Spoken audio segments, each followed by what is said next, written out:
bicara ke publik itu adalah hak mendasar dari terdakwa. Selama tidak melanggar keamanan, tidak ada masalah. Jadi tolong lagi, kami sekali lagi tegaskan, tolong diberi hak Pak Nadiem untuk bicara ke publik. Jangan sampai ini berulang lagi. Karena nanti akan menjadi presiden jelek bagi kita ke depan.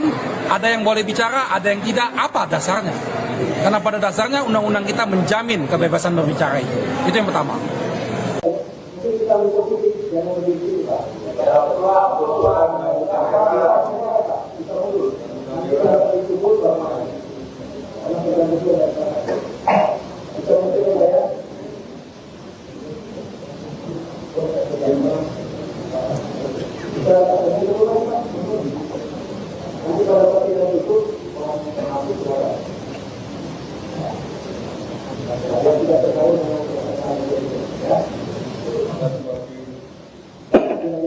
Terima kasih.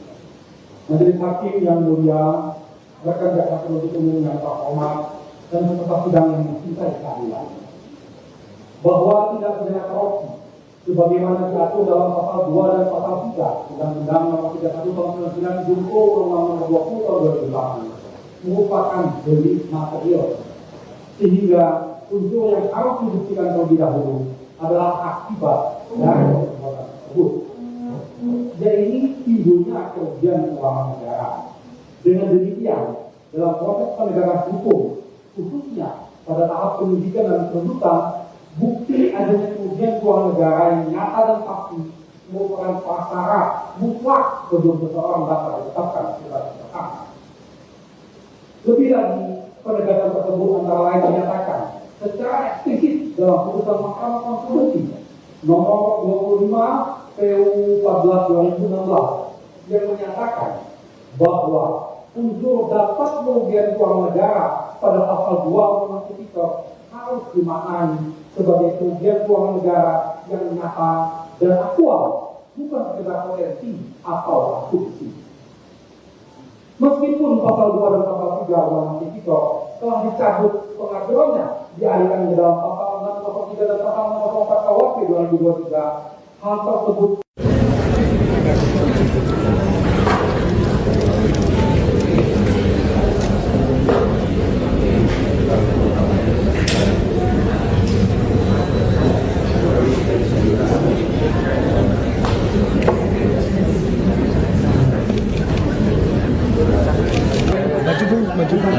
Ya.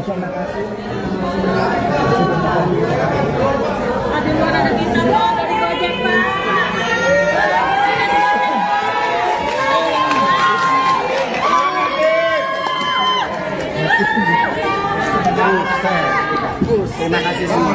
Terima kasih.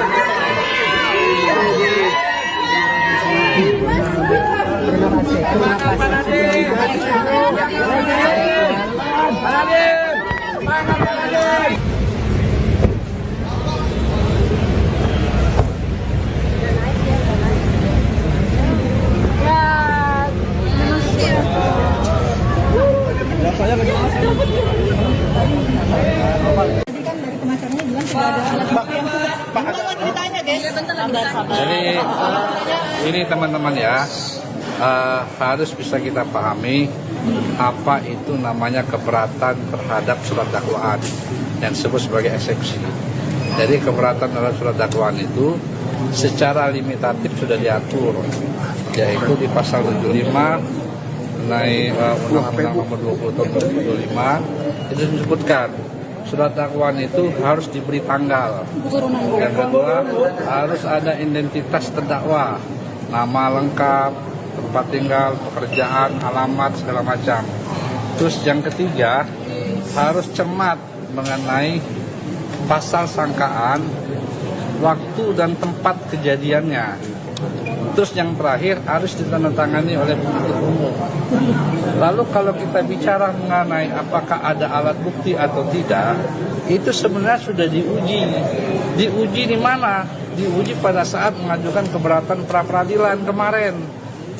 Yang di mana putusan pra-peradilan mengatakan penyidikan terhadap perkara yang diajukan permohonan penetapan tersangka oleh Pak Nadiem Anwar Makarim itu telah sah penyidikannya, artinya sudah memperoleh 2 alat bukti yang cukup, bahkan 4 alat bukti sebagaimana saya sampaikan seperti itu. Pak, tadi kan sempat Pak Nadiem itu kan sempat akan memberikan statement lalu dibawa langsung oleh petugas kejaksaan, itu gimana itu? Kenapa tidak boleh? Apakah tidak boleh memberikan pernyataan atau gimana Pak Nadiem itu? Oh, ini kan mengingat waktu Pak Nadiem juga capek. Padahal dengan habis operasi, berbuat lebih segala macam seperti itu. Tapi kan beliau berkenan tadi Pak untuk memberikan statement. Tadi kita udah janji sih sebenarnya sih. Nah, kan langsung dibawa itu gimana? Ya kita lihat situasi kalau beliau mungkin ini ya, waktunya udah habis operasi, udah apa. Adanya tentara itu fungsinya apa Pak? Baru kali ini ada sidang ada tentaranya Pak. Oh, itu kan keamanan. Polisi tidak cukup. Saya tidak bisa menjawab apakah cuman kami di dalam penanganan perkara sekarang ada juga melibatkan teman-teman dari TNI. Ada aturan yang melibatkan TNI ya Pak di sidang tindak pidana korupsi ini Pak? Ya sebagaimana kalian bisa lihat kan dalam penanganan perkara penggeledahan apa-apa itu. Terima kasih. Terima kasih Pak.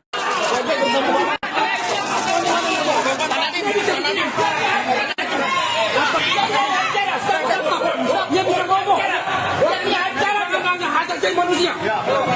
Stop. Dia punya hak bicara. Dari tahap. Dia punya hak bicara. Sidang perdana kasus dugaan korupsi pengadaan Chromebook Kemendikbudristek periode 2019-2022 yang dihadiri mantan Mendikbudristek Nadiem Makarim tampak turut dijaga oleh prajurit TNI. Kehadiran prajurit TNI dalam ruang sidang juga sempat menghambat proses peliputan oleh awak media. Sidang dengan agenda pembacaan dakwaan terhadap Nadiem ini dimulai pukul 10.42 waktu Indonesia Barat di ruang sidang Hatta Ali. Sejumlah aparat TNI dan Kejaksaan melakukan penjagaan ketat di pintu dan jalur keluar masuk sidang. Setelah pembacaan dakwaan, sidang langsung dilanjutkan dengan pembacaan eksepsi oleh pihak kuasa hukum terdakwa. Adapun saat sidang eksepsi berlangsung, Hakim Ketua Purwanto S. Abdullah sempat menegur 3 anggota TNI yang berdiri di pintu masuk ruang sidang. Teguran dilayangkan karena keberadaan ketiganya mengganggu pandangan kamera awak media. Setelah ditegur, 3 anggota TNI tersebut mundur ke bagian belakang ruang sidang dan pembacaan eksepsi dilanjutkan oleh pengacara Nadiem. Pengamanan terhadap Nadiem kemudian berlanjut seusai sidang. Saat jeda persidangan sekitar pukul 1 siang, Nadiem langsung dikawal ketat pihak Kejaksaan dan anggota TNI keluar ruang sidang. Penjagaan ketat ini membuatnya tak sempat memberikan pernyataan kepada awak media. Kondisi ini membuat pengacara Nadiem Ari Yusuf Amir merasa kesal. Ia menyebut situasi itu melanggar hak kliennya untuk berbicara ke publik. Rupanya situasi serupa kembali terjadi selesai sidang eksepsi berakhir. Awak media lagi-lagi tak bisa mendapat pernyataan Nadiem akibat terhalang penjagaan ketat anggota TNI. Nadiem langsung digiring menuju mobil tahanan oleh beberapa orang dari Kejaksaan. Padahal Nadiem tampak mencoba menghentikan langkah kakinya sejenak untuk meladeni wartawan. Namun pihak Kejaksaan memaksanya untuk segera menuju mobil, bahkan mendorong wartawan agar membuka jalan. Sebelum masuk ke mobil, Nadiem sempat berteriak bahwa kasus dugaan korupsi yang menjeratnya merupakan kriminalisasi kebijakan dan dirinya tak menerima sepeser pun. Sementara itu, Direktur Penuntutan pada Jampitsus Kejagung Riono Budi Santoso menyebut pelibatan TNI dalam sidang Nadiem dilakukan berdasarkan penilaian risiko. Ia menegaskan pelibatan TNI bukan hanya untuk kasus yang menjerat tokoh tertentu. Adapun dalam uraian surat dakwaan, Nadiem dan 3 terdakwa lainnya disebut menyebabkan kerugian keuangan negara senilai 2,1 triliun rupiah.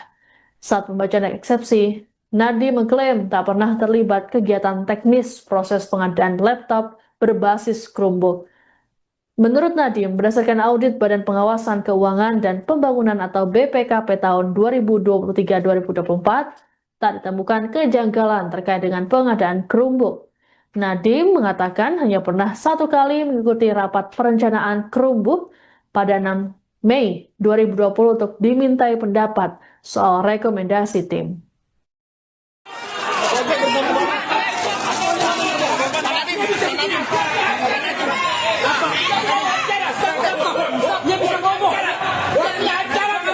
menghargai manusia.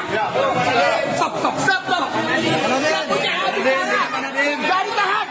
Dia punya acara.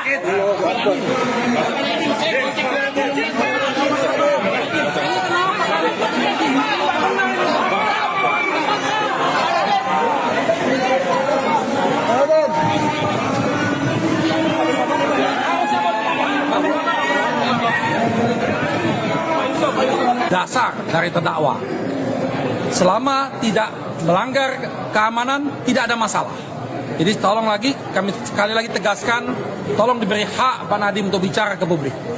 Jangan sampai ini berulang lagi. Karena nanti akan menjadi presiden black bagi kita ke depan. Ada yang boleh bicara, ada yang tidak. Apa dasarnya? Karena pada dasarnya undang-undang kita menjamin kebebasan berbicara itu. Itu yang pertama.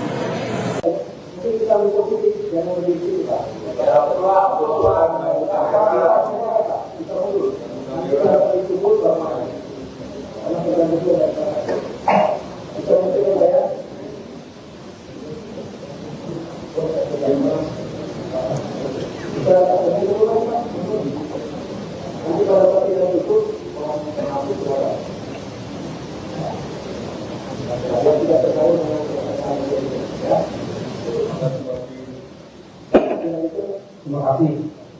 Majelis Hakim yang mulia, rekan jaksa penuntut umum yang terhormat dan peserta sidang yang mencintai keadilan, bahwa tindak pidana korupsi sebagaimana diatur dalam pasal 2 dan pasal 3 Undang-Undang Nomor 31 Tahun 99 junto Undang-Undang Nomor 20 Tahun 2008 merupakan delik material, sehingga unsur yang harus dibuktikan terlebih dahulu adalah akibat dari perbuatan tersebut. Jadi timbulnya kerugian keuangan negara. Dengan demikian, dalam proses penegakan hukum, khususnya pada tahap penyidikan dan penuntutan, bukti adanya kerugian keuangan negara yang nyata dan pasti merupakan prasyarat mutlak sebelum seseorang dapat ditetapkan sebagai tersangka. Lebih lagi, penegakan tersebut antara lain dinyatakan secara eksplisit dalam putusan Mahkamah Konstitusi nomor 25 PU 14 2016 yang menyatakan bahwa unsur dapat kerugian keuangan negara pada pasal 2 Undang-Undang Tipikor harus dimaknai sebagai kerugian keuangan negara yang nyata dan aktual, bukan sekedar potensi atau asumsi. Meskipun pasal 2 dan pasal 3 Undang-Undang Tipikor telah dicabut pengaturannya, dialihkan ke dalam pasal 603 dan pasal 604 KUHP 2023, hal tersebut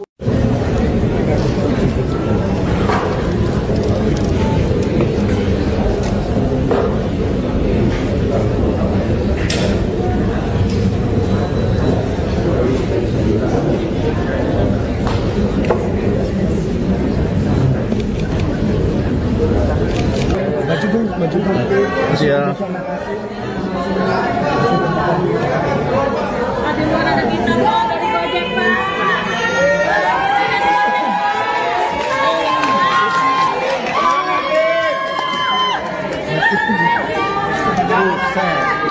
Terima kasih semua. Terima kasih.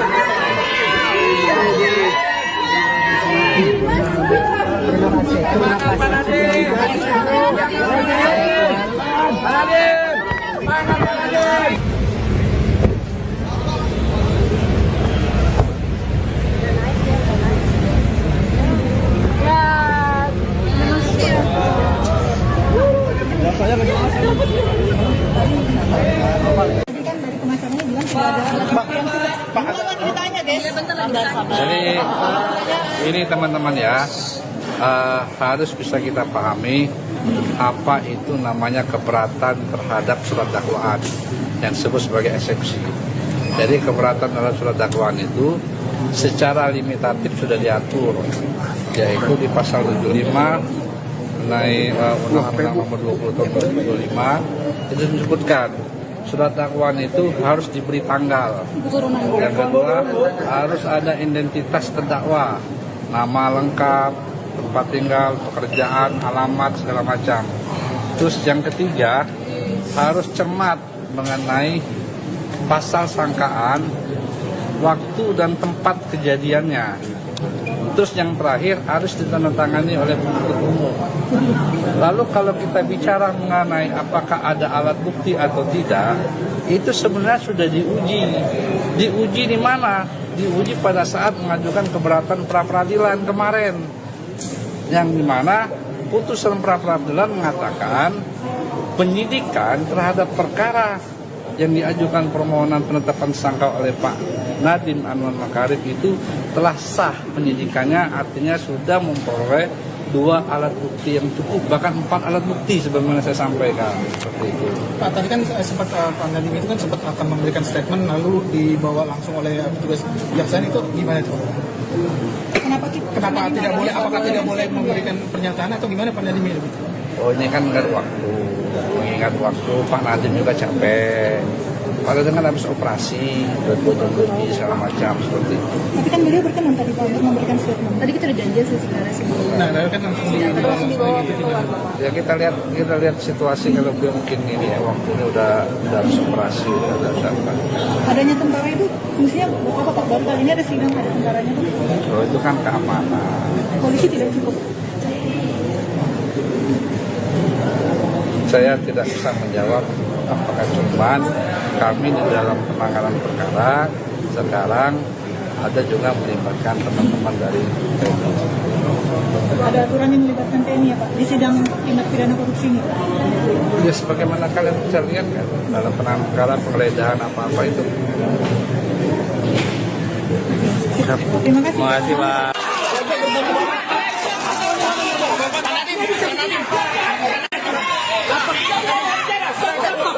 Dia bisa ngomong. Dia punya acara nggak hajat jadi manusia. Stop. Dia punya acara. Jangan tahan. Dia punya acara.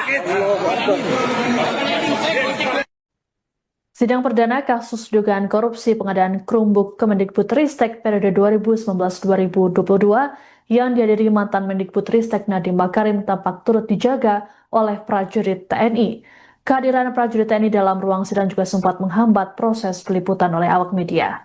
Sidang dengan agenda pembacaan dakwaan terhadap Nadiem ini dimulai pukul 10.42 waktu Indonesia Barat di ruang sidang Hatta Ali. Sejumlah aparat TNI dan Kejaksaan melakukan penjagaan ketat di pintu dan jalur keluar masuk sidang. Setelah pembacaan dakwaan, sidang langsung dilanjutkan dengan pembacaan eksepsi oleh pihak kuasa hukum terdakwa. Adapun saat sidang eksepsi berlangsung, Hakim Ketua Purwanto S. Abdullah sempat menegur 3 anggota TNI yang berdiri di pintu masuk ruang sidang. Teguran dilayangkan karena keberadaan ketiganya mengganggu pandangan kamera awak media. Setelah ditegur, 3 anggota TNI tersebut mundur ke bagian belakang ruang sidang dan pembacaan eksepsi dilanjutkan oleh pengacara Nadiem. Pengamanan terhadap Nadiem kemudian berlanjut seusai sidang. Saat jeda persidangan sekitar pukul 1 siang, Nadiem langsung dikawal ketat pihak Kejaksaan dan anggota TNI keluar ruang sidang. Penjagaan ketat ini membuatnya tak sempat memberikan pernyataan kepada awak media.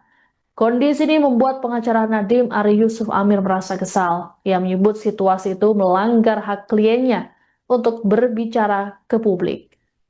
Rupanya situasi serupa kembali terjadi seusai sidang eksepsi berakhir. Awak media lagi-lagi tak bisa mendapat pernyataan Nadiem akibat terhalang penjagaan ketat anggota TNI. Nadiem langsung digiring menuju mobil tahanan oleh beberapa orang dari Kejaksaan. Padahal Nadiem tampak mencoba menghentikan langkah kakinya sejenak untuk meladeni wartawan. Namun pihak Kejaksaan memaksanya untuk segera menuju mobil, bahkan mendorong wartawan agar membuka jalan. Sebelum masuk ke mobil, Nadiem sempat berteriak bahwa kasus dugaan korupsi yang menjeratnya merupakan kriminalisasi kebijakan dan dirinya tak menerima sepeser pun. Sementara itu, Direktur Penuntutan pada Jampitsus Kejagung Riono Budi Santoso menyebut pelibatan TNI dalam sidang Nadiem dilakukan berdasarkan penilaian risiko. Ia menegaskan pelibatan TNI bukan hanya untuk kasus yang menjerat tokoh tertentu. Adapun dalam uraian surat dakwaan, Nadiem dan 3 terdakwa lainnya disebut menyebabkan kerugian keuangan negara senilai 2,1 triliun rupiah. Saat pembacaan eksepsi, Nadiem mengklaim tak pernah terlibat kegiatan teknis proses pengadaan laptop berbasis Chromebook. Menurut Nadiem, berdasarkan audit Badan Pengawasan Keuangan dan Pembangunan atau BPKP tahun 2023-2024, tak ditemukan kejanggalan terkait dengan pengadaan Chromebook. Nadiem mengatakan hanya pernah 1 kali mengikuti rapat perencanaan Chromebook pada 6 Mei 2020 untuk dimintai pendapat soal rekomendasi tim.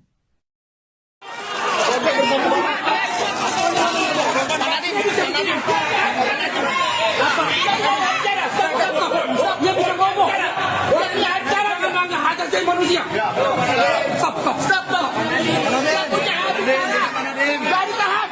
Dia punya acara.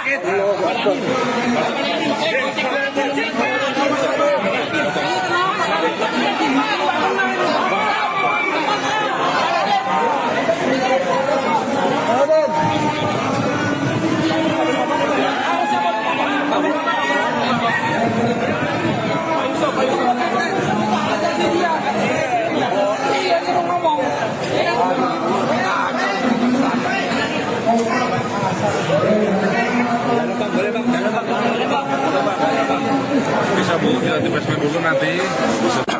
Pertama-tama kami sangat kecewa dan sangat keberatan karena Pak Nadiem tidak diberikan hak bicara kepada media. Itu melanggar hak asasi manusia karena dia mempunyai hak untuk ngomong ke publik.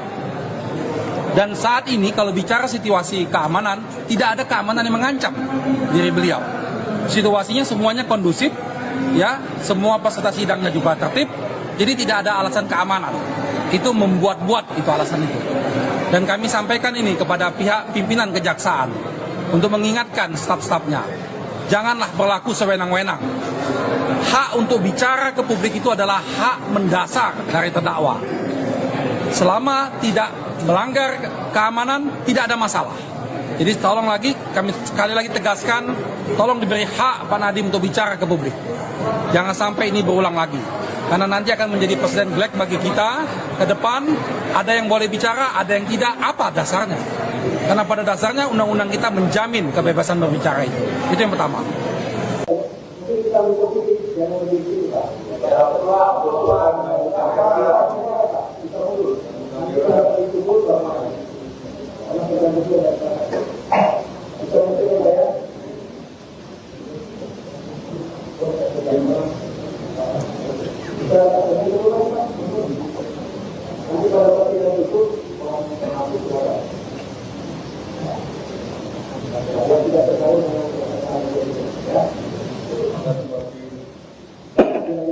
Terima kasih.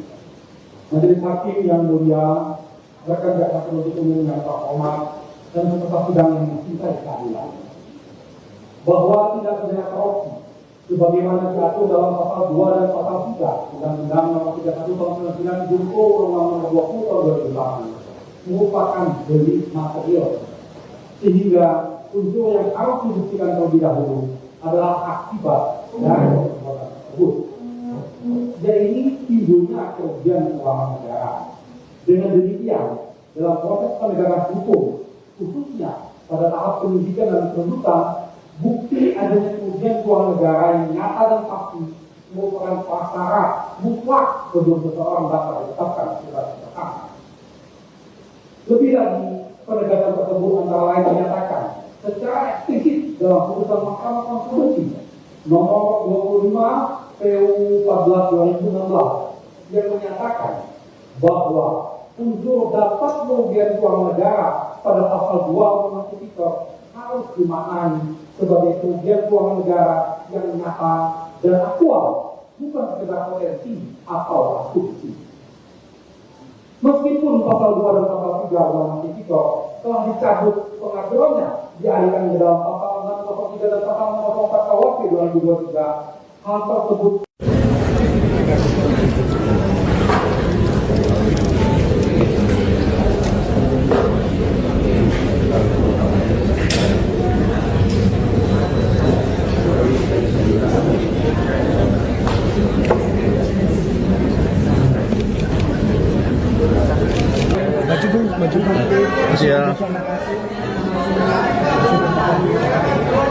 Ada luar ada kita.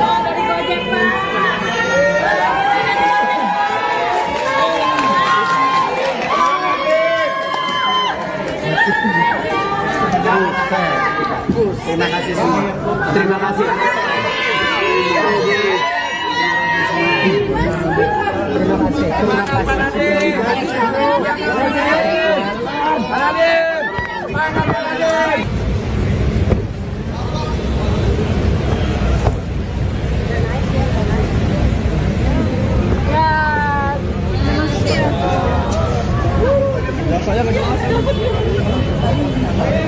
Tadi kan dari pengacaranya bilang sudah ada alat bukti yang cukup. Jangan ditanya guys.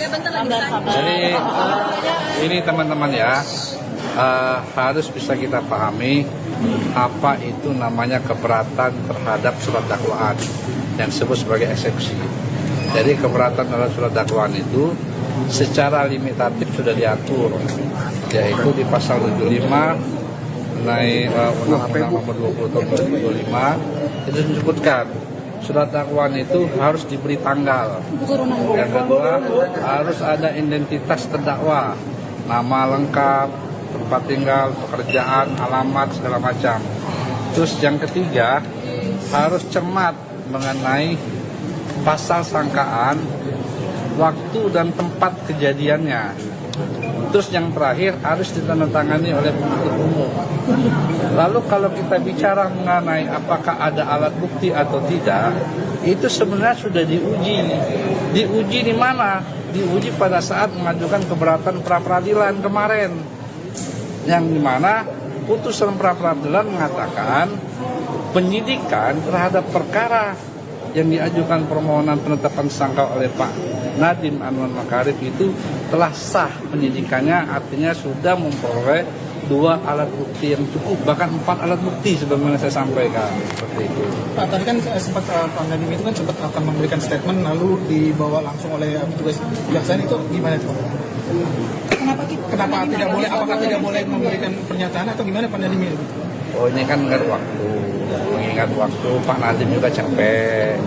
Pak Nadiem kan habis operasi, lebih segala macam seperti itu. Tapi kan beliau berkenan tadi Pak untuk memberikan statement. Tadi kita udah janjian sih sebenarnya sih. Nah, kan langsung dibawa ke luar. Ya kita lihat situasi kalau beliau mungkin ini ya, waktunya udah habis operasi, udah siapa. Adanya tentara itu fungsinya buat apa Pak? Baru kali ini ada sidang ada tentaranya Pak. Oh, itu kan keamanan. Polisi tidak cukup. Saya tidak bisa menjawab apakah cuman kami di dalam penanganan perkara sekarang ada juga melibatkan teman-teman dari TNI. Ada aturan yang melibatkan TNI ya Pak di sidang tindak pidana korupsi ini. Ya sebagaimana kalian bisa lihat kan dalam penanganan perkara penggeledahan apa-apa itu. Terima kasih. Terima kasih Pak.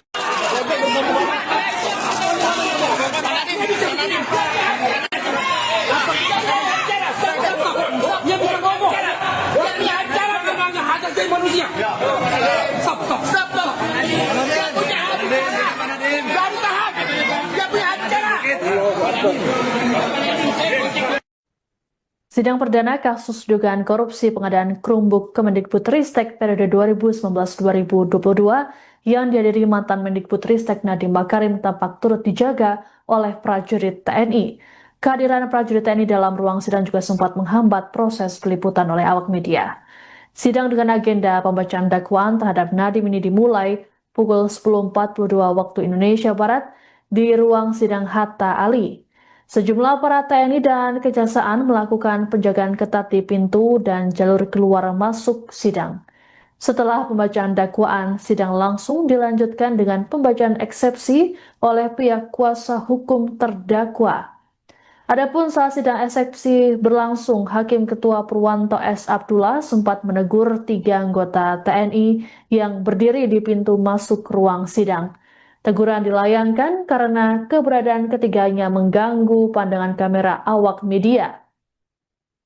Setelah ditegur, 3 anggota TNI tersebut mundur ke bagian belakang ruang sidang dan pembacaan eksepsi dilanjutkan oleh pengacara Nadiem. Pengamanan terhadap Nadiem kemudian berlanjut seusai sidang.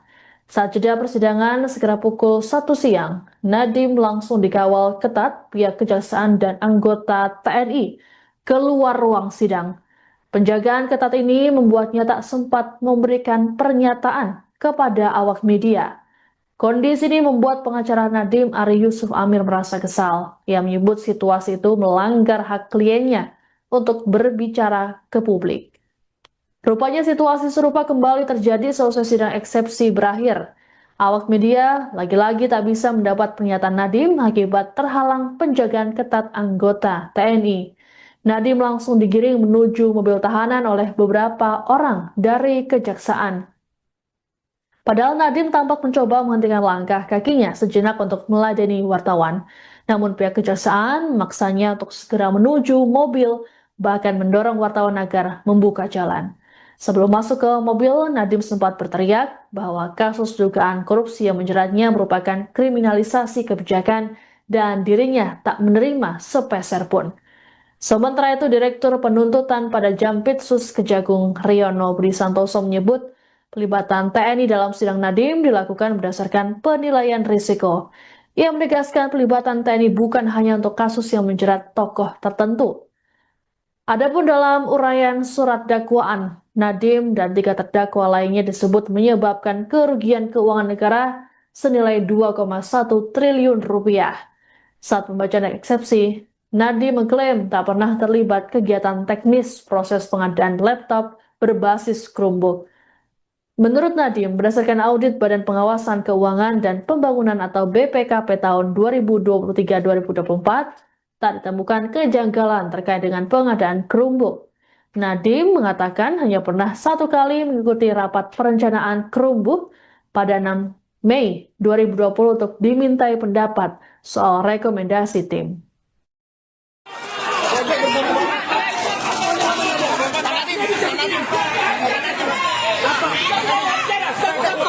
Dia bisa ngomong. Dia acara memangnya hak asasi manusia. Stop. Dia punya acara. Dari tahap. Dia punya acara.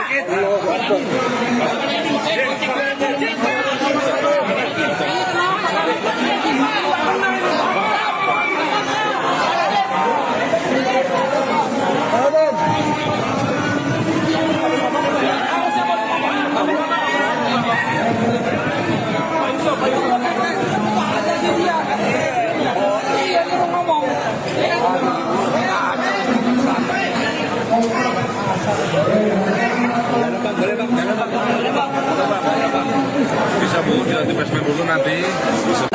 Pertama-tama kami sangat kecewa dan sangat keberatan karena Pak Nadiem tidak diberikan hak bicara kepada media. Itu melanggar hak asasi manusia karena dia mempunyai hak untuk ngomong ke publik. Dan saat ini kalau bicara situasi keamanan, tidak ada keamanan yang mengancam diri beliau. Situasinya semuanya kondusif, ya, semua peserta sidangnya juga tertib, jadi tidak ada alasan keamanan. Itu membuat-buat itu alasan itu. Dan kami sampaikan ini kepada pihak pimpinan kejaksaan untuk mengingatkan staf-stafnya, janganlah berlaku sewenang-wenang. Hak untuk bicara ke publik itu adalah hak mendasar dari terdakwa. Selama tidak melanggar keamanan, tidak ada masalah. Jadi tolong lagi, kami sekali lagi tegaskan, tolong diberi hak Pak Nadiem untuk bicara ke publik. Jangan sampai ini berulang lagi. Karena nanti akan menjadi presiden black bagi kita ke depan. Ada yang boleh bicara, ada yang tidak. Apa dasarnya? Karena pada dasarnya undang-undang kita menjamin kebebasan berbicara itu. Itu yang pertama.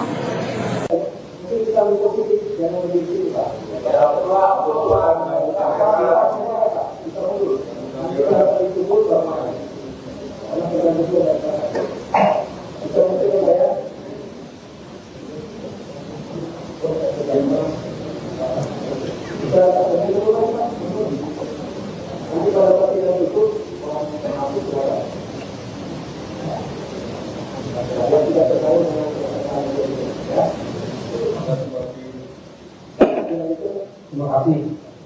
Majelis Hakim yang mulia, rekan jaksa penuntut umum yang terhormat dan peserta sidang yang mencintai keadilan, bahwa tindak pidana korupsi sebagaimana diatur dalam pasal 2 dan pasal 3 Undang-Undang Nomor 31 Tahun 99 Junto Undang-Undang Nomor 20 Tahun 2008 merupakan delik material, sehingga unsur yang harus dibuktikan terlebih dahulu adalah akibat dari perbuatan tersebut. Jadi ini timbulnya kerugian keuangan negara. Dengan demikian, dalam proses penegakan hukum, khususnya pada tahap penyidikan dan penuntutan, bukti adanya kerugian keuangan negara yang nyata dan pasti merupakan prasyarat mutlak sebelum seseorang dapat ditetapkan sebagai tersangka. Lebih lagi, penegakan tersebut antara lain dinyatakan secara eksplisit dalam putusan Mahkamah Konstitusi nomor 25 PU 14 2016 yang menyatakan bahwa unsur dapat kerugian keuangan negara pada pasal 2 Undang-Undang Tipikor harus dimaknai sebagai kerugian keuangan negara yang nyata dan aktual, bukan sekedar potensi atau asumsi. Meskipun pasal 2 dan pasal 3 Undang-Undang Tipikor telah dicabut pengaturannya, dialihkan ke dalam pasal 603 dan pasal 604 KUHP 2023, hal tersebut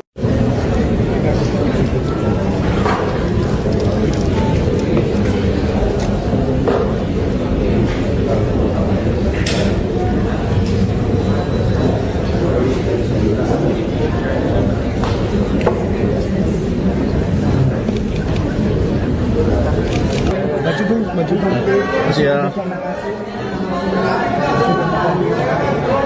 Ada luar ada kita Pak, dari Gojek Pak.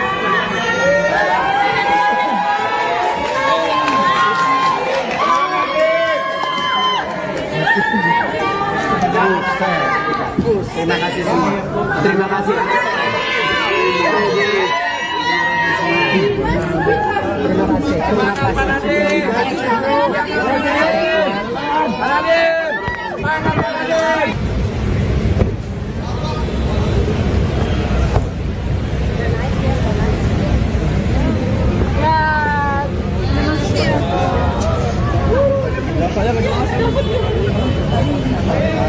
Tadi kan dari kemasannya bilang sudah ada alat bukti yang cukup. Gimana ceritanya guys? Bentar lagi sabar. Jadi ini teman-teman ya, harus bisa kita pahami apa itu namanya keberatan terhadap surat dakwaan yang disebut sebagai eksepsi.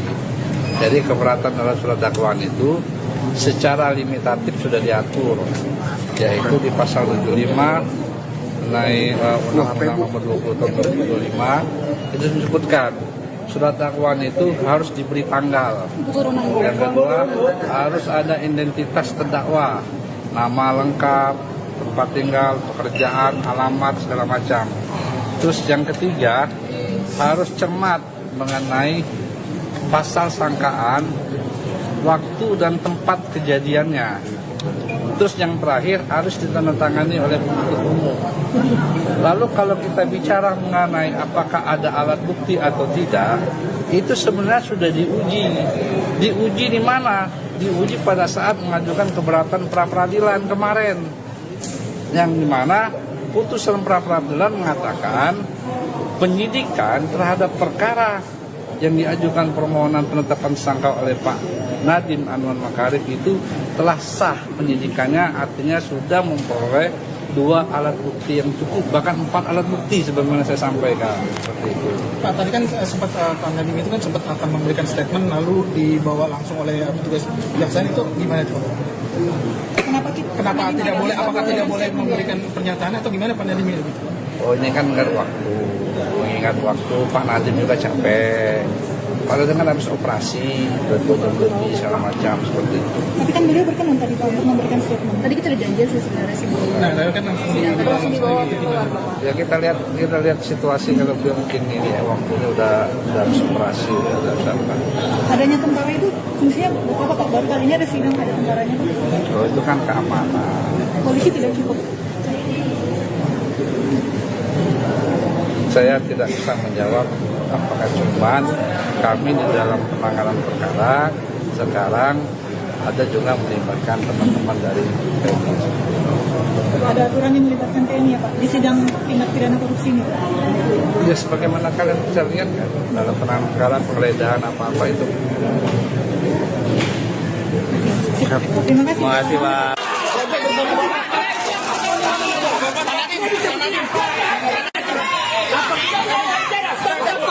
Dia bisa ngomong. Dia punya acara namanya hajat jadi manusia. Stop. Dia punya acara. Jangan tahan. Dia punya acara. Sidang perdana kasus dugaan korupsi pengadaan Chromebook Kemendikbudristek periode 2019-2022 yang dihadiri mantan Mendikbudristek Nadiem Makarim tampak turut dijaga oleh prajurit TNI. Kehadiran prajurit TNI dalam ruang sidang juga sempat menghambat proses peliputan oleh awak media. Sidang dengan agenda pembacaan dakwaan terhadap Nadiem ini dimulai pukul 10.42 waktu Indonesia Barat di ruang sidang Hatta Ali. Sejumlah aparat TNI dan Kejaksaan melakukan penjagaan ketat di pintu dan jalur keluar masuk sidang. Setelah pembacaan dakwaan, sidang langsung dilanjutkan dengan pembacaan eksepsi oleh pihak kuasa hukum terdakwa.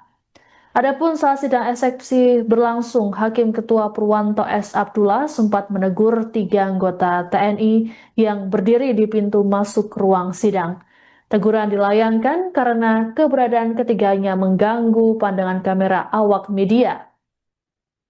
Setelah ditegur, 3 anggota TNI tersebut mundur ke bagian belakang ruang sidang dan pembacaan eksepsi dilanjutkan oleh pengacara Nadiem.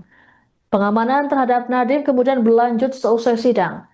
Saat jeda persidangan sekira pukul 1 siang, Nadiem langsung dikawal ketat pihak Kejaksaan dan anggota TNI keluar ruang sidang. Penjagaan ketat ini membuatnya tak sempat memberikan pernyataan kepada awak media. Kondisi ini membuat pengacara Nadiem Ari Yusuf Amir merasa kesal. Ia menyebut situasi itu melanggar hak kliennya untuk berbicara ke publik. Rupanya situasi serupa kembali terjadi seusai sidang eksepsi berakhir. Awak media lagi-lagi tak bisa mendapat pernyataan Nadiem akibat terhalang penjagaan ketat anggota TNI. Nadiem langsung digiring menuju mobil tahanan oleh beberapa orang dari Kejaksaan. Padahal Nadiem tampak mencoba menghentikan langkah kakinya sejenak untuk meladeni wartawan. Namun pihak Kejaksaan memaksanya untuk segera menuju mobil, bahkan mendorong wartawan agar membuka jalan. Sebelum masuk ke mobil, Nadiem sempat berteriak bahwa kasus dugaan korupsi yang menjeratnya merupakan kriminalisasi kebijakan dan dirinya tak menerima sepeser pun.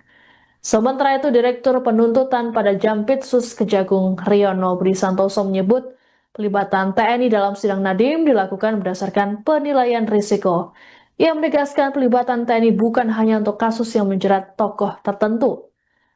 Adapun dalam uraian surat dakwaan, Nadiem dan 3 terdakwa lainnya disebut menyebabkan kerugian keuangan negara senilai 2,1 triliun rupiah. Saat pembacaan eksepsi, Nadiem mengklaim tak pernah terlibat kegiatan teknis proses pengadaan laptop berbasis Chromebook. Menurut Nadiem, berdasarkan audit Badan Pengawasan Keuangan dan Pembangunan atau BPKP tahun 2023-2024, tak ditemukan kejanggalan terkait dengan pengadaan Chromebook. Nadiem mengatakan hanya pernah 1 kali mengikuti rapat perencanaan Chromebook pada 6 Mei 2020 untuk dimintai pendapat soal rekomendasi tim.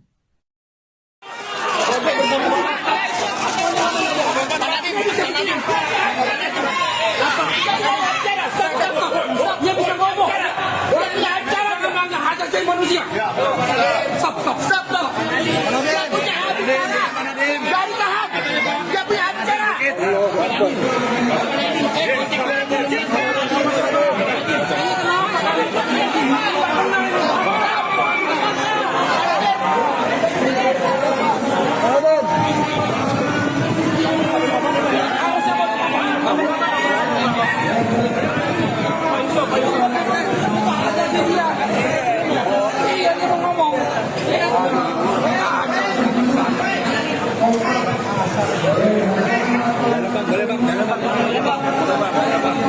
Bisa Bu, nanti basement dulu nanti. Pertama-tama kami sangat kecewa dan sangat keberatan karena Pak Nadiem tidak diberikan hak bicara kepada media. Itu melanggar hak asasi manusia karena dia mempunyai hak untuk ngomong ke publik. Dan saat ini kalau bicara situasi keamanan, tidak ada keamanan yang mengancam diri beliau. Situasinya semuanya kondusif, ya, semua peserta sidangnya juga tertib, jadi tidak ada alasan keamanan. Itu membuat-buat itu alasan itu. Dan kami sampaikan ini kepada pihak pimpinan Kejaksaan untuk mengingatkan staf-stafnya, janganlah berlaku sewenang-wenang. Hak untuk bicara ke publik itu adalah hak mendasar dari terdakwa. Selama tidak melanggar keamanan, tidak ada masalah. Jadi tolong lagi, kami sekali lagi tegaskan, tolong diberi hak Pak Nadiem untuk bicara ke publik. Jangan sampai ini berulang lagi. Karena nanti akan menjadi presiden black bagi kita ke depan. Ada yang boleh bicara, ada yang tidak. Apa dasarnya? Karena pada dasarnya undang-undang kita menjamin kebebasan berbicara itu. Itu yang pertama.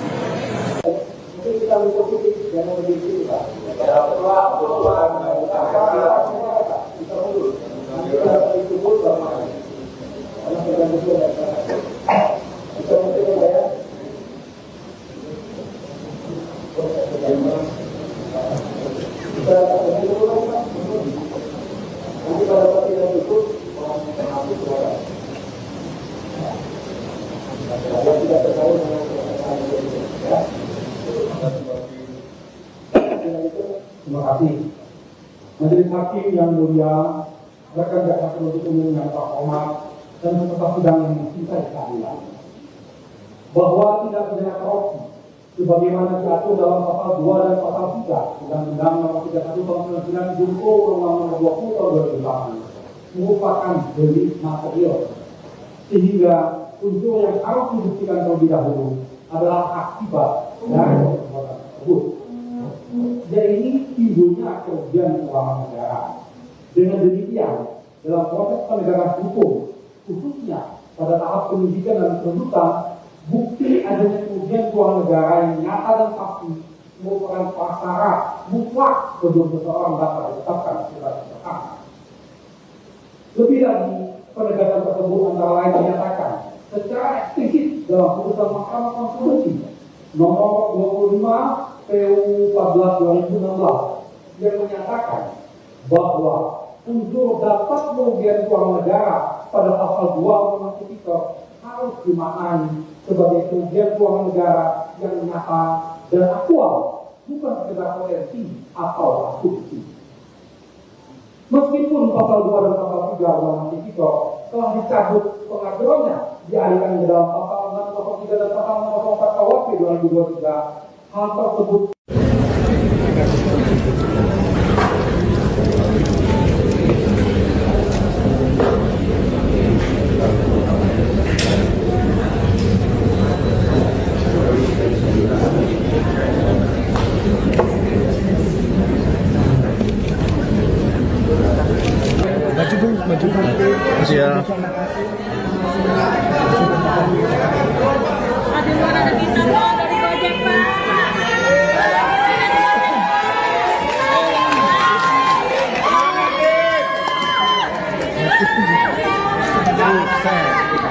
Terima kasih semua. Terima kasih.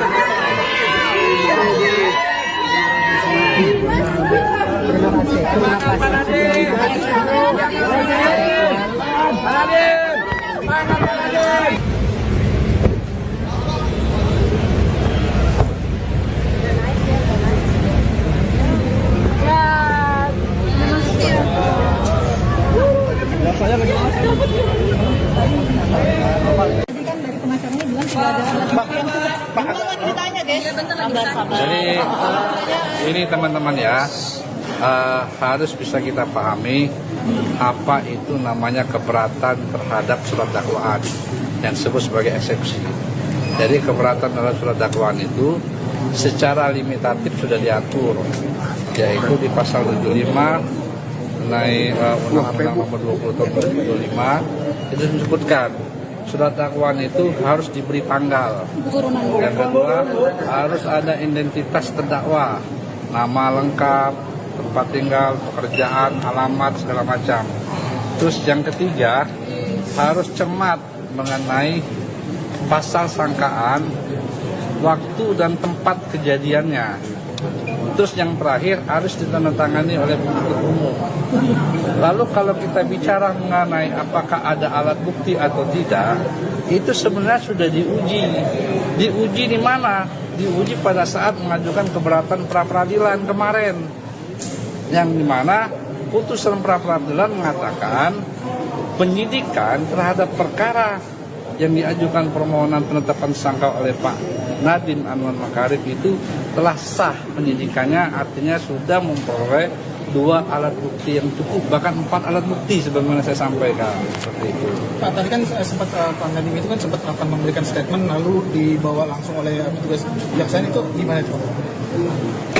Kenapa tidak boleh? Apakah tidak boleh memberikan pernyataan atau gimana Pak Nadiem itu? Oh, ini kan mengingat waktu Pak Nadiem juga capek. Padahal dengan habis operasi, udah 2 jam lebih segala macam seperti itu. Tapi kan beliau berkenan tadi Pak untuk memberikan statement. Tadi kita udah janji sih sebenarnya sih. Nah, kan langsung dibawa itu gimana? Ya kita lihat situasi kalau beliau mungkin ini ya waktunya udah habis operasi, udah apa. Adanya tentara itu fungsinya apa Pak? Baru kali ini ada sidang ada tentaranya. Oh, itu kan keamanan. Polisi tidak cukup. Saya tidak bisa menjawab apakah cuman kami di dalam penanganan perkara sekarang ada juga melibatkan teman-teman dari TNI. Ada aturan yang melibatkan TNI ya Pak di sidang tindak pidana korupsi ini. Ya sebagaimana kalian bisa lihat kan dalam penanganan perkara penggeledahan apa-apa itu. Terima kasih. Terima kasih Pak.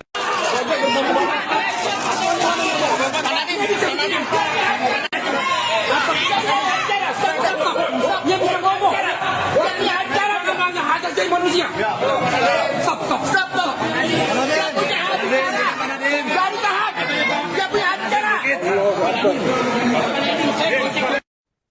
Sidang perdana kasus dugaan korupsi pengadaan Chromebook Kemendikbudristek periode 2019-2022 yang dihadiri mantan Mendikbudristek Nadiem Makarim tampak turut dijaga oleh prajurit TNI. Kehadiran prajurit TNI dalam ruang sidang juga sempat menghambat proses peliputan oleh awak media. Sidang dengan agenda pembacaan dakwaan terhadap Nadiem ini dimulai pukul 10.42 waktu Indonesia Barat di ruang sidang Hatta Ali. Sejumlah aparat TNI dan Kejaksaan melakukan penjagaan ketat di pintu dan jalur keluar masuk sidang. Setelah pembacaan dakwaan, sidang langsung dilanjutkan dengan pembacaan eksepsi oleh pihak kuasa hukum terdakwa. Adapun saat sidang eksepsi berlangsung, Hakim Ketua Purwanto S. Abdullah sempat menegur 3 anggota TNI yang berdiri di pintu masuk ruang sidang. Teguran dilayangkan karena keberadaan ketiganya mengganggu pandangan kamera awak media. Setelah ditegur, 3 anggota TNI tersebut mundur ke bagian belakang ruang sidang dan pembacaan eksepsi dilanjutkan oleh pengacara Nadiem. Pengamanan terhadap Nadiem kemudian berlanjut seusai sidang. Saat jeda persidangan sekitar pukul 1 siang, Nadiem langsung dikawal ketat pihak Kejaksaan dan anggota TNI keluar ruang sidang. Penjagaan ketat ini membuatnya tak sempat memberikan pernyataan kepada awak media.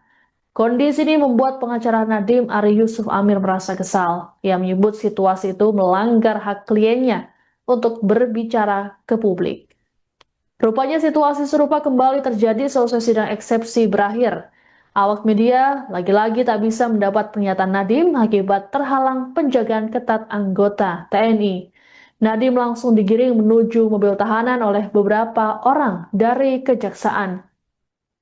Padahal Nadiem tampak mencoba menghentikan langkah kakinya sejenak untuk meladeni wartawan.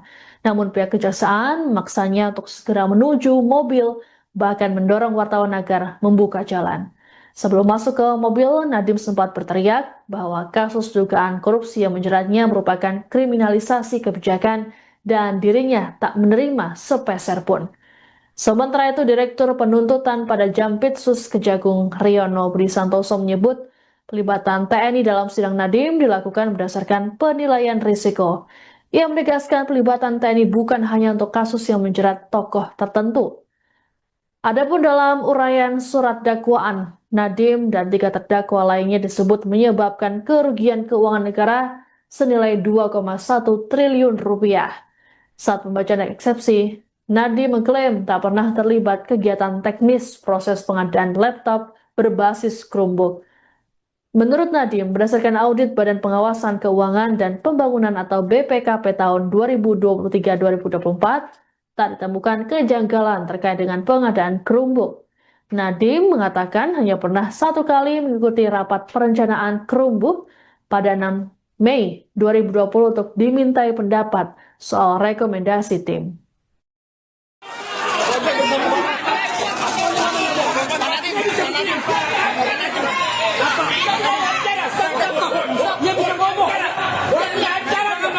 asasi manusia.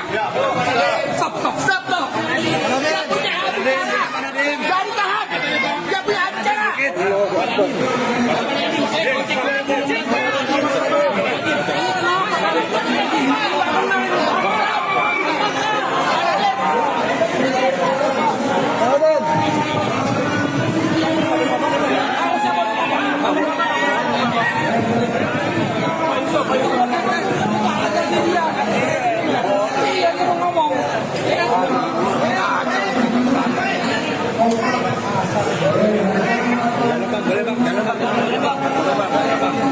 Bisa Bu, kita dibasmi dulu nanti. Pertama-tama kami sangat kecewa dan sangat keberatan karena Pak Nadiem tidak diberikan hak bicara kepada media. Itu melanggar hak asasi manusia karena dia mempunyai hak untuk ngomong ke publik. Dan saat ini kalau bicara situasi keamanan, tidak ada keamanan yang mengancam diri beliau. Situasinya semuanya kondusif, ya, semua peserta sidangnya juga tertib, jadi tidak ada alasan keamanan. Itu membuat-buat itu alasan itu. Dan kami sampaikan ini kepada pihak pimpinan kejaksaan untuk mengingatkan staf-stafnya, janganlah berlaku sewenang-wenang. Hak untuk bicara ke publik itu adalah hak mendasar dari terdakwa. Selama tidak melanggar keamanan, tidak ada masalah. Jadi tolong lagi, kami sekali lagi tegaskan, tolong diberi hak Pak Nadiem untuk bicara ke publik. Jangan sampai ini berulang lagi. Karena nanti akan menjadi presiden black bagi kita ke depan. Ada yang boleh bicara, ada yang tidak. Apa dasarnya? Karena pada dasarnya undang-undang kita menjamin kebebasan berbicara itu. Itu yang pertama.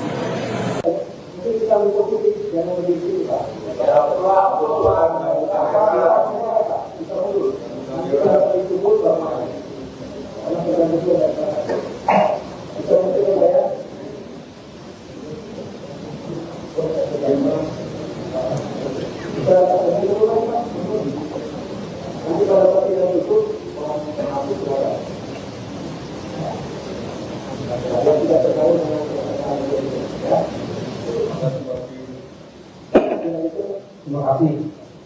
Majelis Hakim yang mulia, rekan jaksa penuntut umum yang terhormat dan peserta sidang yang mencintai keadilan, bahwa tindak pidana korupsi sebagaimana diatur dalam pasal 2 dan pasal 3 Undang-Undang Nomor 31 Tahun 99 Junto Undang-Undang Nomor 20 Tahun 2008 merupakan delik material, sehingga unsur yang harus dibuktikan terlebih dahulu adalah akibat dari perbuatan tersebut. Dan ini timbulnya kerugian keuangan negara. Dengan demikian, dalam proses penegakan hukum, khususnya pada tahap penyidikan dan penuntutan, bukti adanya kerugian keuangan negara yang nyata dan pasti merupakan prasyarat mutlak sebelum seseorang dapat ditetapkan sebagai tersangka. Lebih lagi, penegakan tersebut antara lain dinyatakan secara eksplisit dalam putusan Mahkamah Konstitusi nomor 25 PU 14 2016 yang menyatakan bahwa unsur dapat kerugian keuangan negara pada pasal 2 Undang-Undang Tipikor harus dimaknai sebagai kerugian keuangan negara yang nyata dan aktual, bukan sekedar potensi atau asumsi.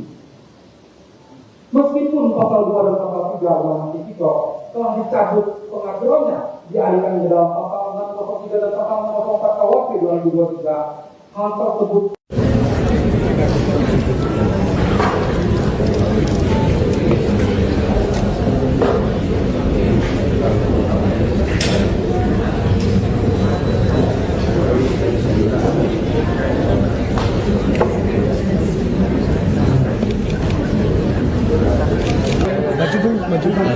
Ya.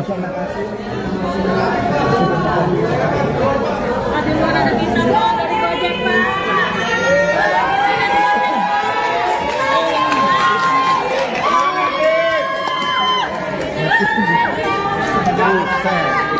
Terima kasih semua. Terima kasih.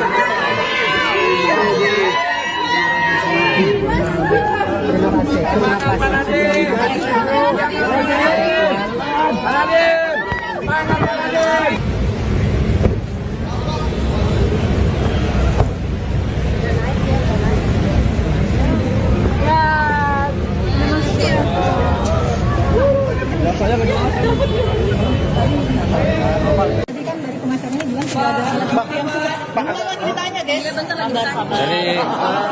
Jadi ini teman-teman ya, harus bisa kita pahami apa itu namanya keberatan terhadap surat dakwaan yang disebut sebagai eksepsi.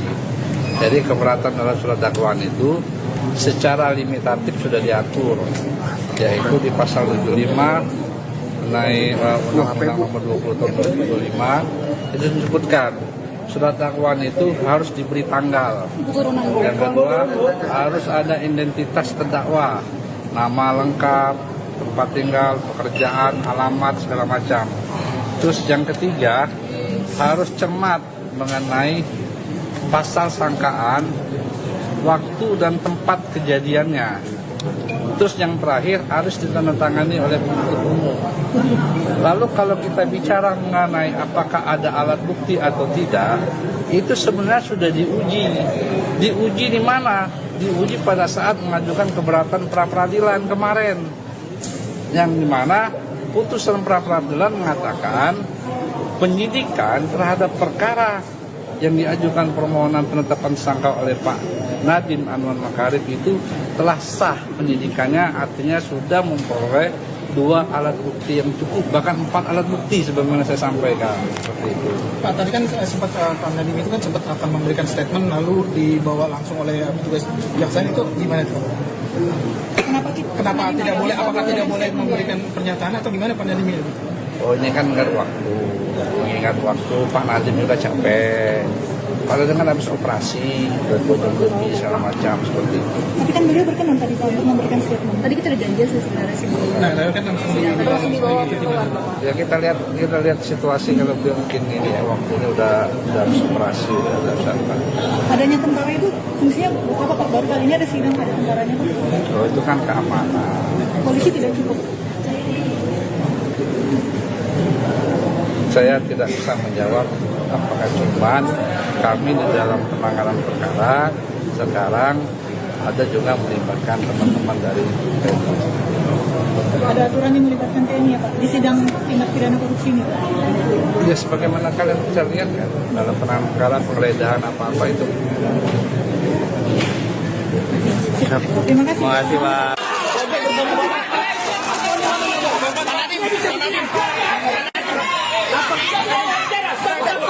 Dia bisa ngomong. Dia punya acara namanya hajar jadi manusia.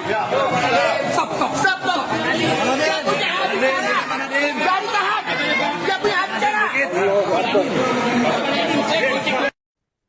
Sidang perdana kasus dugaan korupsi pengadaan Chromebook Kemendikbudristek periode 2019-2022 yang dihadiri mantan Mendikbudristek Nadiem Makarim tampak turut dijaga oleh prajurit TNI. Kehadiran prajurit TNI dalam ruang sidang juga sempat menghambat proses peliputan oleh awak media.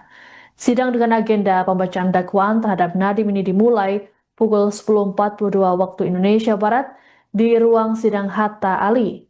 Sejumlah aparat TNI dan Kejaksaan melakukan penjagaan ketat di pintu dan jalur keluar masuk sidang. Setelah pembacaan dakwaan, sidang langsung dilanjutkan dengan pembacaan eksepsi oleh pihak kuasa hukum terdakwa. Adapun saat sidang eksepsi berlangsung, Hakim Ketua Purwanto S. Abdullah sempat menegur 3 anggota TNI yang berdiri di pintu masuk ruang sidang. Teguran dilayangkan karena keberadaan ketiganya mengganggu pandangan kamera awak media.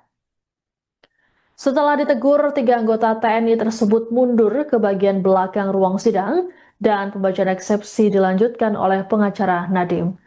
Pengamanan terhadap Nadiem kemudian berlanjut seusai sidang. Saat jeda persidangan sekitar pukul 1 siang, Nadiem langsung dikawal ketat pihak Kejaksaan dan anggota TNI keluar ruang sidang. Penjagaan ketat ini membuatnya tak sempat memberikan pernyataan kepada awak media.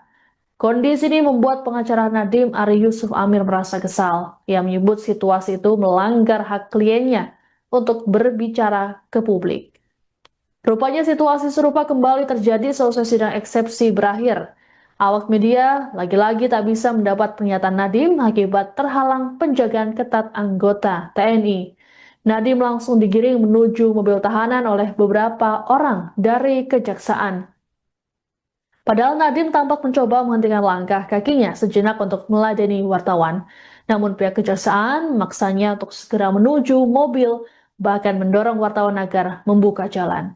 Sebelum masuk ke mobil, Nadiem sempat berteriak bahwa kasus dugaan korupsi yang menjeratnya merupakan kriminalisasi kebijakan dan dirinya tak menerima sepeser pun. Sementara itu, Direktur Penuntutan pada Jampitsus Kejagung Riono Budi Santoso menyebut pelibatan TNI dalam sidang Nadiem dilakukan berdasarkan penilaian risiko. Ia menegaskan pelibatan TNI bukan hanya untuk kasus yang menjerat tokoh tertentu. Adapun dalam uraian surat dakwaan, Nadiem dan 3 terdakwa lainnya disebut menyebabkan kerugian keuangan negara senilai 2,1 triliun rupiah. Saat pembacaan eksepsi, Nadiem mengklaim tak pernah terlibat kegiatan teknis proses pengadaan laptop berbasis Chromebook. Menurut Nadiem, berdasarkan audit Badan Pengawasan Keuangan dan Pembangunan atau BPKP tahun 2023-2024, tak ditemukan kejanggalan terkait dengan pengadaan Chromebook. Nadiem mengatakan hanya pernah 1 kali mengikuti rapat perencanaan Chromebook pada 6 Mei 2020 untuk dimintai pendapat soal rekomendasi tim.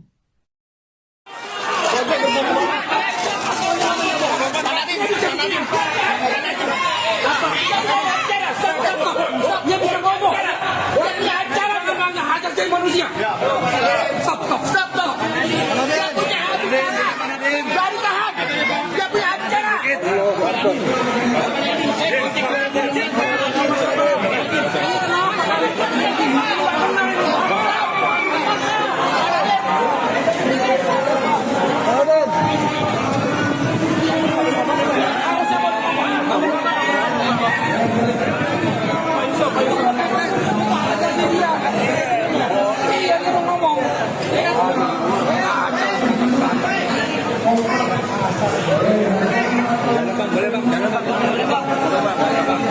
Bisa Bu, dilatih basement dulu nanti. Pertama-tama kami sangat kecewa dan sangat keberatan karena Pak Nadiem tidak diberikan hak bicara kepada media. Itu melanggar hak asasi manusia karena dia mempunyai hak untuk ngomong ke publik. Dan saat ini kalau bicara situasi keamanan, tidak ada keamanan yang mengancam diri beliau. Situasinya semuanya kondusif, ya, semua peserta sidangnya juga tertib, jadi tidak ada alasan keamanan. Itu membuat-buat itu alasan itu. Dan kami sampaikan ini kepada pihak pimpinan kejaksaan untuk mengingatkan staf-stafnya, janganlah berlaku sewenang-wenang.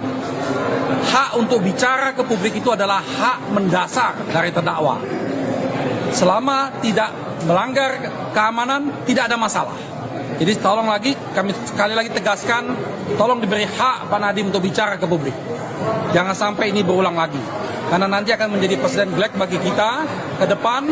Ada yang boleh bicara, ada yang tidak. Apa dasarnya?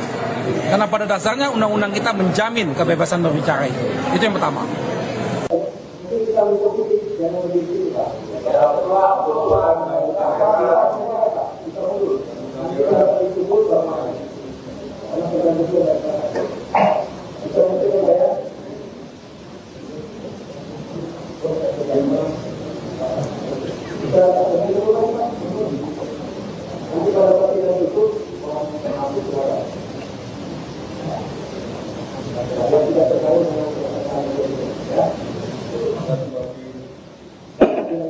Terima kasih.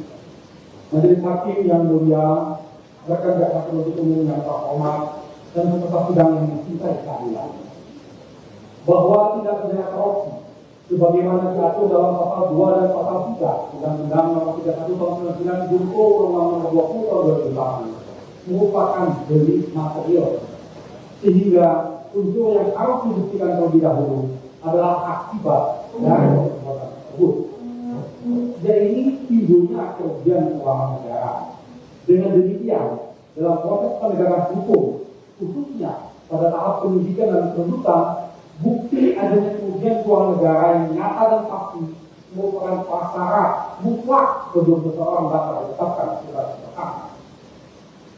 Lebih lagi, penegakan tersebut antara lain menyatakan secara eksplisit dalam putusan Mahkamah Konstitusi nomor 25 PU 14 2016 yang menyatakan bahwa unsur dapat merugikan keuangan negara pada pasal 2 Undang-Undang Tipikor harus dimaknai sebagai kerugian keuangan negara yang nyata dan aktual, bukan sekedar potensi atau asumsi.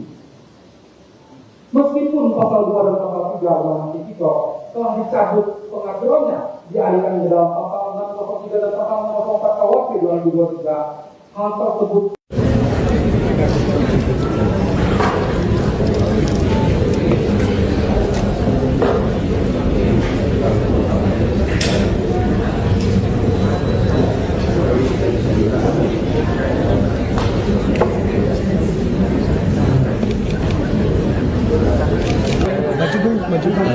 Ya. Ada bintang dari Gojek, Pak.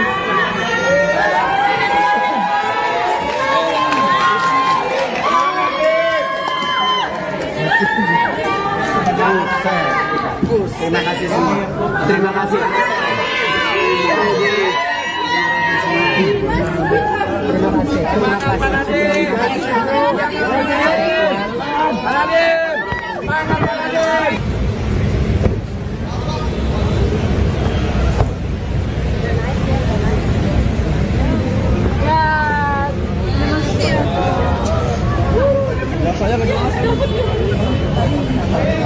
Tadi kan dari pengacaranya bilang sudah ada alat bukti yang sudah. Gimana ceritanya, guys?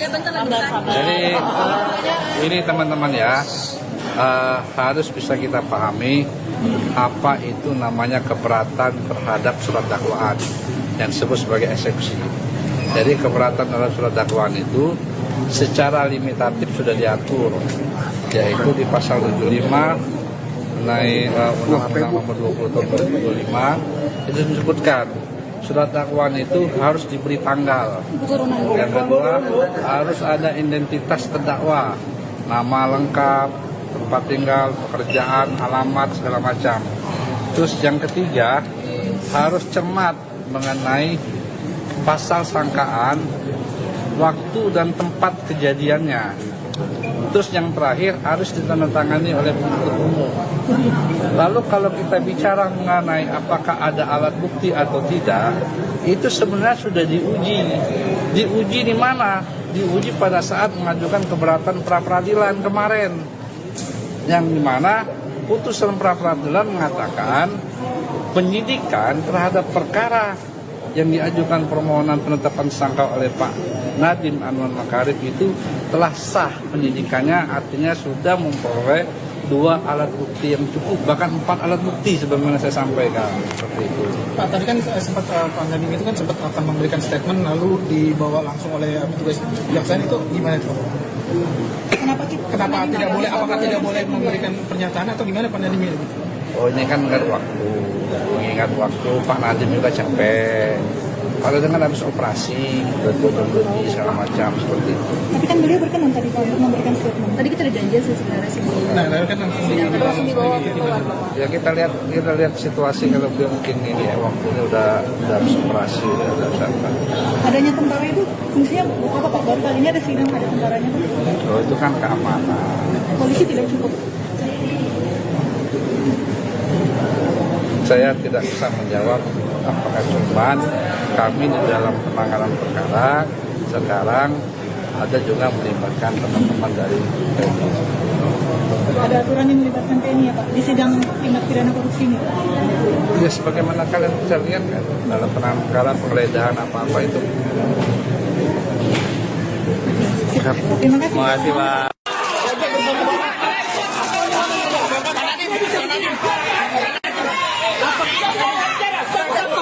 Dia bisa ngomong. Dia punya acara namanya hajar jadi manusia. Stop. Dia punya acara. Jangan tahan. Dia punya acara. Sidang perdana kasus dugaan korupsi pengadaan Chromebook Kemendikbudristek periode 2019-2022 yang dihadiri mantan Mendikbudristek Nadiem Makarim tampak turut dijaga oleh prajurit TNI. Kehadiran prajurit TNI dalam ruang sidang juga sempat menghambat proses peliputan oleh awak media. Sidang dengan agenda pembacaan dakwaan terhadap Nadiem ini dimulai pukul 10.42 waktu Indonesia Barat di ruang sidang Hatta Ali. Sejumlah aparat TNI dan Kejaksaan melakukan penjagaan ketat di pintu dan jalur keluar masuk sidang.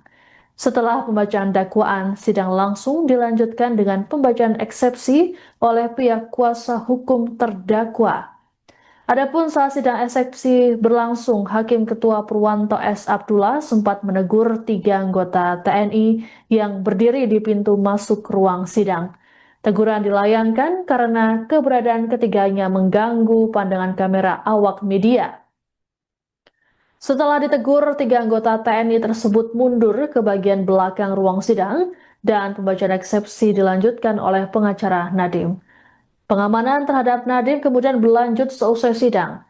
Saat jeda persidangan sekitar pukul 1 siang, Nadiem langsung dikawal ketat pihak Kejaksaan dan anggota TNI keluar ruang sidang.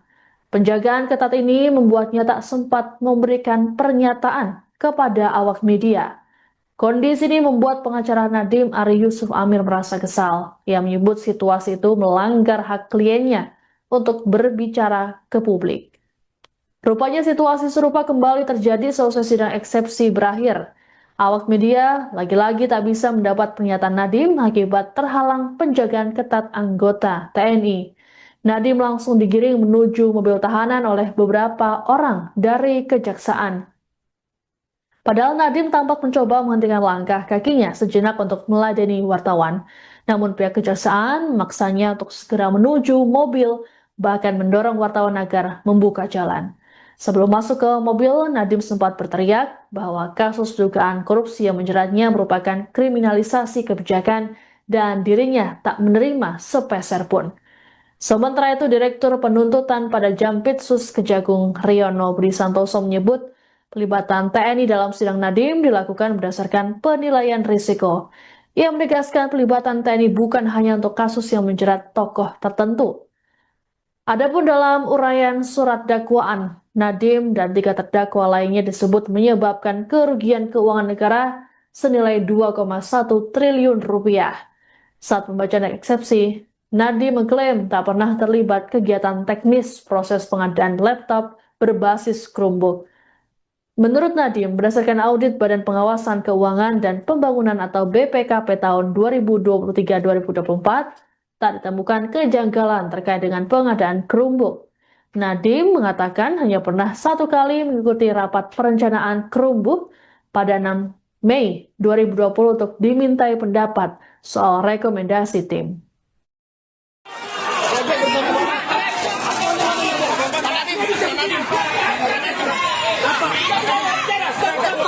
Dia bisa ngomong. Dia punya acara kemana hak asasi manusia.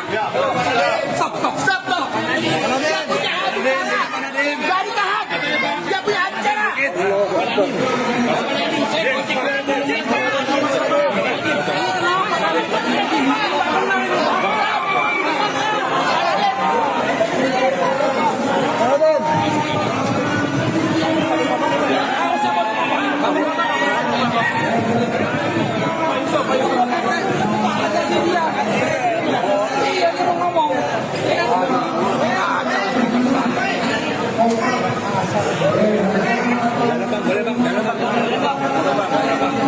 Bisa Bu, dilatih basement dulu nanti.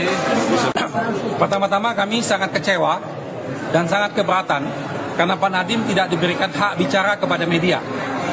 Itu melanggar hak asasi manusia karena dia mempunyai hak untuk ngomong ke publik. Dan saat ini kalau bicara situasi keamanan, tidak ada keamanan yang mengancam diri beliau. Situasinya semuanya kondusif, ya, semua peserta sidangnya juga tertib, jadi tidak ada alasan keamanan. Itu membuat-buat itu alasan itu. Dan kami sampaikan ini kepada pihak pimpinan Kejaksaan untuk mengingatkan staf-stafnya, janganlah berlaku sewenang-wenang. Hak untuk bicara ke publik itu adalah hak mendasar dari terdakwa. Selama tidak melanggar keamanan, tidak ada masalah. Jadi tolong lagi, kami sekali lagi tegaskan, tolong diberi hak Pak Nadiem untuk bicara ke publik. Jangan sampai ini berulang lagi. Karena nanti akan menjadi presiden black bagi kita ke depan. Ada yang boleh bicara, ada yang tidak. Apa dasarnya? Karena pada dasarnya undang-undang kita menjamin kebebasan berbicara itu. Itu yang pertama. Kita mengikuti yang lebih tinggi, Pak.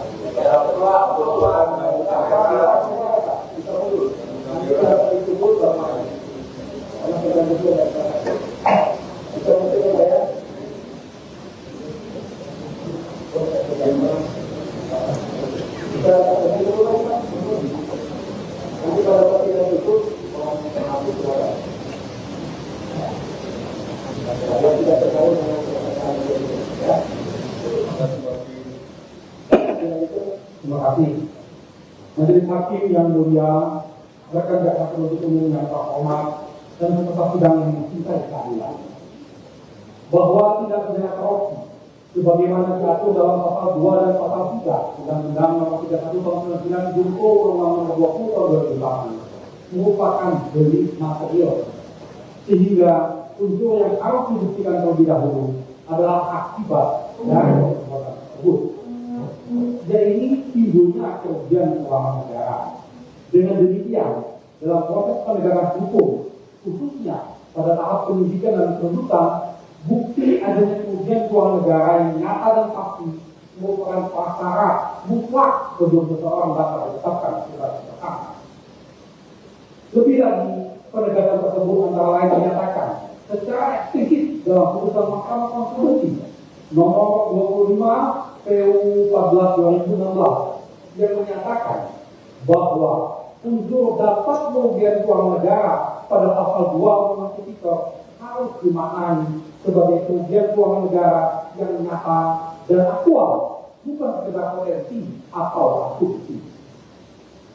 Meskipun pasal 2 dan pasal 3 Undang-Undang Tipikor telah dicabut pengaturannya dialihkan ke dalam pasal 603 dan pasal 604 KUHP 2023, hal tersebut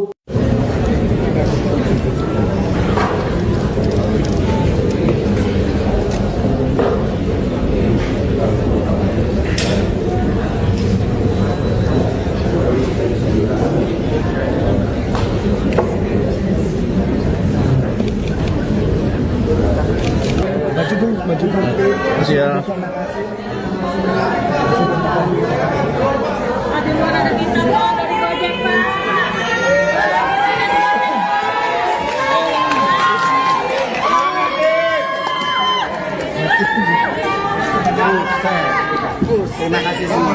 Terima kasih.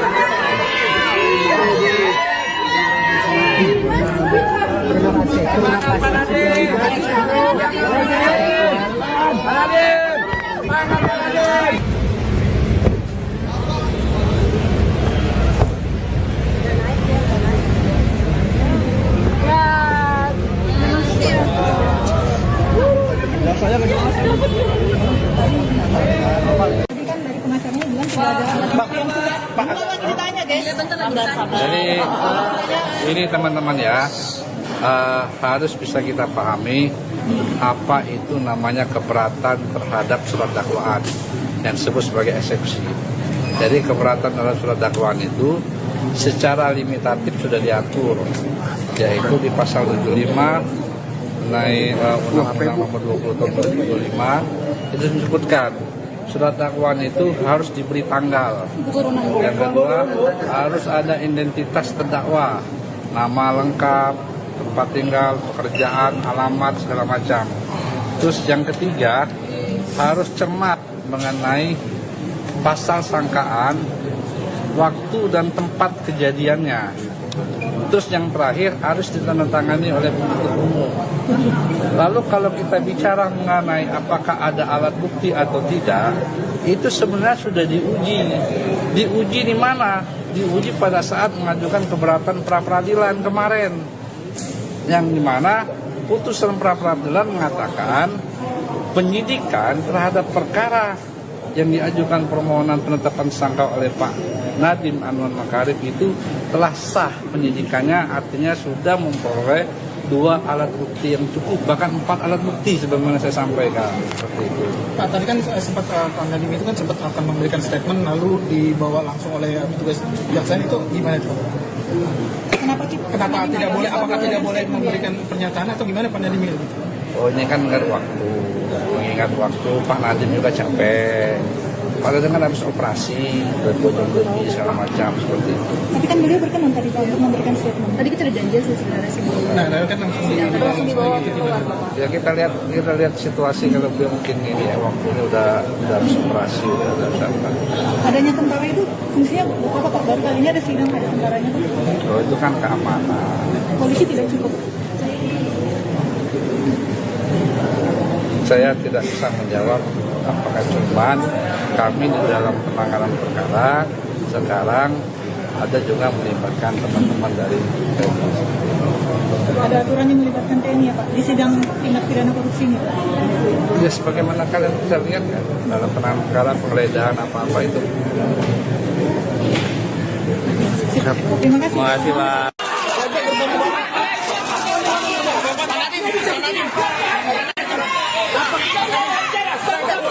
Dia bisa ngomong. Dia acara kemana hajat jadi manusia. Stop.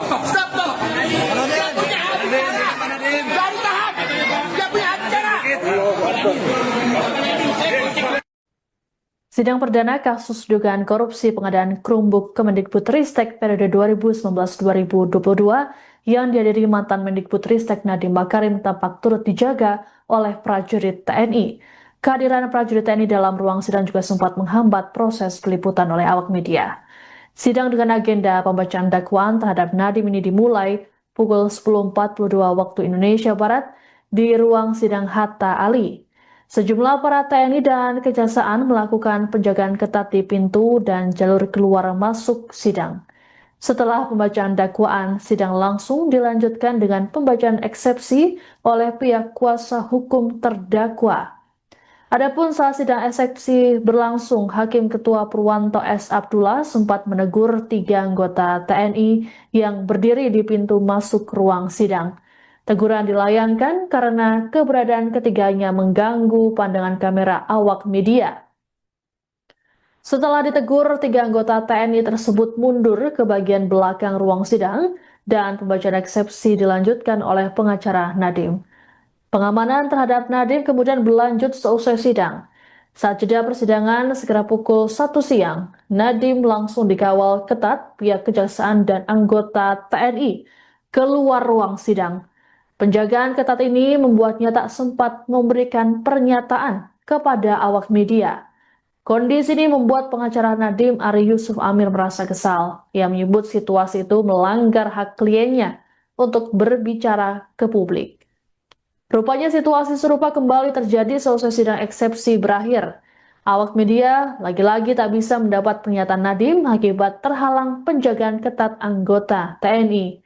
Nadiem langsung digiring menuju mobil tahanan oleh beberapa orang dari Kejaksaan.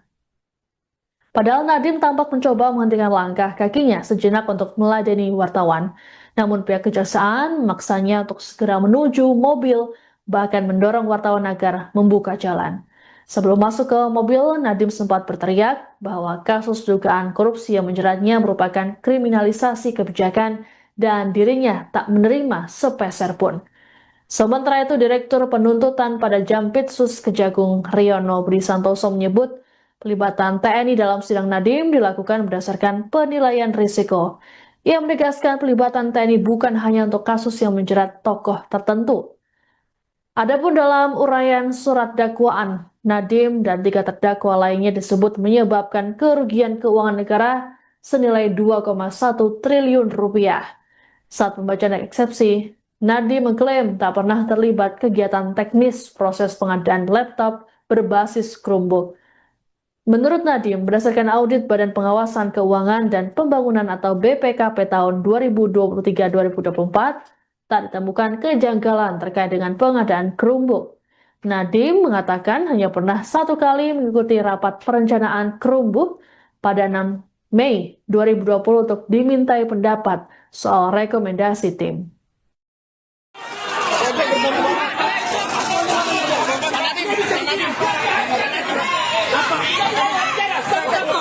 Dia bisa ngomong. Dia acara kemana hajat jadi manusia. Stop. Baru tahan. Dia punya acara.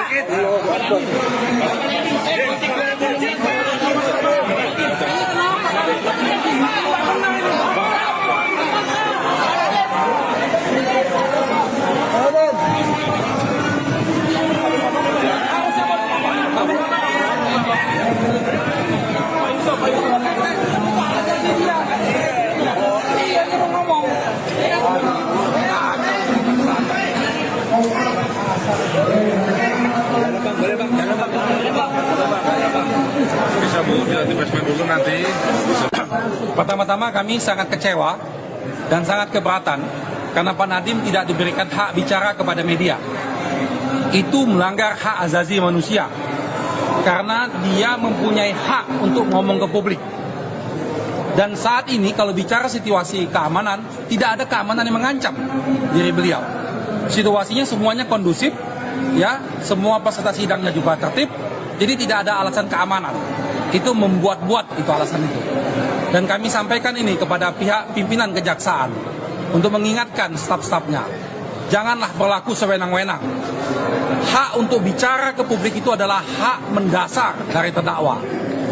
Selama tidak melanggar keamanan, tidak ada masalah. Jadi tolong lagi, kami sekali lagi tegaskan, tolong diberi hak Pak Nadiem untuk bicara ke publik. Jangan sampai ini berulang lagi. Karena nanti akan menjadi presiden black bagi kita ke depan. Ada yang boleh bicara, ada yang tidak. Apa dasarnya? Karena pada dasarnya undang-undang kita menjamin kebebasan berbicara itu. Itu yang pertama.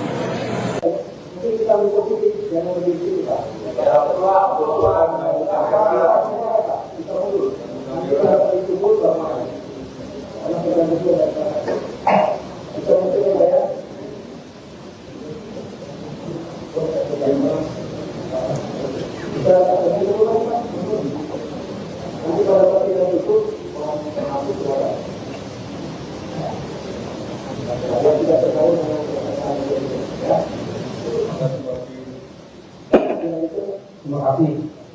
Majelis Hakim yang mulia, rekan jaksa penuntut umum yang terhormat, dan peserta sidang yang mencintai keadilan, bahwa tidak pidana korupsi sebagaimana diatur dalam pasal 2 dan pasal 3 Undang-Undang Nomor 31 Tahun 99 Junto Undang-Undang Nomor 20 Tahun 2008 merupakan delik material, sehingga unsur yang harus dibuktikan terlebih dahulu adalah akibat dari perbuatan tersebut. Dan ini timbulnya kerugian keuangan negara.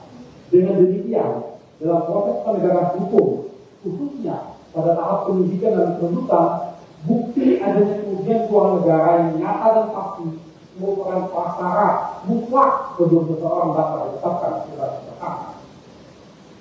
Lebih lagi, penegakan tersebut antara lain dinyatakan secara eksplisit dalam putusan Mahkamah Konstitusi nomor 25 PU 14/2016 yang menyatakan bahwa unsur dapat kerugian keuangan negara pada pasal 2 Undang-Undang Tipikor harus dimaknai sebagai kerugian keuangan negara yang nyata dan aktual, bukan sekedar potensi atau asumsi. Meskipun pasal 2 dan pasal 3 Undang-Undang Tipikor telah dicabut pengaturannya, dialihkan ke dalam pasal 603 dan pasal 604 KUHP 2023, hal tersebut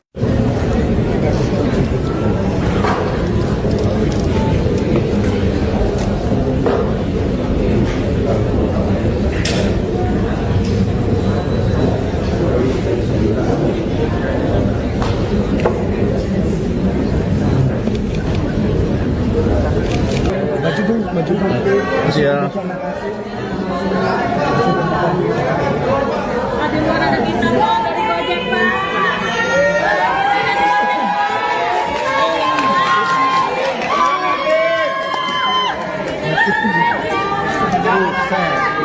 Terima kasih semua. Terima kasih.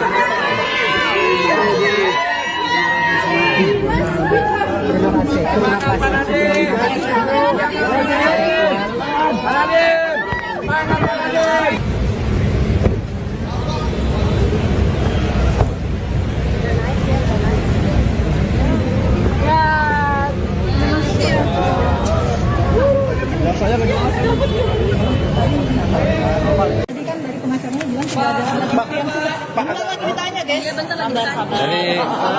Jadi ini teman-teman ya, harus bisa kita pahami apa itu namanya keberatan terhadap surat dakwaan yang disebut sebagai eksepsi.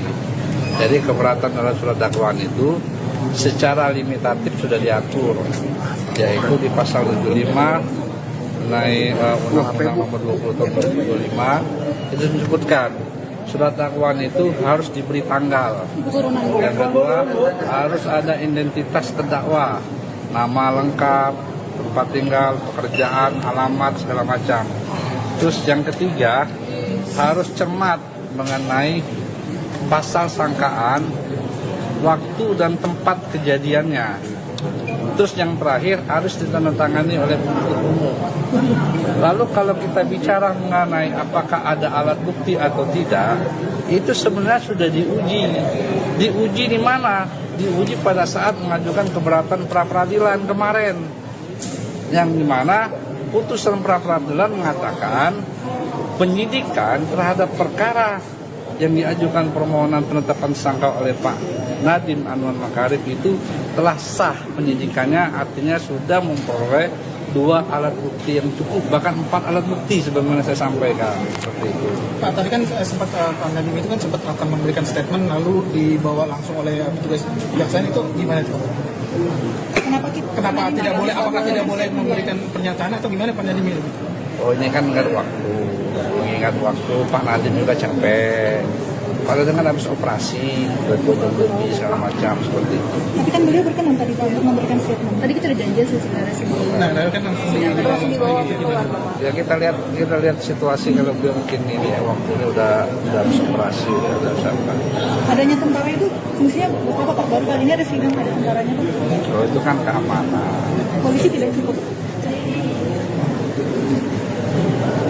Saya tidak bisa menjawab apakah cuman kami di dalam penanganan perkara sekarang ada juga melibatkan teman-teman dari TNI. Ada aturan yang melibatkan TNI ya Pak di sidang tindak pidana korupsi ini. Ya sebagaimana kalian bisa lihat kan dalam penanganan perkara penggeledahan apa-apa itu. Terima kasih. Terima kasih Pak.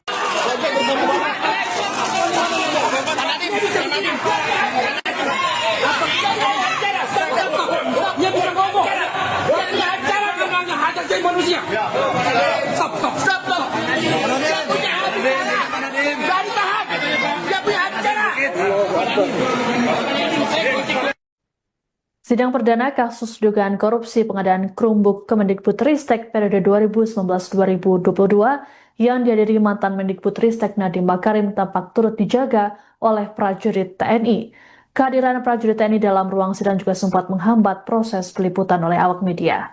Sidang dengan agenda pembacaan dakwaan terhadap Nadiem ini dimulai pukul 10.42 waktu Indonesia Barat di ruang sidang Hatta Ali. Sejumlah aparat TNI dan Kejaksaan melakukan penjagaan ketat di pintu dan jalur keluar masuk sidang. Setelah pembacaan dakwaan, sidang langsung dilanjutkan dengan pembacaan eksepsi oleh pihak kuasa hukum terdakwa. Adapun saat sidang eksepsi berlangsung, Hakim Ketua Purwanto S. Abdullah sempat menegur 3 anggota TNI yang berdiri di pintu masuk ruang sidang. Teguran dilayangkan karena keberadaan ketiganya mengganggu pandangan kamera awak media.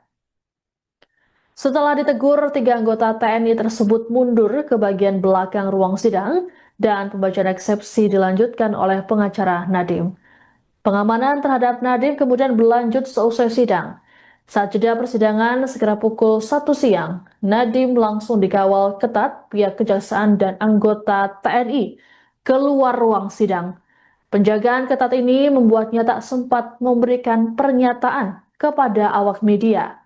Kondisi ini membuat pengacara Nadiem Ari Yusuf Amir merasa kesal. Ia menyebut situasi itu melanggar hak kliennya untuk berbicara ke publik.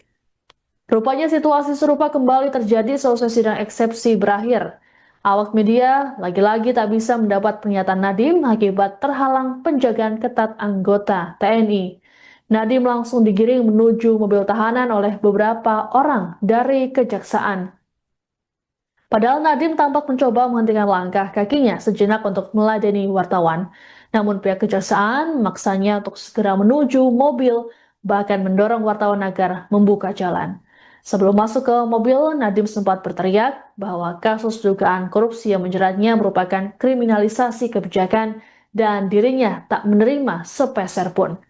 Sementara itu, Direktur Penuntutan pada Jampitsus Kejagung Riono Budi Santoso menyebut pelibatan TNI dalam sidang Nadiem dilakukan berdasarkan penilaian risiko. Ia menegaskan pelibatan TNI bukan hanya untuk kasus yang menjerat tokoh tertentu. Adapun dalam uraian surat dakwaan, Nadiem dan 3 terdakwa lainnya disebut menyebabkan kerugian keuangan negara senilai 2,1 triliun rupiah. Saat pembacaan eksepsi, Nadiem mengklaim tak pernah terlibat kegiatan teknis proses pengadaan laptop berbasis Chromebook. Menurut Nadiem, berdasarkan audit Badan Pengawasan Keuangan dan Pembangunan atau BPKP tahun 2023-2024, tak ditemukan kejanggalan terkait dengan pengadaan Chromebook. Nadiem mengatakan hanya pernah 1 kali mengikuti rapat perencanaan Chromebook pada 6 Mei 2020 untuk dimintai pendapat soal rekomendasi tim.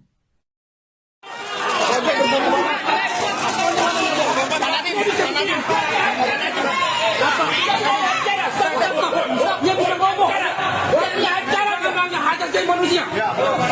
Stop. Dia punya acara. Dari tahap. Dia punya acara.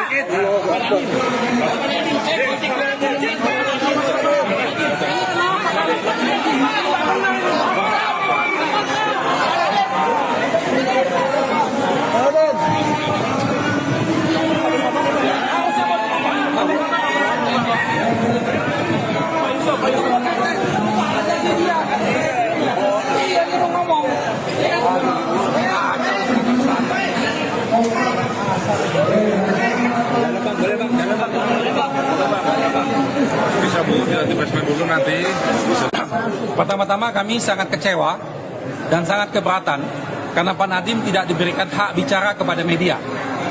Itu melanggar hak asasi manusia karena dia mempunyai hak untuk ngomong ke publik. Dan saat ini kalau bicara situasi keamanan, tidak ada keamanan yang mengancam diri beliau. Situasinya semuanya kondusif, ya, semua peserta sidangnya juga tertib, jadi tidak ada alasan keamanan. Itu membuat-buat itu alasan itu. Dan kami sampaikan ini kepada pihak pimpinan kejaksaan untuk mengingatkan staf-stafnya, janganlah berlaku sewenang-wenang. Hak untuk bicara ke publik itu adalah hak mendasar dari terdakwa. Selama tidak melanggar keamanan, tidak ada masalah. Jadi tolong lagi, kami sekali lagi tegaskan, tolong diberi hak Pak Nadiem untuk bicara ke publik. Jangan sampai ini berulang lagi. Karena nanti akan menjadi presiden black bagi kita ke depan. Ada yang boleh bicara, ada yang tidak. Apa dasarnya? Karena pada dasarnya undang-undang kita menjamin kebebasan berbicara itu. Itu yang pertama.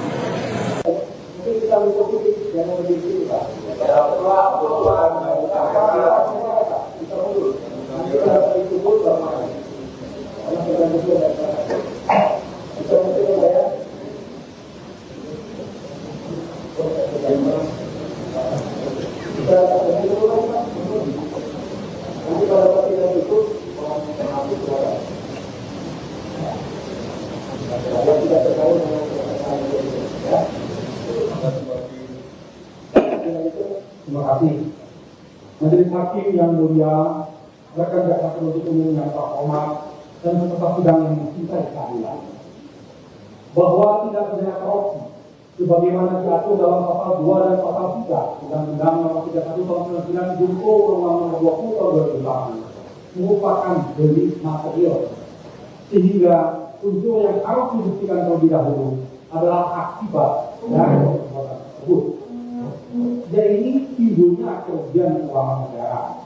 Dengan demikian, dalam proses penegakan hukum, khususnya pada tahap penyidikan dan penuntutan, bukti adanya kerugian keuangan negara yang nyata dan pasti merupakan prasyarat mutlak sebelum seseorang dapat ditetapkan sebagai tersangka. Lebih lagi, penegakan tersebut antara lain dinyatakan secara eksplisit dalam putusan Mahkamah Konstitusi nomor 25 PU 14/2016 yang menyatakan bahwa unsur dapat kerugian keuangan negara pada pasal 2 Undang-Undang Tipikor harus dimaknai sebagai kerugian keuangan negara yang nyata dan aktual, bukan sekedar potensi atau asumsi. Meskipun pasal 2 dan pasal 3 Undang-Undang Tipikor telah dicabut pengaturannya dialihkan ke dalam pasal 603 dan pasal 604 KUHP 2023, hal tersebut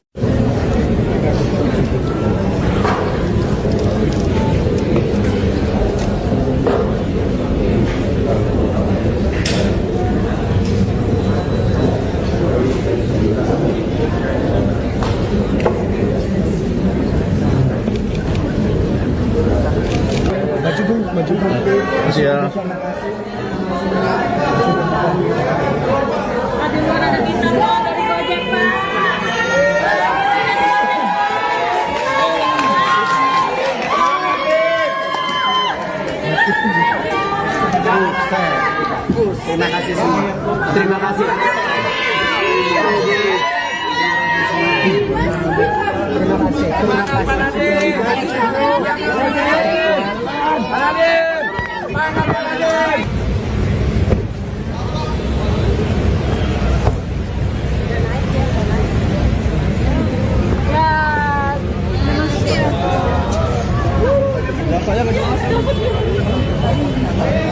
Tadi kan dari pengacaranya bilang sudah ada alat bukti yang sudah. Gimana ceritanya, guys? Jadi ini teman-teman ya, harus bisa kita pahami apa itu namanya keberatan terhadap surat dakwaan yang disebut sebagai eksepsi. Jadi keberatan terhadap surat dakwaan itu secara limitatif sudah diatur, yaitu di pasal 75 mengenai Undang-Undang Nomor 20 Tahun 2025 itu menyebutkan surat dakwaan itu harus diberi tanggal.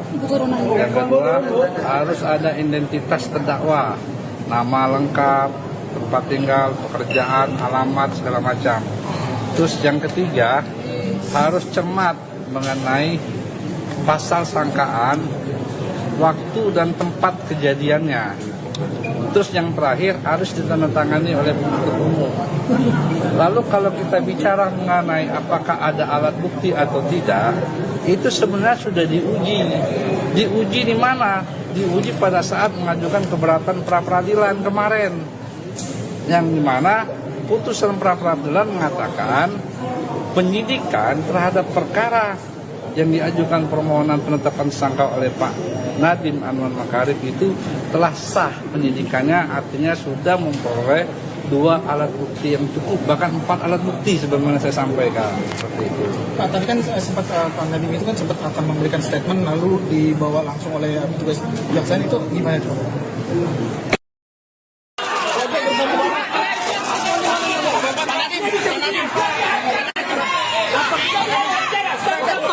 Dia bisa ngomong. Dia punya acara memangnya ada jadi manusia.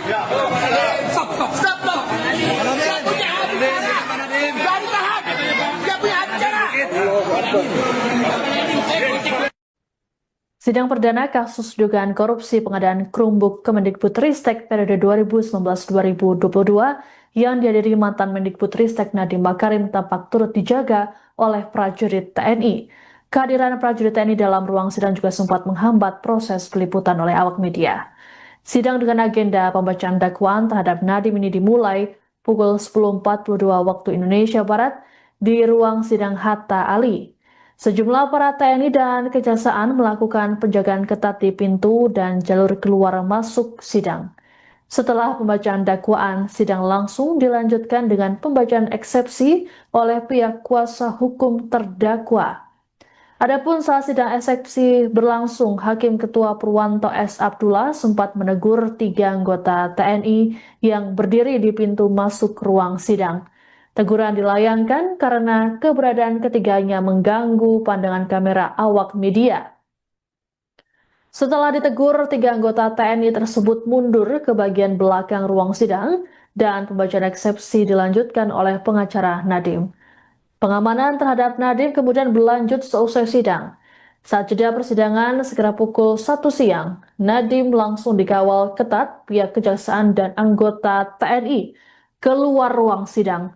Penjagaan ketat ini membuatnya tak sempat memberikan pernyataan kepada awak media. Kondisi ini membuat pengacara Nadiem Ari Yusuf Amir merasa kesal. Ia menyebut situasi itu melanggar hak kliennya untuk berbicara ke publik. Rupanya situasi serupa kembali terjadi selesai sidang eksepsi berakhir.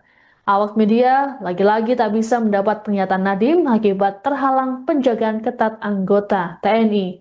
Nadiem langsung digiring menuju mobil tahanan oleh beberapa orang dari Kejaksaan. Padahal Nadiem tampak mencoba menghentikan langkah kakinya sejenak untuk meladeni wartawan. Namun pihak Kejaksaan memaksanya untuk segera menuju mobil, bahkan mendorong wartawan agar membuka jalan.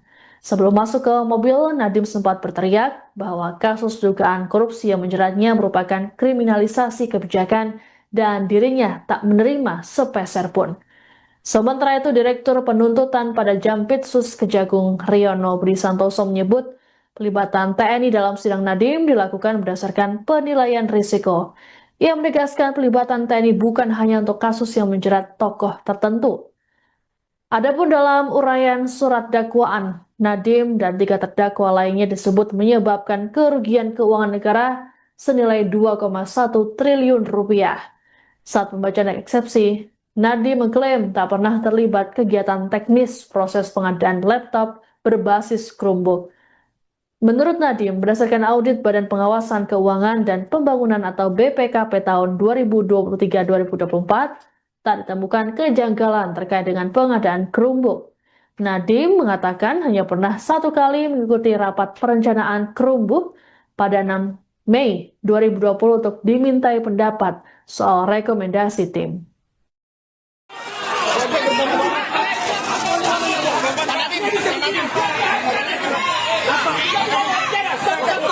Dia bisa ngomong. Dia punya acara tentang hak asasi manusia. Stop. Dia punya acara. Dari tahap. Dia punya acara.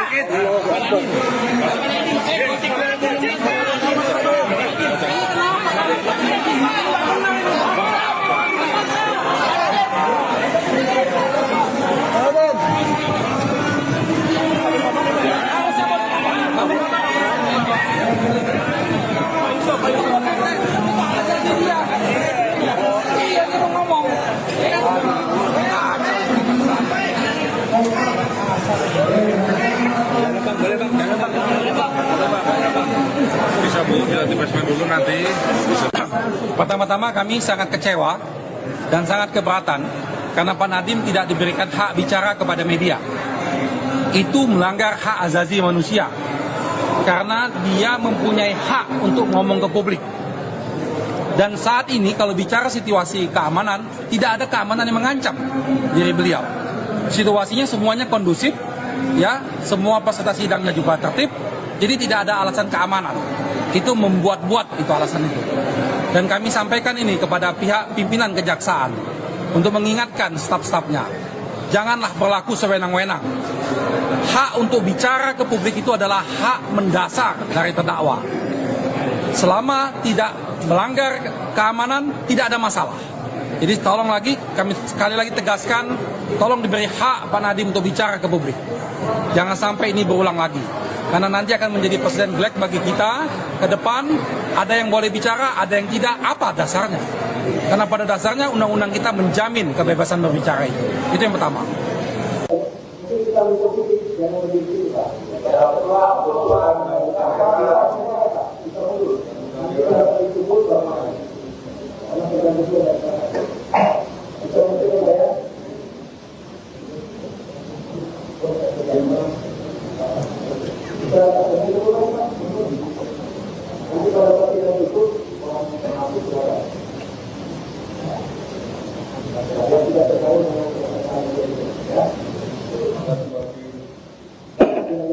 Terima kasih.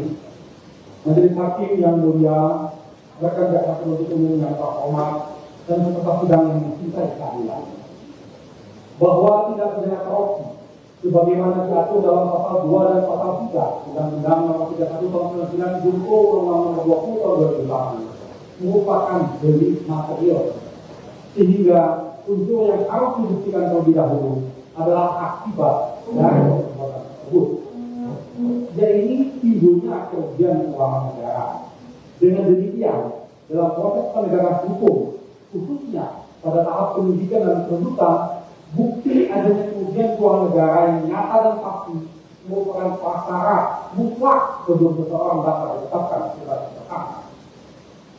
Lebih lagi, penegakan tersebut antara lain menyatakan secara eksplisit dalam putusan Mahkamah Konstitusi nomor 25 PU 14/2016 yang menyatakan bahwa unsur dapat kerugian keuangan negara pada pasal 2 Undang-Undang Tipikor harus dimaknai sebagai kerugian keuangan negara yang nyata dan aktual, bukan sekedar potensi atau asumsi.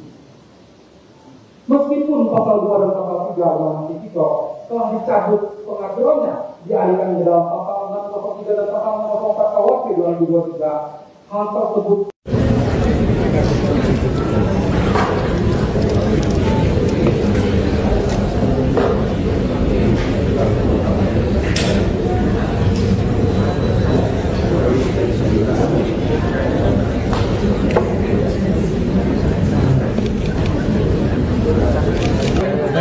Ya.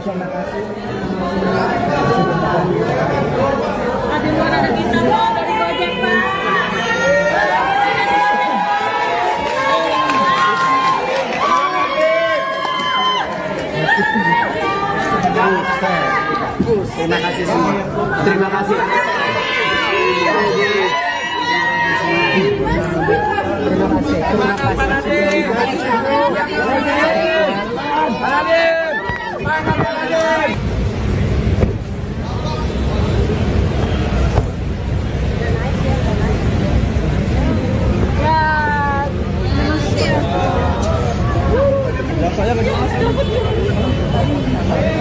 Tadi kan dari pengacaranya bilang sudah ada alat bukti yang sudah. Gimana ceritanya, guys? Jadi ini teman-teman ya, harus bisa kita pahami apa itu namanya keberatan terhadap surat dakwaan yang disebut sebagai eksepsi. Jadi keberatan terhadap surat dakwaan itu secara limitatif sudah diatur, yaitu di pasal 75 mengenai Undang-Undang Nomor 20 Tahun 2025 seperti itu. Pak, tadi kan sempat Pak Nadiem itu kan sempat akan memberikan statement lalu dibawa langsung oleh petugas kejaksaan, itu gimana itu Pak? Kenapa tidak boleh? Apakah tidak boleh memberikan pernyataan atau gimana Pak Nadiem itu? Oh, ini kan mengingat waktu Pak Nadiem juga capek. Padahal dengan habis operasi, lebih segala macam seperti itu. Tapi kan beliau berkenan tadi Pak untuk memberikan statement. Tadi kita udah janji sih sebenarnya sih. Nah, kan langsung dibawa keluar. Ya kita lihat situasi kalau beliau mungkin ini ya, waktunya udah habis operasi, udah sampai. Adanya tentara itu fungsinya apa Pak? Baru kali ini ada sidang ada tentaranya Pak. Oh, itu kan keamanan. Polisi tidak cukup. Saya tidak bisa menjawab apakah cuman kami di dalam penanganan perkara sekarang ada juga melibatkan teman-teman dari TNI. Ada aturan yang melibatkan TNI ya Pak di sidang tindak pidana korupsi ini Pak. Ya sebagaimana kalian bisa lihat kan dalam penanganan perkara penggeledahan apa-apa itu. Terima kasih. Pak.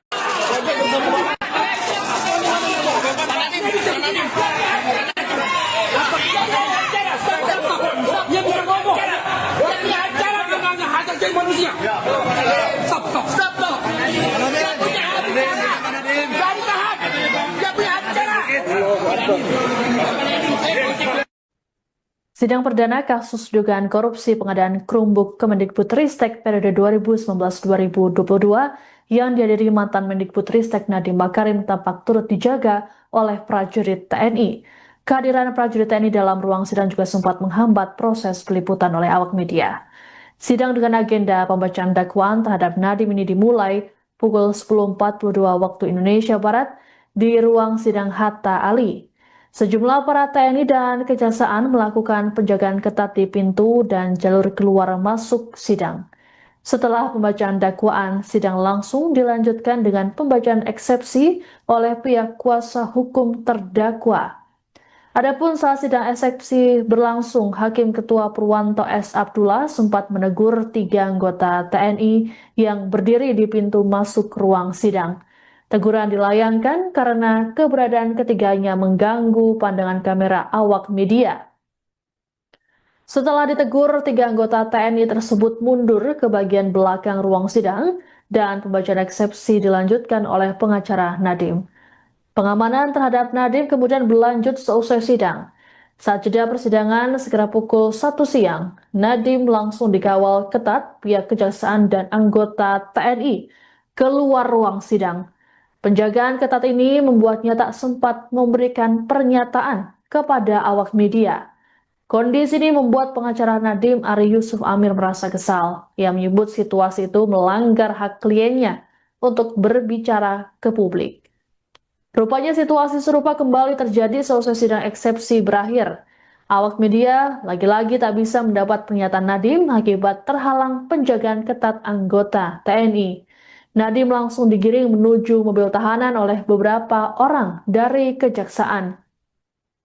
Padahal Nadiem tampak mencoba menghentikan langkah kakinya sejenak untuk meladeni wartawan. Namun pihak Kejaksaan memaksanya untuk segera menuju mobil, bahkan mendorong wartawan agar membuka jalan. Sebelum masuk ke mobil, Nadiem sempat berteriak bahwa kasus dugaan korupsi yang menjeratnya merupakan kriminalisasi kebijakan dan dirinya tak menerima sepeser pun. Sementara itu, Direktur Penuntutan pada Jampitsus Kejagung Riono Budi Santoso menyebut pelibatan TNI dalam sidang Nadiem dilakukan berdasarkan penilaian risiko. Ia menegaskan pelibatan TNI bukan hanya untuk kasus yang menjerat tokoh tertentu. Adapun dalam uraian surat dakwaan, Nadiem dan 3 terdakwa lainnya disebut menyebabkan kerugian keuangan negara senilai 2,1 triliun rupiah. Saat pembacaan eksepsi, Nadiem mengklaim tak pernah terlibat kegiatan teknis proses pengadaan laptop berbasis Chromebook. Menurut Nadiem, berdasarkan audit Badan Pengawasan Keuangan dan Pembangunan atau BPKP tahun 2023-2024, tak ditemukan kejanggalan terkait dengan pengadaan Chromebook. Nadiem mengatakan hanya pernah 1 kali mengikuti rapat perencanaan Chromebook pada 6 Mei 2020 untuk dimintai pendapat soal rekomendasi tim.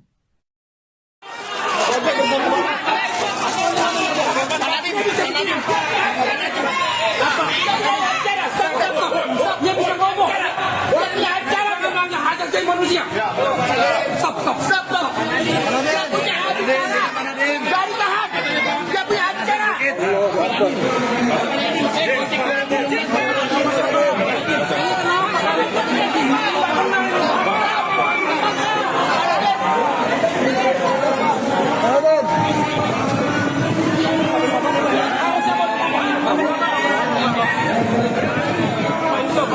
Dasar dari terdakwa, selama tidak melanggar keamanan tidak ada masalah. Jadi tolong lagi, kami sekali lagi tegaskan, tolong diberi hak Pak Nadiem untuk bicara ke publik. Jangan sampai ini berulang lagi, karena nanti akan menjadi presiden black bagi kita ke depan. Ada yang boleh bicara, ada yang tidak. Apa dasarnya? Karena pada dasarnya undang-undang kita menjamin kebebasan berbicara itu. Itu yang pertama.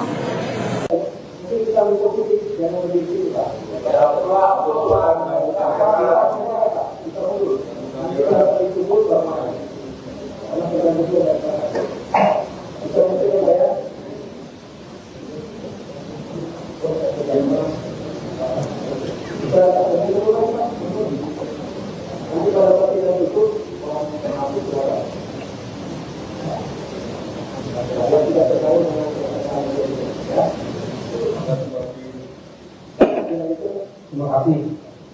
Majelis Hakim yang mulia, rekan jaksa penuntut umum yang terhormat dan peserta sidang yang mencintai keadilan, bahwa tidak pidana korupsi sebagaimana diatur dalam pasal 2 dan pasal 3 Undang-Undang Nomor 31 Tahun 99 Junto Undang-Undang Nomor 20 Tahun 2008 merupakan delik material, sehingga unsur yang harus dibuktikan terlebih dahulu adalah akibat dari perbuatan tersebut. Jadi timbulnya kerugian keuangan negara. Dengan demikian, dalam proses penegakan hukum, khususnya pada tahap penyidikan dan penuntutan, bukti adanya kerugian keuangan negara yang nyata dan pasti merupakan prasyarat mutlak sebelum seseorang dapat ditetapkan sebagai tersangka. Lebih lagi, penegakan tersebut antara lain menyatakan secara eksplisit dalam putusan Mahkamah Konstitusi nomor 25 PU 14 2016 yang menyatakan bahwa unsur dapat kerugian keuangan negara pada pasal 2 Undang-Undang Tipikor harus dimaknai sebagai kerugian keuangan negara yang nyata dan aktual, bukan sekedar potensi atau asumsi. Meskipun pasal 2 dan pasal 3 Undang-Undang Tipikor telah dicabut pengaturannya dialihkan ke dalam pasal 603 dan pasal 604 KUHP 2023, hal tersebut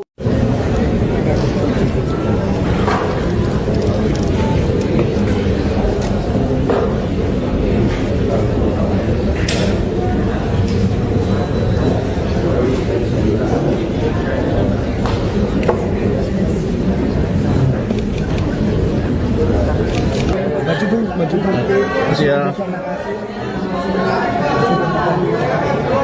Ada bintang dari Gojek, Pak.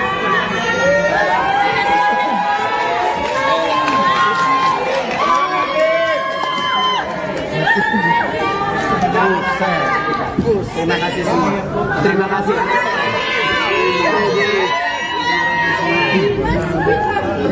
Tadi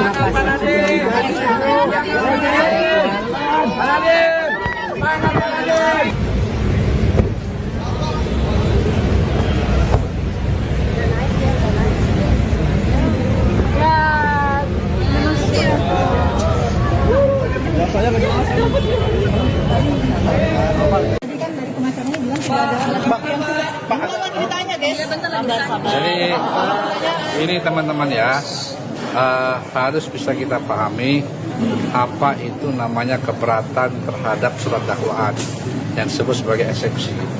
Jadi keberatan terhadap surat dakwaan itu secara limitatif sudah diatur, yaitu di pasal 75 mengenai Undang-Undang Nomor 20 Tahun 2025 itu disebutkan surat dakwaan itu harus diberi tanggal. Yang kedua, harus ada identitas terdakwa, nama lengkap, tempat tinggal, pekerjaan, alamat, segala macam.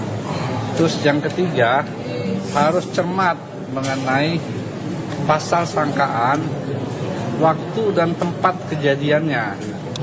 Terus yang terakhir harus ditandatangani oleh penuntut umum. Lalu kalau kita bicara mengenai apakah ada alat bukti atau tidak, itu sebenarnya sudah diuji.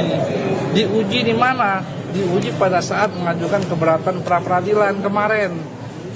Yang dimana putusan pra-peradilan mengatakan penyidikan terhadap perkara yang diajukan permohonan penetapan tersangka oleh Pak Nadiem Anwar Makarim itu telah sah penyidikannya, artinya sudah memperoleh 2 alat bukti yang cukup, bahkan 4 alat bukti sebagaimana saya sampaikan seperti itu.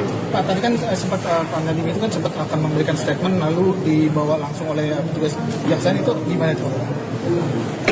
Kenapa tidak boleh? Apakah tidak boleh memberikan pernyataan atau gimana Pak Nadiem itu? Oh, ini kan mengingat waktu Pak Nadiem juga capek. Pak Nadiem kan habis operasi, berbuat segala macam seperti itu. Tapi kan beliau berkenan tadi Pak untuk memberikan statement. Tadi kita udah janji sih sebenarnya sih. Nah, kan langsung dibawa ke luar. Ya kita lihat situasi kalau beliau mungkin ini ya waktunya udah habis operasi, udah apa.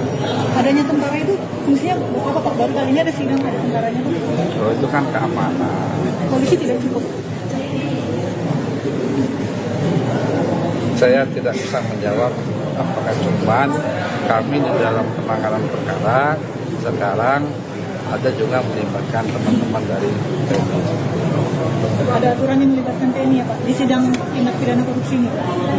Ya sebagaimana kalian bisa lihat kan dalam penanganan perkara penggeledahan apa-apa itu. Terima kasih. Terima kasih Pak.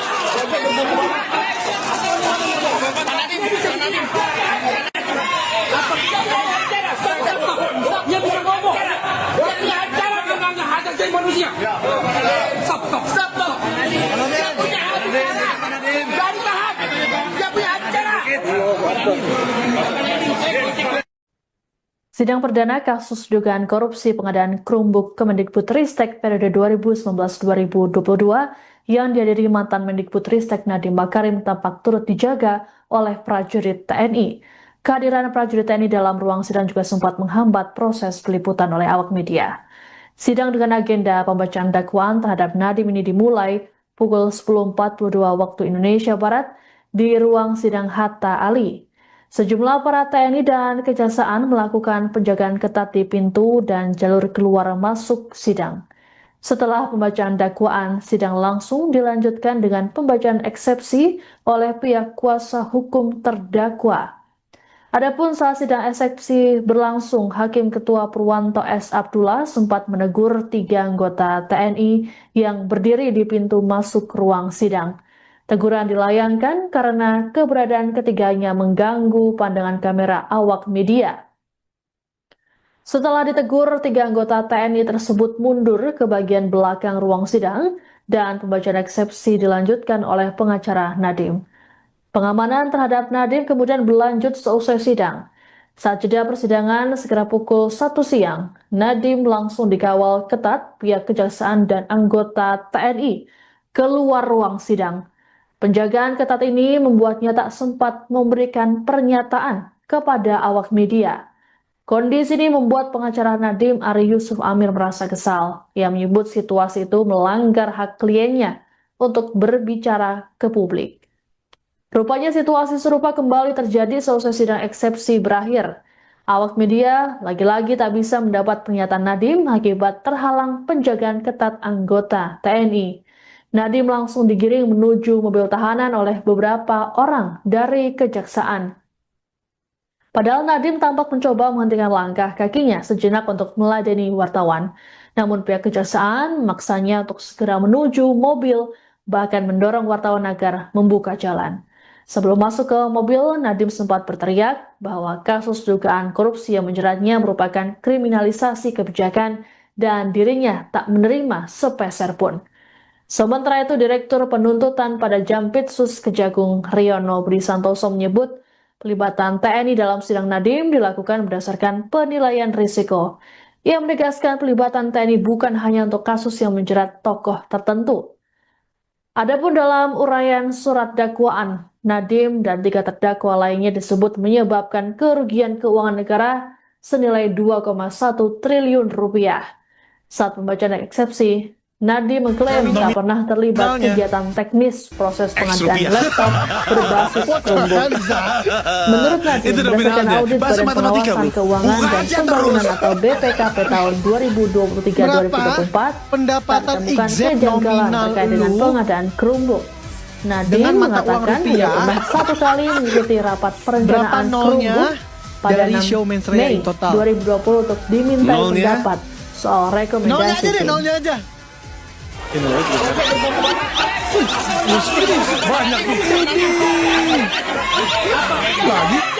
قال رسول الله صلى الله عليه وسلم I'm a Muslim and my girlfriend is Catholic. I'm a Muslim and my girlfriend is Catholic. I'm a Muslim and my girlfriend is Catholic. I'm a Muslim and my girlfriend is Catholic. I'm a Muslim and my girlfriend is Catholic. I'm a Muslim and my girlfriend is Catholic. I'm a Muslim Pertama-tama kami and my sangat kecewa girlfriend is dan sangat keberatan Catholic. karena Pak Nadiem tidak diberikan hak bicara kepada media. I'm a Muslim and Itu my melanggar girlfriend is hak asasi manusia Catholic. karena dia mempunyai hak untuk ngomong ke I'm a publik. Muslim and my Dan girlfriend saat is ini kalau bicara situasi Catholic. keamanan, tidak ada keamanan yang mengancam diri beliau. I'm a Muslim Situasinya and my semuanya girlfriend kondusif, is ya, semua peserta Catholic. sidangnya juga tertib. Jadi tidak ada alasan keamanan. I'm a Muslim Itu and membuat-buat my itu girlfriend alasan is itu. Dan kami sampaikan Catholic. ini kepada pihak pimpinan kejaksaan untuk I'm a mengingatkan Muslim staf-stafnya. and my girlfriend Janganlah is berlaku sewenang-wenang. Catholic. Hak untuk bicara ke publik itu adalah hak I'm a mendasar Muslim dari and terdakwa. my girlfriend is Selama tidak Catholic. melanggar keamanan, tidak ada masalah. I'm a Jadi Muslim tolong lagi, kami and my sekali girlfriend lagi is tegaskan, tolong diberi hak Catholic. Pak Nadiem untuk bicara ke publik. Jangan sampai ini I'm a terulang lagi. Muslim Karena nanti and my akan menjadi girlfriend is presiden black bagi kita ke depan. Catholic. Ada yang boleh bicara, ada yang tidak. Apa I'm dasarnya? a Muslim Karena pada and my dasarnya girlfriend undang-undang is kita menjamin kebebasan berbicara. Catholic. Itu yang pertama.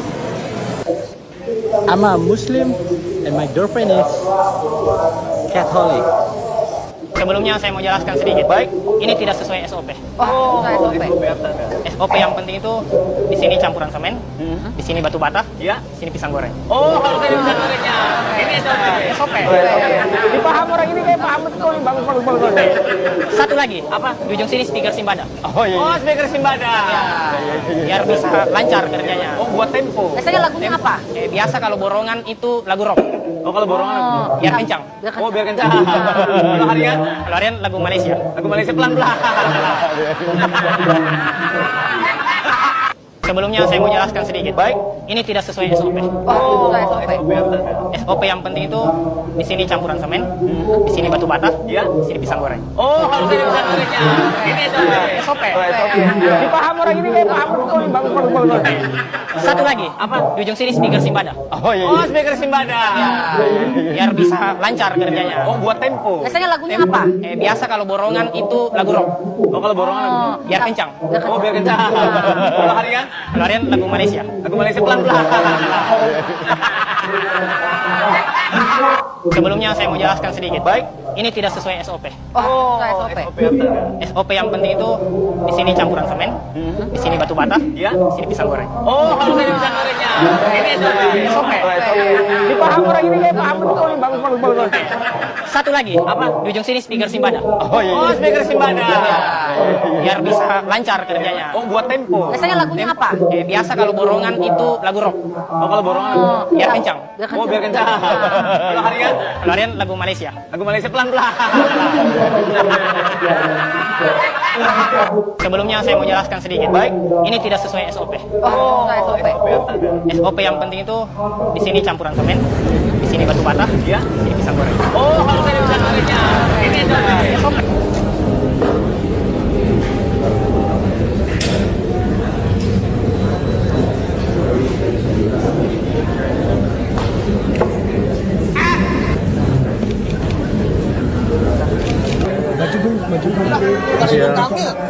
Kita nyari dulu kami. paling main cewek. Paling kasihan. Jangan sosok punya pacar nggak? Belum ada, Pak. Pernah pacaran nggak? Terima kasih. Tak pernah hancur hati dodaku melambai.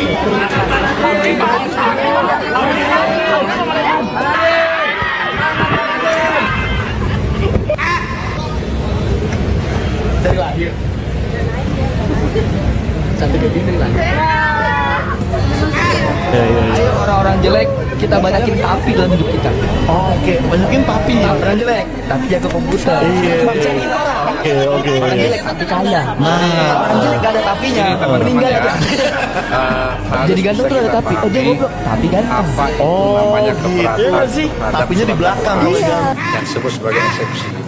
Jadi keberatan dalam surat dakwaan itu secara limitatif sudah diatur, yaitu di pasal 25 mengenai paling main cewek. disebutkan surat dakwaan itu harus diberi tanggal. Yang kedua, harus ada identitas terdakwa, nama lengkap, tempat tinggal, pekerjaan, alamat segala macam. Terus yang ketiga, harus cermat mengenai pasal sangkaan, waktu dan tempat kejadiannya. Terus yang terakhir harus ditandatangani oleh penuntut umum.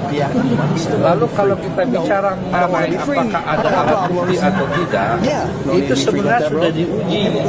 Diuji di mana? Diuji pada saat mengajukan keberatan pra peradilan kemarin, yang mana putusan pra peradilan mengatakan Stop berlangganan Canva penyidikan sekarang terhadap karena Dreamina perkara AI baru aja yang upgrade diajukan Visit Dream permohonan 4.0 untuk dan langsung tersangka jadi peringkat 1 di Nadine leaderboard Amar Karim ngalahin itu Nano Banana telah loh. sah Gak heran sih penyidikannya, karena Dreamina artinya itu sudah platform keluaran memperoleh ByteDance. dua Kalau di alat Canva bukti kalian yang butuh waktu cukup, bahkan berjam-jam alat buat bukti bikin satu sebagaimana post. saya sampaikan. Saat kan pasal Pandemi itu kan sempat akan memberikan statement lalu dibawa langsung oleh jaksa untuk Apa nama Namanya Foxy University. atau gimana pandangannya? Ini kan Bisnis dong. kan waktu Pak Nadiem juga capek. Makanya kamu interview nih karena dia satu-satunya orang di kantor yang bisa bahasa Mandarin. 是的，就是因为我喜欢他。 Kita lihat situasi lebih Adanya tentara itu fungsinya apa? Bahasa Mandarin. itu kan apa aja? Polisi kan? Saya tidak bisa menjawab. Cuman kami sudah melaksanakan sekarang ada juga Mandarin. Nah, ini ternyata orang Mandarin, ngomongnya Mandarin. Ya sebagaimana kalian bisa lihat, 你叫啥名字呢？ sekarang peredaran.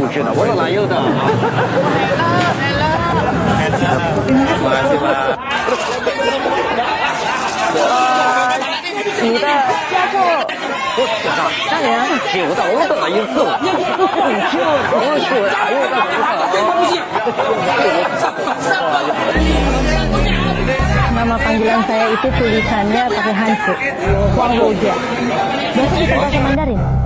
Sidang perdana kasus dugaan korupsi pengadaan Chromebook Kemendikbudristek periode 2011-2022 yang menjadi mantan Kemendikbudristek Nadiem Makarim tampak turut dijaga oleh prajurit TNI. Kehadiran prajurit TNI dalam ruang sidang juga sempat menghambat proses peliputan oleh awak media. Sidang dengan agenda pembacaan dakwaan terhadap Nadiem dimulai pukul 10.42 waktu Indonesia Barat di ruang sidang Hatta Ali. Sejumlah aparat TNI dan Kejaksaan melakukan penjagaan ketat di pintu dan jalur keluar masuk sidang. Setelah pembacaan dakwaan, sidang langsung dilanjutkan dengan pembacaan eksepsi oleh pihak kuasa hukum terdakwa. Adapun saat sidang eksepsi berlangsung, Hakim Ketua Purwanto S. Abdullah sempat menegur 3 anggota TNI yang berdiri di pintu masuk ruang sidang. Teguran dilayangkan karena keberadaan ketiganya mengganggu pandangan kamera awak media. Setelah ditegur, 3 anggota TNI tersebut mundur ke bagian belakang ruang sidang dan pembacaan eksepsi dilanjutkan oleh pengacara Nadiem. Pengamanan terhadap Nadiem kemudian berlanjut seusai sidang. Saat jeda persidangan sekitar pukul 1 siang, Nadiem langsung dikawal ketat pihak Kejaksaan dan anggota TNI keluar ruang sidang. Penjagaan ketat ini membuatnya tak sempat memberikan pernyataan kepada awak media. Kondisi ini membuat pengacara Nadiem Ari Yusuf Amir merasa kesal. Ia menyebut situasi itu melanggar hak kliennya untuk berbicara ke publik. Rupanya situasi serupa kembali terjadi seusai sidang eksepsi berakhir. Awak media lagi-lagi tak bisa mendapat pernyataan Nadiem akibat terhalang penjagaan ketat anggota TNI. Kopinya nendang, wafer coklatnya nikmat. Siap gas, siap break. Nescafe, KitKat Latte. Kopinya nendang, wafer coklatnya nikmat. Siap gas, siap break. Nescafe, KitKat Latte. Kopinya nendang, wafer coklatnya nikmat. Siap gas, siap break. Nescafe, KitKat Latte. Kopinya nendang, wafer coklatnya nikmat. Siap gas, siap break. Nescafe, KitKat Latte. Korupsi yang menjeratnya Kopinya merupakan nendang, wafer coklatnya kriminalisasi nikmat. kebijakan Siap gas, dan siap dirinya break. tak Nescafe, menerima KitKat sepeser Latte. pun. Kopinya Sementara itu, nendang, Direktur wafer coklatnya Penuntutan nikmat. pada Siap Jampitsus gas, Kejagung siap break. Priyono Nescafe, Dwi Santoso KitKat menyebut Latte. pelibatan Kopinya TNI nendang, dalam sidang wafer Nadiem coklatnya dilakukan nikmat. berdasarkan Siap gas, penilaian siap break. risiko. Nescafe. Ia menegaskan pelibatan TNI bukan hanya untuk kasus yang menjerat tokoh tertentu. Adapun dalam uraian surat dakwaan, Nadiem dan 3 terdakwa lainnya disebut menyebabkan kerugian keuangan negara senilai 2,1 triliun rupiah. Saat pembacaan eksepsi, Nadiem mengklaim tak pernah terlibat kegiatan teknis proses pengadaan laptop berbasis Chromebook. Menurut Nadiem, berdasarkan audit Badan Pengawasan Keuangan dan Pembangunan atau BPKP tahun 2023-2024, tak ditemukan kejanggalan terkait dengan pengadaan Chromebook. Nadiem mengatakan hanya pernah 1 kali mengikuti rapat perencanaan Chromebook pada 6 Mei 2020 untuk dimintai pendapat soal rekomendasi.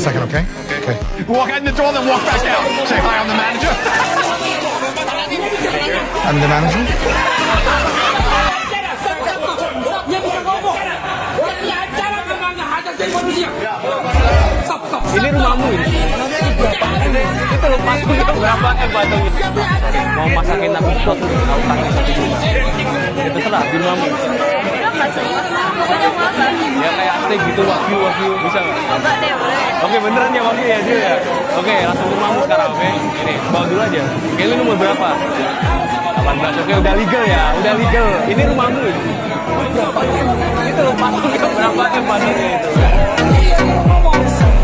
Ini rumahmu. As you can tell from my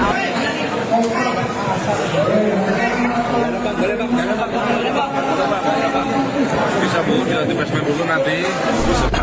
Pertama-tama kami sangat kecewa dan sangat keberatan karena Pak Nadiem tidak diberikan hak bicara kepada media. Itu melanggar hak asasi manusia karena dia mempunyai hak untuk ngomong ke publik. Dan saat ini kalau bicara situasi keamanan, tidak ada keamanan yang mengancam diri beliau. Situasinya semuanya kondusif, ya, semua peserta sidangnya juga tertib, jadi tidak ada alasan keamanan. Itu membuat-buat situasi. Dan kami sampaikan ini kepada pihak pimpinan kejaksaan untuk mengingatkan staf-stafnya, janganlah berlaku sewenang-wenang. hak untuk bicara ke publik itu adalah hak mendasar dari Kalau terdakwa. diprediksi sistem Selama pembagiannya tidak katanya rata, betul? melanggar Nggak keamanan, peduli tidak ada dengan masalah. orang-orangnya. Jadi tolong lagi, kami sekali lagi tegaskan, tolong diberi hak Pak Nadiem untuk bicara ke publik. Jangan sampai ini berulang lagi. Karena nanti akan menjadi presiden black bagi kita. Ke depan, ada yang boleh bicara, ada yang tidak. Apa dasarnya? Karena pada dasarnya undang-undang kita menjamin kebebasan berbicara itu. Itu yang pertama. Jalan-jalan aja. Oh iya? Iya. Buang duit dong lu pada. Kan kalau pertama kali tahun 2020 masih patungan. Selebihnya kalaupun nggak ada sponsor kan ada duit AdSense. Oh iya dari situ. AdSense dipakai lagi buat jalan-jalan berikutnya. Tapi itu yang megang Andre kan? Enggak, ada tim dari Taulani TV. Oh, jadi kalian semua tahu AdSense berapa gitu-gitu? Iya kan gua megang adminnya juga, admin YouTube. Nutup Le dari AdSense itu buat jalan-jalan segala macam. Ya kan AdSense misalnya kita udah jalan berapa vlog, ada 600 juta duitnya. Buset, duit kas tuh. Ibaratnya duit kas kan? Iya duit AdSense. Iya, kalau nggak dipakai, kalau ada brand kan nggak dipakai tuh duit. Bener Iya. dong gue. Udah juga ya? AdSense 600 juta. Iya bulan ini nih. Ini bulan ini. Kan kemarin kan kita jalan-jalan ke Lombok. Iya. Ada 6 episode vlog. Yang harus dibuktikan terlebih dahulu adalah akibat dari Hampir 600 juta? Hampir. Ini nggak apa-apa lo bocorin di podcast gue. Iya kan tahu orang juga. Siapa yang tahu kan tahu? Kalau yang tahu, kalau orang-orang prediksi. Kalau diprediksi sistem As you can tell from my outfit that I was made in China. Look guys, I'm really sorry for the COVID. Yeah, this cute bloke came up to me. He was like, "Yo, what's your name?" I said, "My name is He," and he said, "Nice to meet you, He." Was like, "What? Excuse me, I am not a hoe. That's my cousin." As you can tell from my outfit that I was made in China. Look guys, I'm really sorry for the COVID. Yeah, this cute bloke came up to me. He was like, "Yo, what's your name?" I said, "My name is He," and he said, "Nice to meet you, He." I was like, "What? Excuse me, I am not a..." Pembuktian solid.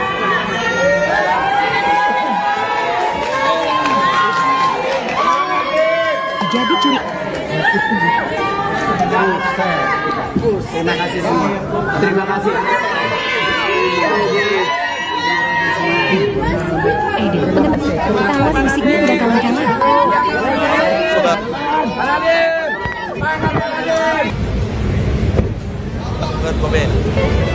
Pembuktian soleh jadi curi Aiden. Pengetahuan musiknya nggak kalah-kalah.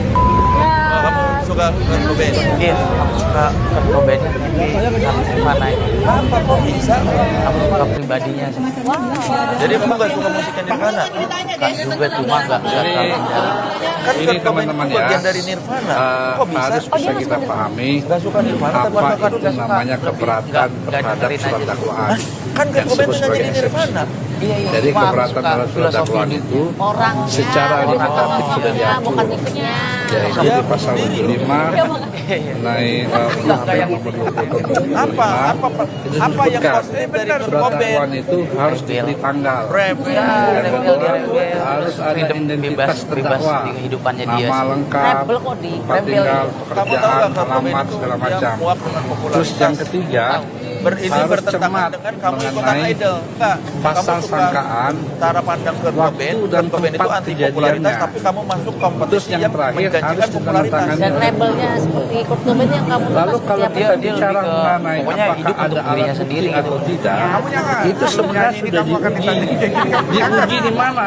Diuji pada saat mengajukan pemberatan pra peradilan kemarin. Kamu dengerin ini deh, Farah. Putusan pra Ada peradilan tahu band namanya mengatakan The Smiths nggak atau penyidikan penyanyi namanya terhadap Morrissey? perkara yang diajukan Cari tahu permohonan di penetapan digital tersangka streaming oleh Pak The Smiths Nadiem atau Morrissey itu Makarim dia bernyanyi telah dengan sah terpengaruh gaya penyidikannya, yodel tapi artinya tidak sudah jadi yodel. memperoleh dua Gaya alat bernyanyi bukti dia yang tuh cukup, bahkan seperti 4 alat bukti orang sebelum memang saya terpengaruh sampaikan. yodel tapi tidak jadi yodel. Dengerin deh Morrissey atau The Smiths. Tapi kalau reggae pasti Bob Marley dulu nih, Bob Marley dulu. Lagu apa yang paling apa? Bob Marley. Kita berikan waktu. Tapi lagu itu reggae kan waktu Pak Nadiem juga capek. Padahal dengan habis operasi, segala macam. Kalau lagu sendiri itu pakai kita contohnya di dancing. Nah, lalu kan langsung dibilang Ya kita lihat situasi kalau beliau mungkin ini ya, waktunya udah habis operasi, udah apa. adanya sidang. Ini ada sidang ada Itu kan polisi tidak ikut. saya tidak bisa menjawab apakah cuman kami di dalam pandangan perkara sekarang ada juga melibatkan teman-teman dari Ada aturan yang melibatkan kami di sidang sini. ya sebagaimana kalian bisa lihat dalam sekarang peredaran apa-apa itu. Terima kasih Pak.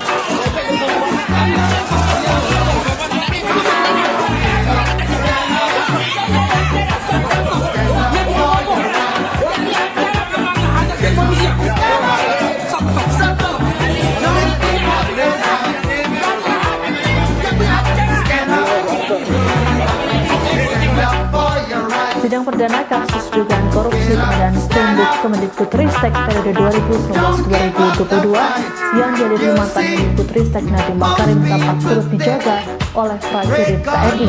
Kehadiran prajurit TNI dalam ruang sidang juga sempat menghambat proses peliputan oleh awak media. Sidang dengan agenda pembacaan dakwaan terhadap Nadiem ini dimulai pukul 10.42 waktu Indonesia Barat di ruang sidang Hatta Ali. Sejumlah aparat TNI dan kejaksaan melakukan penjagaan ketat di pintu dan jalur keluar masuk sidang. Setelah pembacaan dakwaan, sidang langsung dilanjutkan dengan pembacaan eksepsi oleh pihak kuasa hukum terdakwa. Adapun saat sidang eksepsi berlangsung, Hakim Ketua Purwanto S. Abdullah sempat menegur 3 anggota TNI yang berdiri di pintu masuk ruang sidang. Teguran dilayangkan karena keberadaan ketiganya mengganggu pandangan kamera awak media. Setelah ditegur, 3 anggota TNI tersebut mundur ke bagian belakang ruang sidang dan pembacaan eksepsi dilanjutkan oleh pengacara Nadiem. Pengamanan terhadap Nadiem kemudian berlanjut seusai sidang. Saat jeda persidangan sekitar pukul 1 siang, Nadiem langsung dikawal ketat pihak kejaksaan dan anggota TNI keluar ruang sidang. Penjagaan ketat ini membuatnya tak sempat memberikan pernyataan kepada awak media. Kondisi ini membuat pengacara Nadiem Ari Yusuf Amir merasa kesal. Ia menyebut situasi itu melanggar hak kliennya untuk berbicara ke publik. Rupanya situasi serupa kembali terjadi seusai sidang eksepsi berakhir. Awak media lagi-lagi tak bisa mendapat pernyataan Nadiem akibat terhalang penjagaan ketat anggota TNI. Nadiem langsung digiring menuju mobil tahanan oleh beberapa orang dari kejaksaan. Padahal Nadiem tampak mencoba menghentikan langkah kakinya sejenak untuk meladeni wartawan. Namun pihak kejaksaan memaksanya untuk segera menuju mobil, bahkan mendorong wartawan agar membuka jalan. Sebelum masuk ke mobil, Nadiem sempat berteriak bahwa kasus dugaan korupsi yang menjeratnya merupakan kriminalisasi kebijakan dan dirinya tak menerima sepeser pun. Sementara itu, Direktur Penuntutan pada Jampitsus Kejagung Riono Budi Santoso menyebut pelibatan TNI dalam sidang Nadiem dilakukan berdasarkan penilaian risiko. Ia menegaskan pelibatan TNI bukan hanya untuk kasus yang menjerat tokoh tertentu.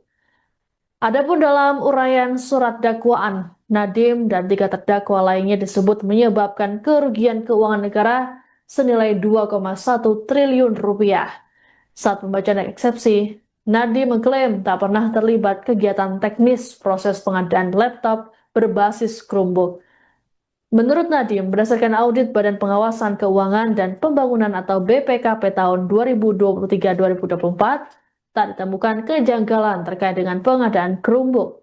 Nadiem mengatakan hanya pernah 1 kali mengikuti rapat perencanaan Chromebook pada 6 Mei 2020 untuk dimintai pendapat soal rekomendasi tim.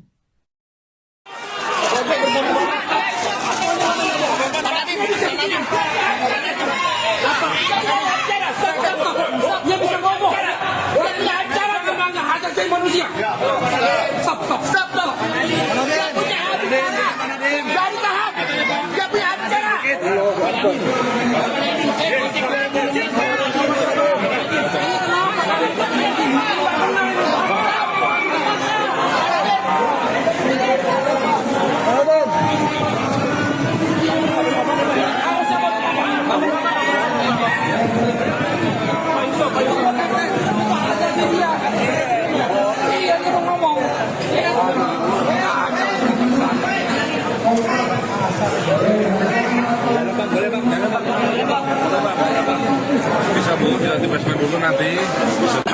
Pertama-tama kami sangat kecewa dan sangat keberatan karena Pak Nadiem tidak diberikan hak bicara kepada media.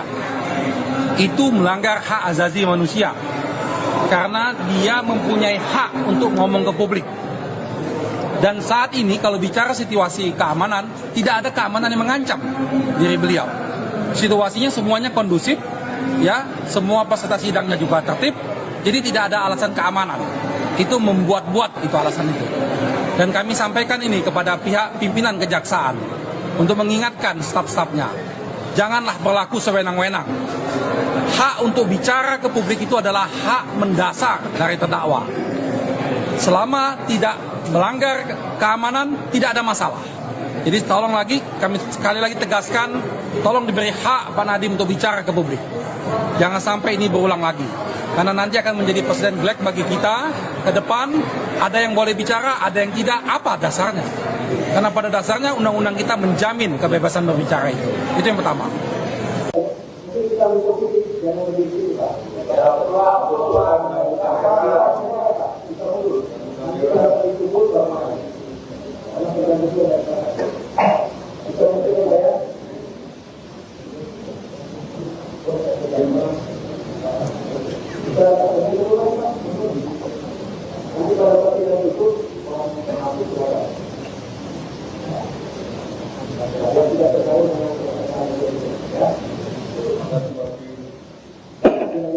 Terima kasih. Majelis Hakim yang mulia, rekan jaksa penuntut umum yang terhormat dan peserta sidang yang mencintai keadilan, bahwa tidak pidana korupsi sebagaimana diatur dalam pasal 2 dan pasal 3 Undang-Undang Nomor 31 Tahun 99 junto Undang-Undang Nomor 20 Tahun 2008 merupakan delik material, sehingga unsur yang harus dibuktikan terlebih dahulu adalah akibat dari perbuatan tersebut. Jadi timbulnya kerugian keuangan negara. Dengan demikian, dalam proses penegakan hukum, khususnya pada tahap penyidikan dan penuntutan, bukti adanya kerugian keuangan negara yang nyata dan pasti merupakan prasyarat mutlak sebelum seseorang dapat ditetapkan sebagai tersangka.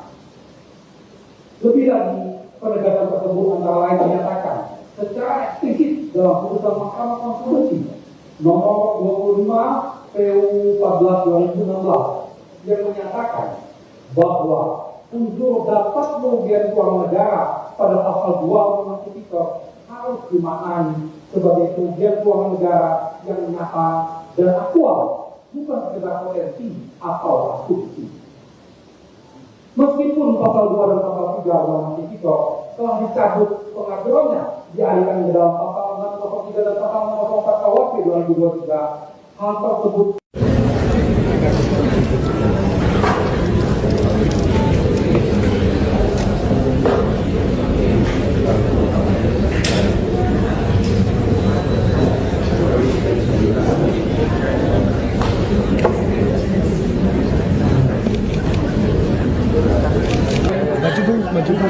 Siap.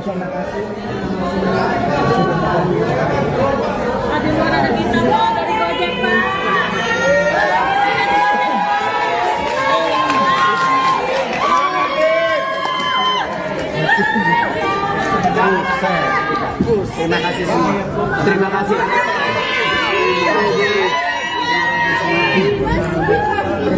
Terima kasih.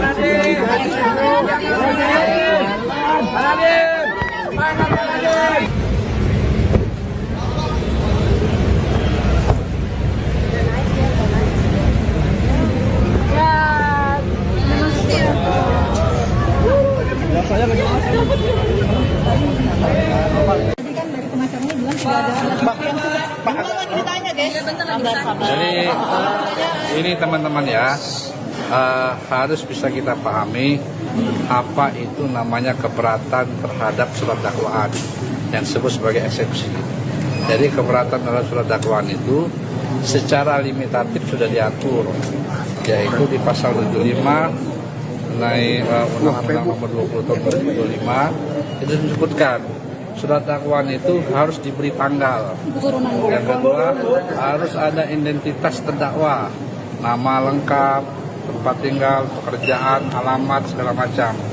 Terus yang ketiga, harus cermat mengenai pasal sangkaan, waktu dan tempat kejadiannya. Terus yang terakhir harus ditandatangani oleh penuntut umum. Lalu kalau kita bicara mengenai apakah ada alat bukti atau tidak, itu sebenarnya sudah diuji. Diuji di mana? Diuji pada saat mengajukan keberatan pra-peradilan kemarin. Yang dimana putusan pra-peradilan mengatakan penyidikan terhadap perkara yang diajukan permohonan penetapan tersangka oleh Pak Nadiem Anwar Makarim itu telah sah penyidikannya, artinya sudah memperoleh 2 alat bukti yang cukup, bahkan 4 alat bukti sebagaimana saya sampaikan seperti itu.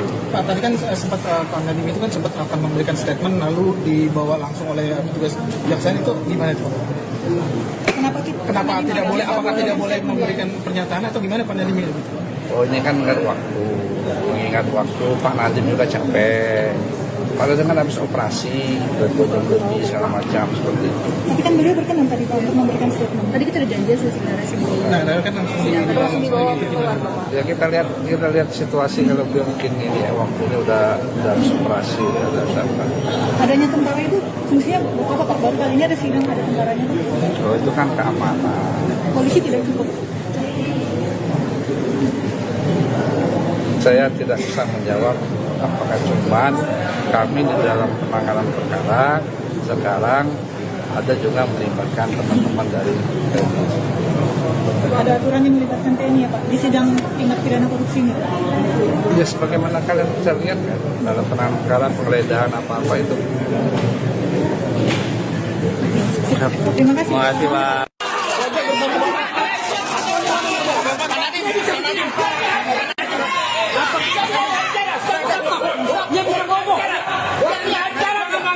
Manusia. Stop. Dia punya acara. Dari tahap.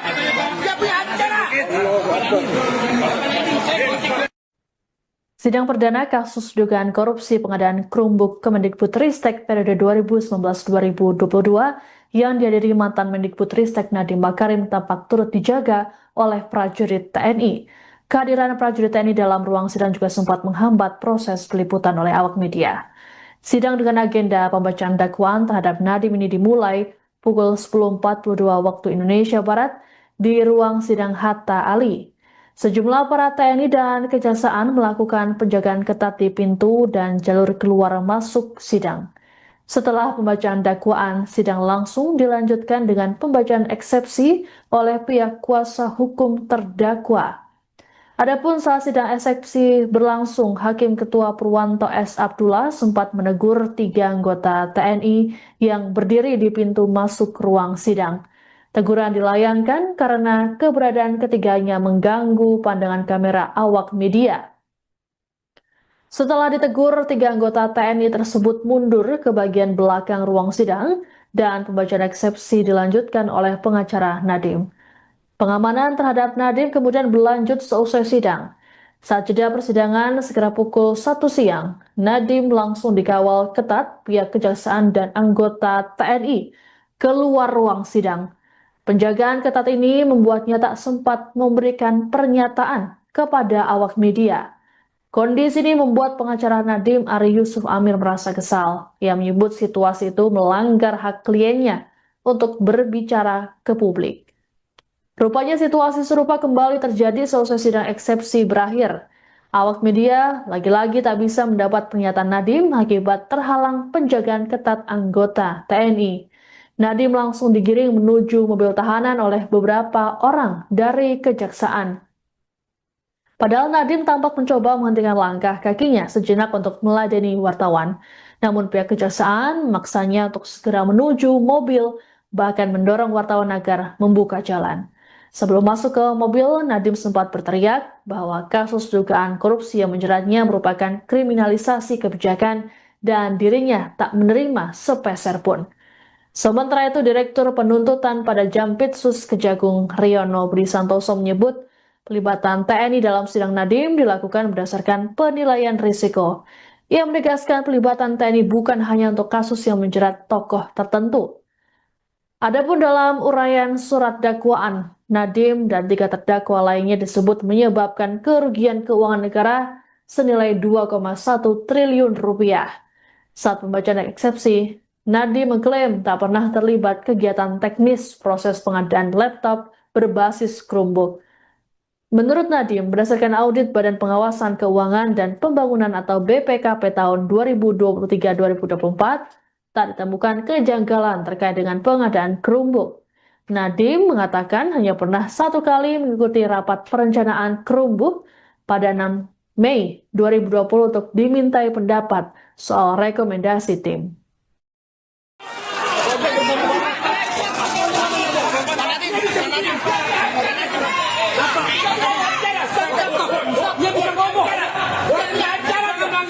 Manusia. Stop. Dari tahap. Dia punya acara.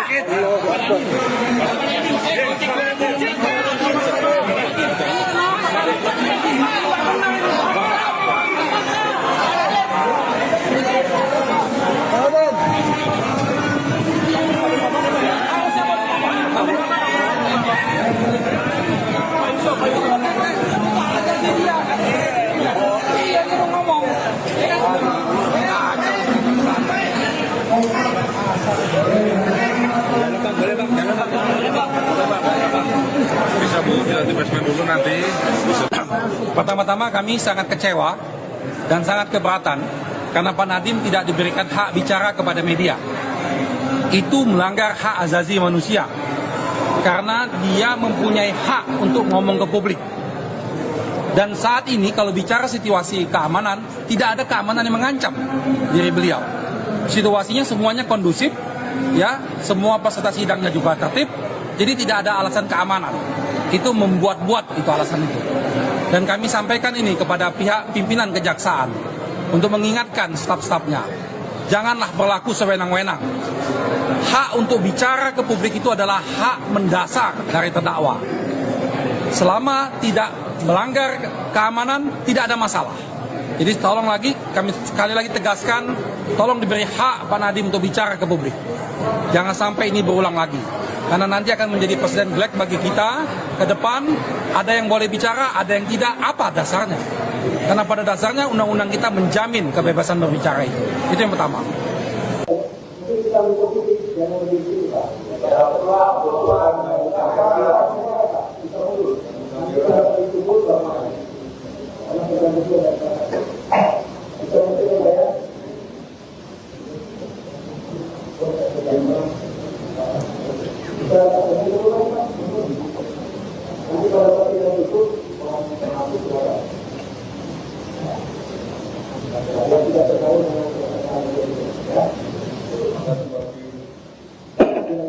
Terima kasih. Majelis Hakim yang mulia, rekan jaksa penuntut umum yang terhormat dan peserta sidang yang mencintai keadilan, bahwa tindak pidana korupsi sebagaimana diatur dalam pasal 2 dan pasal 3 Undang-Undang Nomor 31 Tahun 99 Junto Undang Nomor 20 Tahun 2008 merupakan delik material, sehingga unsur yang harus dibuktikan terlebih dahulu adalah akibat dari perbuatan tersebut.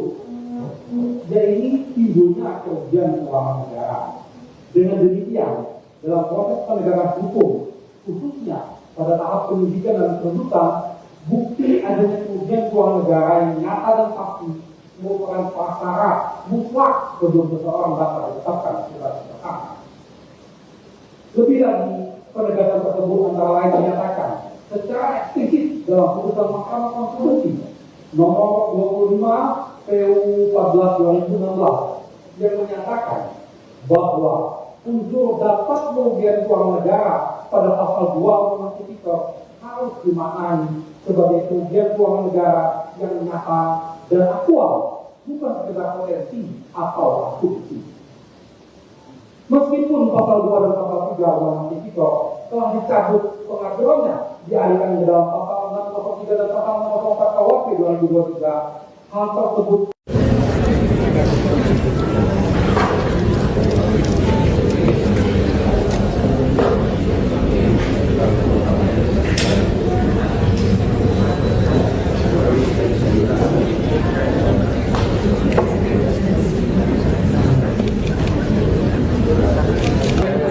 maju. Siap.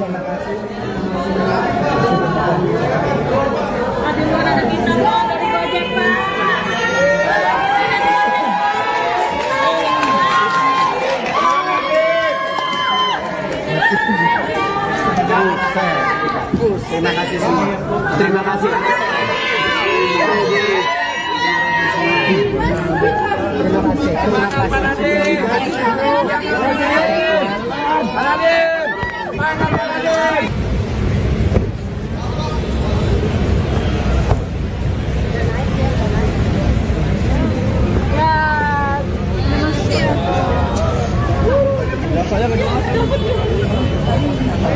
Tadi kan dari pengacaranya bilang sudah ada alat bukti yang sudah. Enggak ditanya, guys. Jadi ini teman-teman ya, harus bisa kita pahami apa itu namanya keberatan terhadap surat dakwaan yang disebut sebagai eksepsi. Jadi keberatan terhadap surat dakwaan itu secara limitatif sudah diatur, yaitu di pasal 75 mengenai Undang-Undang Nomor 20 Tahun 2025 itu disebutkan surat dakwaan itu harus diberi tanggal. Yang kedua, harus ada identitas terdakwa, nama lengkap, tempat tinggal, pekerjaan, alamat, segala macam. Terus yang ketiga, harus cermat mengenai pasal sangkaan, waktu dan tempat kejadiannya. Terus yang terakhir harus ditandatangani oleh penuntut umum. Lalu kalau kita bicara mengenai apakah ada alat bukti atau tidak, itu sebenarnya sudah diuji. Diuji di mana? Diuji pada saat mengajukan keberatan pra peradilan kemarin. Yang dimana putusan pra peradilan mengatakan penyidikan terhadap perkara yang diajukan permohonan penetapan tersangka oleh Pak Nadiem Anwar Makarim itu telah sah penyidikannya, artinya sudah memperoleh 2 alat bukti yang cukup, bahkan 4 alat bukti sebagaimana saya sampaikan seperti itu. Pak, tadi kan sempat Pak Nadiem itu kan sempat akan memberikan statement lalu dibawa langsung oleh petugas kejaksaan, itu gimana itu? Kenapa tidak boleh? Apakah tidak boleh memberikan pernyataan atau gimana Pak Nadiem itu? Oh, ini kan mengingat waktu Pak Nadiem juga capek. Kalau dengan habis operasi, lebih segala macam seperti itu. Tapi kan beliau berkenan tadi Pak untuk memberikan statement. Tadi kita udah janji sebenarnya sih. Nah, kan langsung dibawa. Ya kita lihat situasi kalau beliau mungkin ini ya, waktunya udah habis operasi, udah sampai. Adanya tentara itu fungsinya apa Pak? Baru kali ini ada sidang ada tentaranya Pak. Oh, itu kan keamanan. Polisi tidak cukup. Saya tidak bisa menjawab apakah cuman kami di dalam penanganan perkara sekarang ada juga melibatkan teman-teman dari TNI. Ada aturan yang melibatkan TNI ya Pak di sidang tindak pidana korupsi ini Pak? Ya sebagaimana kalian bisa lihat kan dalam penanganan perkara penggeledahan apa-apa itu. Terima kasih. Terima kasih Pak.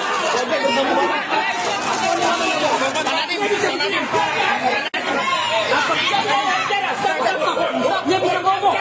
Dia punya acara namanya hajat jadi manusia.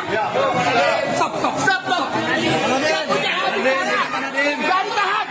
Dia punya acara. Sidang perdana kasus dugaan korupsi pengadaan Chromebook Kemendikbudristek periode 2019-2022 yang dihadiri mantan Mendikbudristek Nadiem Makarim tampak turut dijaga oleh prajurit TNI. Kehadiran prajurit TNI dalam ruang sidang juga sempat menghambat proses peliputan oleh awak media. Sidang dengan agenda pembacaan dakwaan terhadap Nadiem ini dimulai pukul 10.42 waktu Indonesia Barat di ruang sidang Hatta Ali. Sejumlah aparat TNI dan kejaksaan melakukan penjagaan ketat di pintu dan jalur keluar masuk sidang. Setelah pembacaan dakwaan, sidang langsung dilanjutkan dengan pembacaan eksepsi oleh pihak kuasa hukum terdakwa. Adapun saat sidang eksepsi berlangsung, Hakim Ketua Purwanto S. Abdullah sempat menegur 3 anggota TNI yang berdiri di pintu masuk ruang sidang. Teguran dilayangkan karena keberadaan ketiganya mengganggu pandangan kamera awak media. Setelah ditegur, 3 anggota TNI tersebut mundur ke bagian belakang ruang sidang dan pembacaan eksepsi dilanjutkan oleh pengacara Nadiem. Pengamanan terhadap Nadiem kemudian berlanjut seusai sidang. Saat jeda persidangan segera pukul 1 siang, Nadiem langsung dikawal ketat pihak kejaksaan dan anggota TNI keluar ruang sidang. Penjagaan ketat ini membuatnya tak sempat memberikan pernyataan kepada awak media. Kondisi ini membuat pengacara Nadiem Ari Yusuf Amir merasa kesal. Ia menyebut situasi itu melanggar hak kliennya untuk berbicara ke publik. Rupanya situasi serupa kembali terjadi selesai sidang eksepsi berakhir. Awak media lagi-lagi tak bisa mendapat pernyataan Nadiem akibat terhalang penjagaan ketat anggota TNI. Nadiem langsung digiring menuju mobil tahanan oleh beberapa orang dari kejaksaan. Padahal Nadiem tampak mencoba menghentikan langkah kakinya sejenak untuk meladeni wartawan. Namun pihak kejaksaan memaksanya untuk segera menuju mobil, bahkan mendorong wartawan agar membuka jalan. Sebelum masuk ke mobil, Nadiem sempat berteriak bahwa kasus dugaan korupsi yang menjeratnya merupakan kriminalisasi kebijakan dan dirinya tak menerima sepeser pun. Sementara itu, Direktur Penuntutan pada Jampitsus Kejagung Riono Budi Santoso menyebut pelibatan TNI dalam sidang Nadiem dilakukan berdasarkan penilaian risiko. Ia menegaskan pelibatan TNI bukan hanya untuk kasus yang menjerat tokoh tertentu. Adapun dalam uraian surat dakwaan, Nadiem dan 3 terdakwa lainnya disebut menyebabkan kerugian keuangan negara senilai 2,1 triliun rupiah. Saat pembacaan eksepsi, Nadiem mengklaim tak pernah terlibat kegiatan teknis proses pengadaan laptop berbasis Chromebook. Menurut Nadiem, berdasarkan audit Badan Pengawasan Keuangan dan Pembangunan atau BPKP tahun 2023-2024, tak ditemukan kejanggalan terkait dengan pengadaan Chromebook. Nadiem mengatakan hanya pernah 1 kali mengikuti rapat perencanaan Chromebook pada 6 Mei 2020 untuk dimintai pendapat soal rekomendasi tim.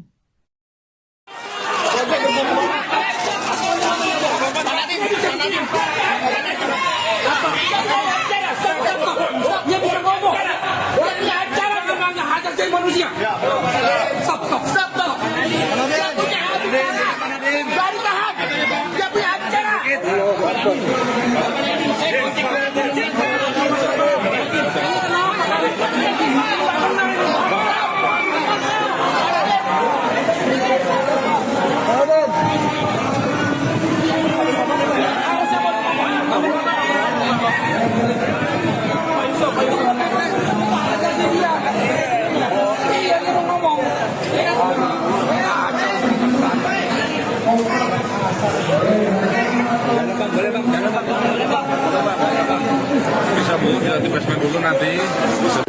Pertama-tama kami sangat kecewa dan sangat keberatan karena Pak Nadiem tidak diberikan hak bicara kepada media.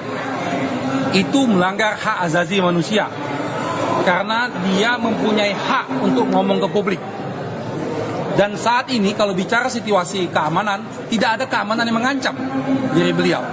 Situasinya semuanya kondusif, ya, semua peserta sidangnya juga tertib, jadi tidak ada alasan keamanan. Itu membuat-buat itu alasan itu.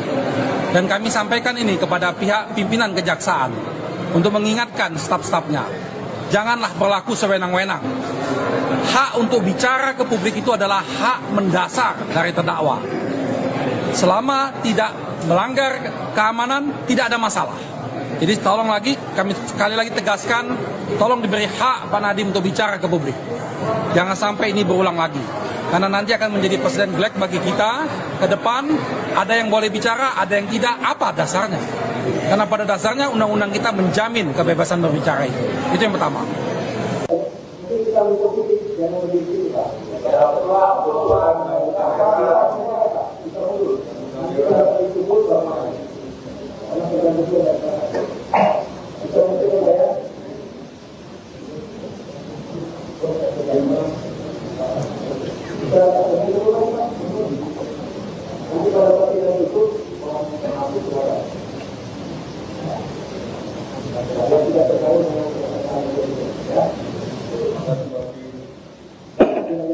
Terima kasih.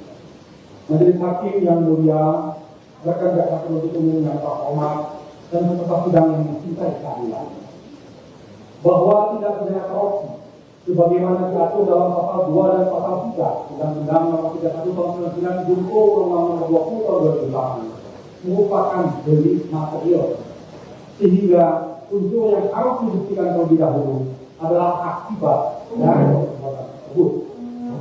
Jadi timbulnya kerugian keuangan negara. Dengan demikian, dalam proses penegakan hukum, khususnya pada tahap penyidikan dan penuntutan, bukti adanya kerugian keuangan negara yang nyata dan pasti merupakan prasyarat mutlak sebelum seseorang dapat ditetapkan sebagai tersangka.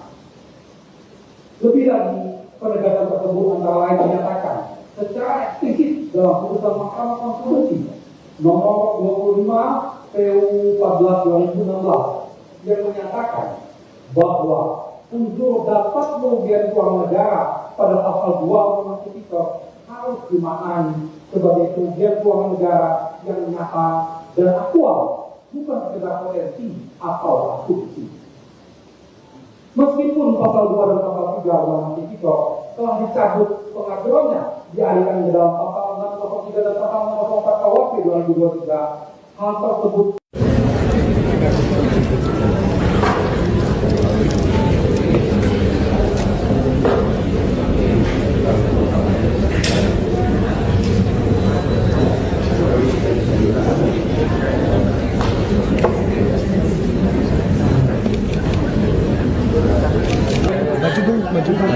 Ya.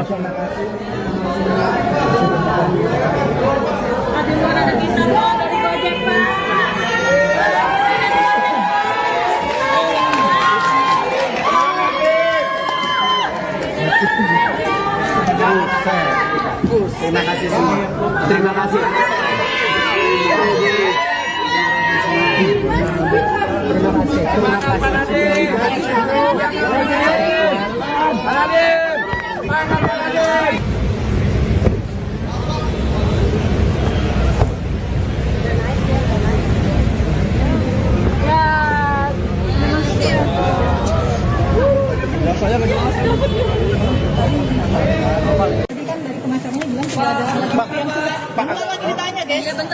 Jadi ini teman-teman ya, harus bisa kita pahami apa itu namanya keberatan terhadap surat dakwaan yang disebut sebagai eksepsi.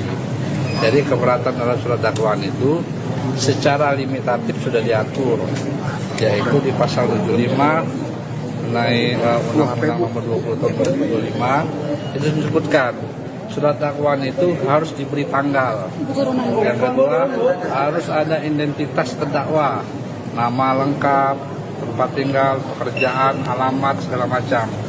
Terus yang ketiga, harus cermat mengenai pasal sangkaan, waktu dan tempat kejadiannya. Terus yang terakhir harus ditandatangani oleh penuntut umum. Lalu kalau kita bicara mengenai apakah ada alat bukti atau tidak, itu sebenarnya sudah diuji. Diuji di mana? Diuji pada saat mengajukan keberatan pra-peradilan kemarin. Yang dimana putusan pra-peradilan mengatakan penyidikan terhadap perkara yang diajukan permohonan penetapan tersangka oleh Pak Nadiem Anwar Makarim itu telah sah penyidikannya, artinya sudah memperoleh 2 alat bukti yang cukup, bahkan 4 alat bukti sebagaimana saya sampaikan seperti itu. Pak, tadi kan sempat Pak Nadiem itu kan sempat akan memberikan statement lalu dibawa langsung oleh petugas kejaksaan, itu gimana itu? Kenapa tidak boleh? Apakah tidak boleh memberikan pernyataan atau gimana Pak Nadiem itu? Oh, ini kan mengingat waktu Pak Nadiem juga capek. Kalau dengan habis operasi, berjam lebih segala macam seperti itu. Tapi kan beliau berkenan tadi Pak untuk memberikan statement. Tadi kita udah janji sebenarnya sebelum. Nah, kan langsung dibawa keluar. Ya kita lihat situasi kalau beliau mungkin ini ya waktunya udah habis operasi, udah apa. Adanya tentara itu fungsinya apa Pak? Baru kali ini ada sidang ada tentaranya Pak. Oh, itu kan keamanan. Polisi tidak cukup. Saya tidak bisa menjawab apakah cuman kami di dalam penanganan perkara sekarang ada juga melibatkan teman-teman dari TNI. Ada aturan yang melibatkan TNI ya Pak di sidang tindak pidana korupsi ini? Ya sebagaimana kalian bisa lihat kan dalam penanganan perkara penggeledahan apa-apa itu. Terima kasih. Terima kasih Pak.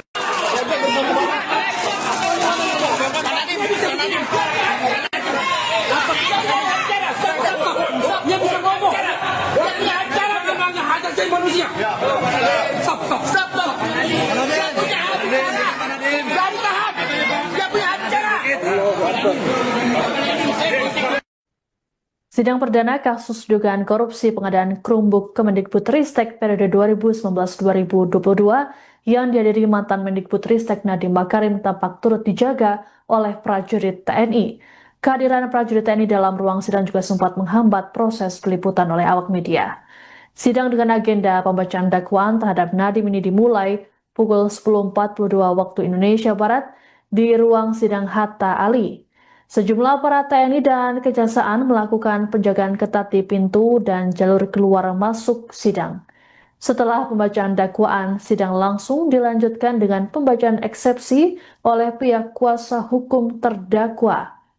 Adapun saat sidang eksepsi berlangsung, Hakim Ketua Purwanto S. Abdullah sempat menegur 3 anggota TNI yang berdiri di pintu masuk ruang sidang. Teguran dilayangkan karena keberadaan ketiganya mengganggu pandangan kamera awak media. Setelah ditegur, 3 anggota TNI tersebut mundur ke bagian belakang ruang sidang dan pembacaan eksepsi dilanjutkan oleh pengacara Nadiem. Pengamanan terhadap Nadiem kemudian berlanjut seusai sidang.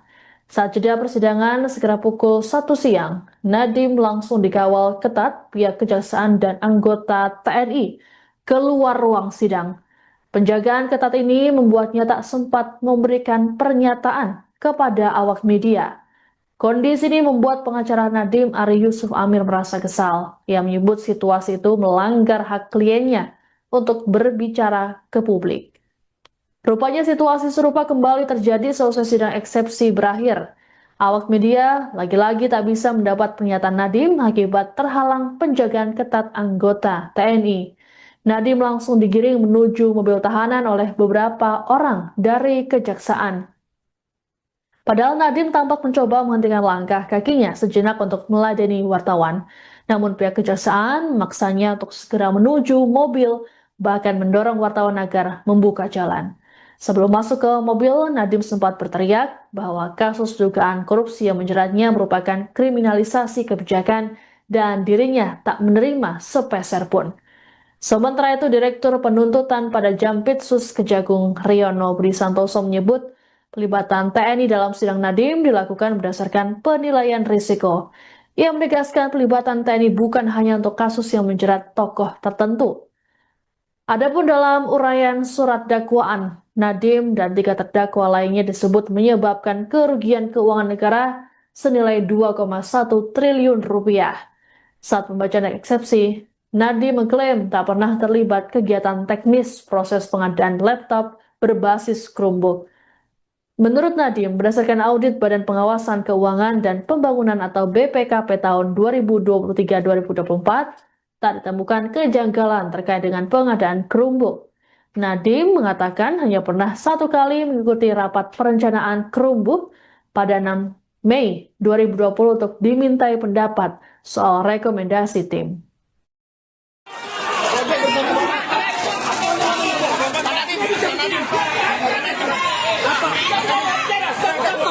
Dia bisa ngomong. Dia punya acara kembangnya hak asasi manusia. Stop. Dia punya acara. Dari tahan. Dia punya acara.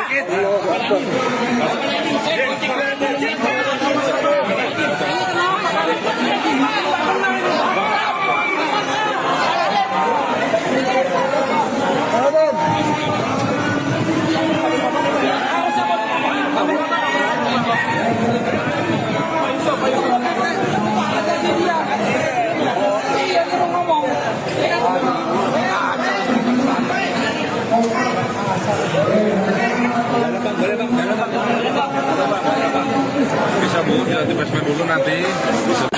Pertama-tama kami sangat kecewa dan sangat keberatan karena Pak Nadiem tidak diberikan hak bicara kepada media. Itu melanggar hak asasi manusia karena dia mempunyai hak untuk ngomong ke publik. Dan saat ini kalau bicara situasi keamanan, tidak ada keamanan yang mengancam diri beliau. Situasinya semuanya kondusif, ya, semua peserta sidangnya juga tertib, jadi tidak ada alasan keamanan. Itu membuat-buat itu alasan itu. Dan kami sampaikan ini kepada pihak pimpinan Kejaksaan untuk mengingatkan staf-stafnya, janganlah berlaku sewenang-wenang. hak untuk bicara ke publik itu adalah hak mendasar dari terdakwa. Selama tidak melanggar keamanan, tidak ada masalah. Jadi tolong lagi, kami sekali lagi tegaskan, tolong diberi hak Pak Nadiem untuk bicara ke publik. Jangan sampai ini berulang lagi. Karena nanti akan menjadi presiden jelek bagi kita ke depan. Ada yang boleh bicara, ada yang tidak. Apa dasarnya? Karena pada dasarnya undang-undang kita menjamin kebebasan berbicara itu. Itu yang pertama.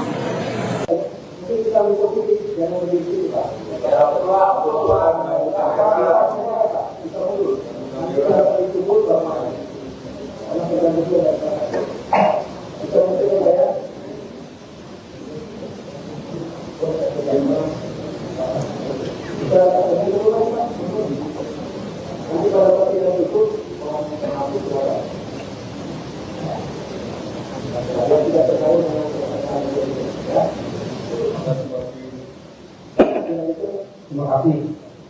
Majelis Hakim yang mulia, rekan jaksa penuntut umum yang terhormat dan peserta sidang yang mencintai keadilan, bahwa tindak pidana korupsi sebagaimana diatur dalam pasal 2 dan pasal 3 Undang-Undang Nomor 31 Tahun 99 junto Undang-Undang Nomor 20 Tahun 2008 merupakan delik material, sehingga unsur yang harus dibuktikan terlebih dahulu adalah akibat dari perbuatan tersebut. Jadi ini timbulnya kerugian keuangan negara. Dengan demikian, dalam proses penegakan hukum, khususnya pada tahap penyidikan dan penuntutan, bukti adanya kerugian keuangan negara yang nyata dan pasti merupakan prasyarat mutlak sebelum seseorang dapat ditetapkan sebagai tersangka.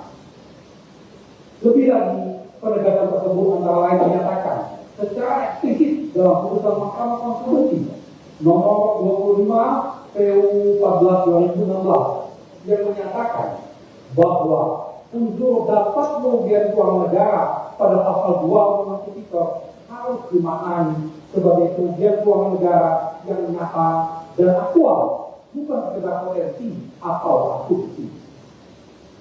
Meskipun pasal 2 dan pasal 3 Undang-Undang Tipikor telah dicabut pengaturannya, dialihkan ke dalam pasal 603 dan pasal 604 KUHP 2023, hal tersebut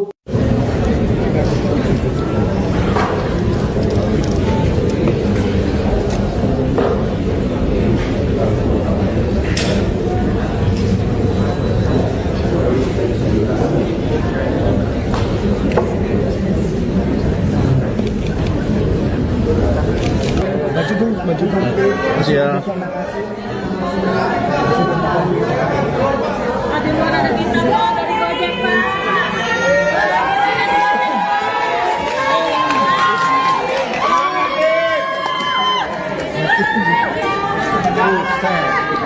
Terima kasih semua.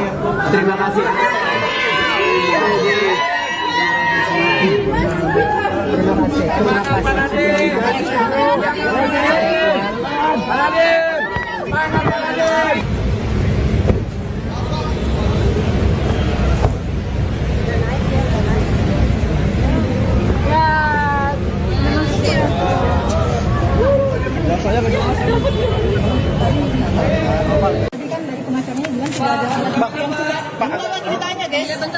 Jadi ini teman-teman ya, harus bisa kita pahami apa itu namanya keberatan terhadap surat dakwaan yang disebut sebagai eksepsi. Jadi keberatan terhadap surat dakwaan itu secara limitatif sudah diatur, yaitu di pasal 75 mengenai Undang-Undang Nomor 20 Tahun 2025 itu disebutkan surat dakwaan itu harus diberi tanggal. Yang kedua, harus ada identitas terdakwa, nama lengkap, tempat tinggal, pekerjaan, alamat, segala macam. Terus yang ketiga, harus cermat mengenai pasal sangkaan, waktu dan tempat kejadiannya. Terus yang terakhir harus ditandatangani oleh penuntut umum. Lalu kalau kita bicara mengenai apakah ada alat bukti atau tidak, itu sebenarnya sudah diuji. Diuji di mana? Diuji pada saat mengajukan keberatan pra-peradilan kemarin. Yang dimana putusan pra-peradilan mengatakan penyidikan terhadap perkara yang diajukan permohonan penetapan tersangka oleh Pak Nadiem Anwar Makarim itu telah sah penyidikannya, artinya sudah memperoleh 2 alat bukti yang cukup, bahkan 4 alat bukti sebagaimana saya sampaikan seperti itu. Pak, tadi kan sempat Pak Nadiem itu kan sempat akan memberikan statement lalu dibawa langsung oleh petugas kejaksaan, itu gimana itu? Kenapa tidak boleh? Apakah tidak boleh memberikan pernyataan atau gimana Pak Nadiem itu? Oh, ini kan mengingat waktu Pak Nadiem juga capek. Pak Nadiem kan habis operasi, berbodoh-bodoh segala macam seperti itu. Tapi kan beliau berkenan tadi Pak untuk memberikan statement. Tadi kita udah janji sih sebenarnya sih. Nah, lalu kan langsung dibawa gitu gimana? Ya kita lihat situasi, kalau beliau mungkin ini ya waktunya udah habis operasi, udah sampai. Adanya tentara itu fungsinya apa Pak? Baru kali ini ada sidang ada tentaranya Pak. Oh, itu kan keamanan. Polisi tidak cukup. Saya tidak bisa menjawab apakah cuman kami di dalam penanganan perkara sekarang ada juga melibatkan teman-teman dari TNI. Ada aturan yang melibatkan TNI ya Pak di sidang tindak pidana korupsi ini? Ya sebagaimana kalian bisa lihat kan dalam penanganan perkara penggeledahan apa-apa itu. Terima kasih. Terima kasih Pak.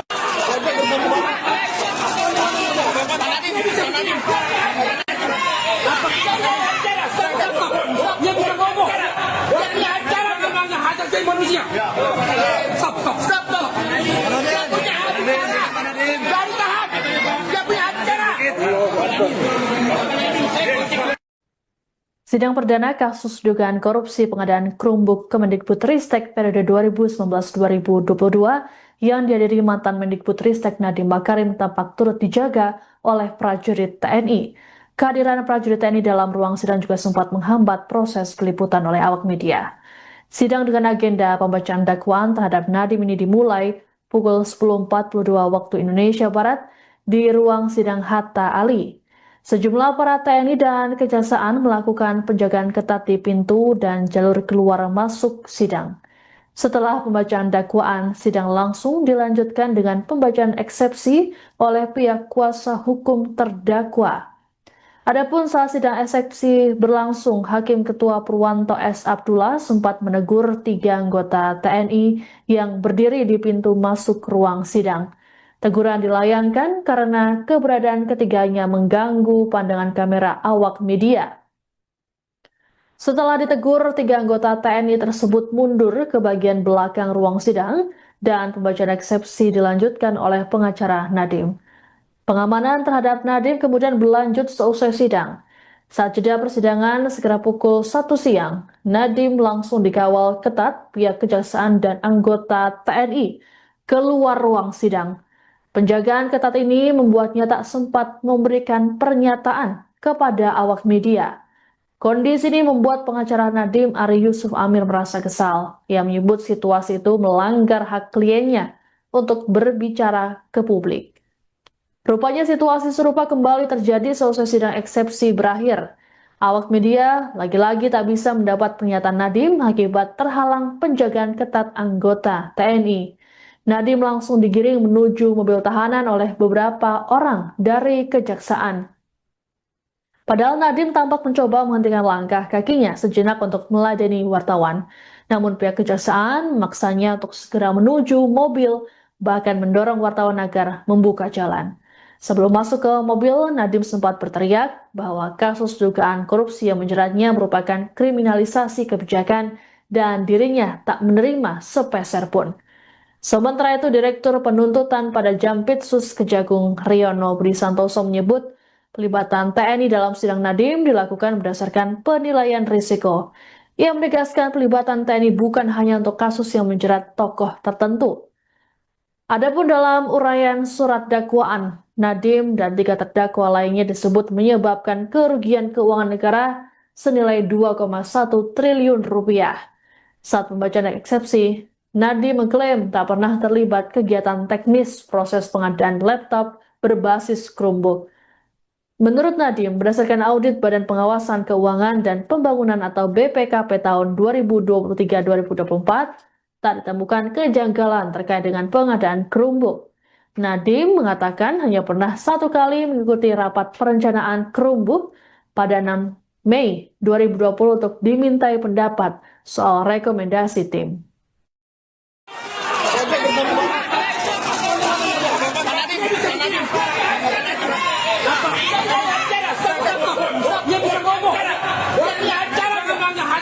manusia. Stop. Dia punya hak bicara. Gak ditahan. Dia punya hak bicara.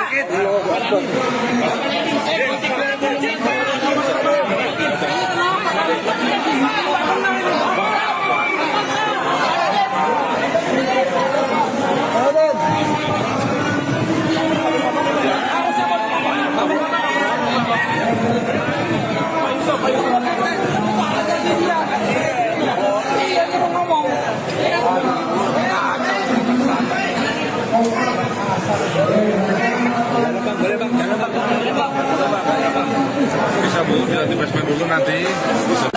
Pertama-tama kami sangat kecewa dan sangat keberatan karena Pak Nadiem tidak diberikan hak bicara kepada media. Itu melanggar hak asasi manusia karena dia mempunyai hak untuk ngomong ke publik. Dan saat ini kalau bicara situasi keamanan, tidak ada keamanan yang mengancam diri beliau. Situasinya semuanya kondusif, ya, semua peserta sidangnya juga tertib, jadi tidak ada alasan keamanan. Itu membuat-buat itu alasan itu. Dan kami sampaikan ini kepada pihak pimpinan kejaksaan untuk mengingatkan staf-stafnya, janganlah berlaku sewenang-wenang. Hak untuk bicara ke publik itu adalah hak mendasar dari terdakwa. Selama tidak melanggar keamanan, tidak ada masalah. Jadi tolong lagi, kami sekali lagi tegaskan, tolong diberi hak Pak Nadiem untuk bicara ke publik. Jangan sampai ini berulang lagi. Karena nanti akan menjadi presiden black bagi kita ke depan. Ada yang boleh bicara, ada yang tidak. Apa dasarnya? Karena pada dasarnya undang-undang kita menjamin kebebasan berbicara itu. Itu yang pertama.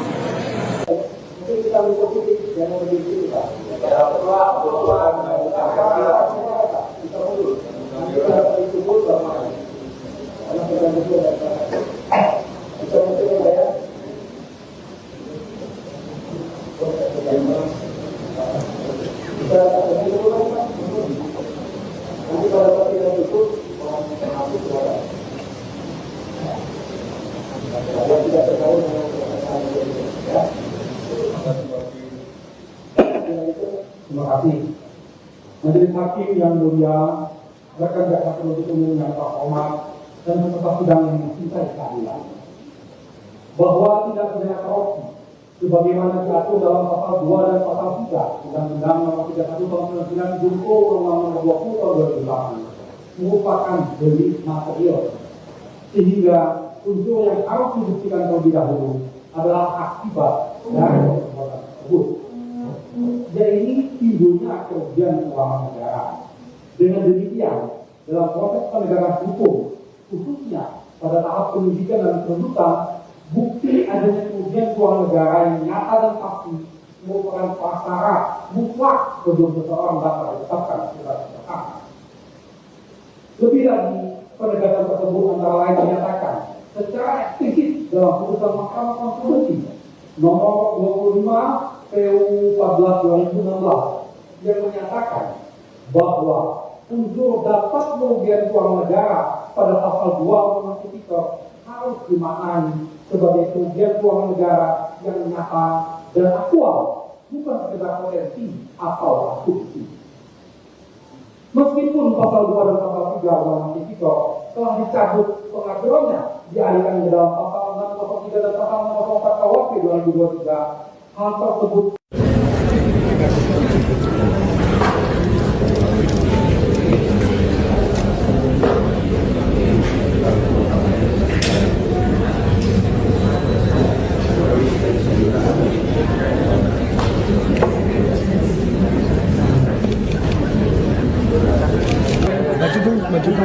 Siap. Ada luar ada bintang dari Gojek, Pak.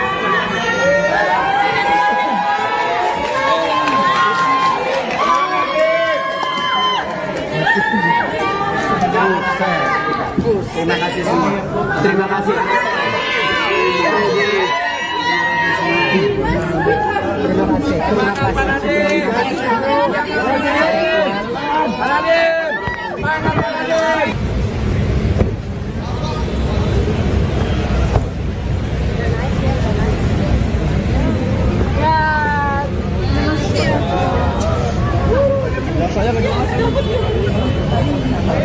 Tadi kan dari pengacaranya bilang sudah ada Ceritanya guys.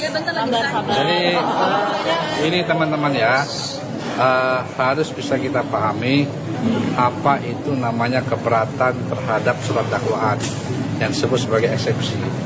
Jadi keberatan terhadap surat dakwaan itu secara limitatif sudah diatur, yaitu di pasal 75 mengenai Undang-Undang Nomor 20 Tahun 2025 itu disebutkan surat dakwaan itu harus diberi tanggal. Yang kedua, harus ada identitas terdakwa, nama lengkap, tempat tinggal, pekerjaan, alamat, segala macam. Terus yang ketiga, harus cermat mengenai pasal sangkaan, waktu dan tempat kejadiannya. Terus yang terakhir, harus ditandatangani oleh penuntut umum. Lalu kalau kita bicara mengenai apakah ada alat bukti atau tidak, itu sebenarnya sudah diuji. Diuji di mana? Diuji pada saat mengajukan keberatan pra-peradilan kemarin. Yang dimana putusan pra-peradilan mengatakan penyidikan terhadap perkara yang diajukan permohonan penetapan tersangka oleh Pak Nadiem Anwar Makarim itu telah sah penyidikannya, artinya sudah memperoleh 2 alat bukti yang cukup, bahkan 4 alat bukti sebagaimana saya sampaikan seperti itu. Pak, tadi kan sempat Pak Nadiem itu kan sempat akan memberikan statement lalu dibawa langsung oleh petugas kejaksaan, itu gimana itu? Kenapa tidak boleh? Apakah tidak boleh memberikan pernyataan atau gimana Pak Nadiem itu? Oh, ini kan mengingat waktu, Pak Nadiem juga capek. Pak Nadiem kan habis operasi, lebih segala macam seperti itu. Tapi kan beliau berkenan tadi Pak untuk memberikan statement. Tadi kita udah janji sih sebenarnya sih. Nah, kan langsung dibawa keluar. Ya kita lihat situasi, kalau beliau mungkin ini ya, waktunya udah habis operasi, udah siapa. Adanya tentara itu fungsinya apa Pak? Baru kali ini ada sidang ada tentaranya Pak. Oh, itu kan keamanan. Polisi tidak cukup.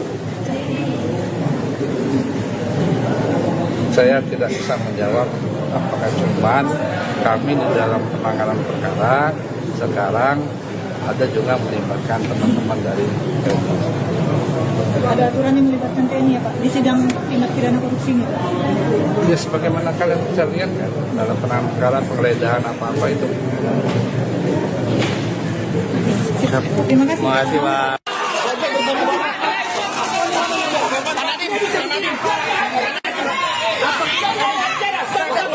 Dia bisa ngomong. Dia acara dengan hajat jadi manusia. Stop. Dia punya acara. Jangan tahan. Dia punya acara. Sidang perdana kasus dugaan korupsi pengadaan Chromebook Kemendikbudristek periode 2019-2022 yang dihadiri mantan Mendikbudristek Nadiem Makarim tampak turut dijaga oleh prajurit TNI. Kehadiran prajurit TNI dalam ruang sidang juga sempat menghambat proses peliputan oleh awak media. Sidang dengan agenda pembacaan dakwaan terhadap Nadiem ini dimulai pukul 10.42 waktu Indonesia Barat di ruang sidang Hatta Ali. Sejumlah aparat TNI dan Kejaksaan melakukan penjagaan ketat di pintu dan jalur keluar masuk sidang. Setelah pembacaan dakwaan, sidang langsung dilanjutkan dengan pembacaan eksepsi oleh pihak kuasa hukum terdakwa. Adapun saat sidang eksepsi berlangsung, Hakim Ketua Purwanto S. Abdullah sempat menegur 3 anggota TNI yang berdiri di pintu masuk ruang sidang. Teguran dilayangkan karena keberadaan ketiganya mengganggu pandangan kamera awak media. Setelah ditegur, 3 anggota TNI tersebut mundur ke bagian belakang ruang sidang dan pembacaan eksepsi dilanjutkan oleh pengacara Nadiem. Pengamanan terhadap Nadiem kemudian berlanjut seusai sidang. Saat jeda persidangan sekitar pukul 1 siang, Nadiem langsung dikawal ketat pihak Kejaksaan dan anggota TNI keluar ruang sidang. Penjagaan ketat ini membuatnya tak sempat memberikan pernyataan kepada awak media. Kondisi ini membuat pengacara Nadiem Ari Yusuf Amir merasa kesal. Ia menyebut situasi itu melanggar hak kliennya untuk berbicara ke publik. Rupanya situasi serupa kembali terjadi seusai sidang eksepsi berakhir. Awak media lagi-lagi tak bisa mendapat pernyataan Nadiem akibat terhalang penjagaan ketat anggota TNI. Nadiem langsung digiring menuju mobil tahanan oleh beberapa orang dari Kejaksaan. Padahal Nadiem tampak mencoba menghentikan langkah kakinya sejenak untuk meladeni wartawan. Namun pihak kejaksaan memaksanya untuk segera menuju mobil, bahkan mendorong wartawan agar membuka jalan. Sebelum masuk ke mobil, Nadiem sempat berteriak bahwa kasus dugaan korupsi yang menjeratnya merupakan kriminalisasi kebijakan dan dirinya tak menerima sepeser pun. Sementara itu, Direktur Penuntutan pada Jampitsus Kejagung Riono Budi Santoso menyebut pelibatan TNI dalam sidang Nadiem dilakukan berdasarkan penilaian risiko. Ia menegaskan pelibatan TNI bukan hanya untuk kasus yang menjerat tokoh tertentu. Adapun dalam uraian surat dakwaan, Nadiem dan 3 terdakwa lainnya disebut menyebabkan kerugian keuangan negara senilai 2,1 triliun rupiah. Saat pembacaan eksepsi, Nadiem mengklaim tak pernah terlibat kegiatan teknis proses pengadaan laptop berbasis Chromebook. Menurut Nadiem, berdasarkan audit Badan Pengawasan Keuangan dan Pembangunan atau BPKP tahun 2023-2024, tak ditemukan kejanggalan terkait dengan pengadaan Chromebook. Nadiem mengatakan hanya pernah 1 kali mengikuti rapat perencanaan Chromebook pada 6 Mei 2020 untuk dimintai pendapat soal rekomendasi tim.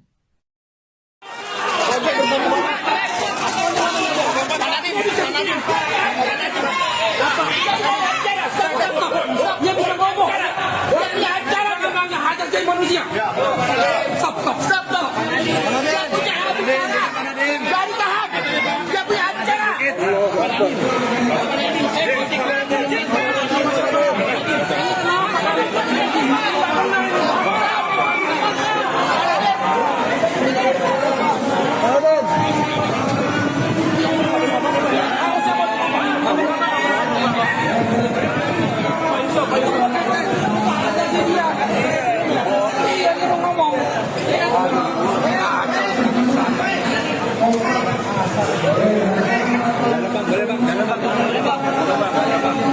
Bisa Bu, nanti basement dulu nanti. Pertama-tama kami sangat kecewa dan sangat keberatan karena Pak Nadiem tidak diberikan hak bicara kepada media. Itu melanggar hak asasi manusia karena dia mempunyai hak untuk ngomong ke publik. Dan saat ini kalau bicara situasi keamanan, tidak ada keamanan yang mengancam diri beliau. Situasinya semuanya kondusif, ya, semua peserta sidangnya juga tertib, jadi tidak ada alasan keamanan. Itu membuat-buat itu alasan itu. Dan kami sampaikan ini kepada pihak pimpinan kejaksaan untuk mengingatkan staf-stafnya, janganlah berlaku sewenang-wenang. Hak untuk bicara ke publik itu adalah hak mendasar dari terdakwa. Selama tidak melanggar keamanan, tidak ada masalah. Jadi tolong lagi, kami sekali lagi tegaskan, tolong diberi hak Pak Nadiem untuk bicara ke publik. Jangan sampai ini berulang lagi. Karena nanti akan menjadi presiden black bagi kita ke depan, ada yang boleh bicara, ada yang tidak, apa dasarnya? Karena pada dasarnya undang-undang kita menjamin kebebasan berbicara itu. Itu yang pertama.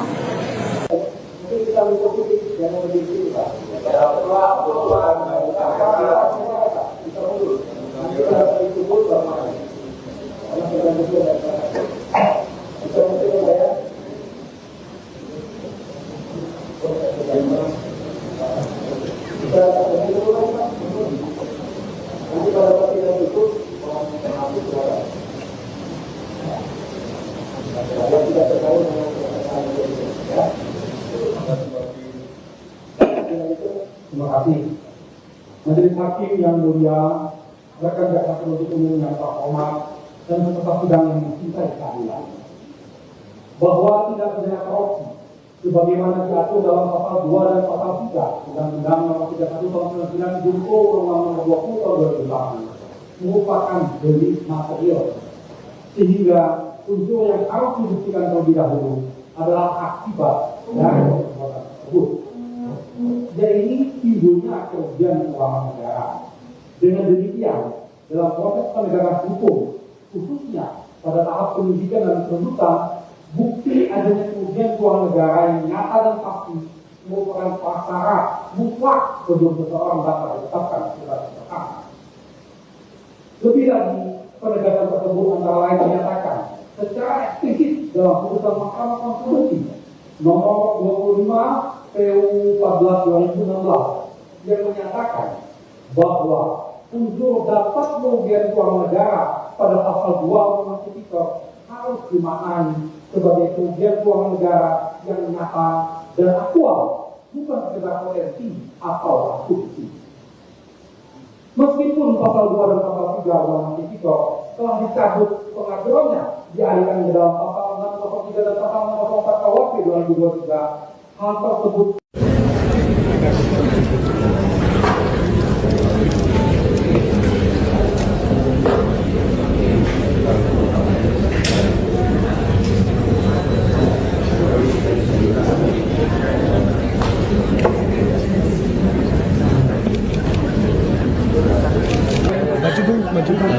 Siap.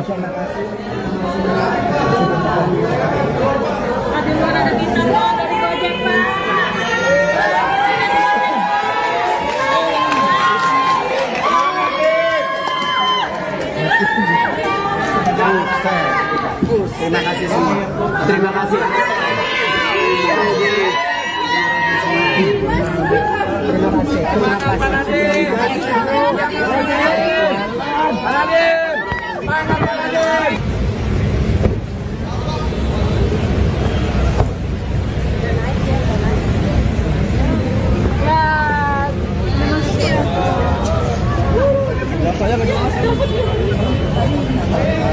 Tadi kan dari pengacaranya bilang sudah ada ditanya guys. Jadi ini teman-teman ya, harus bisa kita pahami apa itu namanya keberatan terhadap surat dakwaan yang disebut sebagai eksepsi. Jadi keberatan terhadap surat dakwaan itu secara limitatif sudah diatur, yaitu di pasal 75 mengenai Undang-Undang Nomor 20 Tahun 2025 itu disebutkan surat dakwaan itu harus diberi tanggal. Yang kedua, harus ada identitas terdakwa, nama lengkap, tempat tinggal, pekerjaan, alamat, segala macam. Terus yang ketiga, harus cermat mengenai pasal sangkaan, waktu dan tempat kejadiannya. Terus yang terakhir harus ditandatangani oleh penuntut umum. Lalu kalau kita bicara mengenai apakah ada alat bukti atau tidak, itu sebenarnya sudah diuji. Diuji di mana? Diuji pada saat mengajukan keberatan pra-peradilan kemarin. Yang dimana putusan pra-peradilan mengatakan penyidikan terhadap perkara yang diajukan permohonan penetapan tersangka oleh Pak Nadiem Anwar Makarim itu telah sah penyidikannya, artinya sudah memperoleh 2 alat bukti yang cukup, bahkan 4 alat bukti sebagaimana saya sampaikan seperti itu. Pak, tadi kan sempat Pak Nadiem itu kan sempat akan memberikan statement lalu dibawa langsung oleh petugas kejaksaan, itu gimana itu?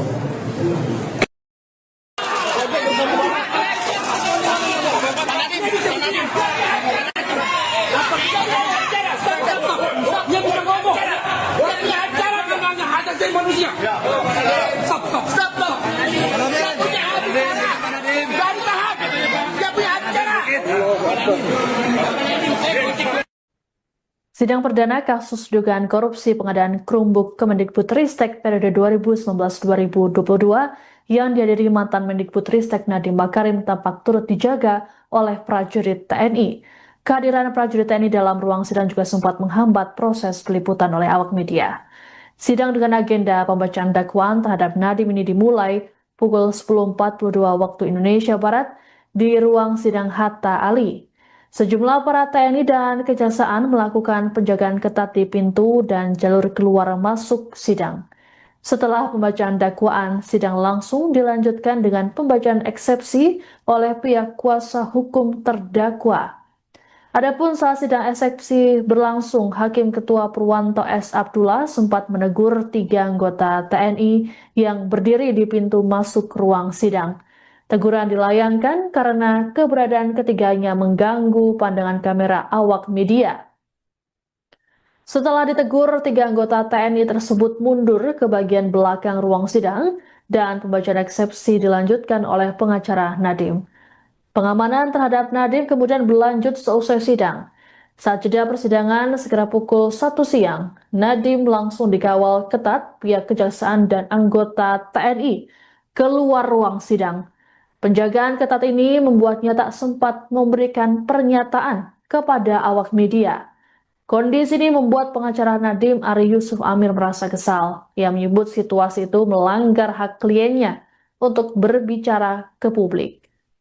Rupanya situasi serupa kembali terjadi seusai sidang eksepsi berakhir. Awak media lagi-lagi tak bisa mendapat pernyataan Nadiem akibat terhalang penjagaan ketat anggota TNI. Nadiem langsung digiring menuju mobil tahanan oleh beberapa orang dari kejaksaan. Padahal Nadiem tampak mencoba menghentikan langkah kakinya sejenak untuk meladeni wartawan. Namun pihak kejaksaan memaksanya untuk segera menuju mobil, bahkan mendorong wartawan agar membuka jalan. Sebelum masuk ke mobil, Nadiem sempat berteriak bahwa kasus dugaan korupsi yang menjeratnya merupakan kriminalisasi kebijakan dan dirinya tak menerima sepeser pun. Sementara itu, Direktur Penuntutan pada Jampitsus Kejagung Riono Budi Santoso menyebut pelibatan TNI dalam sidang Nadiem dilakukan berdasarkan penilaian risiko. Ia menegaskan pelibatan TNI bukan hanya untuk kasus yang menjerat tokoh tertentu. Adapun dalam uraian surat dakwaan, Nadiem dan 3 terdakwa lainnya disebut menyebabkan kerugian keuangan negara senilai 2,1 triliun rupiah. Saat pembacaan eksepsi, Nadiem mengklaim tak pernah terlibat kegiatan teknis proses pengadaan laptop berbasis Chromebook. Menurut Nadiem, berdasarkan audit Badan Pengawasan Keuangan dan Pembangunan atau BPKP tahun 2023-2024, tak ditemukan kejanggalan terkait dengan pengadaan Chromebook.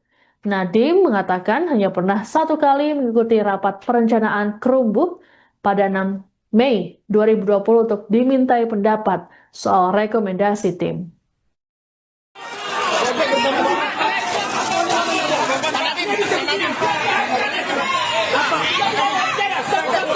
Dia bisa ngomong. Dia punya acara namanya hak asasi manusia. Stop. Dia punya acara. Dari tahap. Dia punya acara.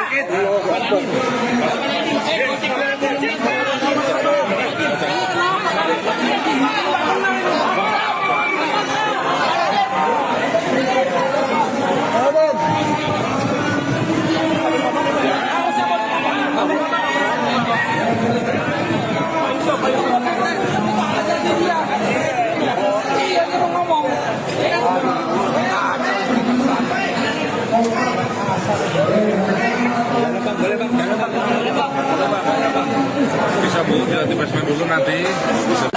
Pertama-tama kami sangat kecewa dan sangat keberatan karena Pak Nadiem tidak diberikan hak bicara kepada media. Itu melanggar hak asasi manusia karena dia mempunyai hak untuk ngomong ke publik. Dan saat ini kalau bicara situasi keamanan, tidak ada keamanan yang mengancam diri beliau. Situasinya semuanya kondusif, ya, semua peserta sidangnya juga tertib, jadi tidak ada alasan keamanan. Itu membuat-buat itu alasan itu. Dan kami sampaikan ini kepada pihak pimpinan kejaksaan untuk mengingatkan staf-stafnya, janganlah berlaku sewenang-wenang. Hak untuk bicara ke publik itu adalah hak mendasar dari terdakwa. Selama tidak melanggar keamanan, tidak ada masalah. Jadi tolong lagi, kami sekali lagi tegaskan, tolong diberi hak Pak Nadiem untuk bicara ke publik. Jangan sampai ini berulang lagi. Karena nanti akan menjadi presiden black bagi kita ke depan, ada yang boleh bicara, ada yang tidak. Apa dasarnya? Karena pada dasarnya undang-undang kita menjamin kebebasan berbicara itu. Itu yang pertama.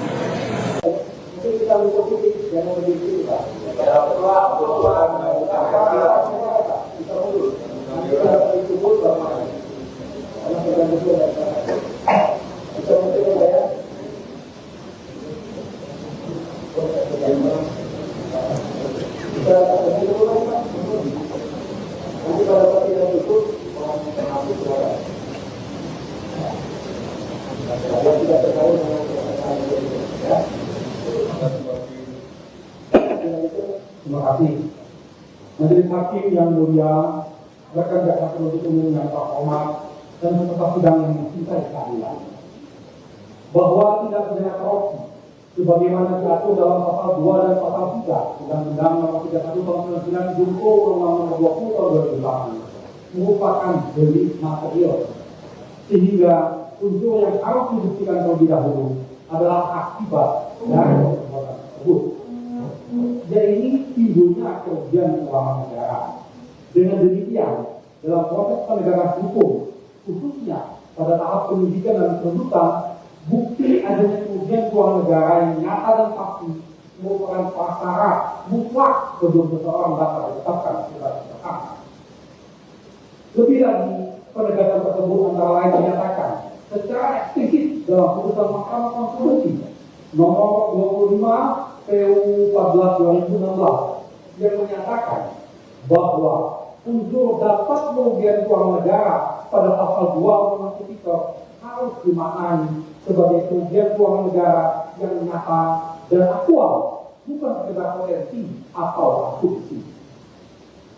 Meskipun pasal 2 dan pasal 3 Undang-Undang Tipikor telah dicabut pengaturannya, dialihkan ke dalam pasal 603 dan pasal 604 KUHP 2023, hal tersebut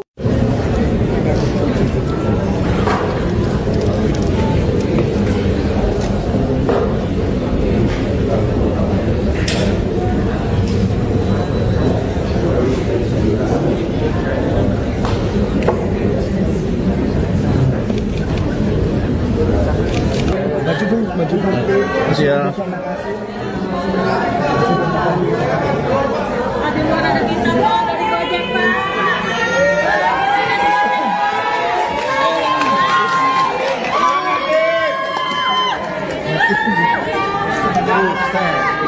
Terima kasih semua. Terima kasih.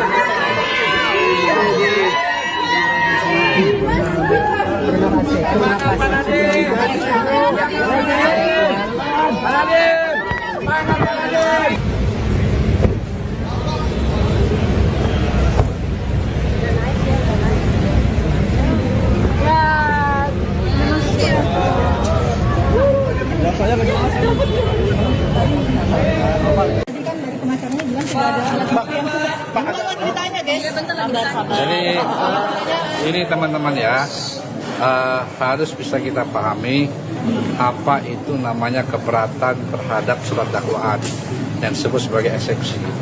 Jadi keberatan terhadap surat dakwaan itu secara limitatif sudah diatur, yaitu di pasal 75 mengenai Undang-Undang Nomor 20 Tahun 2025 itu disebutkan surat dakwaan itu harus diberi tanggal. Yang kedua, harus ada identitas terdakwa, nama lengkap, tempat tinggal, pekerjaan, alamat, segala macam. Terus yang ketiga, harus cermat mengenai pasal sangkaan, waktu dan tempat kejadiannya. Terus yang terakhir harus ditandatangani oleh penuntut umum. Lalu kalau kita bicara mengenai apakah ada alat bukti atau tidak, itu sebenarnya sudah diuji. Diuji di mana? Diuji pada saat mengajukan keberatan pra-peradilan kemarin.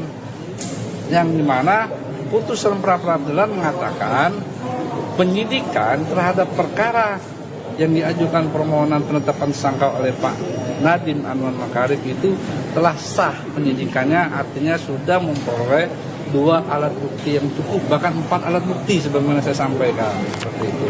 Pak, tadi kan sempat Pak Nadiem itu kan sempat akan memberikan statement lalu dibawa langsung oleh petugas kejaksaan, itu gimana itu?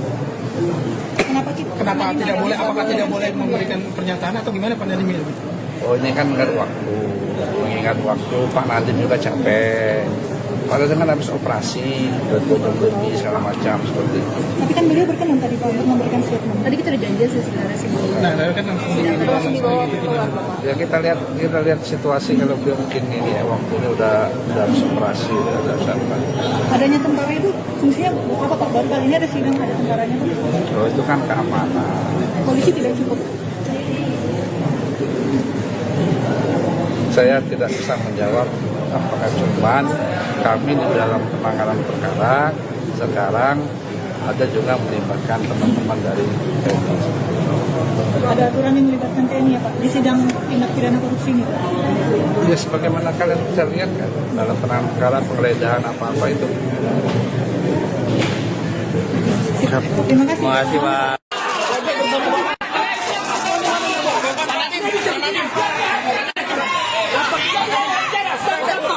Dia bisa ngomong. Dia punya acara namanya hak asasi manusia.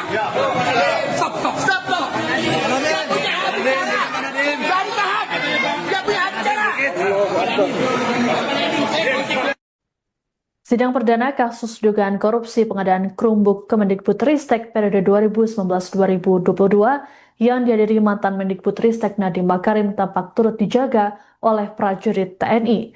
Kehadiran prajurit TNI dalam ruang sidang juga sempat menghambat proses peliputan oleh awak media.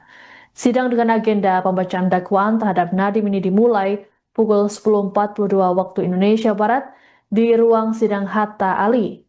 Sejumlah aparat TNI dan Kejaksaan melakukan penjagaan ketat di pintu dan jalur keluar masuk sidang. Setelah pembacaan dakwaan, sidang langsung dilanjutkan dengan pembacaan eksepsi oleh pihak kuasa hukum terdakwa.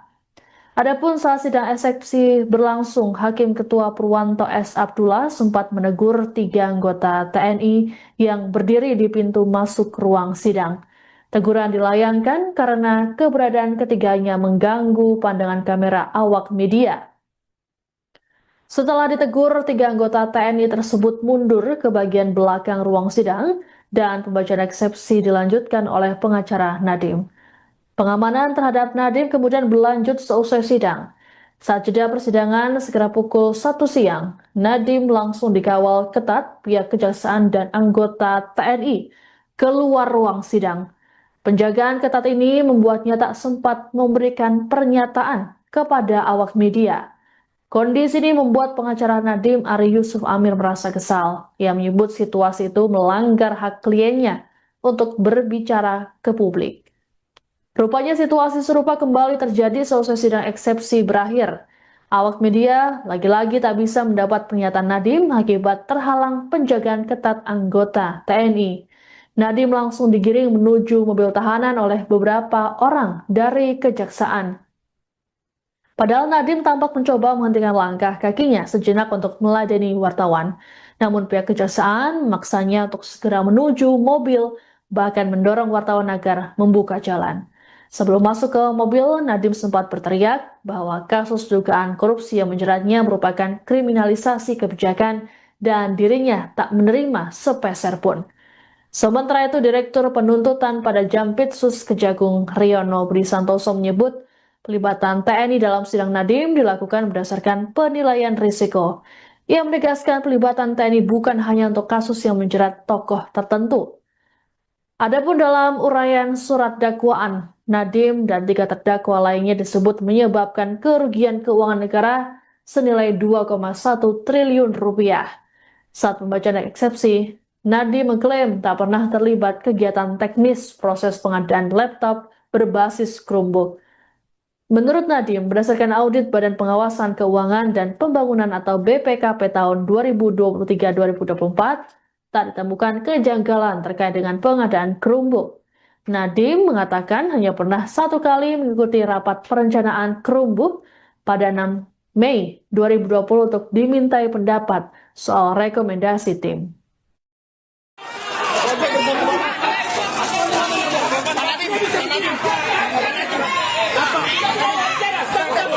Dia bisa ngomong.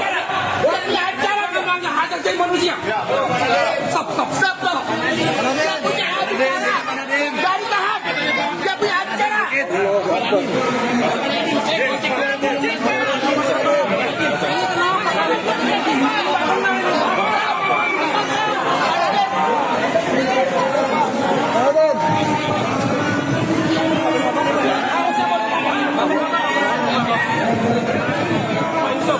Dasar dari terdakwa. Selama tidak melanggar keamanan, tidak ada masalah. Jadi tolong lagi, kami sekali lagi tegaskan, tolong diberi hak Pak Nadiem untuk bicara ke publik. Jangan sampai ini berulang lagi. Karena nanti akan menjadi presiden black bagi kita ke depan, ada yang boleh bicara, ada yang tidak, apa dasarnya? Karena pada dasarnya undang-undang kita menjamin kebebasan berbicara itu. Itu yang pertama.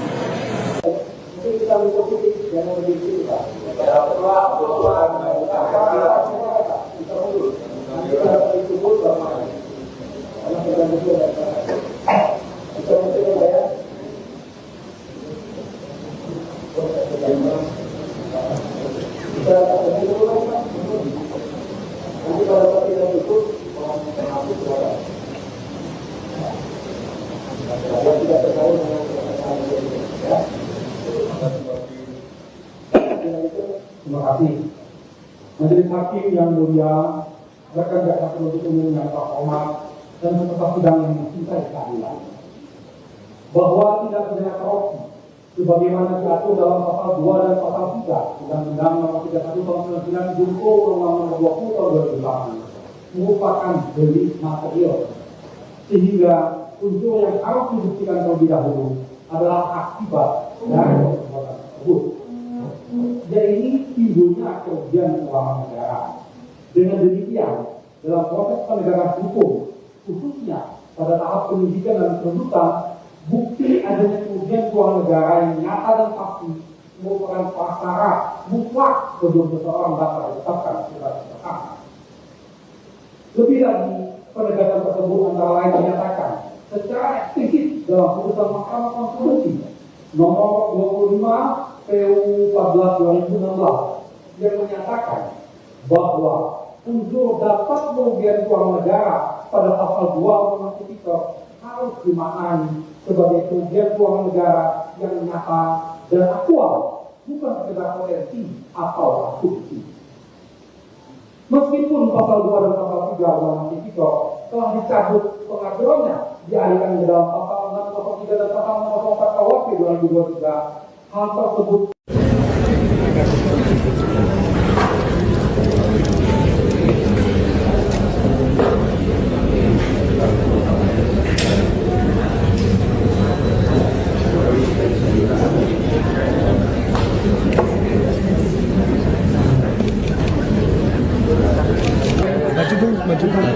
Siap. Ada luar ada bintang dari Gojek, Pak.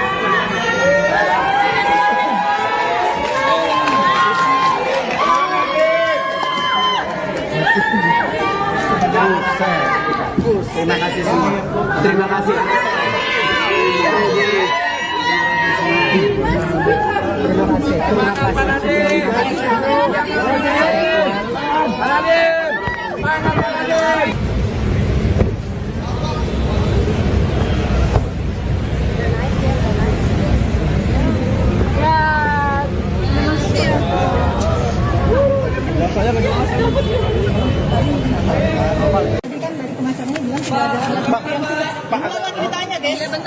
Jadi ini teman-teman ya, harus bisa kita pahami apa itu namanya keberatan terhadap surat dakwaan yang disebut sebagai eksepsi.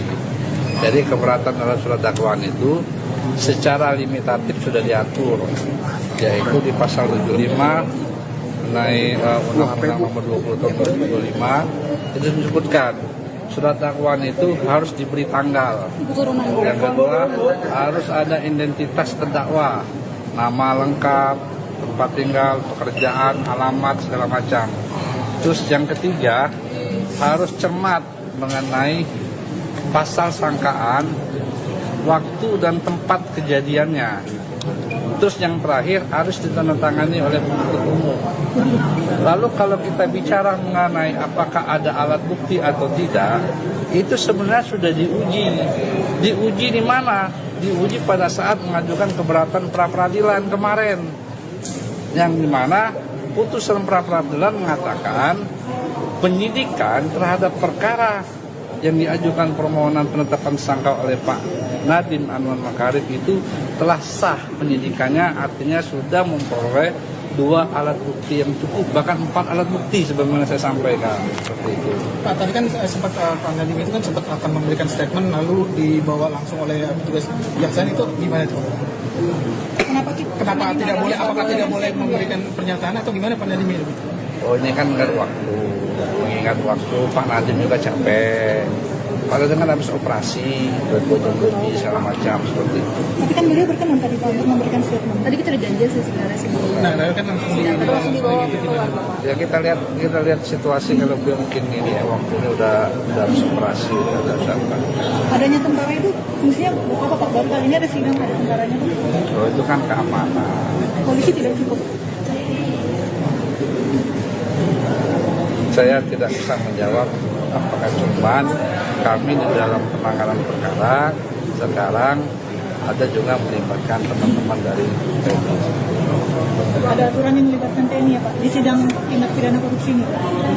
Ya sebagaimana kalian bisa lihat kan dalam penangkaran penggeledahan apa-apa itu. Terima kasih. Terima kasih Pak.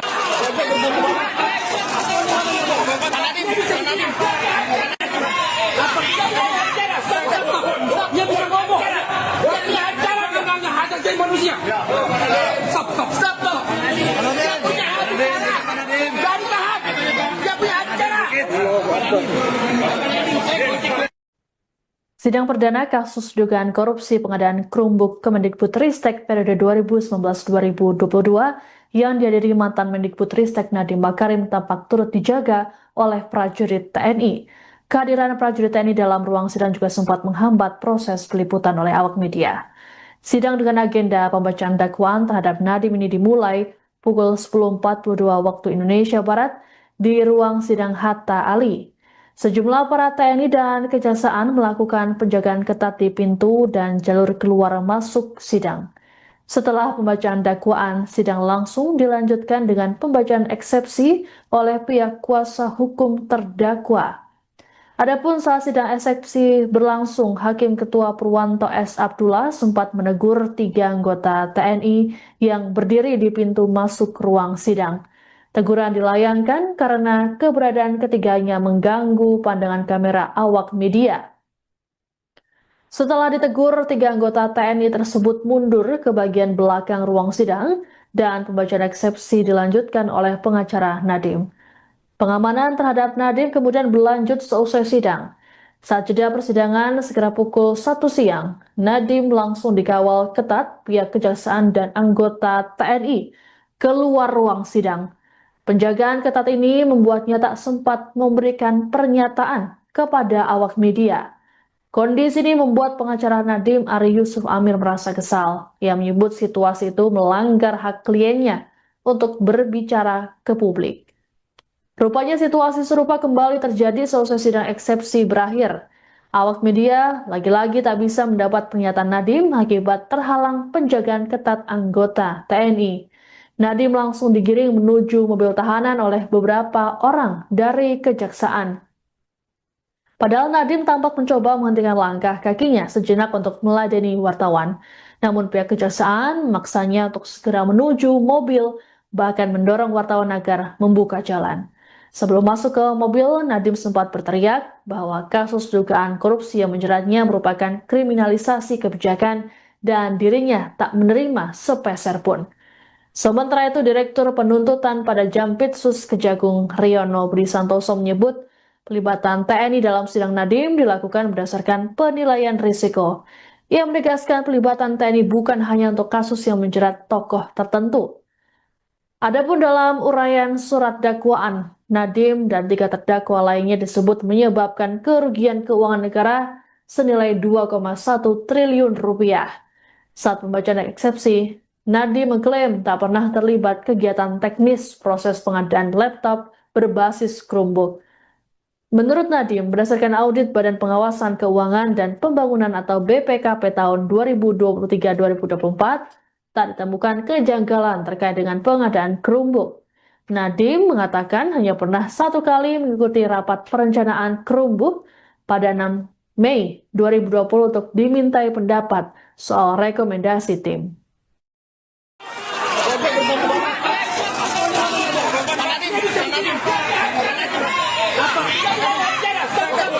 Dia bisa ngomong. Dia punya acara tentang hak asasi manusia. Stop. Dia punya acara. Jangan tahan. Dia punya acara.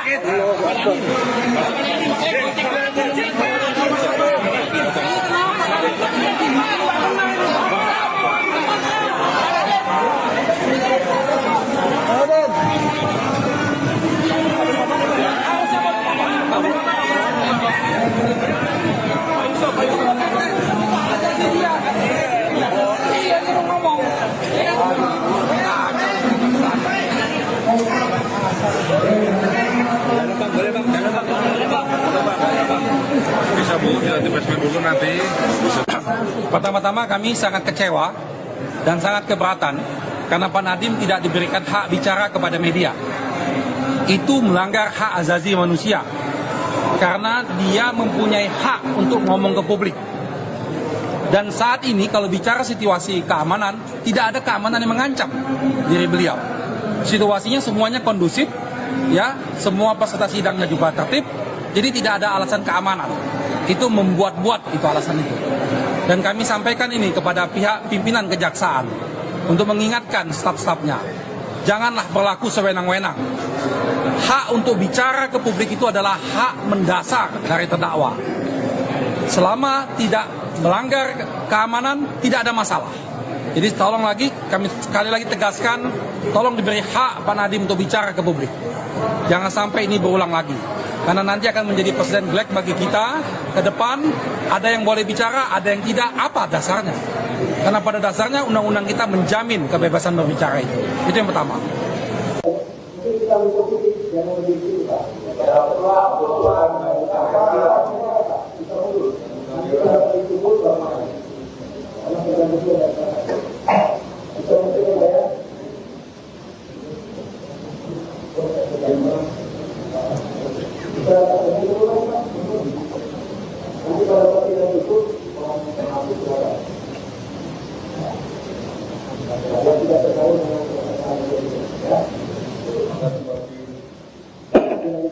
Terima kasih. Majelis Hakim yang mulia, rekan jaksa penuntut umum yang terhormat dan peserta sidang yang mencintai keadilan, bahwa tindak pidana korupsi sebagaimana diatur dalam pasal 2 dan pasal 3 Undang-Undang Nomor 31 Tahun 99 junto Undang-Undang Nomor 20 Tahun 2008 merupakan delik material, sehingga unsur yang harus dibuktikan terlebih dahulu adalah akibat dari perbuatan tersebut. Yaitu timbulnya kerugian keuangan negara. Dengan demikian, dalam proses penegakan hukum, khususnya pada tahap penyidikan dan penuntutan, bukti adanya kerugian keuangan negara yang nyata dan pasti merupakan prasyarat mutlak sebelum seseorang dapat ditetapkan sebagai tersangka. Lebih lagi, penegakan tersebut antara lain dinyatakan secara eksplisit dalam putusan Mahkamah Konstitusi nomor 25 PU 14/2016 yang menyatakan bahwa unsur dapat kerugian keuangan negara pada pasal 2 Undang-Undang Tipikor harus dimaknai sebagai kerugian keuangan negara yang nyata dan aktual, bukan sekedar potensi atau asumsi. Meskipun pasal 2 dan pasal 3 Undang-Undang Tipikor telah dicabut pengaturannya, dialihkan ke dalam pasal 603 dan pasal 604 KUHP 2023, hal tersebut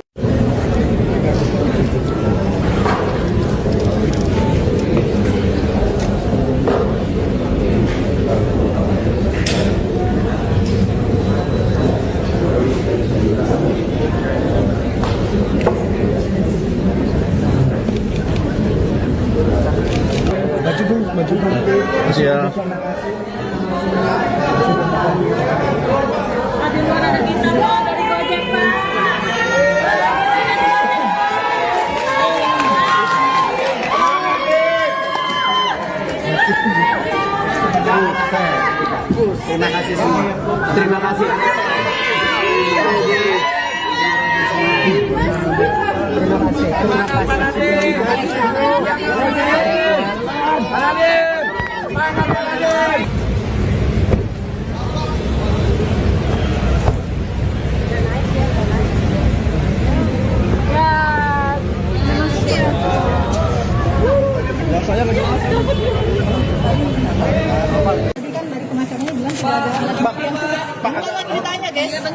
Jadi ini teman-teman ya, harus bisa kita pahami apa itu namanya keberatan terhadap surat dakwaan yang disebut sebagai eksepsi.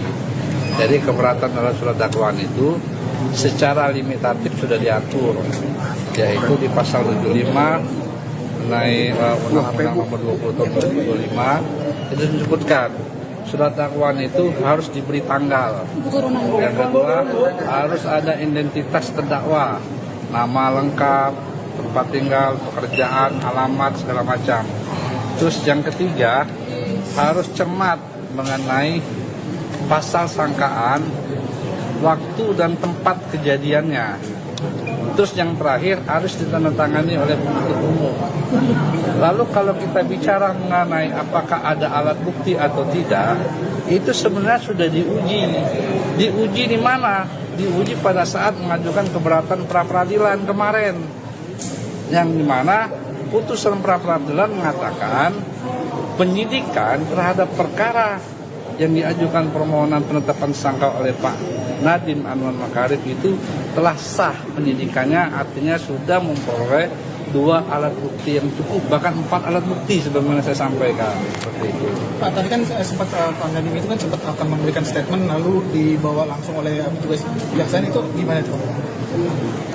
Kenapa tidak boleh? Apakah tidak boleh memberikan pernyataan atau gimana Pak Nadiem itu? Oh, ini kan mengingat waktu Pak Nadiem juga capek. Padahal dengan habis operasi, berjam lebih segala macam seperti itu. Tapi kan beliau berkenan tadi Pak untuk memberikan statement. Tadi kita udah janjian sih sebenarnya sih. Nah, kan langsung dibawa ke luar. Ya kita lihat situasi kalau beliau mungkin ini ya, waktunya udah habis operasi, udah siapa. Adanya tentara itu fungsinya apa Pak? Baru kali ini ada sidang ada tentaranya Pak. Oh, itu kan keamanan. Polisi tidak cukup. Saya tidak bisa menjawab apakah cuman kami di dalam penanganan perkara sekarang ada juga melibatkan teman-teman dari TNI. Ada aturan yang melibatkan TNI ya Pak di sidang tindak pidana korupsi ini Pak? Ya sebagaimana kalian bisa lihat kan dalam penanganan perkara penggeledahan apa-apa itu. Terima kasih. Terima kasih Pak.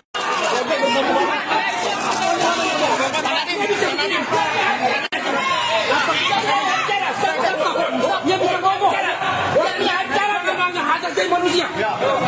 Stop. Dia punya acara. Baru tahan. Dia punya acara. Sidang perdana kasus dugaan korupsi pengadaan Chromebook Kemendikbudristek periode 2019-2022 yang dihadiri mantan Mendikbudristek Nadiem Makarim tampak turut dijaga oleh prajurit TNI. Kehadiran prajurit TNI dalam ruang sidang juga sempat menghambat proses peliputan oleh awak media. Sidang dengan agenda pembacaan dakwaan terhadap Nadiem ini dimulai pukul 10.42 waktu Indonesia Barat di ruang sidang Hatta Ali. Sejumlah aparat TNI dan Kejaksaan melakukan penjagaan ketat di pintu dan jalur keluar masuk sidang. Setelah pembacaan dakwaan, sidang langsung dilanjutkan dengan pembacaan eksepsi oleh pihak kuasa hukum terdakwa. Adapun saat sidang eksepsi berlangsung, Hakim Ketua Purwanto S. Abdullah sempat menegur 3 anggota TNI yang berdiri di pintu masuk ruang sidang. Teguran dilayangkan karena keberadaan ketiganya mengganggu pandangan kamera awak media. Setelah ditegur, 3 anggota TNI tersebut mundur ke bagian belakang ruang sidang dan pembacaan eksepsi dilanjutkan oleh pengacara Nadiem. Pengamanan terhadap Nadiem kemudian berlanjut seusai sidang. Saat jeda persidangan sekitar pukul 1 siang, Nadiem langsung dikawal ketat pihak Kejaksaan dan anggota TNI keluar ruang sidang. Penjagaan ketat ini membuatnya tak sempat memberikan pernyataan kepada awak media. Kondisi ini membuat pengacara Nadiem Ari Yusuf Amir merasa kesal. Ia menyebut situasi itu melanggar hak kliennya untuk berbicara ke publik. Rupanya situasi serupa kembali terjadi seusai sidang eksepsi berakhir. Awak media lagi-lagi tak bisa mendapat pernyataan Nadiem akibat terhalang penjagaan ketat anggota TNI. Nadiem langsung digiring menuju mobil tahanan oleh beberapa orang dari Kejaksaan. Padahal Nadiem tampak mencoba menghentikan langkah kakinya sejenak untuk meladeni wartawan. Namun pihak Kejaksaan memaksanya untuk segera menuju mobil, bahkan mendorong wartawan agar membuka jalan. Sebelum masuk ke mobil, Nadiem sempat berteriak bahwa kasus dugaan korupsi yang menjeratnya merupakan kriminalisasi kebijakan dan dirinya tak menerima sepeser pun. Sementara itu, Direktur Penuntutan pada Jampitsus Kejagung Riono Budi Santoso menyebut pelibatan TNI dalam sidang Nadiem dilakukan berdasarkan penilaian risiko. Ia menegaskan pelibatan TNI bukan hanya untuk kasus yang menjerat tokoh tertentu. Adapun dalam uraian surat dakwaan, Nadiem dan 3 terdakwa lainnya disebut menyebabkan kerugian keuangan negara senilai 2,1 triliun rupiah.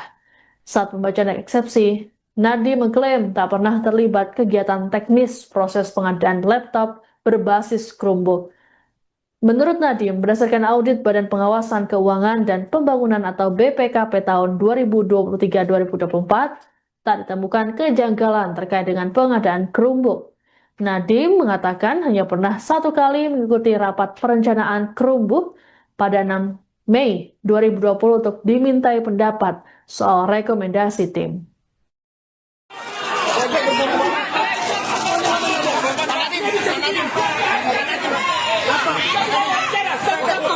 Dia bisa ngomong. Dia punya acara memangnya hak asasi manusia. Stop. Dia punya acara. Dari tahap. Dia punya acara.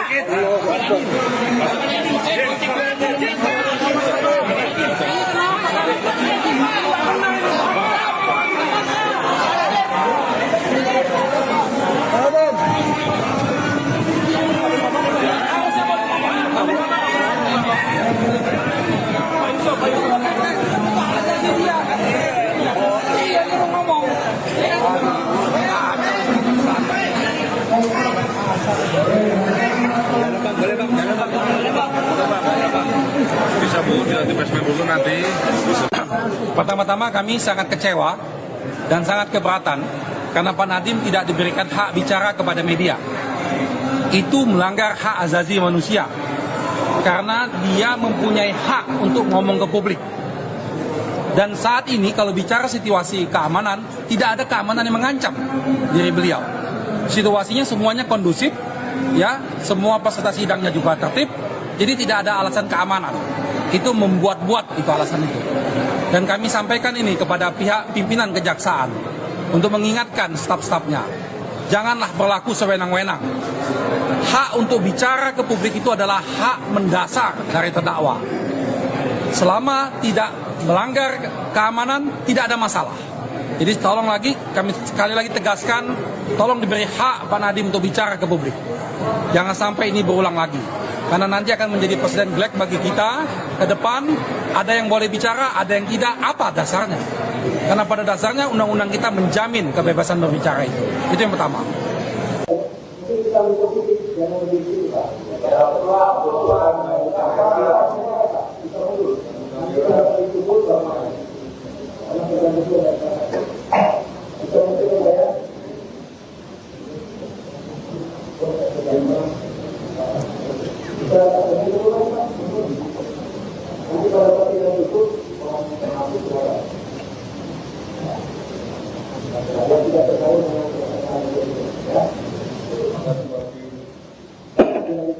Terima kasih. Majelis Hakim yang mulia, rekan jaksa penuntut umum yang terhormat dan peserta sidang yang mencintai keadilan, bahwa tindak pidana korupsi sebagaimana diatur dalam pasal 2 dan pasal 3 Undang-Undang Nomor 31 Tahun 99 Junto Undang-Undang Nomor 20 Tahun 2008 merupakan delik material, sehingga unsur yang harus dibuktikan terlebih dahulu adalah akibat dari perbuatan tersebut. Jadi ini timbulnya kerugian keuangan negara. Dengan demikian, dalam proses penegakan hukum, khususnya pada tahap penyidikan dan penuntutan, bukti adanya kerugian keuangan negara yang nyata dan pasti merupakan prasyarat mutlak sebelum seseorang dapat ditetapkan sebagai tersangka. Lebih lagi, penegakan tersebut antara lain dinyatakan secara eksplisit dalam putusan Mahkamah Konstitusi nomor 25 PU 14 2016 yang menyatakan bahwa unsur dapat kerugian keuangan negara pada pasal 2 Undang-Undang Tipikor harus dimaknai sebagai kerugian keuangan negara yang nyata dan aktual, bukan sekedar potensi atau asumsi. Meskipun pasal 2 dan pasal 3 Undang-Undang Tipikor telah dicabut pengaturannya, dialihkan ke dalam pasal 603 dan pasal 604 KUHP 2023, hal tersebut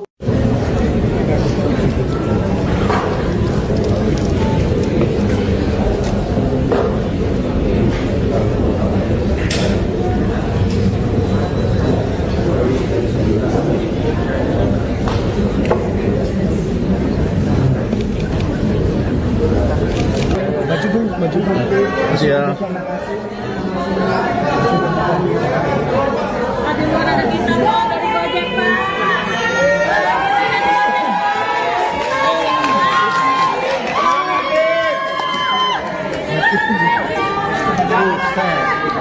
Terima kasih semua. Terima kasih.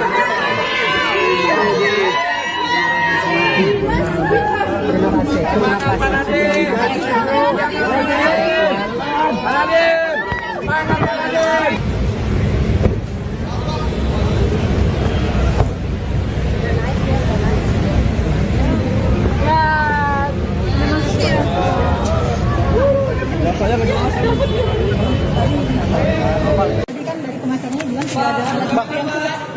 Ditanya guys. Jadi ini teman-teman ya, harus bisa kita pahami apa itu namanya keberatan terhadap surat dakwaan yang disebut sebagai eksepsi. Jadi keberatan terhadap surat dakwaan itu secara limitatif sudah diatur, yaitu di pasal 75 Undang-Undang Nomor 20 Tahun 2025 itu disebutkan surat dakwaan itu harus diberi tanggal. Yang kedua, harus ada identitas terdakwa, nama lengkap, tempat tinggal, pekerjaan, alamat, segala macam.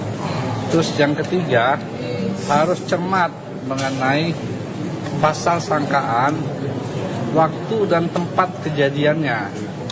Terus yang terakhir harus ditandatangani oleh penuntut umum. Lalu kalau kita bicara mengenai apakah ada alat bukti atau tidak, itu sebenarnya sudah diuji. Diuji di mana? Diuji pada saat mengajukan keberatan pra-peradilan kemarin. Yang dimana putusan pra-peradilan mengatakan penyidikan terhadap perkara yang diajukan permohonan penetapan tersangka oleh Pak Nadiem Anwar Makarim itu telah sah penyidikannya, artinya sudah memperoleh 2 alat bukti yang cukup, bahkan 4 alat bukti sebagaimana saya sampaikan seperti itu. Pak, tadi kan sempat Pak Nadiem itu kan sempat akan memberikan statement lalu dibawa langsung oleh petugas kejaksaan, itu gimana itu? Kenapa tidak boleh? Apakah tidak boleh memberikan pernyataan atau gimana Pak Nadiem itu? Oh, ini kan mengingat waktu Pak Nadiem juga capek. Kalau dengan habis operasi, lebih segala macam seperti itu. Tapi kan beliau berkenan tadi Pak untuk memberikan statement. Tadi kita udah janji sih sebenarnya sih. Nah, kan langsung Ya kita lihat situasi kalau beliau mungkin ini ya waktunya udah habis operasi, udah apa. Adanya tentara itu fungsinya apa Pak? Baru kali ini ada sidang ada tentaranya. Oh, itu kan keamanan. Polisi tidak cukup. Saya tidak bisa menjawab apakah cuman kami di dalam penanganan perkara sekarang ada juga melibatkan teman-teman dari TNI. Ada aturan yang melibatkan TNI ya Pak di sidang tindak pidana korupsi ini. Ya sebagaimana kalian bisa lihat kan dalam penanganan perkara penggeledahan apa-apa itu. Terima kasih. Terima kasih Pak.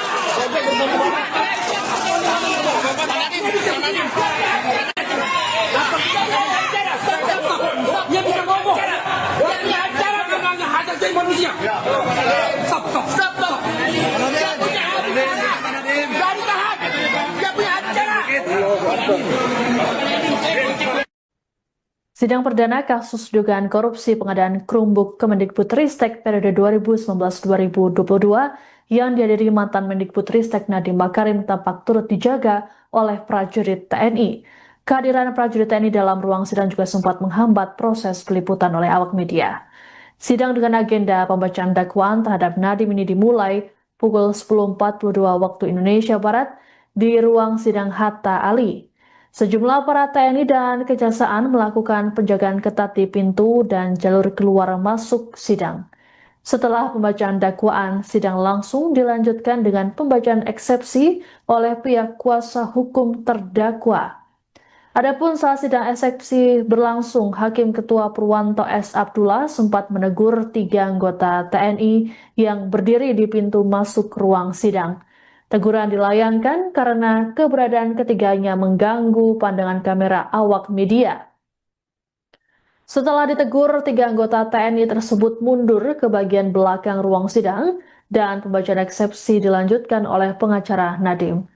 Pengamanan terhadap Nadiem kemudian berlanjut seusai sidang. Saat jeda persidangan sekitar pukul 1 siang, Nadiem langsung dikawal ketat pihak Kejaksaan dan anggota TNI keluar ruang sidang. Penjagaan ketat ini membuatnya tak sempat memberikan pernyataan kepada awak media. Kondisi ini membuat pengacara Nadiem Ari Yusuf Amir merasa kesal. Ia menyebut situasi itu melanggar hak kliennya untuk berbicara ke publik. Rupanya situasi serupa kembali terjadi selesai sidang eksepsi berakhir. Awak media lagi-lagi tak bisa mendapat pernyataan Nadiem akibat terhalang penjagaan ketat anggota TNI. Nadiem langsung digiring menuju mobil tahanan oleh beberapa orang dari kejaksaan. Padahal Nadiem tampak mencoba menghentikan langkah kakinya sejenak untuk meladeni wartawan. Namun pihak kejaksaan memaksanya untuk segera menuju mobil, bahkan mendorong wartawan agar membuka jalan. Sebelum masuk ke mobil, Nadiem sempat berteriak bahwa kasus dugaan korupsi yang menjeratnya merupakan kriminalisasi kebijakan dan dirinya tak menerima sepeser pun. Sementara itu, Direktur Penuntutan pada Jampitsus Kejagung Riono Budi Santoso menyebut pelibatan TNI dalam sidang Nadiem dilakukan berdasarkan penilaian risiko. Ia menegaskan pelibatan TNI bukan hanya untuk kasus yang menjerat tokoh tertentu. Adapun dalam uraian surat dakwaan, Nadiem dan 3 terdakwa lainnya disebut menyebabkan kerugian keuangan negara senilai 2,1 triliun rupiah. Saat pembacaan eksepsi, Nadiem mengklaim tak pernah terlibat kegiatan teknis proses pengadaan laptop berbasis Chromebook. Menurut Nadiem, berdasarkan audit Badan Pengawasan Keuangan dan Pembangunan atau BPKP tahun 2023-2024, tak ditemukan kejanggalan terkait dengan pengadaan Chromebook. Nadiem mengatakan hanya pernah 1 kali mengikuti rapat perencanaan Chromebook pada 6 Mei 2020 untuk dimintai pendapat soal rekomendasi tim.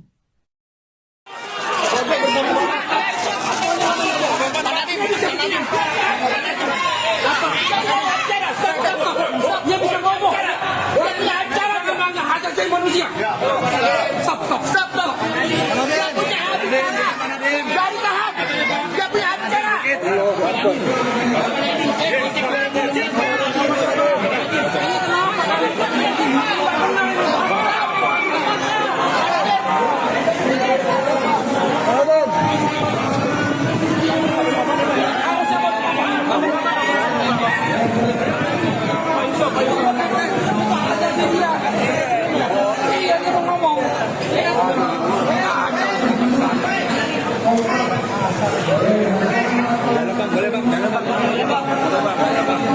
Bisa Bu, dilanjutkan dulu nanti.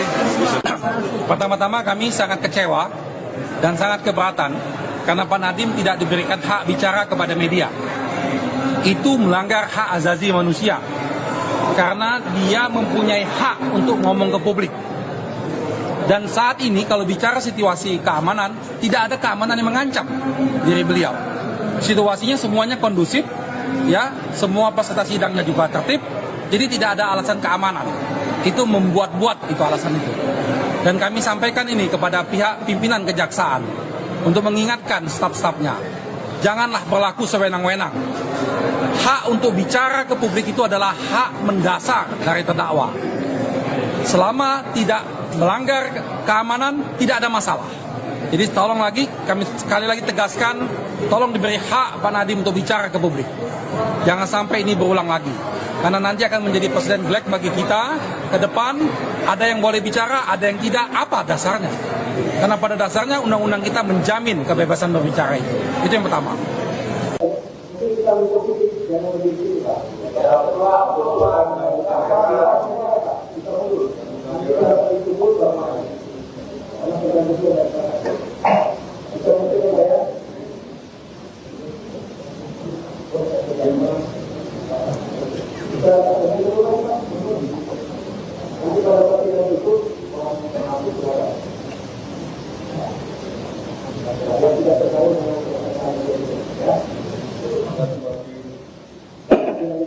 Terima kasih. Majelis Hakim yang mulia, rekan jaksa penuntut umum yang terhormat dan peserta sidang yang mencintai keadilan, bahwa tindak pidana korupsi sebagaimana diatur dalam pasal 2 dan pasal 3 Undang-Undang Nomor 31 Tahun 99 junto Undang-Undang Nomor 20 Tahun 2008 merupakan delik material, sehingga unsur yang harus dibuktikan terlebih dahulu adalah akibat dari perbuatan tersebut. Jadi timbulnya kerugian keuangan negara. Dengan demikian, dalam proses penegakan hukum penyidikan dan penuntutan, bukti adanya kerugian keuangan negara yang nyata dan pasti merupakan prasyarat mutlak sebelum seseorang dapat ditetapkan sebagai tersangka. Lebih lagi, penegasan tersebut antara lain dinyatakan secara eksplisit dalam putusan Mahkamah Konstitusi nomor 25 PU 14/2016 yang menyatakan bahwa unsur dapat kerugian keuangan negara pada pasal 2 Undang-Undang Tipikor harus dimaknai sebagai kerugian keuangan negara yang nyata dan aktual, bukan sekedar potensi atau asumsi. Meskipun pasal 2 dan pasal 3 Undang-Undang Tipikor telah dicabut pengaturannya dialihkan ke dalam pasal 603 dan pasal 604 KUHP 2023, hal tersebut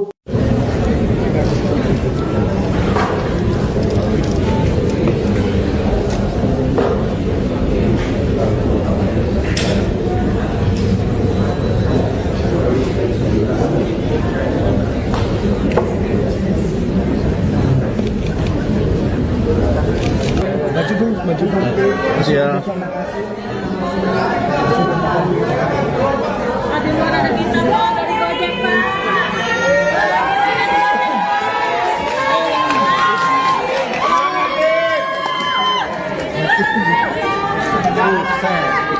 Terima kasih semua.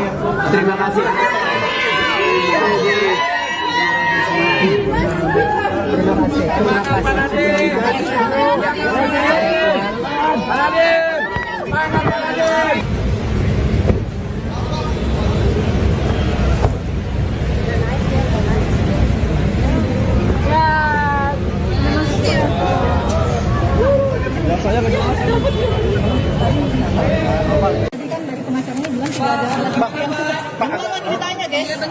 Jadi ini teman-teman ya, harus bisa kita pahami apa itu namanya keberatan terhadap surat dakwaan yang disebut sebagai eksepsi.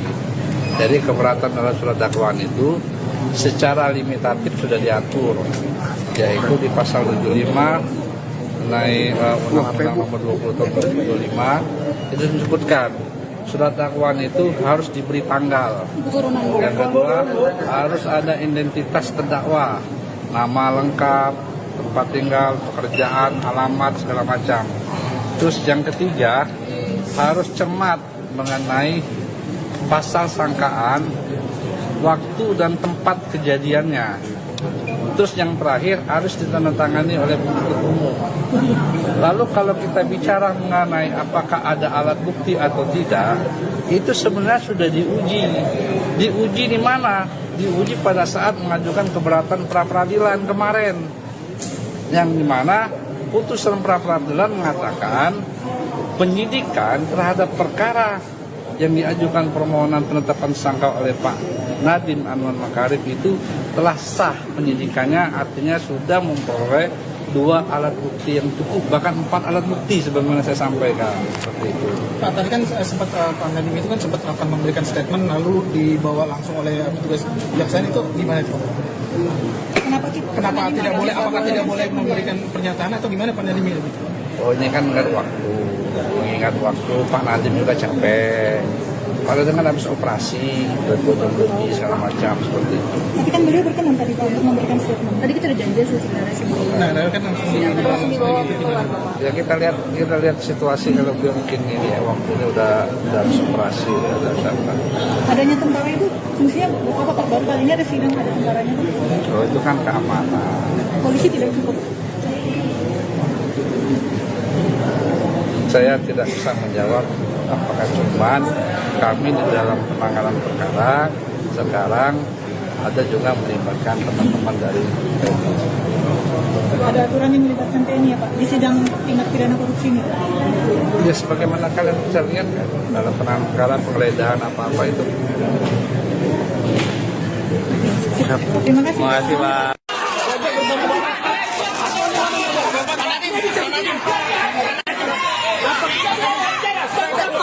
Dia bisa ngomong. Dia punya acara namanya hak asasi manusia.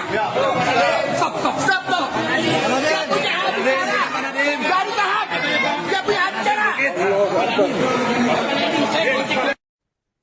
Sidang perdana kasus dugaan korupsi pengadaan Chromebook Kemendikbudristek periode 2019-2022 yang dihadiri mantan Mendikbudristek Nadiem Makarim tampak turut dijaga oleh prajurit TNI.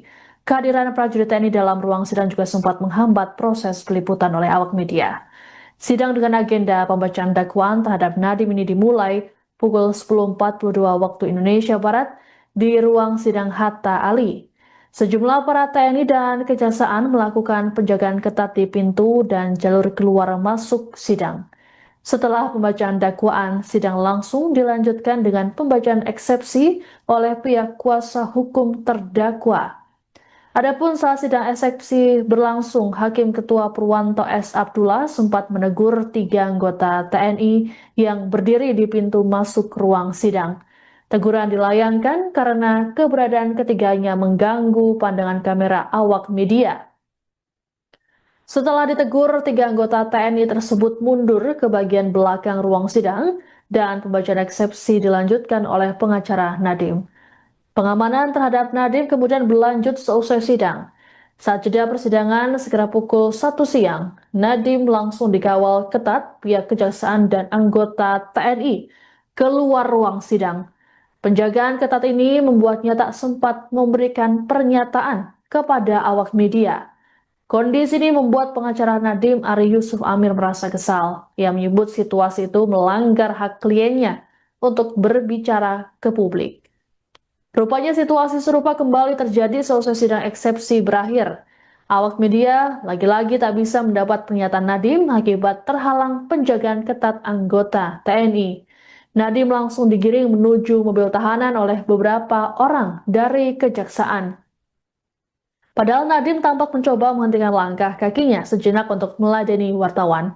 Namun pihak Kejaksaan memaksanya untuk segera menuju mobil, bahkan mendorong wartawan agar membuka jalan. Sebelum masuk ke mobil, Nadiem sempat berteriak bahwa kasus dugaan korupsi yang menjeratnya merupakan kriminalisasi kebijakan dan dirinya tak menerima sepeser pun.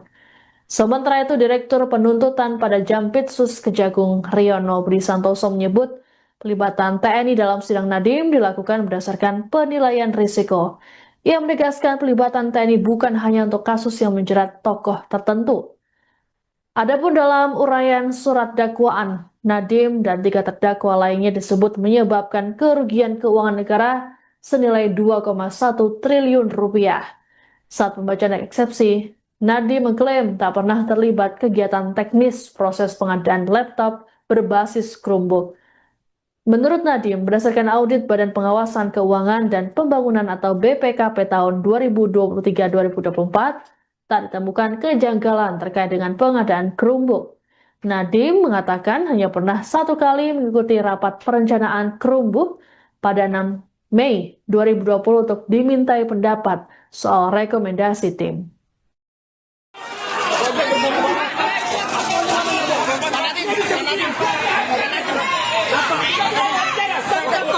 Dia bisa ngomong. Dia punya acara tentang hak asasi manusia. Stop. Dia punya acara. Dari tahan. Dia punya acara.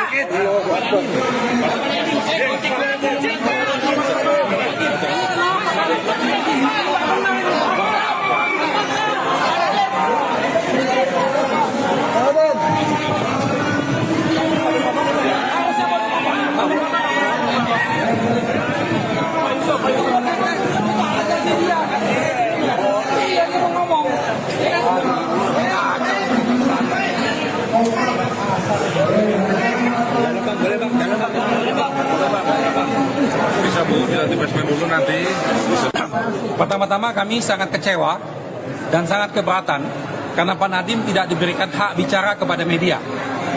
Itu melanggar hak asasi manusia karena dia mempunyai hak untuk ngomong ke publik. Dan saat ini kalau bicara situasi keamanan, tidak ada keamanan yang mengancam diri beliau. Situasinya semuanya kondusif, ya, semua peserta sidangnya juga tertib, jadi tidak ada alasan keamanan. Itu membuat-buat itu alasan itu.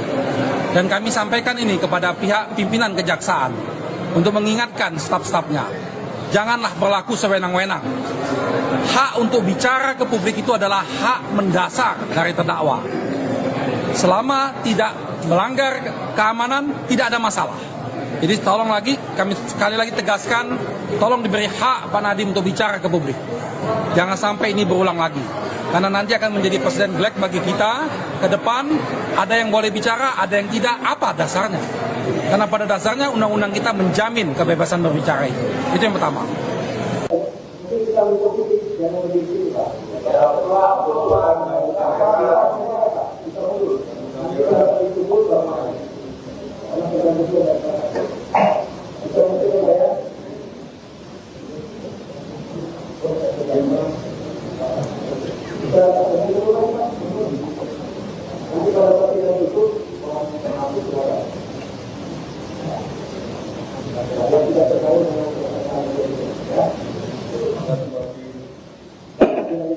Terima kasih. Majelis Hakim yang mulia, rekan jaksa penuntut umum yang terhormat, dan peserta sidang yang mencintai keadilan, bahwa tidak pidana korupsi sebagaimana diatur dalam pasal 2 dan pasal 3 Undang-Undang Nomor 31 Tahun 99 Junto Undang-Undang Nomor 20 Tahun 2008 merupakan delik material, sehingga unsur yang harus dibuktikan terlebih dahulu adalah akibat dari perbuatan tersebut. Dan ini timbulnya kerugian keuangan negara. Dengan demikian, dalam proses penegakan hukum, khususnya pada tahap penyidikan dan penuntutan, bukti adanya kerugian keuangan negara yang nyata dan pasti merupakan prasyarat mutlak sebelum seseorang dapat ditetapkan sebagai tersangka. Lebih lagi, penegakan tersebut antara lain dinyatakan secara eksplisit dalam putusan Mahkamah Konstitusi nomor 25 PU 14 2016 yang menyatakan bahwa unsur dapat merugikan keuangan negara pada pasal 2 Undang-Undang Tipikor harus dimaknai sebagai kerugian keuangan negara yang nyata dan aktual, bukan sekedar potensi atau asumsi. Meskipun pasal 2 dan pasal 3 Undang-Undang Tipikor telah dicabut pengaturannya, dialihkan ke dalam pasal 603 dan pasal 604 KUHP 2023, hal tersebut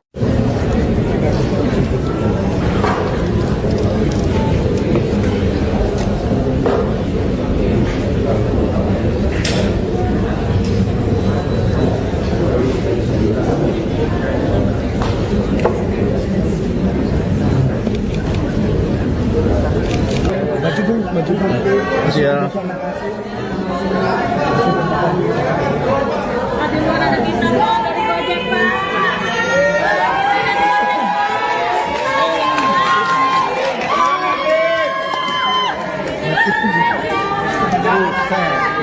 Terima kasih semua. Terima kasih.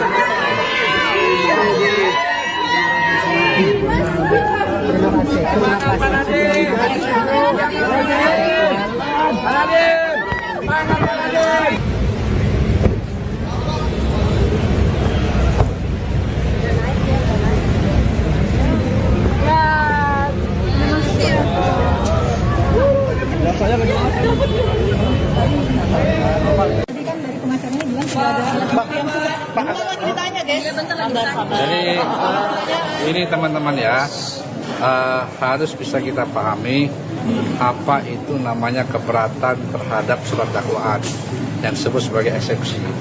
Jadi keberatan terhadap surat dakwaan itu secara limitatif sudah diatur, yaitu di pasal 75 mengenai Undang-Undang Nomor 20 Tahun 2025 itu disebutkan surat dakwaan itu harus diberi tanggal.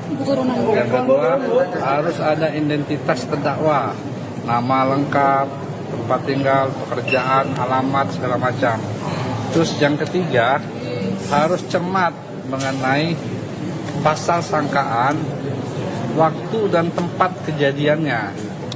Terus yang terakhir harus ditandatangani oleh penuntut umum. Lalu kalau kita bicara mengenai apakah ada alat bukti atau tidak, itu sebenarnya sudah diuji. Diuji di mana? Diuji pada saat mengajukan keberatan pra-peradilan kemarin. Yang dimana putusan pra-peradilan mengatakan penyidikan terhadap perkara yang diajukan permohonan penetapan tersangka oleh Pak Nadiem Anwar Makarim itu telah sah penyidikannya, artinya sudah memperoleh 2 alat bukti yang cukup, bahkan 4 alat bukti sebagaimana saya sampaikan seperti itu. Pak, tadi kan sempat Pak Nadiem itu kan sempat akan memberikan statement lalu dibawa langsung oleh petugas kejaksaan, itu gimana itu? Kenapa tidak boleh? Apakah tidak boleh memberikan pernyataan atau gimana Pak Nadiem itu? Oh, ini kan mengingat waktu. Mengingat waktu, Pak Nadiem juga capek. Kalau dengan habis operasi, lebih segala macam seperti itu. Tapi kan beliau berkenan tadi Pak untuk memberikan statement. Tadi kita udah janji sebenarnya sih. Nah, kan langsung dibawa gitu gimana? Ya kita lihat situasi kalau beliau mungkin ini ya waktunya udah habis operasi, udah apa. Adanya tentara itu fungsinya apa Pak? Baru kali ini ada sidang ada tentaranya Pak. Oh, itu kan keamanan. Polisi tidak cukup. Saya tidak bisa menjawab apakah cuman kami di dalam penanganan perkara sekarang ada juga melibatkan teman-teman dari TNI. Ada aturan yang melibatkan TNI ya Pak di sidang tindak pidana korupsi ini. Ya sebagaimana kalian bisa lihat kan dalam penanganan perkara penggeledahan apa-apa itu. Terima kasih. Terima kasih Pak.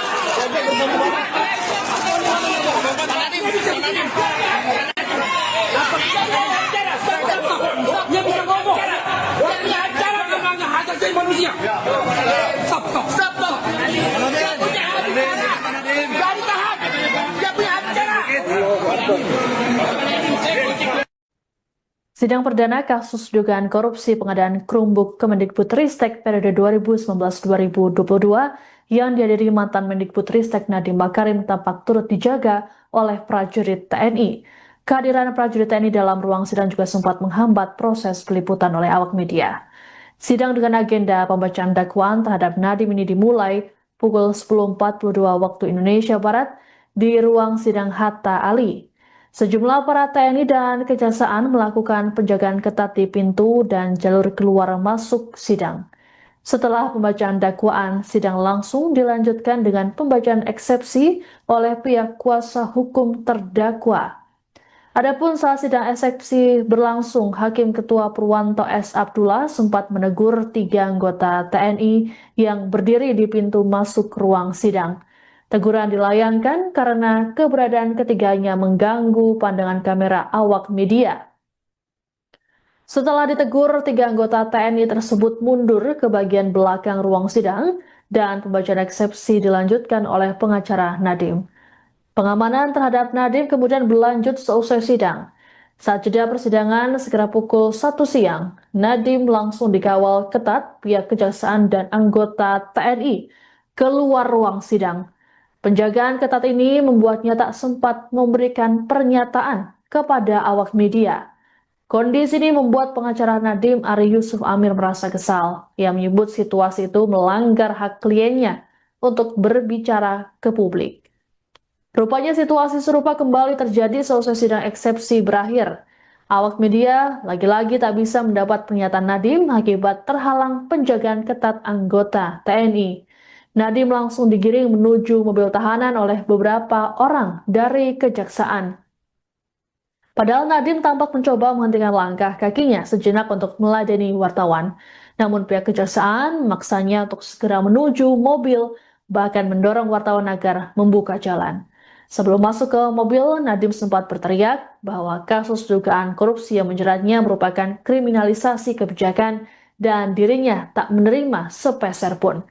Sementara itu, Direktur Penuntutan pada Jampitsus Kejagung Riono Budi Santoso menyebut pelibatan TNI dalam sidang Nadiem dilakukan berdasarkan penilaian risiko. Ia menegaskan pelibatan TNI bukan hanya untuk kasus yang menjerat tokoh tertentu. Adapun dalam uraian surat dakwaan, Nadiem dan 3 terdakwa lainnya disebut menyebabkan kerugian keuangan negara senilai 2,1 triliun rupiah. Saat pembacaan eksepsi, Nadiem mengklaim tak pernah terlibat kegiatan teknis proses pengadaan laptop berbasis Chromebook. Menurut Nadiem, berdasarkan audit Badan Pengawasan Keuangan dan Pembangunan atau BPKP tahun 2023-2024, tak ditemukan kejanggalan terkait dengan pengadaan Chromebook. Nadiem mengatakan hanya pernah 1 kali mengikuti rapat perencanaan Chromebook pada 6 Mei 2020 untuk dimintai pendapat soal rekomendasi tim.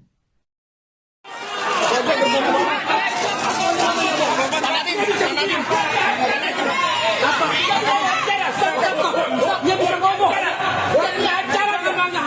manusia.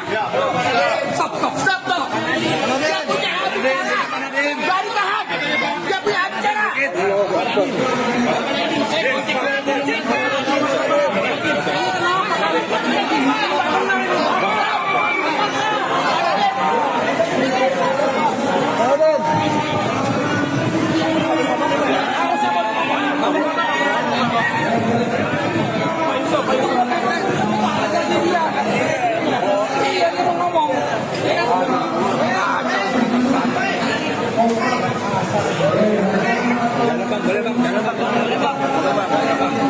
Bisa Bu, dilatih presmen dulu nanti. Pertama-tama kami sangat kecewa dan sangat keberatan karena Pak Nadiem tidak diberikan hak bicara kepada media. Itu melanggar hak asasi manusia karena dia mempunyai hak untuk ngomong ke publik. Dan saat ini kalau bicara situasi keamanan, tidak ada keamanan yang mengancam diri beliau. Situasinya semuanya kondusif, ya, semua peserta sidangnya juga tertib, jadi tidak ada alasan keamanan. Itu membuat-buat itu alasan itu. Dan kami sampaikan ini kepada pihak pimpinan kejaksaan untuk mengingatkan staf-stafnya, janganlah berlaku sewenang-wenang. Hak untuk bicara ke publik itu adalah hak mendasar dari terdakwa. Selama tidak melanggar keamanan, tidak ada masalah. Jadi tolong lagi, kami sekali lagi tegaskan, tolong diberi hak Pak Nadiem untuk bicara ke publik. Jangan sampai ini berulang lagi. Karena nanti akan menjadi presiden black bagi kita ke depan. Ada yang boleh bicara, ada yang tidak. Apa dasarnya? Karena pada dasarnya undang-undang kita menjamin kebebasan berbicara itu. Itu yang pertama.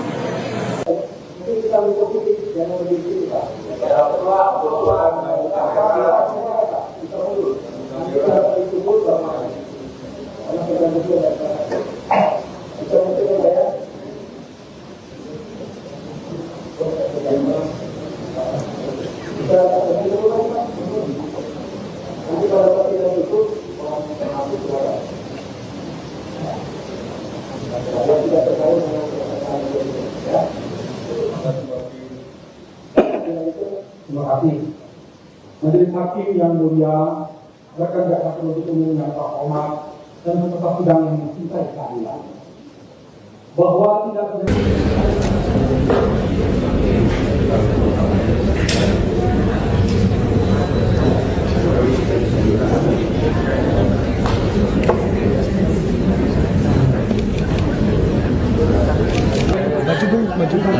Siap.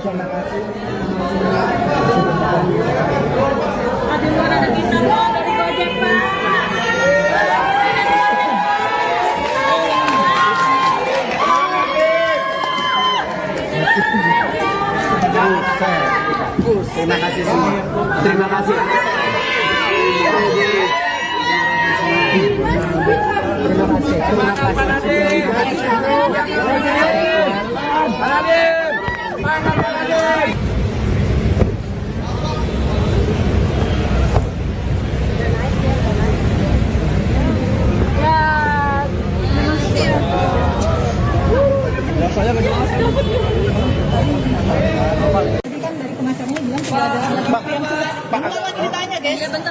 Jadi ini teman-teman ya, harus bisa kita pahami apa itu namanya keberatan terhadap surat dakwaan yang disebut sebagai eksepsi. Jadi keberatan terhadap surat dakwaan itu secara limitatif sudah diatur, yaitu di pasal 75 mengenai Undang-Undang Nomor 20 Tahun 2025 itu disebutkan surat dakwaan itu harus diberi tanggal. Yang kedua, harus ada identitas terdakwa, nama lengkap, tempat tinggal, pekerjaan, alamat, segala macam. Terus yang ketiga, harus cermat mengenai pasal sangkaan, waktu dan tempat kejadiannya. Terus yang terakhir harus ditandatangani oleh penuntut umum. Lalu kalau kita bicara mengenai apakah ada alat bukti atau tidak, itu sebenarnya sudah diuji. Diuji di mana? Diuji pada saat mengajukan keberatan pra-peradilan kemarin. Yang dimana putusan pra-peradilan mengatakan penyidikan terhadap perkara yang diajukan permohonan penetapan tersangka oleh Pak Nadiem Anwar Makarim itu telah sah penyidikannya, artinya sudah memperoleh 2 alat bukti yang cukup, bahkan 4 alat bukti sebagaimana saya sampaikan seperti itu. Pak, tadi kan sempat Pak Nadiem itu kan sempat akan memberikan statement lalu dibawa langsung oleh petugas kejaksaan, itu gimana itu? Kenapa tidak boleh? Apakah tidak boleh memberikan pernyataan atau gimana Pak Nadiem itu? Oh, ini kan mengingat waktu Pak Nadiem juga capek. Kalau dengan habis operasi, berjam lebih segala macam seperti itu. Tapi kan beliau berkenan tadi Pak untuk memberikan statement. Tadi kita ada janjian sih sebenarnya sih. Nah, kan langsung dibawa Ya kita lihat situasi, kalau beliau mungkin ini ya waktunya udah habis operasi, udah apa. Adanya tentara itu fungsinya apa Pak? Baru kali ini ada sidang ada tentaranya Pak. Oh, itu kan keamanan. Polisi tidak cukup. Saya tidak bisa menjawab apakah cuman kami di dalam penanganan perkara sekarang ada juga melibatkan teman-teman dari TNI. Ada aturan yang melibatkan TNI ya Pak di sidang tindak pidana korupsi ini? Ya sebagaimana kalian bisa lihat kan dalam penanganan perkara penggeledahan apa-apa itu. Terima kasih. Terima kasih Pak.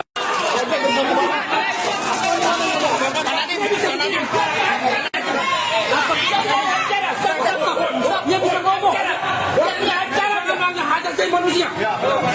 Stop. Dia punya acara. Jangan tahan. Dia punya acara. Sidang perdana kasus dugaan korupsi pengadaan Chromebook Kemendikbudristek periode 2019-2022 yang dihadiri mantan Mendikbudristek Nadiem Makarim tampak turut dijaga oleh prajurit TNI. Kehadiran prajurit TNI dalam ruang sidang juga sempat menghambat proses peliputan oleh awak media. Sidang dengan agenda pembacaan dakwaan terhadap Nadiem ini dimulai pukul 10.42 waktu Indonesia Barat di ruang sidang Hatta Ali. Sejumlah aparat TNI dan Kejaksaan melakukan penjagaan ketat di pintu dan jalur keluar masuk sidang. Setelah pembacaan dakwaan, sidang langsung dilanjutkan dengan pembacaan eksepsi oleh pihak kuasa hukum terdakwa. Adapun saat sidang eksepsi berlangsung, Hakim Ketua Purwanto S. Abdullah sempat menegur 3 anggota TNI yang berdiri di pintu masuk ruang sidang. Teguran dilayangkan karena keberadaan ketiganya mengganggu pandangan kamera awak media. Setelah ditegur, 3 anggota TNI tersebut mundur ke bagian belakang ruang sidang dan pembacaan eksepsi dilanjutkan oleh pengacara Nadiem. Pengamanan terhadap Nadiem kemudian berlanjut seusai sidang. Saat jeda persidangan sekitar pukul 1 siang, Nadiem langsung dikawal ketat pihak Kejaksaan dan anggota TNI keluar ruang sidang. Penjagaan ketat ini membuatnya tak sempat memberikan pernyataan kepada awak media. Kondisi ini membuat pengacara Nadiem Ari Yusuf Amir merasa kesal. Ia menyebut situasi itu melanggar hak kliennya untuk berbicara ke publik. Rupanya situasi serupa kembali terjadi seusai sidang eksepsi berakhir. Awak media lagi-lagi tak bisa mendapat pernyataan Nadiem akibat terhalang penjagaan ketat anggota TNI. Nadiem langsung digiring menuju mobil tahanan oleh beberapa orang dari Kejaksaan. Padahal Nadiem tampak mencoba menghentikan langkah kakinya sejenak untuk meladeni wartawan. Namun pihak Kejaksaan memaksanya untuk segera menuju mobil, bahkan mendorong wartawan agar membuka jalan. Sebelum masuk ke mobil, Nadiem sempat berteriak bahwa kasus dugaan korupsi yang menjeratnya merupakan kriminalisasi kebijakan dan dirinya tak menerima sepeser pun.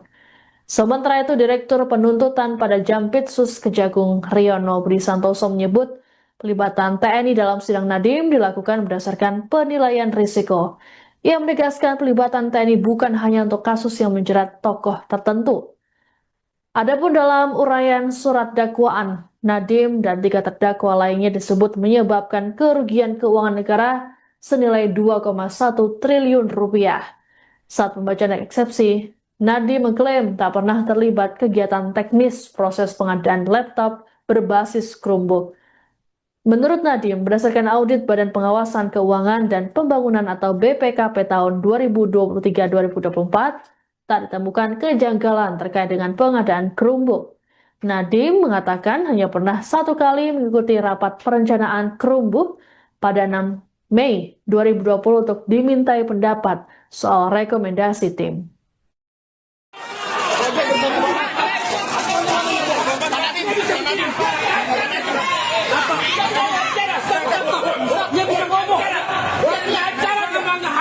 manusia. Stop. Dia punya acara. Jadi tahan. Dia punya acara.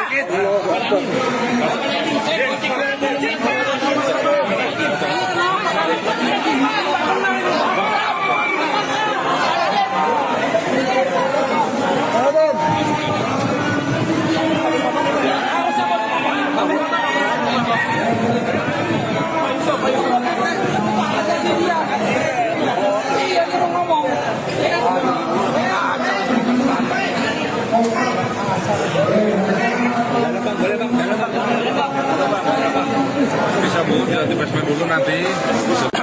Pertama-tama kami sangat kecewa dan sangat keberatan karena Pak Nadiem tidak diberikan hak bicara kepada media.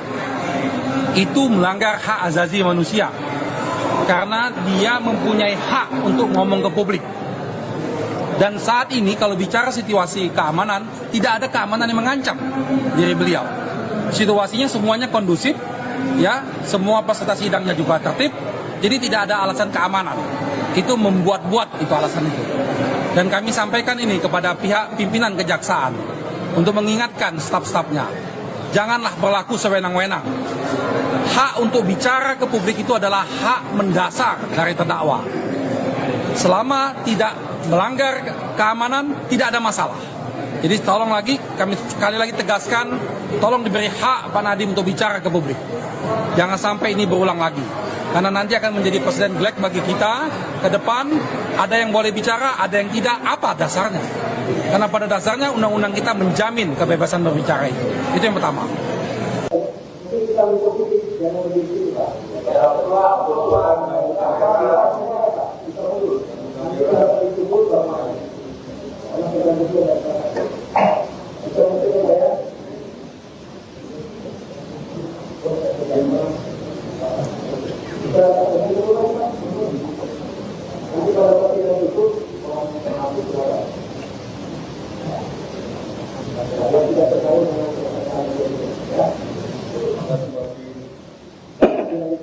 Terima kasih.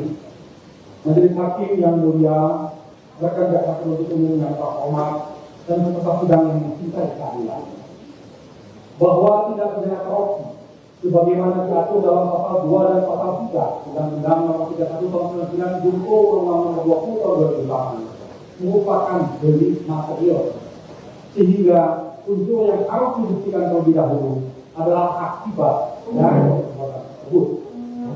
Jadi timbulnya kerugian keuangan negara. Dengan demikian, dalam proses penegakan hukum, khususnya pada tahap penyidikan dan penuntutan, bukti adanya kerugian keuangan negara yang nyata dan pasti merupakan prasyarat mutlak sebelum seseorang dapat ditetapkan sebagai tersangka. Lebih lagi, penegakan tersebut antara lain dinyatakan secara eksplisit dalam putusan Mahkamah Konstitusi nomor 25 PU 14/2016 yang menyatakan bahwa unsur dapat kerugian keuangan negara pada pasal 2 Undang-Undang Tipikor harus dimaknai sebagai kerugian keuangan negara yang nyata dan aktual, bukan sekedar potensi atau asumsi. Meskipun pasal 2 dan pasal 3 Undang-Undang Tipikor telah dicabut pengaturannya, dialihkan ke dalam pasal 603 dan pasal 604 KUHP 2023, hal tersebut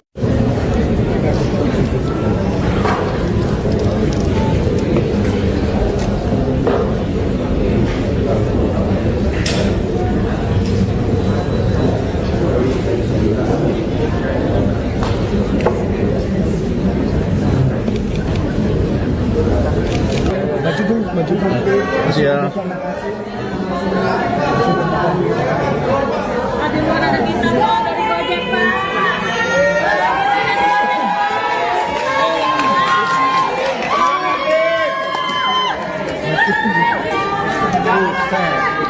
Terima kasih semua. Terima kasih.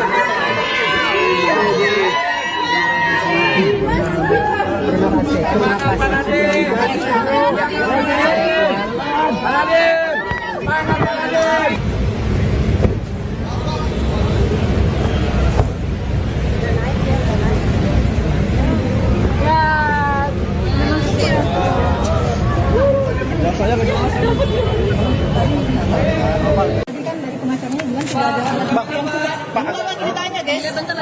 Jadi ini teman-teman ya, harus bisa kita pahami apa itu namanya keberatan terhadap surat dakwaan yang disebut sebagai eksepsi. Jadi keberatan terhadap surat dakwaan itu secara limitatif sudah diatur, yaitu di pasal 75 Undang-Undang Nomor 20 Tahun 2025 itu disebutkan surat dakwaan itu harus diberi tanggal. Yang kedua, harus ada identitas terdakwa, nama lengkap, tempat tinggal, pekerjaan, alamat, segala macam. Terus yang ketiga, harus cermat mengenai pasal sangkaan, waktu dan tempat kejadiannya. Terus yang terakhir harus ditandatangani oleh penuntut umum. Lalu kalau kita bicara mengenai apakah ada alat bukti atau tidak, itu sebenarnya sudah diuji. Diuji di mana? Diuji pada saat mengajukan keberatan pra-peradilan kemarin. Yang dimana putusan pra-peradilan mengatakan penyidikan terhadap perkara yang diajukan permohonan penetapan tersangka oleh Pak Nadiem Anwar Makarim itu telah sah penyidikannya, artinya sudah memperoleh 2 alat bukti yang cukup, bahkan 4 alat bukti sebagaimana saya sampaikan seperti itu. Pak, tadi kan sempat Pak Nadiem itu kan sempat akan memberikan statement lalu dibawa langsung oleh petugas kejaksaan, itu gimana itu? Kenapa tidak boleh? Apakah tidak boleh memberikan pernyataan atau gimana Pak Nadiem itu? Oh, ini kan mengingat waktu Pak Nadiem juga capek. Pak Nadiem kan habis operasi, lebih segala macam seperti itu. Tapi kan beliau berkenan tadi Pak untuk memberikan statement. Tadi kita udah janji sih sebenarnya sih. Nah, kan langsung dibawa keluar. Ya kita lihat situasi, kalau beliau mungkin ini ya, waktunya udah habis operasi, udah siapa. Adanya tentara itu fungsinya apa Pak? Baru kali ini ada sidang ada tentaranya Pak. Oh, itu kan keamanan. Polisi tidak cukup. Saya tidak bisa menjawab apakah cuman kami di dalam penanganan perkara sekarang ada juga melibatkan teman-teman dari TNI. Ada aturan yang melibatkan TNI ya Pak di sidang tindak pidana korupsi ini Pak? Ya sebagaimana kalian bisa lihat kan dalam penanganan perkara penggeledahan apa-apa itu. Terima kasih. Terima kasih Pak.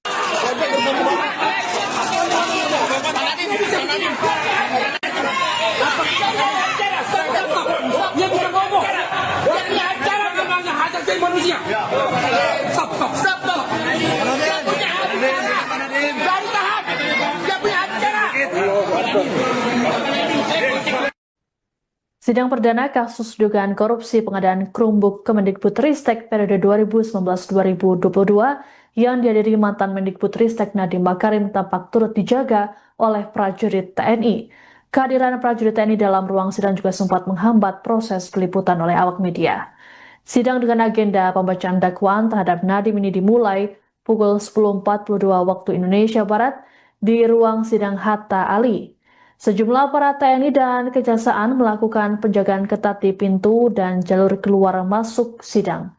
Setelah pembacaan dakwaan, sidang langsung dilanjutkan dengan pembacaan eksepsi oleh pihak kuasa hukum terdakwa.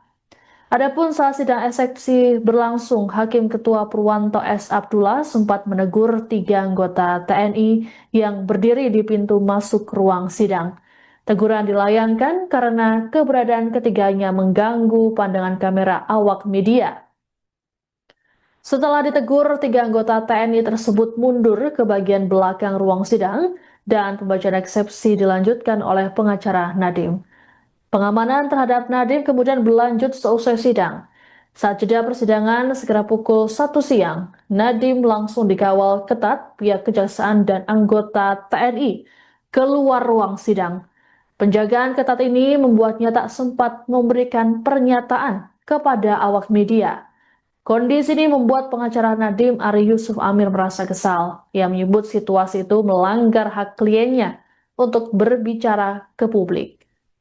Rupanya situasi serupa kembali terjadi seusai sidang eksepsi berakhir.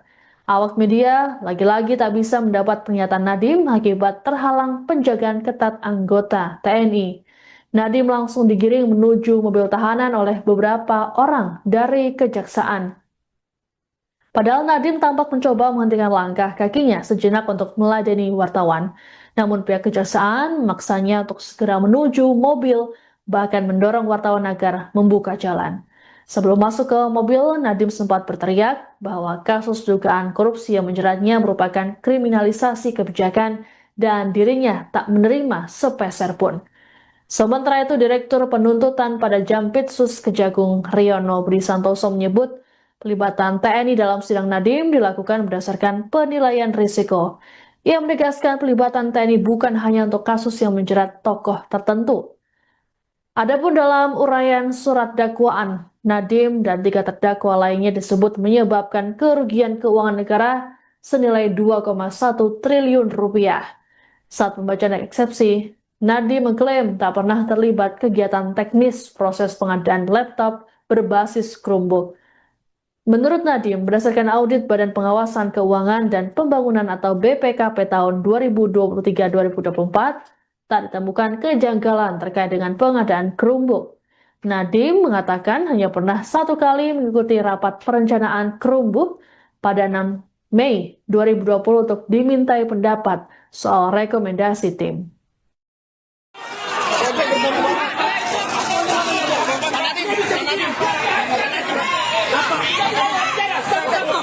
Dia bisa ngomong.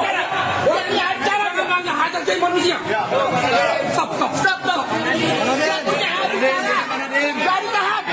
Dia punya acara.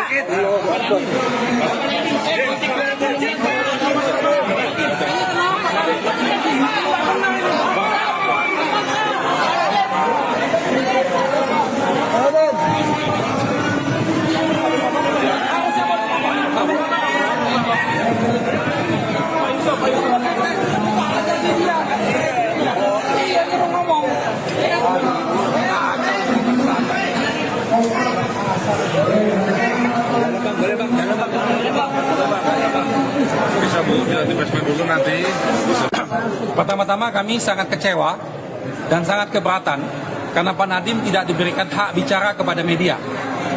Itu melanggar hak asasi manusia karena dia mempunyai hak untuk ngomong ke publik.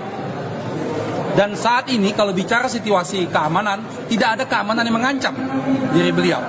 Situasinya semuanya kondusif, ya, semua peserta sidangnya juga tertib, jadi tidak ada alasan keamanan. Itu membuat-buat itu alasan itu.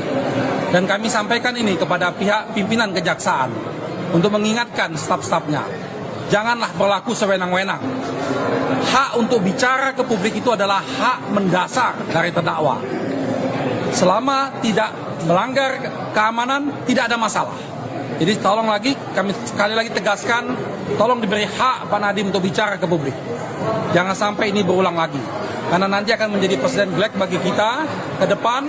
Ada yang boleh bicara, ada yang tidak. Apa dasarnya? Karena pada dasarnya undang-undang kita menjamin kebebasan berbicara itu. Itu yang pertama.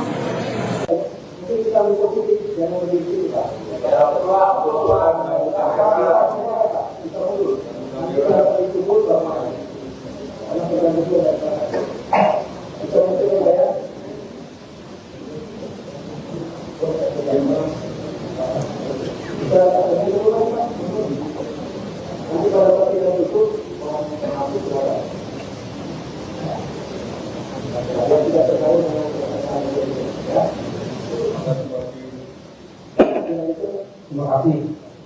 Majelis Hakim yang mulia, rekan jaksa penuntut umum yang terhormat dan peserta sidang yang mencintai keadilan, bahwa tidak pidana korupsi sebagaimana diatur dalam pasal 2 dan pasal 3 Undang-Undang Nomor 31 Tahun 99 junto Undang-Undang Nomor 20 Tahun 2008 merupakan delik material, sehingga unsur yang harus dibuktikan terlebih dahulu adalah akibat dari perbuatan tersebut. Yaitu timbulnya kerugian keuangan negara. Dengan demikian, dalam proses penegakan hukum, khususnya pada tahap penyidikan dan penuntutan, bukti adanya kerugian keuangan negara yang nyata dan pasti merupakan prasyarat mutlak sebelum seseorang dapat ditetapkan sebagai tersangka. Lebih lagi, penegakan tersebut antara lain dinyatakan secara eksplisit dalam putusan Mahkamah Konstitusi nomor 25 PU 14 2016 yang menyatakan bahwa unsur dapat kerugian keuangan negara pada pasal 2 Undang-Undang Tipikor harus dimaknai sebagai kerugian keuangan negara yang nyata dan aktual, bukan sekedar potensi atau asumsi. Meskipun pasal 2 dan pasal 3 Undang-Undang Tipikor telah dicabut pengaturannya, dialihkan ke dalam pasal 603 dan pasal 604 KUHP 2023, hal tersebut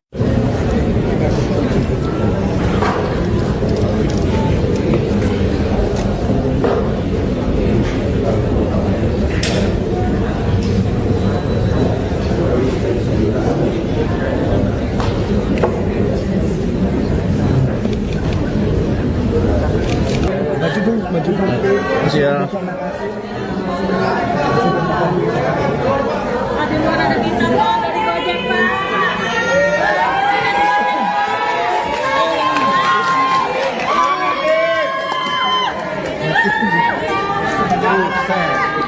Terima kasih semua. Terima kasih.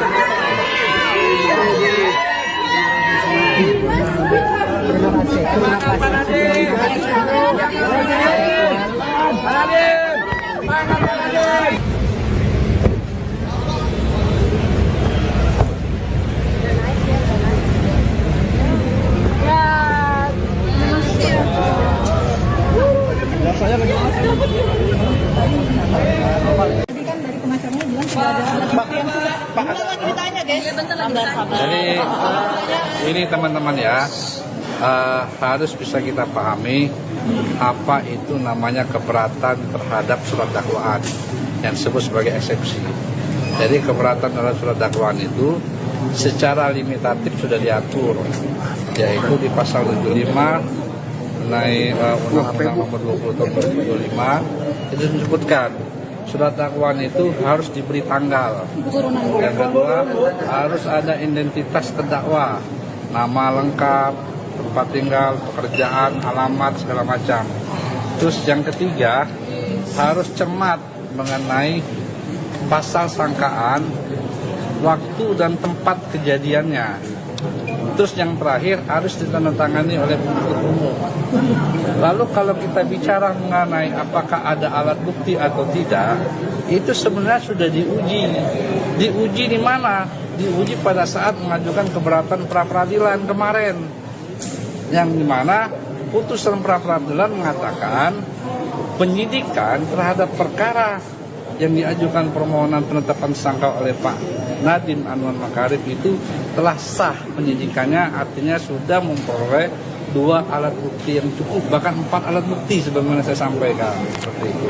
Pak, tadi kan sempat Pak Nadiem itu kan sempat akan memberikan statement lalu dibawa langsung oleh petugas kejaksaan, itu gimana itu? Kenapa tidak boleh? Apakah tidak boleh memberikan pernyataan atau gimana Pak Nadiem itu? Oh, ini kan mengingat waktu. Mengingat waktu Pak Nadiem juga capek. Kalau dengan habis operasi, lebih segala macam seperti itu. Tapi kan beliau berkenan tadi Pak untuk memberikan statement. Tadi kita udah janji sih sebenarnya sih. Nah, kan langsung dibawa keluar. Ya kita lihat situasi kalau beliau mungkin ini ya, waktunya udah habis operasi, udah siapa. Adanya tentara itu fungsinya apa Pak? Baru kali ini ada sidang ada tentaranya Pak. Oh, itu kan keamanan. Polisi tidak cukup. Saya tidak bisa menjawab apakah cuman kami di dalam penanganan perkara sekarang ada juga melibatkan teman-teman dari TNI. Ada aturan yang melibatkan TNI ya Pak di sidang tindak pidana korupsi ini. Ya sebagaimana kalian bisa lihat kan dalam penanganan perkara penggeledahan apa-apa itu. Terima kasih. Terima kasih Pak.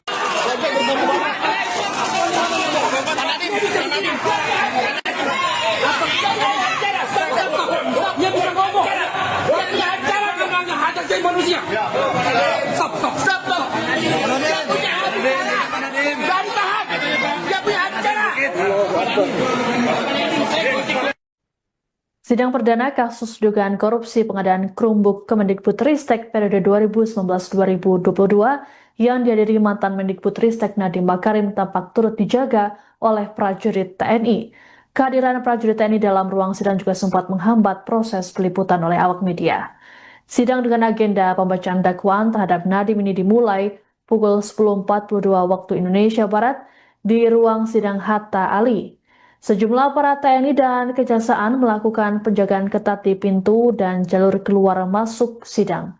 Setelah pembacaan dakwaan, sidang langsung dilanjutkan dengan pembacaan eksepsi oleh pihak kuasa hukum terdakwa.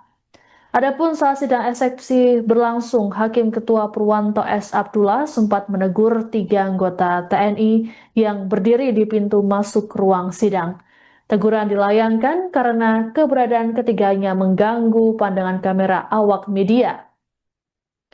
Setelah ditegur, 3 anggota TNI tersebut mundur ke bagian belakang ruang sidang dan pembacaan eksepsi dilanjutkan oleh pengacara Nadiem.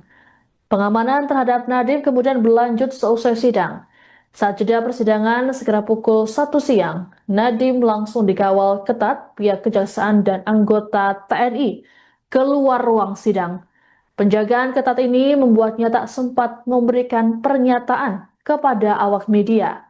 Kondisi ini membuat pengacara Nadiem Ari Yusuf Amir merasa kesal. Ia menyebut situasi itu melanggar hak kliennya untuk berbicara ke publik.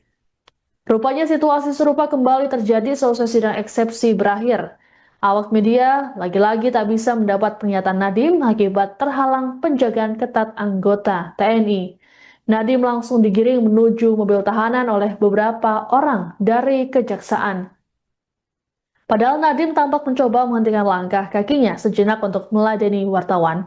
Namun pihak Kejaksaan memaksanya untuk segera menuju mobil, bahkan mendorong wartawan agar membuka jalan. Sebelum masuk ke mobil, Nadiem sempat berteriak bahwa kasus dugaan korupsi yang menjeratnya merupakan kriminalisasi kebijakan dan dirinya tak menerima sepeser pun. Sementara itu, Direktur Penuntutan pada Jampitsus Kejagung Riono Budi Santoso menyebut pelibatan TNI dalam sidang Nadiem dilakukan berdasarkan penilaian risiko. Ia menegaskan pelibatan TNI bukan hanya untuk kasus yang menjerat tokoh tertentu. Adapun dalam uraian surat dakwaan, Nadiem dan 3 terdakwa lainnya disebut menyebabkan kerugian keuangan negara senilai 2,1 triliun rupiah. Saat pembacaan eksepsi, Nadiem mengklaim tak pernah terlibat kegiatan teknis proses pengadaan laptop berbasis Chromebook. Menurut Nadiem, berdasarkan audit Badan Pengawasan Keuangan dan Pembangunan atau BPKP tahun 2023-2024, tak ditemukan kejanggalan terkait dengan pengadaan Chromebook. Nadiem mengatakan hanya pernah 1 kali mengikuti rapat perencanaan Chromebook pada 6 Mei 2020 untuk dimintai pendapat soal rekomendasi tim.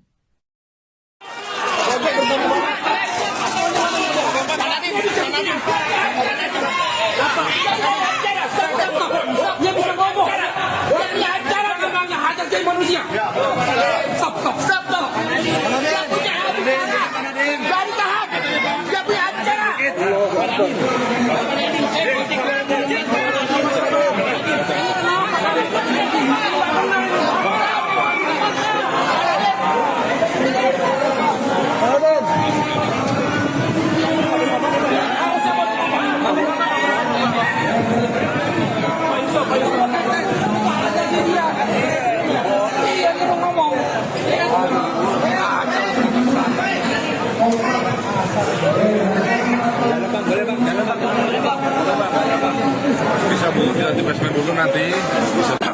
Pertama-tama kami sangat kecewa dan sangat keberatan karena Pak Nadiem tidak diberikan hak bicara kepada media.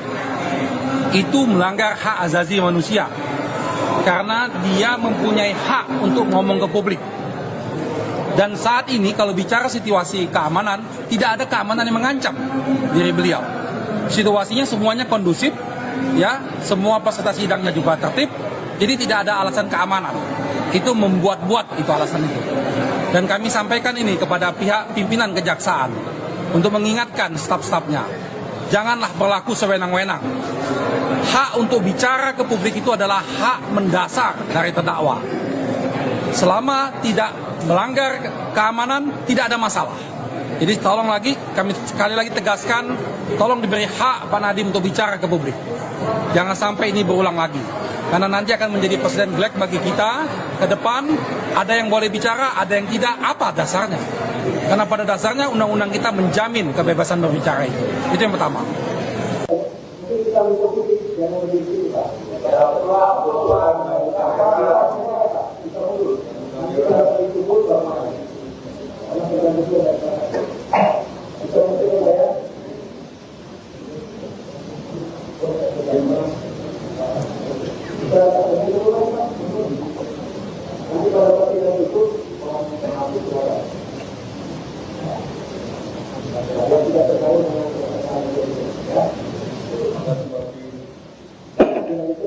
Terima kasih. Majelis Hakim yang mulia, rekan jaksa penuntut umum yang terhormat, dan peserta sidang yang mencintai keadilan. Bahwa tidak pidana korupsi, sebagaimana diatur dalam pasal 2 dan pasal 3 Undang-Undang Nomor 31 Tahun 99 Junto Undang-Undang Nomor 20 Tahun 2008 merupakan delik material, sehingga unsur yang harus dibuktikan terlebih dahulu adalah akibat dari perbuatan tersebut. Jadi timbulnya kerugian keuangan negara. Dengan demikian, dalam proses penegakan hukum, khususnya pada tahap penyidikan dan penuntutan, bukti adanya kerugian keuangan negara yang nyata dan pasti merupakan prasyarat mutlak sebelum seseorang dapat ditetapkan sebagai tersangka. Lebih lagi, penegakan tersebut antara lain dinyatakan secara eksplisit dalam putusan Mahkamah Konstitusi nomor 25 PU 14/2016 yang menyatakan bahwa unsur dapat kerugian keuangan negara pada pasal 2 Undang-Undang Tipikor harus dimaknai sebagai kerugian keuangan negara yang nyata dan aktual, bukan sekedar potensi atau asumsi. Meskipun pasal 2 dan pasal 3 Undang-Undang Tipikor telah dicabut pengaturannya, dialihkan ke dalam pasal 603 dan pasal 604 KUHP 2023, hal tersebut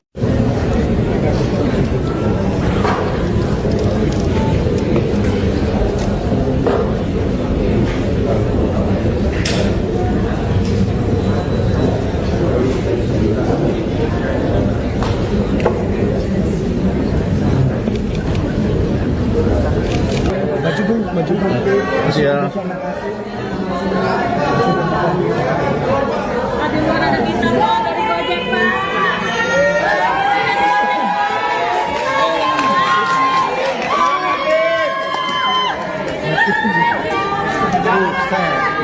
Terima kasih semua.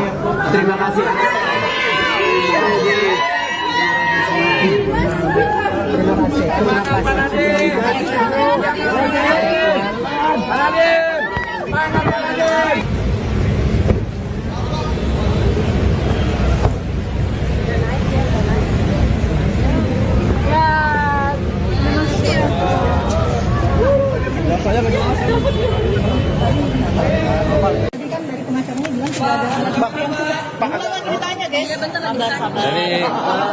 Jadi ini teman-teman ya, harus bisa kita pahami apa itu namanya keberatan terhadap surat dakwaan yang disebut sebagai eksepsi. Jadi keberatan terhadap surat dakwaan itu secara limitatif sudah diatur, yaitu di pasal 75 mengenai Undang-Undang Nomor 20 Tahun 2025 itu disebutkan surat dakwaan itu harus diberi tanggal. Yang kedua, harus ada identitas terdakwa, nama lengkap, tempat tinggal, pekerjaan, alamat, segala macam. Terus yang ketiga, harus cermat mengenai pasal sangkaan, waktu dan tempat kejadiannya. Terus yang terakhir harus ditandatangani oleh penuntut umum. Lalu kalau kita bicara mengenai apakah ada alat bukti atau tidak, itu sebenarnya sudah diuji. Diuji di mana? Diuji pada saat mengajukan keberatan pra-peradilan kemarin. Yang dimana putusan pra-peradilan mengatakan penyidikan terhadap perkara yang diajukan permohonan penetapan tersangka oleh Pak Nadiem Anwar Makarim itu telah sah penyidikannya, artinya sudah memperoleh 2 alat bukti yang cukup, bahkan 4 alat bukti sebagaimana saya sampaikan seperti itu. Pak, tadi kan sempat Pak Nadiem itu kan sempat akan memberikan statement lalu dibawa langsung oleh petugas kejaksaan, itu gimana itu?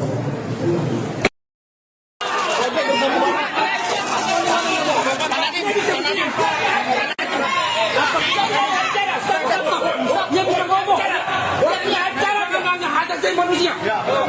Stop. Dia punya hati bicara. Dari tahap. Dia punya hati bicara. Sidang perdana kasus dugaan korupsi pengadaan Chromebook Kemendikbudristek periode 2019-2022 yang dihadiri mantan Mendikbudristek Nadiem Makarim tampak turut dijaga oleh prajurit TNI. Kehadiran prajurit TNI dalam ruang sidang juga sempat menghambat proses peliputan oleh awak media. Sidang dengan agenda pembacaan dakwaan terhadap Nadiem ini dimulai pukul 10.42 waktu Indonesia Barat di ruang sidang Hatta Ali. Sejumlah aparat TNI dan Kejaksaan melakukan penjagaan ketat di pintu dan jalur keluar masuk sidang. Setelah pembacaan dakwaan, sidang langsung dilanjutkan dengan pembacaan eksepsi oleh pihak kuasa hukum terdakwa. Adapun saat sidang eksepsi berlangsung, Hakim Ketua Purwanto S. Abdullah sempat menegur 3 anggota TNI yang berdiri di pintu masuk ruang sidang. Teguran dilayangkan karena keberadaan ketiganya mengganggu pandangan kamera awak media. Setelah ditegur, 3 anggota TNI tersebut mundur ke bagian belakang ruang sidang dan pembacaan eksepsi dilanjutkan oleh pengacara Nadiem. Pengamanan terhadap Nadiem kemudian berlanjut seusai sidang. Saat jeda persidangan sekitar pukul 1 siang, Nadiem langsung dikawal ketat pihak Kejaksaan dan anggota TNI keluar ruang sidang. Penjagaan ketat ini membuatnya tak sempat memberikan pernyataan kepada awak media. Kondisi ini membuat pengacara Nadiem Ari Yusuf Amir merasa kesal. Ia menyebut situasi itu melanggar hak kliennya untuk berbicara ke publik. Rupanya situasi serupa kembali terjadi seusai sidang eksepsi berakhir. Awak media lagi-lagi tak bisa mendapat pernyataan Nadiem akibat terhalang penjagaan ketat anggota TNI. Nadiem langsung digiring menuju mobil tahanan oleh beberapa orang dari Kejaksaan. Padahal Nadiem tampak mencoba menghentikan langkah kakinya sejenak untuk meladeni wartawan. Namun pihak Kejaksaan memaksanya untuk segera menuju mobil, bahkan mendorong wartawan agar membuka jalan. Sebelum masuk ke mobil, Nadiem sempat berteriak bahwa kasus dugaan korupsi yang menjeratnya merupakan kriminalisasi kebijakan dan dirinya tak menerima sepeser pun. Sementara itu, Direktur Penuntutan pada Jampitsus Kejagung Riono Budi Santoso menyebut pelibatan TNI dalam sidang Nadiem dilakukan berdasarkan penilaian risiko. Ia menegaskan pelibatan TNI bukan hanya untuk kasus yang menjerat tokoh tertentu. Adapun dalam uraian surat dakwaan, Nadiem dan 3 terdakwa lainnya disebut menyebabkan kerugian keuangan negara senilai 2,1 triliun rupiah. Saat pembacaan eksepsi, Nadiem mengklaim tak pernah terlibat kegiatan teknis proses pengadaan laptop berbasis Chromebook. Menurut Nadiem, berdasarkan audit Badan Pengawasan Keuangan dan Pembangunan atau BPKP tahun 2023-2024, tak ditemukan kejanggalan terkait dengan pengadaan Chromebook. Nadiem mengatakan hanya pernah 1 kali mengikuti rapat perencanaan Chromebook pada 6 Mei 2020 untuk dimintai pendapat soal rekomendasi tim.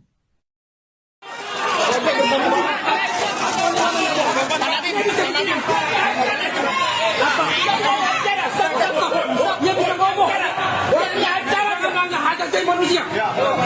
Stop. Dia punya acara. Dari tahap. Dia punya acara.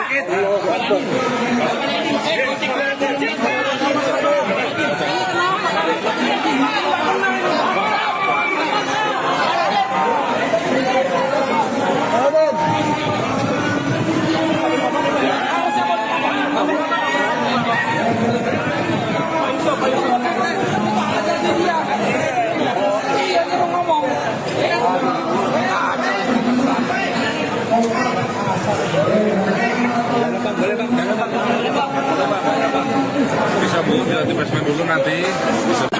Pertama-tama kami sangat kecewa dan sangat keberatan karena Pak Nadiem tidak diberikan hak bicara kepada media.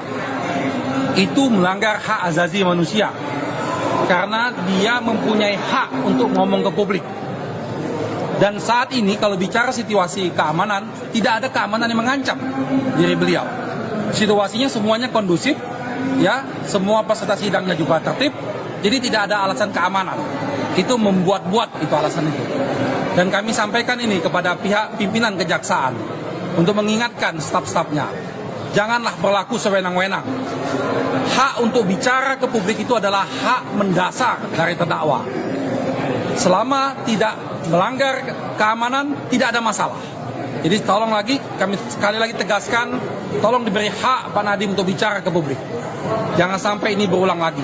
Karena nanti akan menjadi presiden black bagi kita ke depan, ada yang boleh bicara, ada yang tidak, apa dasarnya? Karena pada dasarnya undang-undang kita menjamin kebebasan berbicara itu. Itu yang pertama.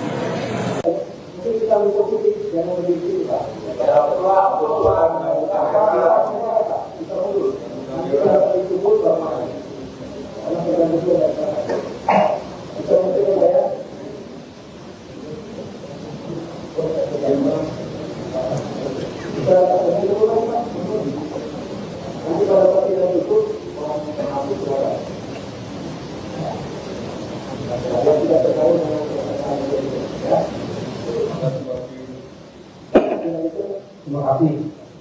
Majelis Hakim yang mulia, rekan jaksa penuntut umum yang terhormat dan peserta sidang yang mencintai keadilan, bahwa tidak pidana korupsi sebagaimana diatur dalam pasal 2 dan pasal 3 Undang-Undang Nomor 31 Tahun 99 junto Undang-Undang Nomor 20 Tahun 2008 merupakan delik material, sehingga unsur yang harus dibuktikan terlebih dahulu adalah akibat dari perbuatan tersebut.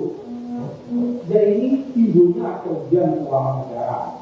Dengan demikian, dalam proses penegakan hukum, khususnya pada tahap penyidikan dan penuntutan, bukti adanya kerugian keuangan negara yang nyata dan pasti merupakan prasyarat mutlak sebelum seseorang dapat ditetapkan sebagai tersangka.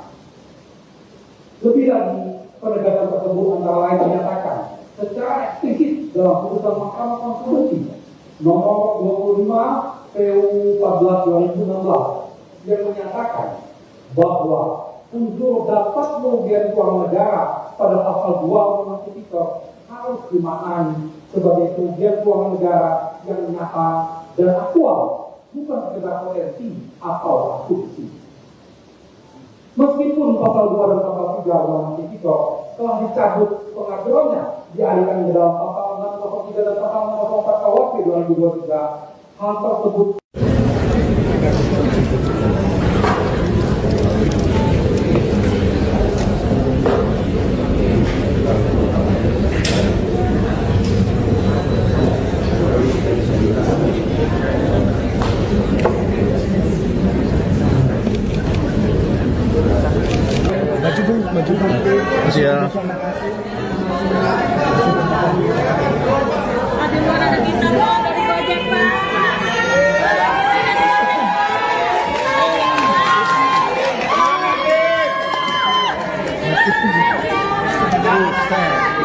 Terima kasih semua. Terima kasih.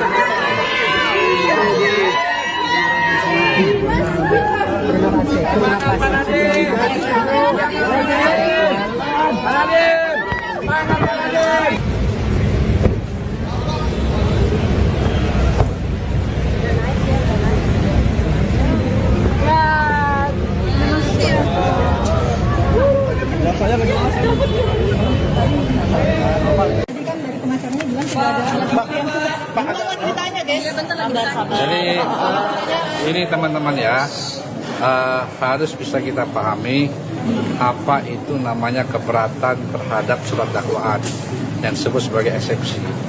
Jadi keberatan terhadap surat dakwaan itu secara limitatif sudah diatur, yaitu di pasal 75 mengenai Undang-Undang Nomor 20 Tahun 2025 itu disebutkan surat dakwaan itu harus diberi tanggal. Yang kedua, harus ada identitas terdakwa, nama lengkap, tempat tinggal, pekerjaan, alamat, segala macam. Terus yang ketiga, harus cermat mengenai pasal sangkaan, waktu dan tempat kejadiannya. Terus yang terakhir harus ditandatangani oleh penuntut umum. Lalu kalau kita bicara mengenai apakah ada alat bukti atau tidak, itu sebenarnya sudah diuji. Diuji di mana? Diuji pada saat mengajukan keberatan pra-peradilan kemarin.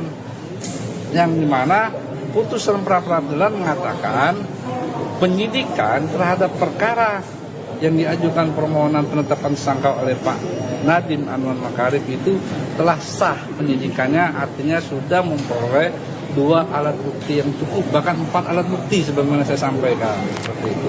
Pak, tadi kan sempat Pak Nadiem itu kan sempat akan memberikan statement lalu dibawa langsung oleh petugas kejaksaan, itu gimana tuh? Kenapa tidak boleh? Apakah tidak boleh memberikan pernyataan atau gimana Pak Nadiem itu? Oh, ini kan mengingat waktu Pak Nadiem juga capek. Pada dengan habis operasi, bertujuan segala macam seperti itu. Tapi kan beliau berkenan tadi Pak untuk memberikan statement. Tadi kita udah janji sih sebenarnya sih. Nah, kan langsung dibawa keluar. Ya kita lihat situasi kalau beliau mungkin ini ya waktunya udah habis operasi, udah siapa. Adanya tentara itu fungsinya apa Pak? Baru kali ini ada sidang ada tentaranya tuh. Oh itu kan keamanan. Polisi tidak cukup. Saya tidak bisa menjawab apakah cuman kami di dalam penanganan perkara sekarang ada juga melibatkan teman-teman dari TNI. Ada aturan yang melibatkan TNI ya Pak di sidang tindak pidana korupsi ini. Ya sebagaimana kalian bisa lihat kan dalam penanganan perkara penggeledahan apa-apa itu. Terima kasih. Terima kasih Pak.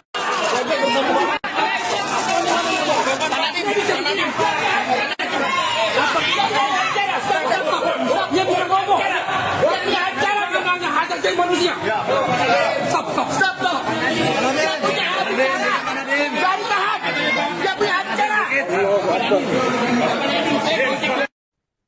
Sidang perdana kasus dugaan korupsi pengadaan Chromebook Kemendikbudristek periode 2019-2022 yang dihadiri mantan Mendikbudristek Nadiem Makarim tampak turut dijaga oleh prajurit TNI.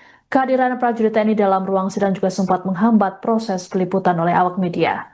Sidang dengan agenda pembacaan dakwaan terhadap Nadiem ini dimulai pukul 10.42 waktu Indonesia Barat di ruang sidang Hatta Ali. Sejumlah aparat TNI dan Kejaksaan melakukan penjagaan ketat di pintu dan jalur keluar masuk sidang. Setelah pembacaan dakwaan, sidang langsung dilanjutkan dengan pembacaan eksepsi oleh pihak kuasa hukum terdakwa. Adapun saat sidang eksepsi berlangsung, Hakim Ketua Purwanto S. Abdullah sempat menegur 3 anggota TNI yang berdiri di pintu masuk ruang sidang. Teguran dilayangkan karena keberadaan ketiganya mengganggu pandangan kamera awak media. Setelah ditegur, 3 anggota TNI tersebut mundur ke bagian belakang ruang sidang dan pembacaan eksepsi dilanjutkan oleh pengacara Nadiem. Pengamanan terhadap Nadiem kemudian berlanjut seusai sidang. Saat jeda persidangan segera pukul 1 siang, Nadiem langsung dikawal ketat pihak Kejaksaan dan anggota TNI keluar ruang sidang. Penjagaan ketat ini membuatnya tak sempat memberikan pernyataan kepada awak media. Kondisi ini membuat pengacara Nadiem Ari Yusuf Amir merasa kesal. Ia menyebut situasi itu melanggar hak kliennya untuk berbicara ke publik. Rupanya situasi serupa kembali terjadi seusai sidang eksepsi berakhir. Awak media lagi-lagi tak bisa mendapat pernyataan Nadiem akibat terhalang penjagaan ketat anggota TNI. Nadiem langsung digiring menuju mobil tahanan oleh beberapa orang dari Kejaksaan. Padahal Nadiem tampak mencoba menghentikan langkah kakinya sejenak untuk meladeni wartawan. Namun pihak Kejaksaan memaksanya untuk segera menuju mobil, bahkan mendorong wartawan agar membuka jalan.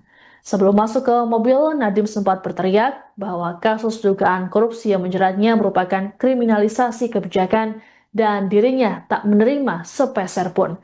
Sementara itu, Direktur Penuntutan pada Jampitsus Kejagung Riono Budi Santoso menyebut pelibatan TNI dalam sidang Nadiem dilakukan berdasarkan penilaian risiko. Ia menegaskan pelibatan TNI bukan hanya untuk kasus yang menjerat tokoh tertentu.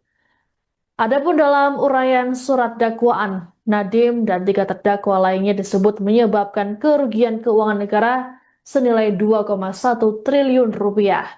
Saat pembacaan eksepsi, Nadiem mengklaim tak pernah terlibat kegiatan teknis proses pengadaan laptop berbasis Chromebook. Menurut Nadiem, berdasarkan audit Badan Pengawasan Keuangan dan Pembangunan atau BPKP tahun 2023-2024, tak ditemukan kejanggalan terkait dengan pengadaan Chromebook.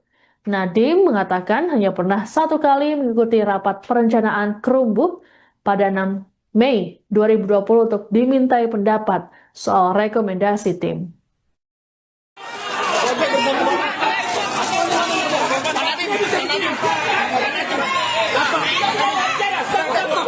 Dia bisa ngomong. Dia punya acara namanya hak asasi manusia. Stop. Dia punya acara. Jangan tahan. Dia punya acara.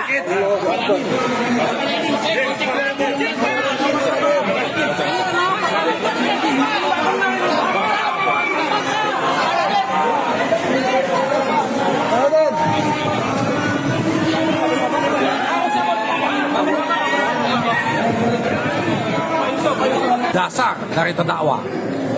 Selama tidak melanggar keamanan, tidak ada masalah. Jadi tolong lagi, kami sekali lagi tegaskan, tolong diberi hak Pak Nadiem untuk bicara ke publik. Jangan sampai ini berulang lagi. Karena nanti akan menjadi presiden black bagi kita ke depan. Ada yang boleh bicara, ada yang tidak. Apa dasarnya? Karena pada dasarnya undang-undang kita menjamin kebebasan berbicara itu. Itu yang pertama.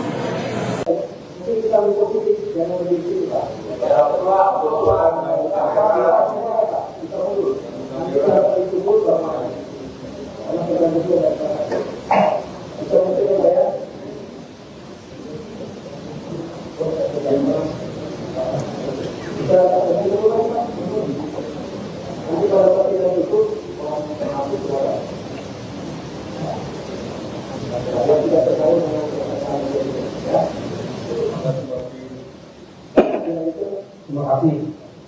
Majelis Hakim yang mulia, rekan jaksa penuntut umum yang terhormat, dan peserta sidang yang mencintai keadilan, bahwa tidak pidana korupsi sebagaimana diatur dalam pasal 2 dan pasal 3 Undang-Undang Nomor 31 Tahun 99 Junto Undang-Undang Nomor 20 Tahun 2008 merupakan delik material, sehingga unsur yang harus dibuktikan terlebih dahulu adalah akibat dari perbuatan tersebut.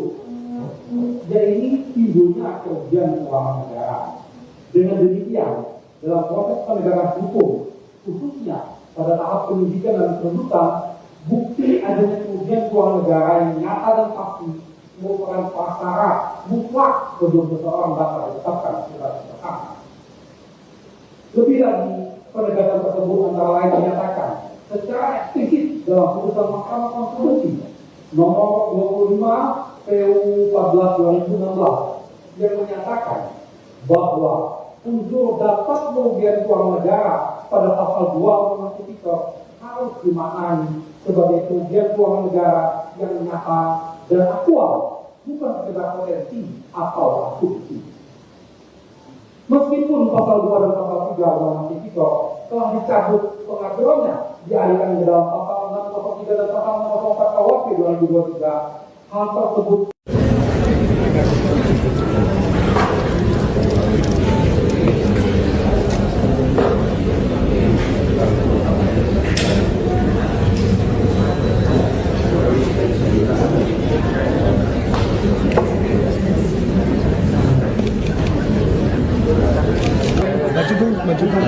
Siap.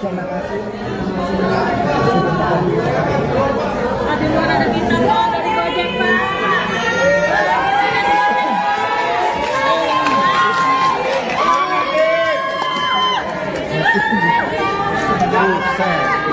Terima kasih semua. Terima kasih.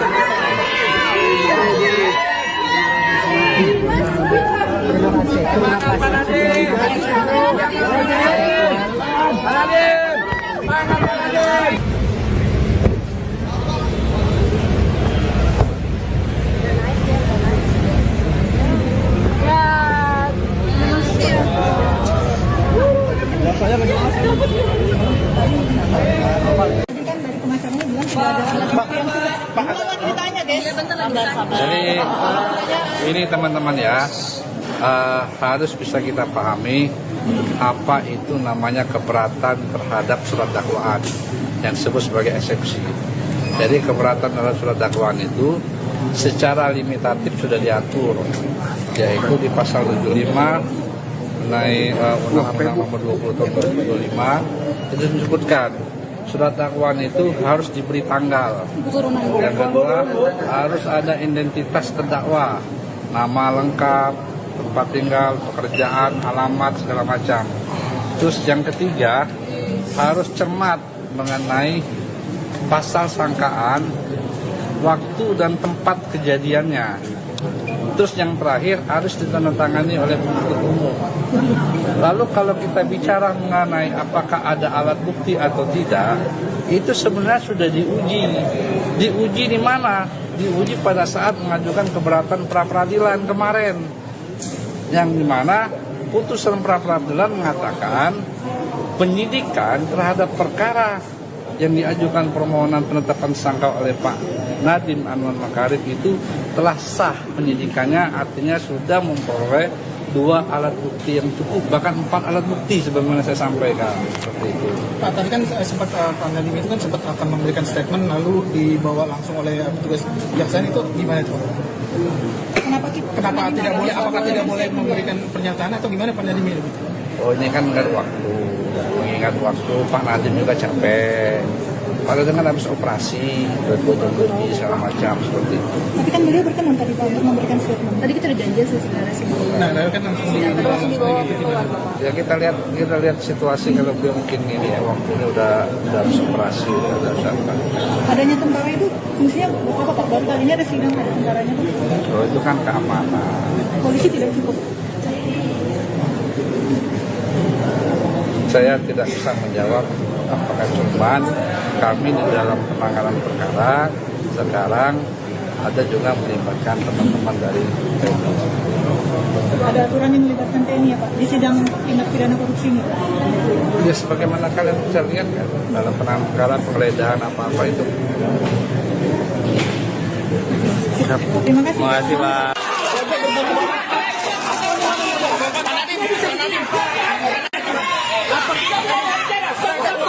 Dia bisa ngomong. Dia punya acara tentang hak asasi manusia. Stop. Dia punya acara. Jangan tahan. Dia punya acara.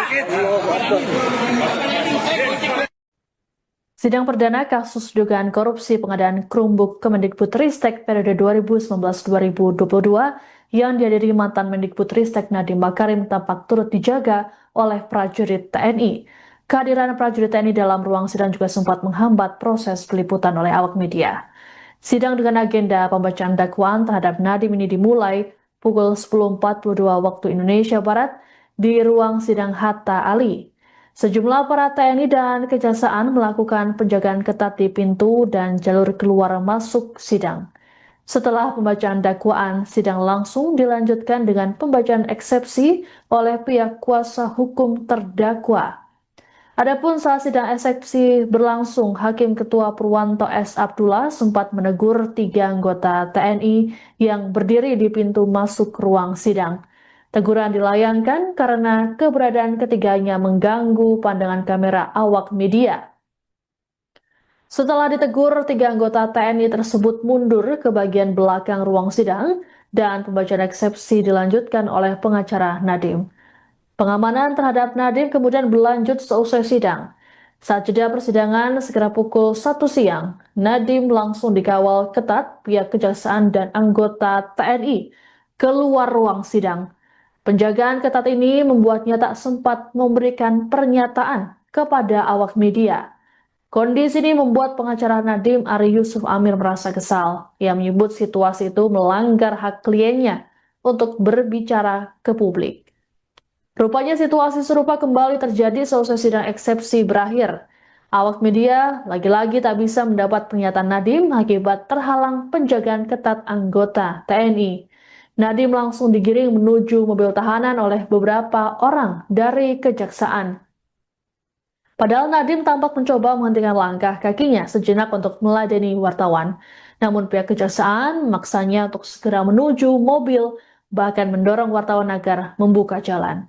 Sebelum masuk ke mobil, Nadiem sempat berteriak bahwa kasus dugaan korupsi yang menjeratnya merupakan kriminalisasi kebijakan dan dirinya tak menerima sepeser pun.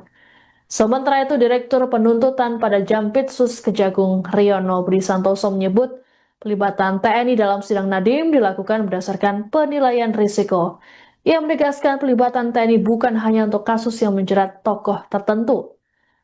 Adapun dalam uraian surat dakwaan, Nadiem dan 3 terdakwa lainnya disebut menyebabkan kerugian keuangan negara senilai 2,1 triliun rupiah. Saat pembacaan eksepsi, Nadiem mengklaim tak pernah terlibat kegiatan teknis proses pengadaan laptop berbasis Chromebook. Menurut Nadiem, berdasarkan audit Badan Pengawasan Keuangan dan Pembangunan atau BPKP tahun 2023-2024, tak ditemukan kejanggalan terkait dengan pengadaan Chromebook. Nadiem mengatakan hanya pernah 1 kali mengikuti rapat perencanaan Chromebook pada 6 Mei 2020 untuk dimintai pendapat soal rekomendasi tim.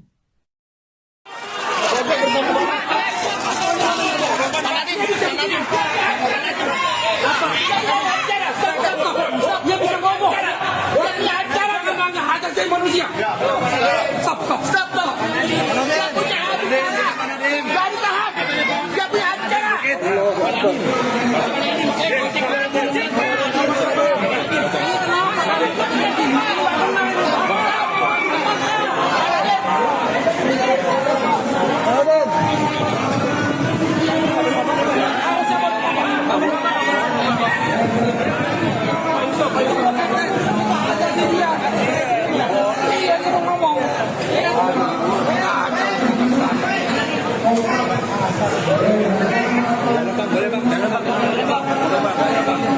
Bisa Bu, dilatih basement dulu nanti. Pertama-tama kami sangat kecewa dan sangat keberatan karena Pak Nadiem tidak diberikan hak bicara kepada media. Itu melanggar hak asasi manusia karena dia mempunyai hak untuk ngomong ke publik. Dan saat ini kalau bicara situasi keamanan, tidak ada keamanan yang mengancam diri beliau. Situasinya semuanya kondusif, ya, semua peserta sidangnya juga tertib, jadi tidak ada alasan keamanan. Itu membuat-buat itu alasan itu. Dan kami sampaikan ini kepada pihak pimpinan kejaksaan untuk mengingatkan staf-stafnya, janganlah berlaku sewenang-wenang.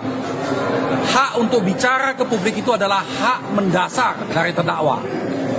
Selama tidak melanggar keamanan, tidak ada masalah. Jadi tolong lagi, kami sekali lagi tegaskan, tolong diberi hak Pak Nadiem untuk bicara ke publik. Jangan sampai ini berulang lagi. Karena nanti akan menjadi presiden black bagi kita ke depan. Ada yang boleh bicara, ada yang tidak. Apa dasarnya? Karena pada dasarnya undang-undang kita menjamin kebebasan berbicara itu. Itu yang pertama.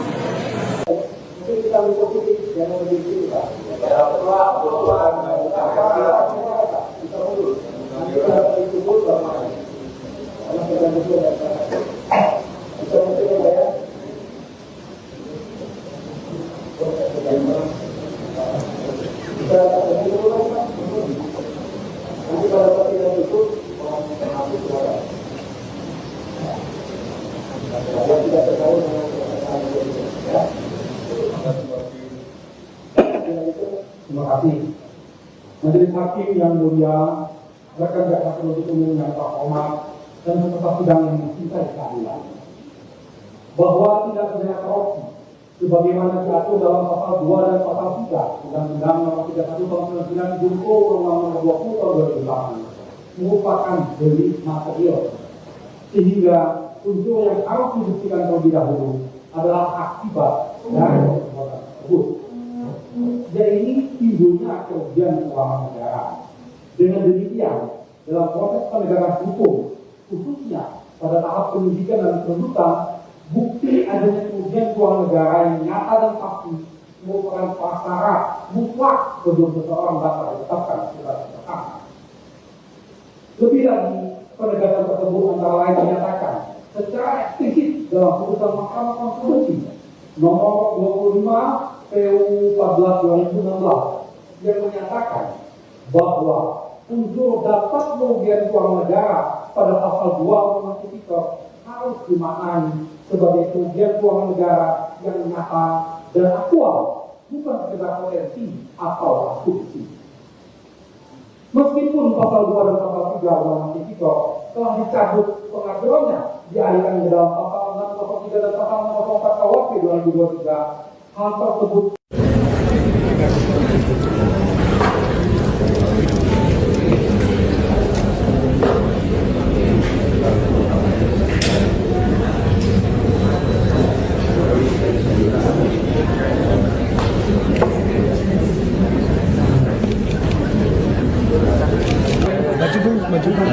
Siap.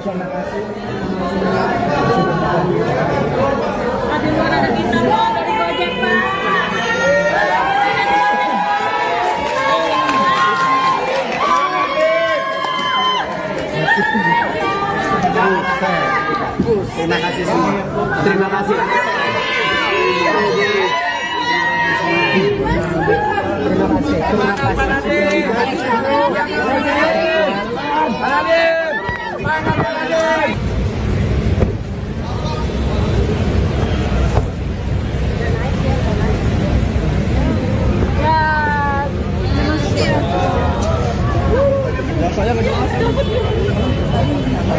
Tadi kan dari pengacaranya bilang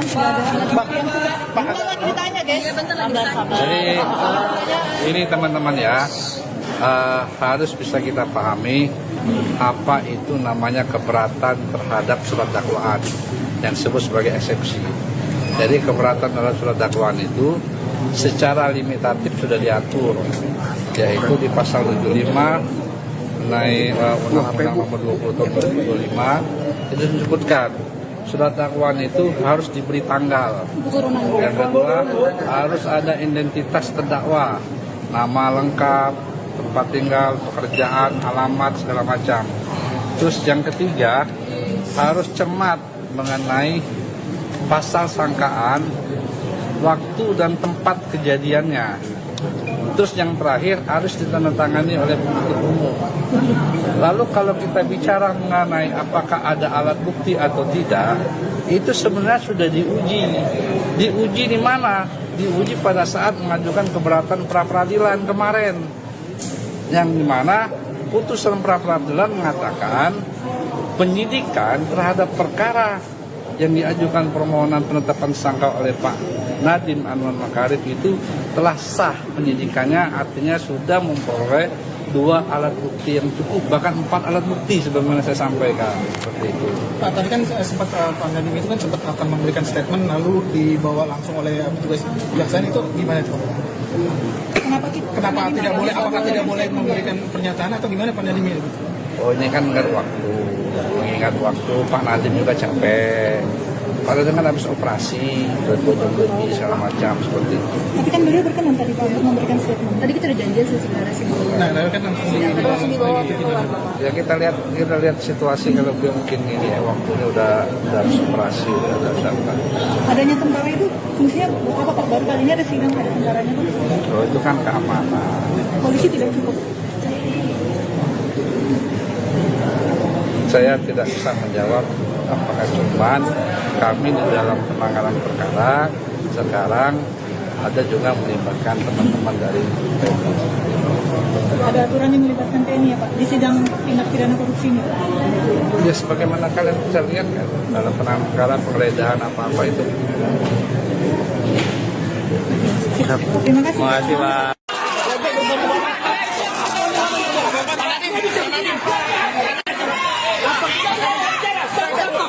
Dia bisa ngomong. Dia punya acara namanya hak asasi manusia.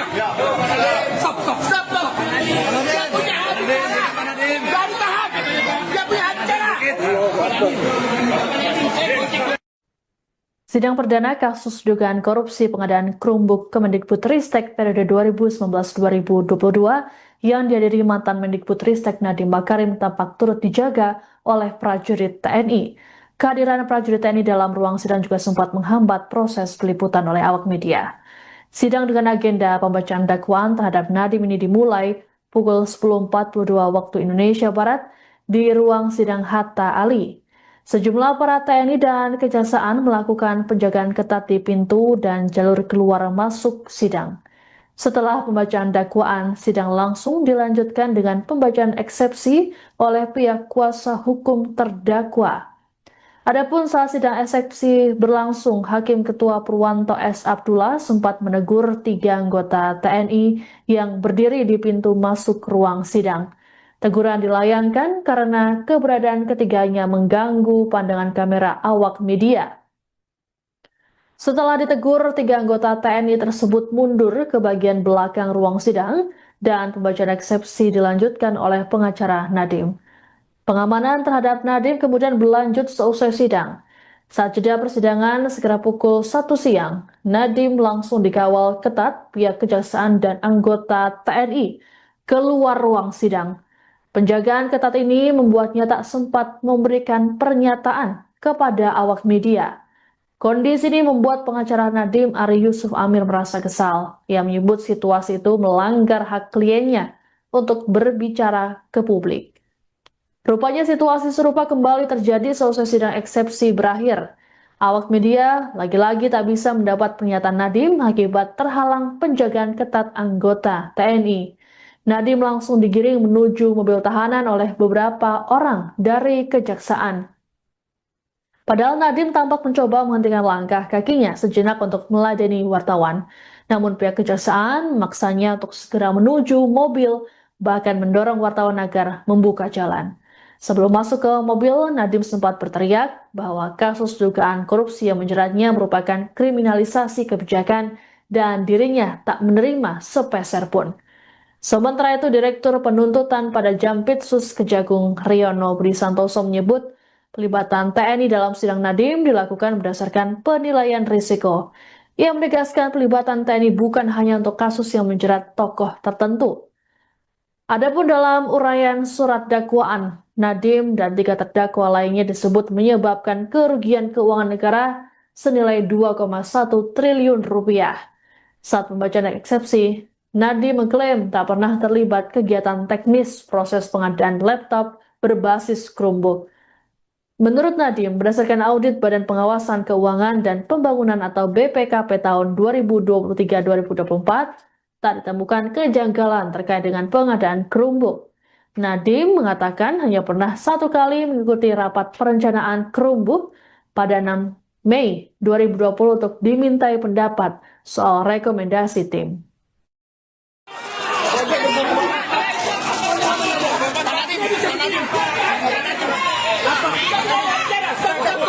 Dia bisa ngomong. Dia punya acara namanya hak asasi manusia. Stop. Dia punya acara. Dari tahap. Dia punya acara.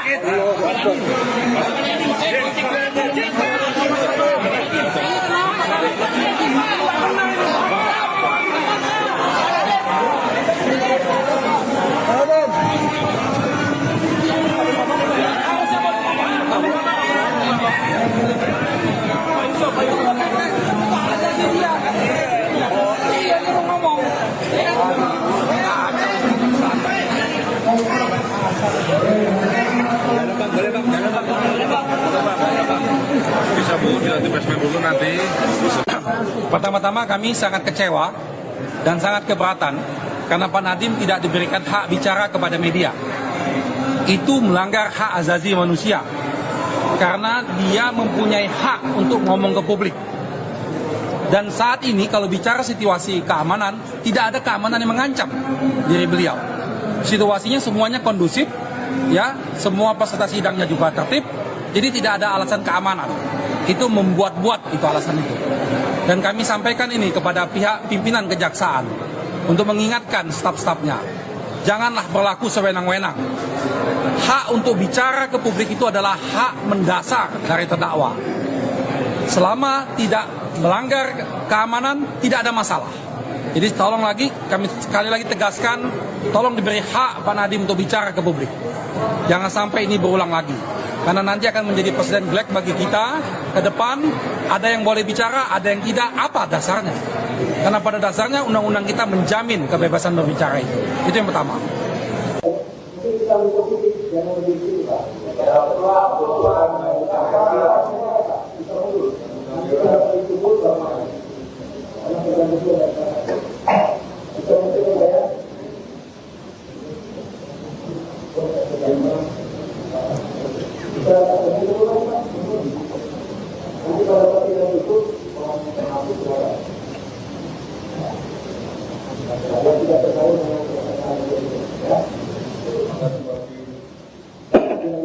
Terima kasih. Majelis Hakim yang mulia, rekan jaksa penuntut umum yang terhormat dan peserta sidang yang mencintai keadilan, bahwa tindak pidana korupsi sebagaimana diatur dalam pasal 2 dan pasal 3 Undang-Undang Nomor 31 Tahun 99 Junto Undang-Undang Nomor 20 Tahun 2008 merupakan delik material, sehingga unsur yang harus dibuktikan terlebih dahulu adalah akibat dari perbuatan tersebut. Jadi timbulnya kerugian keuangan negara.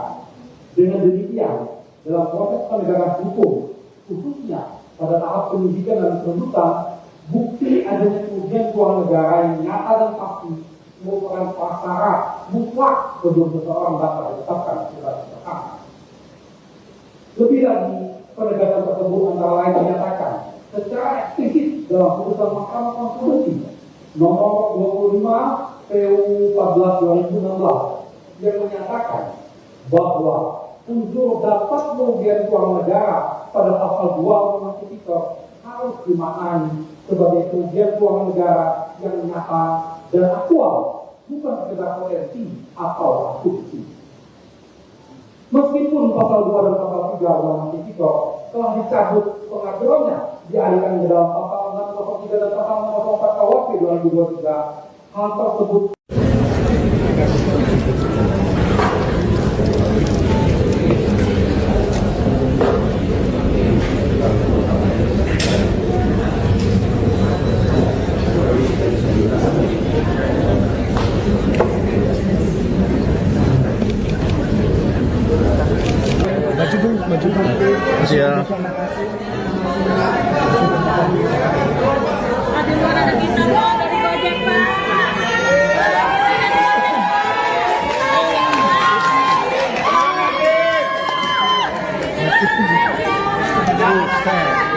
Terima kasih semua.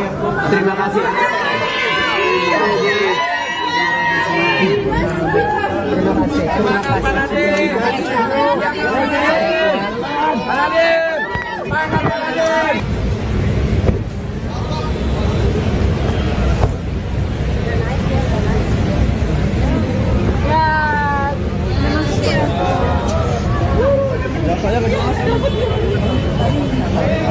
Tadi kan dari pengacaranya bilang tidak ada alat bukti yang cukup. Gimana ceritanya, guys? Jadi ini teman-teman ya, harus bisa kita pahami apa itu namanya keberatan terhadap surat dakwaan yang disebut sebagai eksepsi. Jadi keberatan terhadap surat dakwaan itu secara limitatif sudah diatur, yaitu di pasal 75 mengenai Undang-Undang Nomor 20 Tahun 2025 itu disebutkan surat dakwaan itu harus diberi tanggal. Yang kedua, harus ada identitas terdakwa, nama lengkap, tempat tinggal, pekerjaan, alamat, segala macam. Terus yang ketiga, harus cermat mengenai pasal sangkaan, waktu dan tempat kejadiannya. Terus yang terakhir harus ditandatangani oleh penuntut umum. Lalu kalau kita bicara mengenai apakah ada alat bukti atau tidak, itu sebenarnya sudah diuji. Diuji di mana? Diuji pada saat mengajukan keberatan pra-peradilan kemarin. Yang dimana putusan pra-peradilan mengatakan penyidikan terhadap perkara yang diajukan permohonan penetapan tersangka oleh Pak Nadiem Anwar Makarim itu telah sah penyidikannya, artinya sudah memperoleh 2 alat bukti yang cukup, bahkan 4 alat bukti sebagaimana saya sampaikan seperti itu. Pak, tadi kan sempat Pak Nadiem itu kan sempat akan memberikan statement lalu dibawa langsung oleh petugas kejaksaan, itu gimana itu? Kenapa tidak boleh? Apakah tidak boleh memberikan pernyataan atau gimana Pak Nadiem itu? Oh, ini kan mengingat waktu Pak Nadiem juga capek. Padahal dengan habis operasi, lebih segala macam seperti itu. Tapi kan beliau berkenan tadi Pak untuk memberikan statement. Tadi kita udah janji sih sebenarnya sih. Nah, lalu kan langsung dibawa keluar. Ya kita lihat situasi kalau beliau mungkin ini ya, waktunya udah habis operasi, udah apa. Adanya tentara itu fungsinya apa Pak? Baru kali ini ada sidang ada tentaranya. Oh, itu kan keamanan. Polisi tidak cukup. Saya tidak bisa menjawab apakah cuman kami di dalam penanganan perkara sekarang ada juga melibatkan teman-teman dari TNI. Ada aturan yang melibatkan TNI ya Pak di sidang tindak pidana korupsi ini? Ya sebagaimana kalian bisa lihat kan dalam penanganan perkara penggeledahan apa-apa itu. Terima kasih. Terima kasih Pak.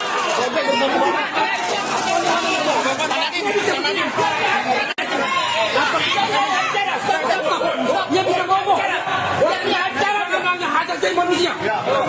Stop. Dia punya acara. Dari tahan. Dia punya acara. Sidang perdana kasus dugaan korupsi pengadaan Chromebook Kemendikbudristek periode 2019-2022 yang dihadiri mantan Mendikbudristek Nadiem Makarim tampak turut dijaga oleh prajurit TNI. Kehadiran prajurit TNI dalam ruang sidang juga sempat menghambat proses peliputan oleh awak media. Sidang dengan agenda pembacaan dakwaan terhadap Nadiem ini dimulai pukul 10.42 waktu Indonesia Barat di ruang sidang Hatta Ali. Sejumlah aparat TNI dan Kejaksaan melakukan penjagaan ketat di pintu dan jalur keluar masuk sidang. Setelah pembacaan dakwaan, sidang langsung dilanjutkan dengan pembacaan eksepsi oleh pihak kuasa hukum terdakwa. Adapun saat sidang eksepsi berlangsung, Hakim Ketua Purwanto S. Abdullah sempat menegur 3 anggota TNI yang berdiri di pintu masuk ruang sidang. Teguran dilayangkan karena keberadaan ketiganya mengganggu pandangan kamera awak media. Setelah ditegur, 3 anggota TNI tersebut mundur ke bagian belakang ruang sidang dan pembacaan eksepsi dilanjutkan oleh pengacara Nadiem. Pengamanan terhadap Nadiem kemudian berlanjut seusai sidang. Saat jeda persidangan sekitar pukul 1 siang, Nadiem langsung dikawal ketat pihak Kejaksaan dan anggota TNI keluar ruang sidang. Penjagaan ketat ini membuatnya tak sempat memberikan pernyataan kepada awak media. Kondisi ini membuat pengacara Nadiem Ari Yusuf Amir merasa kesal. Ia menyebut situasi itu melanggar hak kliennya untuk berbicara ke publik. Rupanya situasi serupa kembali terjadi seusai sidang eksepsi berakhir. Awak media lagi-lagi tak bisa mendapat pernyataan Nadiem akibat terhalang penjagaan ketat anggota TNI. Nadiem langsung digiring menuju mobil tahanan oleh beberapa orang dari Kejaksaan. Padahal Nadiem tampak mencoba menghentikan langkah kakinya sejenak untuk meladeni wartawan. Namun pihak Kejaksaan memaksanya untuk segera menuju mobil, bahkan mendorong wartawan agar membuka jalan. Sebelum masuk ke mobil, Nadiem sempat berteriak bahwa kasus dugaan korupsi yang menjeratnya merupakan kriminalisasi kebijakan dan dirinya tak menerima sepeser pun. Sementara itu, Direktur Penuntutan pada Jampitsus Kejagung Riono Budi Santoso menyebut pelibatan TNI dalam sidang Nadiem dilakukan berdasarkan penilaian risiko. Ia menegaskan pelibatan TNI bukan hanya untuk kasus yang menjerat tokoh tertentu. Adapun dalam uraian surat dakwaan, Nadiem dan 3 terdakwa lainnya disebut menyebabkan kerugian keuangan negara senilai 2,1 triliun rupiah. Saat pembacaan eksepsi, Nadiem mengklaim tak pernah terlibat kegiatan teknis proses pengadaan laptop berbasis Chromebook. Menurut Nadiem, berdasarkan audit Badan Pengawasan Keuangan dan Pembangunan atau BPKP tahun 2023-2024, tak ditemukan kejanggalan terkait dengan pengadaan Chromebook. Nadiem mengatakan hanya pernah 1 kali mengikuti rapat perencanaan Chromebook pada 6 Mei 2020 untuk dimintai pendapat soal rekomendasi tim.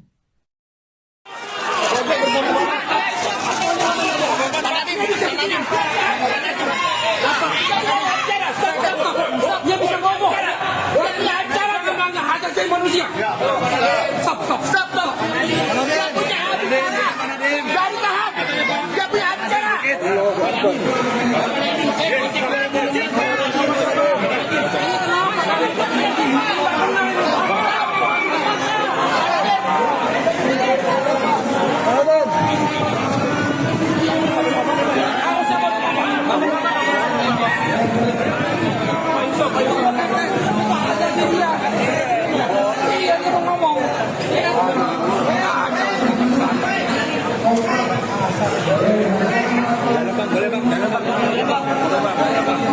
Bisa Bu, dilatih basement dulu nanti. Pertama-tama kami sangat kecewa dan sangat keberatan karena Pak Nadiem tidak diberikan hak bicara kepada media. Itu melanggar hak asasi manusia karena dia mempunyai hak untuk ngomong ke publik. Dan saat ini kalau bicara situasi keamanan, tidak ada keamanan yang mengancam diri beliau. Situasinya semuanya kondusif, ya, semua peserta sidangnya juga tertib, jadi tidak ada alasan keamanan. Itu membuat-buat itu alasan itu. Dan kami sampaikan ini kepada pihak pimpinan Kejaksaan untuk mengingatkan staf-stafnya, janganlah berlaku sewenang-wenang. Hak untuk bicara ke publik itu adalah hak mendasar dari terdakwa. Selama tidak melanggar keamanan, tidak ada masalah. Jadi tolong lagi, kami sekali lagi tegaskan, tolong diberi hak Pak Nadiem untuk bicara ke publik. Jangan sampai ini berulang lagi. Karena nanti akan menjadi presiden black bagi kita ke depan. Ada yang boleh bicara, ada yang tidak. Apa dasarnya? Karena pada dasarnya undang-undang kita menjamin kebebasan berbicara itu. Itu yang pertama.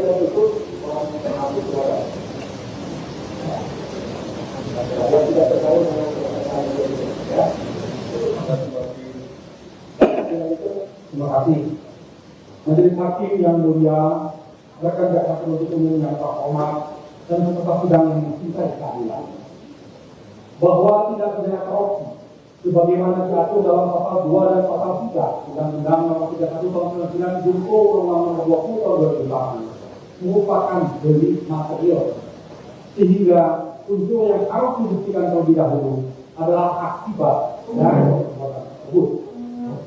Jadi timbulnya kerugian keuangan negara. Dengan demikian, dalam proses penegakan hukum, khususnya pada tahap penyidikan dan penuntutan, bukti adanya kerugian keuangan negara yang nyata dan pasti merupakan prasyarat mutlak sebelum seseorang dapat ditetapkan sebagai tersangka. Lebih lagi, penegakan tersebut antara lain menyatakan secara eksplisit dalam putusan Mahkamah Konstitusi nomor 25 PU 14 2016 yang menyatakan bahwa unsur dapat kerugian keuangan negara pada pasal 2 Undang-Undang Tipikor harus dimaknai sebagai kerugian keuangan negara yang nyata dan aktual, bukan sekedar potensi atau asumsi. Meskipun pasal 2 dan pasal 3 Undang-Undang Tipikor telah dicabut pengaturannya dialihkan ke dalam pasal 603 dan pasal 604 KUHP 2023, hal tersebut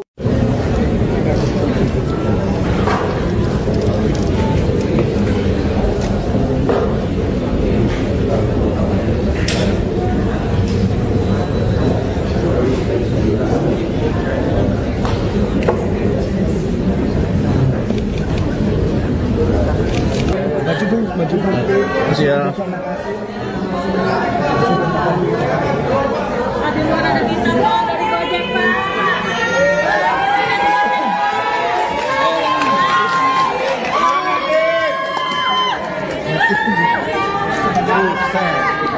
Terima kasih semua. Terima kasih.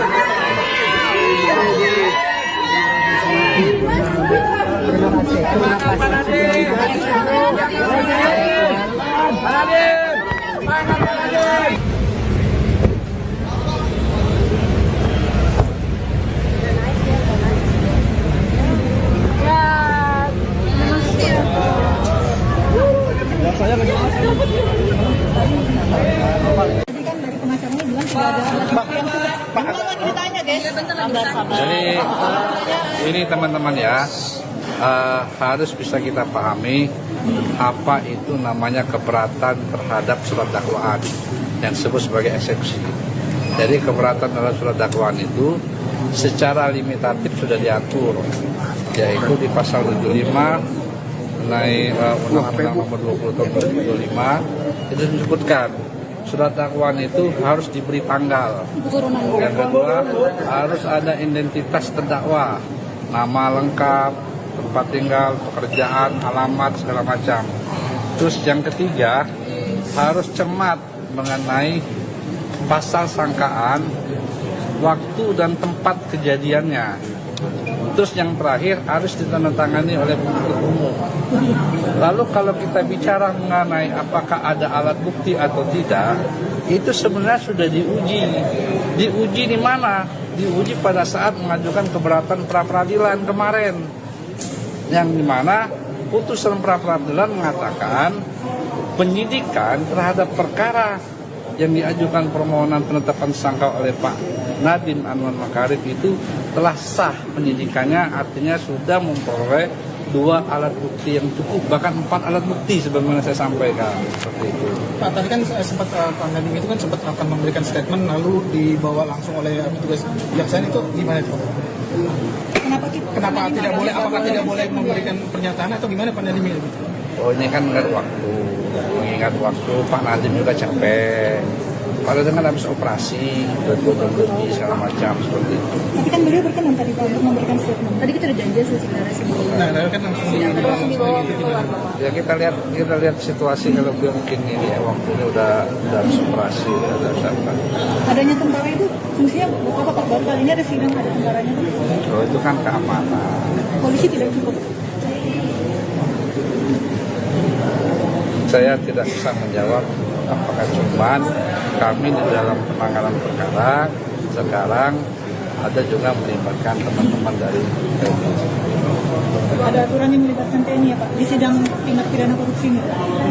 Ya sebagaimana kalian bisa lihat kan, dalam penangkapan penggeledahan apa-apa itu. Terima kasih. Terima kasih Pak.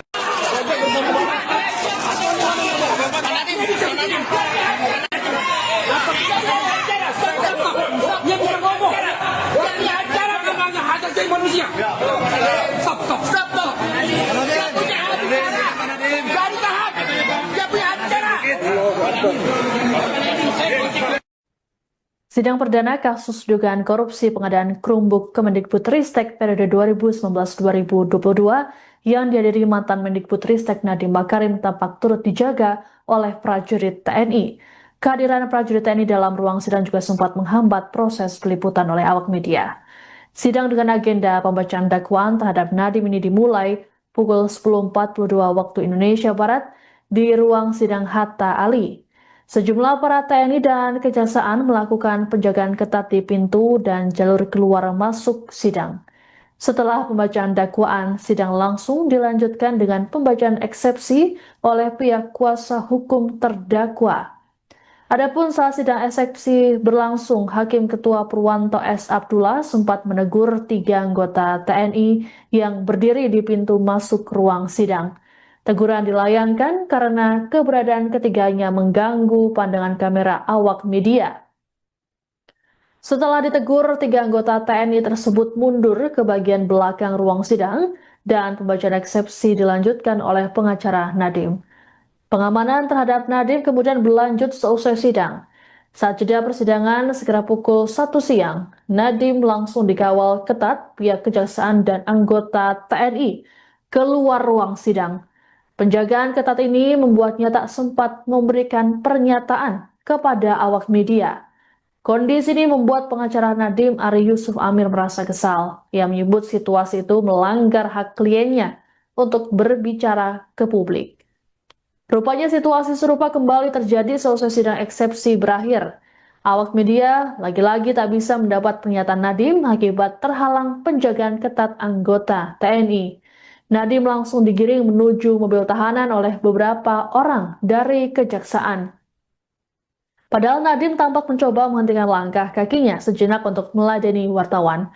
Namun pihak Kejaksaan memaksanya untuk segera menuju mobil, bahkan mendorong wartawan agar membuka jalan. Sebelum masuk ke mobil, Nadiem sempat berteriak bahwa kasus dugaan korupsi yang menjeratnya merupakan kriminalisasi kebijakan dan dirinya tak menerima sepeser pun. Sementara itu, Direktur Penuntutan pada Jampitsus Kejagung Riono Budi Santoso menyebut pelibatan TNI dalam sidang Nadiem dilakukan berdasarkan penilaian risiko. Ia menegaskan pelibatan TNI bukan hanya untuk kasus yang menjerat tokoh tertentu. Adapun dalam uraian surat dakwaan, Nadiem dan 3 terdakwa lainnya disebut menyebabkan kerugian keuangan negara senilai 2,1 triliun rupiah. Saat pembacaan eksepsi, Nadiem mengklaim tak pernah terlibat kegiatan teknis proses pengadaan laptop berbasis Chromebook.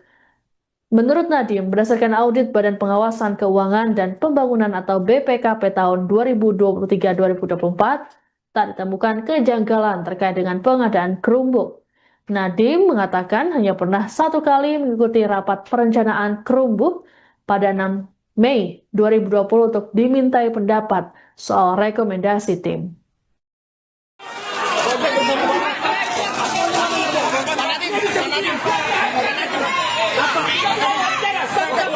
Dia bisa ngomong. Dia punya acara namanya hak asasi manusia.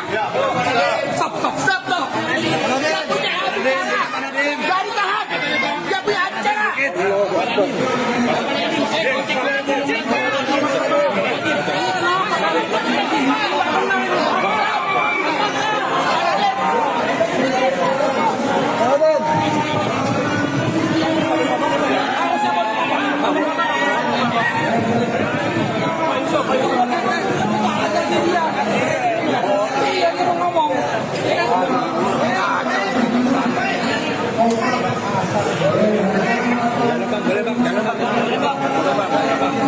Bisa Bu, dilanjutkan dulu nanti. Pertama-tama kami sangat kecewa dan sangat keberatan karena Pak Nadiem tidak diberikan hak bicara kepada media. itu melanggar hak asasi manusia karena dia mempunyai hak untuk ngomong ke publik. Dan saat ini kalau bicara situasi keamanan, tidak ada keamanan yang mengancam diri beliau. Situasinya semuanya kondusif, ya, semua peserta sidangnya juga tertib, jadi tidak ada alasan keamanan. Itu membuat-buat itu alasan itu. Dan kami sampaikan ini kepada pihak pimpinan kejaksaan untuk mengingatkan staf-stafnya, janganlah berlaku sewenang-wenang. Hak untuk bicara ke publik itu adalah hak mendasar dari terdakwa. Selama tidak melanggar keamanan, tidak ada masalah. Jadi tolong lagi, kami sekali lagi tegaskan, tolong diberi hak Pak Nadiem untuk bicara ke publik. Jangan sampai ini berulang lagi. Karena nanti akan menjadi presiden black bagi kita ke depan. Ada yang boleh bicara, ada yang tidak. Apa dasarnya? Karena pada dasarnya undang-undang kita menjamin kebebasan berbicara itu. Itu yang pertama.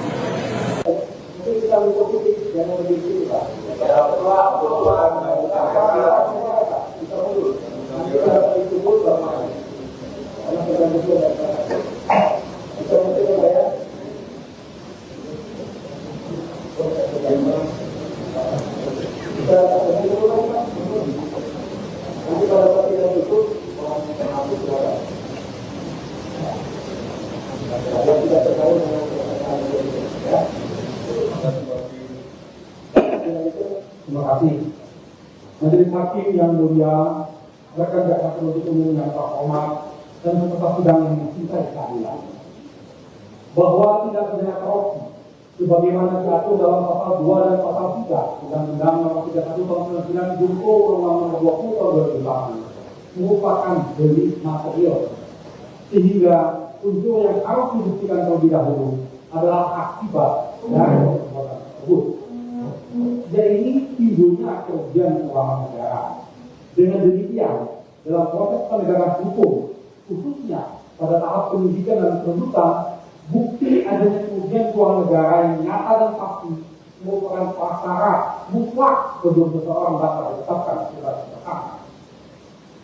Lebih lagi, penegakan tersebut antara lain dinyatakan secara eksplisit dalam putusan Mahkamah Konstitusi nomor 25 PU 14/2016 yang menyatakan bahwa unsur dapat merugikan keuangan negara pada pasal 2 Undang-Undang Tipikor harus dimaknai sebagai kerugian keuangan negara yang nyata dan aktual, bukan sekedar potensi atau asumsi. Meskipun pasal 2 dan pasal 3 Undang-Undang Tipikor telah dicabut pengaturannya dialihkan ke dalam pasal 603 dan pasal 604 KUHP 2023, hal tersebut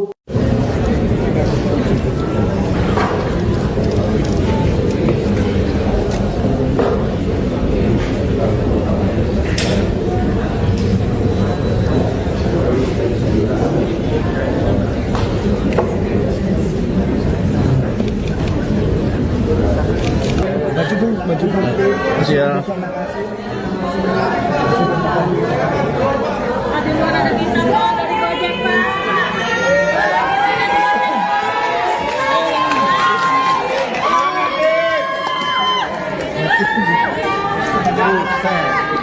Terima kasih semua. Terima kasih.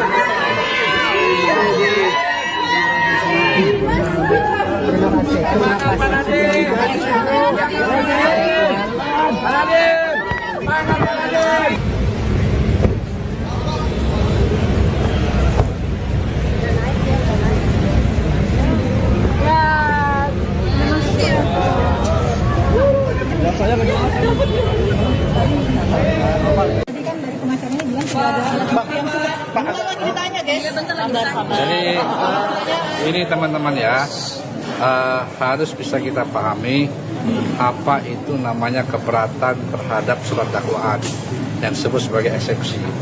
Jadi keberatan terhadap surat dakwaan itu secara limitatif sudah diatur, yaitu di pasal 75 mengenai Undang-Undang Nomor 20 Tahun 2025 itu disebutkan surat dakwaan itu harus diberi tanggal.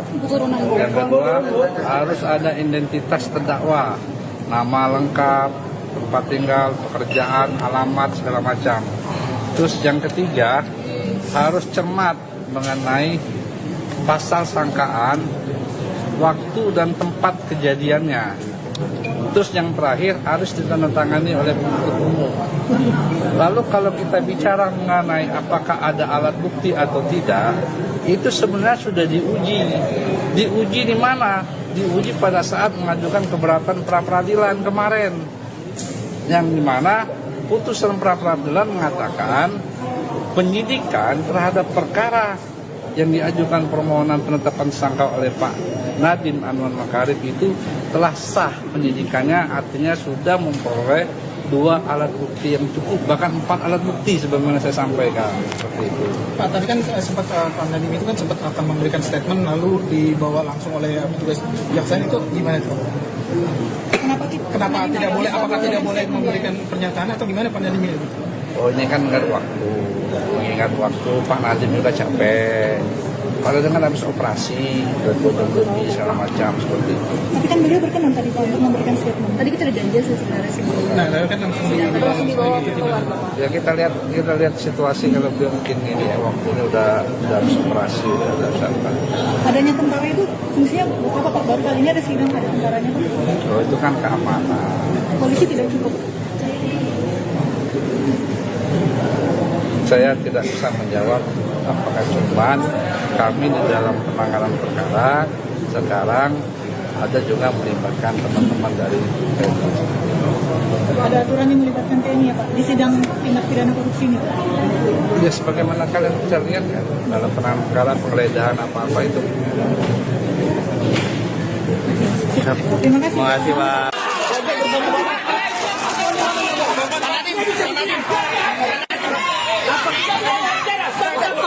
Dia bisa ngomong. Dia punya acara namanya hak asasi manusia. Stop. Dia punya acara. Dari tahan. Dia punya acara.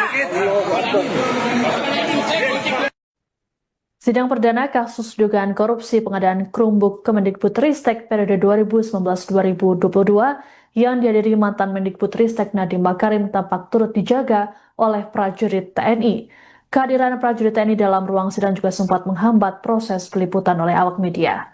Sidang dengan agenda pembacaan dakwaan terhadap Nadiem ini dimulai pukul 10.42 waktu Indonesia Barat di ruang sidang Hatta Ali.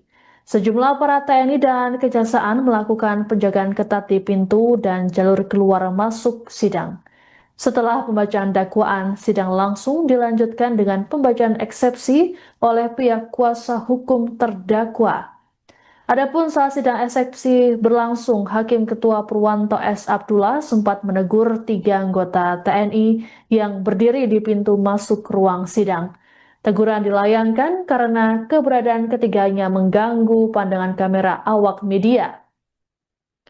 Setelah ditegur, 3 anggota TNI tersebut mundur ke bagian belakang ruang sidang dan pembacaan eksepsi dilanjutkan oleh pengacara Nadiem. Pengamanan terhadap Nadiem kemudian berlanjut seusai sidang. Saat jeda persidangan sekitar pukul 1 siang, Nadiem langsung dikawal ketat pihak Kejaksaan dan anggota TNI keluar ruang sidang. Penjagaan ketat ini membuatnya tak sempat memberikan pernyataan kepada awak media. Kondisi ini membuat pengacara Nadiem Ari Yusuf Amir merasa kesal. Ia menyebut situasi itu melanggar hak kliennya untuk berbicara ke publik. Rupanya situasi serupa kembali terjadi seusai sidang eksepsi berakhir. Awak media lagi-lagi tak bisa mendapat pernyataan Nadiem akibat terhalang penjagaan ketat anggota TNI. Nadiem langsung digiring menuju mobil tahanan oleh beberapa orang dari Kejaksaan. Padahal Nadiem tampak mencoba menghentikan langkah kakinya sejenak untuk meladeni wartawan. Namun pihak Kejaksaan memaksanya untuk segera menuju mobil, bahkan mendorong wartawan agar membuka jalan. Sebelum masuk ke mobil, Nadiem sempat berteriak bahwa kasus dugaan korupsi yang menjeratnya merupakan kriminalisasi kebijakan dan dirinya tak menerima sepeser pun. Sementara itu, Direktur Penuntutan pada Jampitsus Kejagung Riono Budi Santoso menyebut pelibatan TNI dalam sidang Nadiem dilakukan berdasarkan penilaian risiko. Ia menegaskan pelibatan TNI bukan hanya untuk kasus yang menjerat tokoh tertentu. Adapun dalam uraian surat dakwaan, Nadiem dan 3 terdakwa lainnya disebut menyebabkan kerugian keuangan negara senilai 2,1 triliun rupiah. Saat pembacaan eksepsi, Nadiem mengklaim tak pernah terlibat kegiatan teknis proses pengadaan laptop berbasis Chromebook. Menurut Nadiem, berdasarkan audit Badan Pengawasan Keuangan dan Pembangunan atau BPKP tahun 2023-2024, tak ditemukan kejanggalan terkait dengan pengadaan Chromebook. Nadiem mengatakan hanya pernah 1 kali mengikuti rapat perencanaan Chromebook pada 6 Mei 2020 untuk dimintai pendapat soal rekomendasi tim.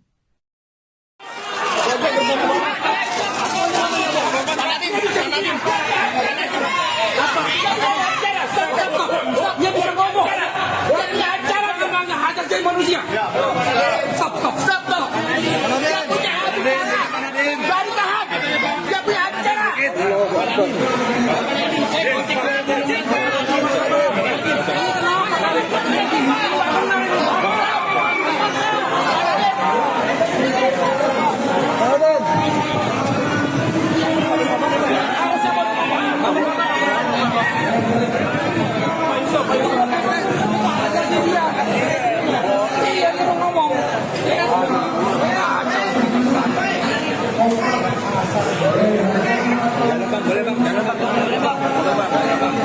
Bisa Bu, dilatih basement dulu nanti.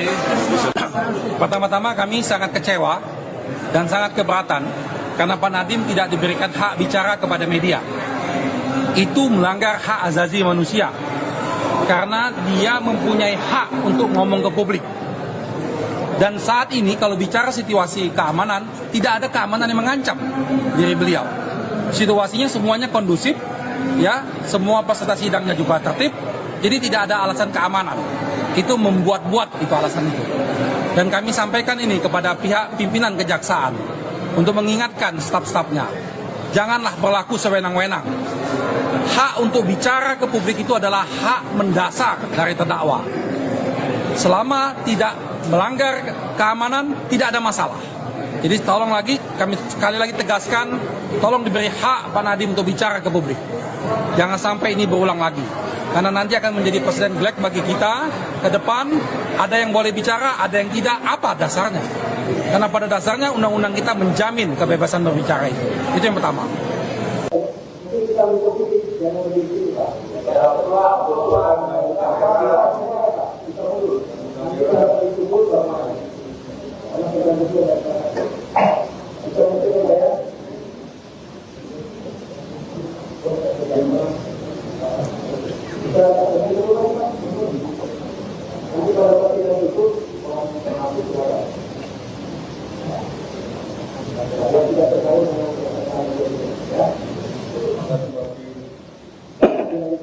Terima kasih.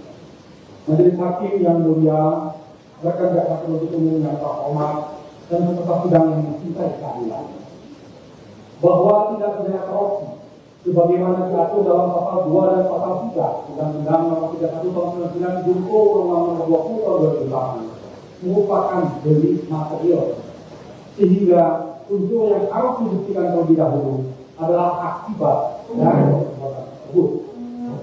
Jadi timbulnya kerugian keuangan negara.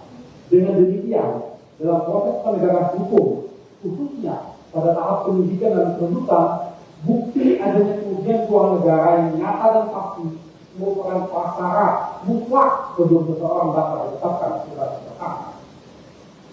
Lebih lagi, penegakan tersebut antara lain dinyatakan secara eksplisit dalam putusan Mahkamah Konstitusi nomor 25 PU 14 2016 yang menyatakan bahwa unsur dapat kerugian keuangan negara pada pasal 2 Undang-Undang Tipikor harus dimaknai sebagai kerugian keuangan negara yang nyata dan aktual, bukan sekedar potensi atau asumsi. Meskipun pasal 2 dan pasal 3 Undang-Undang Tipikor telah dicabut pengaturannya, dialihkan ke dalam pasal 603 dan pasal 604 KUHP 2023, hal tersebut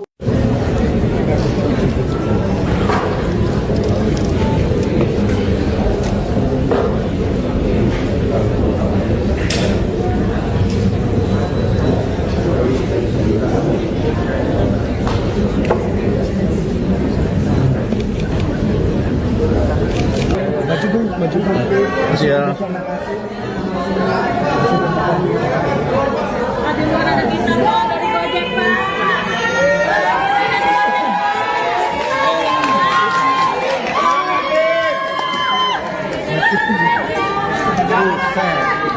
Terima kasih semua. Terima kasih.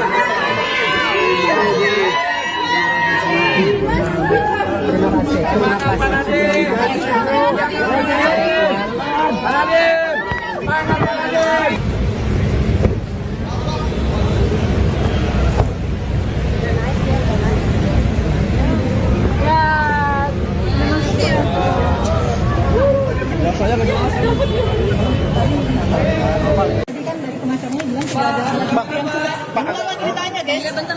Jadi ini teman-teman ya, harus bisa kita pahami apa itu namanya keberatan terhadap surat dakwaan yang disebut sebagai eksepsi.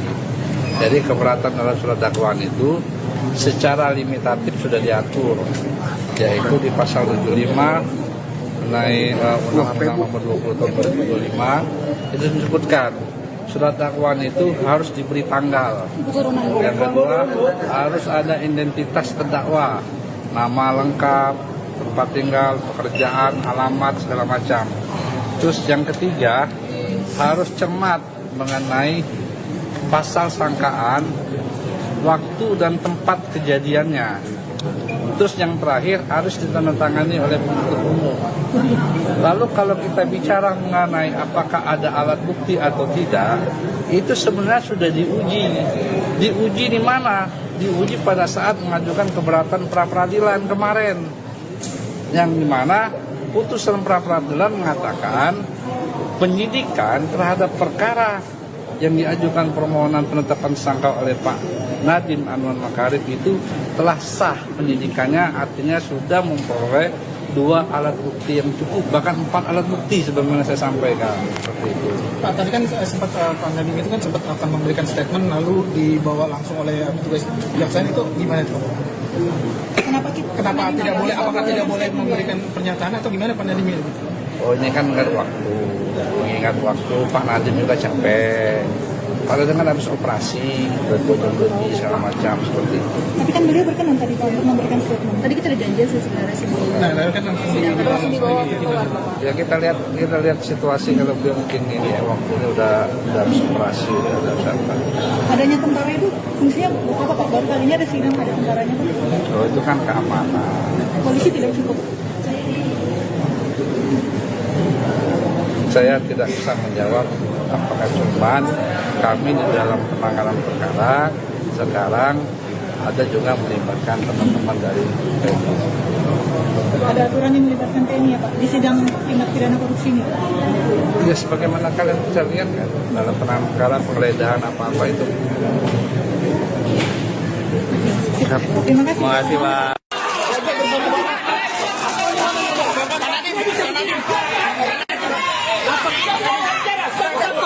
Dia bisa ngomong. Dia punya acara memangnya hajat jadi manusia. Stop. Dia punya acara. Dari tahan. Dia punya acara. Sidang perdana kasus dugaan korupsi pengadaan Chromebook Kemendikbudristek periode 2019-2022 yang dihadiri mantan Mendikbudristek Nadiem Makarim tampak turut dijaga oleh prajurit TNI. Kehadiran prajurit TNI dalam ruang sidang juga sempat menghambat proses peliputan oleh awak media. Sidang dengan agenda pembacaan dakwaan terhadap Nadiem ini dimulai pukul 10.42 waktu Indonesia Barat di ruang sidang Hatta Ali. Sejumlah aparat TNI dan Kejaksaan melakukan penjagaan ketat di pintu dan jalur keluar masuk sidang. Setelah pembacaan dakwaan, sidang langsung dilanjutkan dengan pembacaan eksepsi oleh pihak kuasa hukum terdakwa. Adapun saat sidang eksepsi berlangsung, Hakim Ketua Purwanto S. Abdullah sempat menegur 3 anggota TNI yang berdiri di pintu masuk ruang sidang. Teguran dilayangkan karena keberadaan ketiganya mengganggu pandangan kamera awak media. Setelah ditegur, 3 anggota TNI tersebut mundur ke bagian belakang ruang sidang dan pembacaan eksepsi dilanjutkan oleh pengacara Nadiem. Pengamanan terhadap Nadiem kemudian berlanjut seusai sidang. Saat jeda persidangan segera pukul 1 siang, Nadiem langsung dikawal ketat pihak kejaksaan dan anggota TNI keluar ruang sidang. Penjagaan ketat ini membuatnya tak sempat memberikan pernyataan kepada awak media. Kondisi ini membuat pengacara Nadiem Ari Yusuf Amir merasa kesal. Ia menyebut situasi itu melanggar hak kliennya untuk berbicara ke publik. Rupanya situasi serupa kembali terjadi selesai sidang eksepsi berakhir. Awak media lagi-lagi tak bisa mendapat pernyataan Nadiem akibat terhalang penjagaan ketat anggota TNI. Nadiem langsung digiring menuju mobil tahanan oleh beberapa orang dari kejaksaan. Padahal Nadiem tampak mencoba menghentikan langkah kakinya sejenak untuk meladeni wartawan. Namun pihak kejaksaan memaksanya untuk segera menuju mobil, bahkan mendorong wartawan agar membuka jalan. Sebelum masuk ke mobil, Nadiem sempat berteriak bahwa kasus dugaan korupsi yang menjeratnya merupakan kriminalisasi kebijakan dan dirinya tak menerima sepeser pun. Sementara itu, Direktur Penuntutan pada Jampitsus Kejagung Riono Budi Santoso menyebut pelibatan TNI dalam sidang Nadiem dilakukan berdasarkan penilaian risiko. Ia menegaskan pelibatan TNI bukan hanya untuk kasus yang menjerat tokoh tertentu. Adapun dalam uraian surat dakwaan, Nadiem dan 3 terdakwa lainnya disebut menyebabkan kerugian keuangan negara senilai 2,1 triliun rupiah. Saat pembacaan eksepsi, Nadiem mengklaim tak pernah terlibat kegiatan teknis proses pengadaan laptop berbasis Chromebook. Menurut Nadiem, berdasarkan audit Badan Pengawasan Keuangan dan Pembangunan atau BPKP tahun 2023-2024, tak ditemukan kejanggalan terkait dengan pengadaan Chromebook. Nadiem mengatakan hanya pernah 1 kali mengikuti rapat perencanaan Chromebook pada 6 Mei 2020 untuk dimintai pendapat soal rekomendasi tim.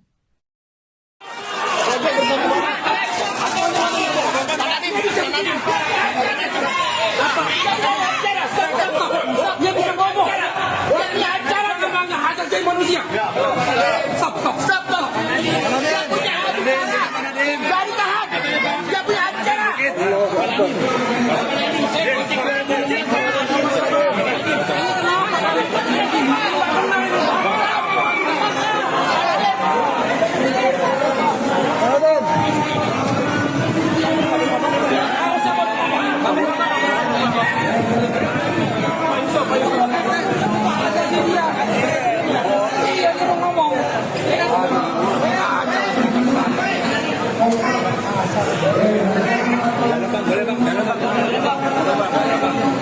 Bisa Bu, dilatih basement dulu nanti. Pertama-tama kami sangat kecewa dan sangat keberatan karena Pak Nadiem tidak diberikan hak bicara kepada media. Itu melanggar hak asasi manusia karena dia mempunyai hak untuk ngomong ke publik. Dan saat ini kalau bicara situasi keamanan, tidak ada keamanan yang mengancam diri beliau. Situasinya semuanya kondusif, ya, semua peserta sidangnya juga tertib, jadi tidak ada alasan keamanan. Itu membuat-buat itu alasan itu. Dan kami sampaikan ini kepada pihak pimpinan kejaksaan untuk mengingatkan staf-stafnya, janganlah berlaku sewenang-wenang. Hak untuk bicara ke publik itu adalah hak mendasar dari terdakwa. Selama tidak melanggar keamanan, tidak ada masalah. Jadi tolong lagi, kami sekali lagi tegaskan, tolong diberi hak Pak Nadiem untuk bicara ke publik. Jangan sampai ini berulang lagi. Karena nanti akan menjadi presiden black bagi kita ke depan, ada yang boleh bicara, ada yang tidak, apa dasarnya? Karena pada dasarnya undang-undang kita menjamin kebebasan berbicara itu. Itu yang pertama.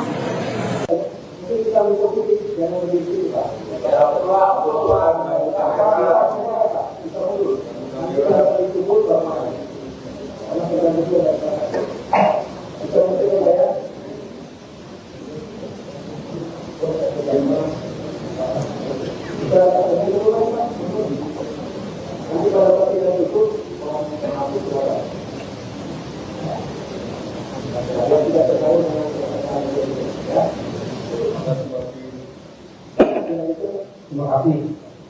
Majelis Hakim yang mulia, rekan jaksa penuntut umum yang terhormat dan peserta sidang yang mencintai keadilan, bahwa tindak pidana korupsi sebagaimana diatur dalam pasal 2 dan pasal 3 Undang-Undang Nomor 31 Tahun 1999 Jungto Undang-Undang Nomor 20 Tahun 2008 merupakan delik material, sehingga unsur yang harus dibuktikan terlebih dahulu adalah akibat dari perbuatan tersebut. Jadi timbulnya kerugian keuangan negara. Dengan demikian, dalam proses penegakan hukum, khususnya pada tahap penyidikan dan penuntutan, bukti adanya kerugian keuangan negara yang nyata dan pasti merupakan prasyarat mutlak sebelum seseorang dapat ditetapkan sebagai tersangka. Lebih lagi, penegakan tersebut antara lain menyatakan secara eksplisit dalam putusan Mahkamah Konstitusi nomor 25 PU 14/2016 yang menyatakan bahwa unsur dapat kerugian keuangan negara pada pasal 2 Undang-Undang Tipikor harus dimaknai sebagai kerugian keuangan negara yang nyata dan aktual, bukan sekedar potensi atau asumsi. Meskipun pasal 2 dan pasal 3 Undang-Undang Tipikor telah dicabut pengaturannya dialihkan ke dalam pasal 603 dan pasal 604 KUHP 2023, hal tersebut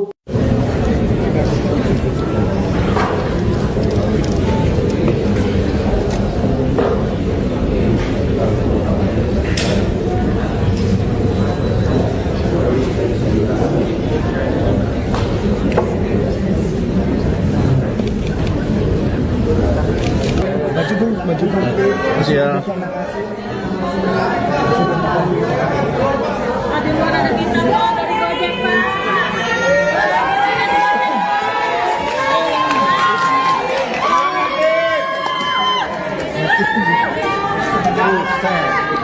Terima kasih semua. Terima kasih.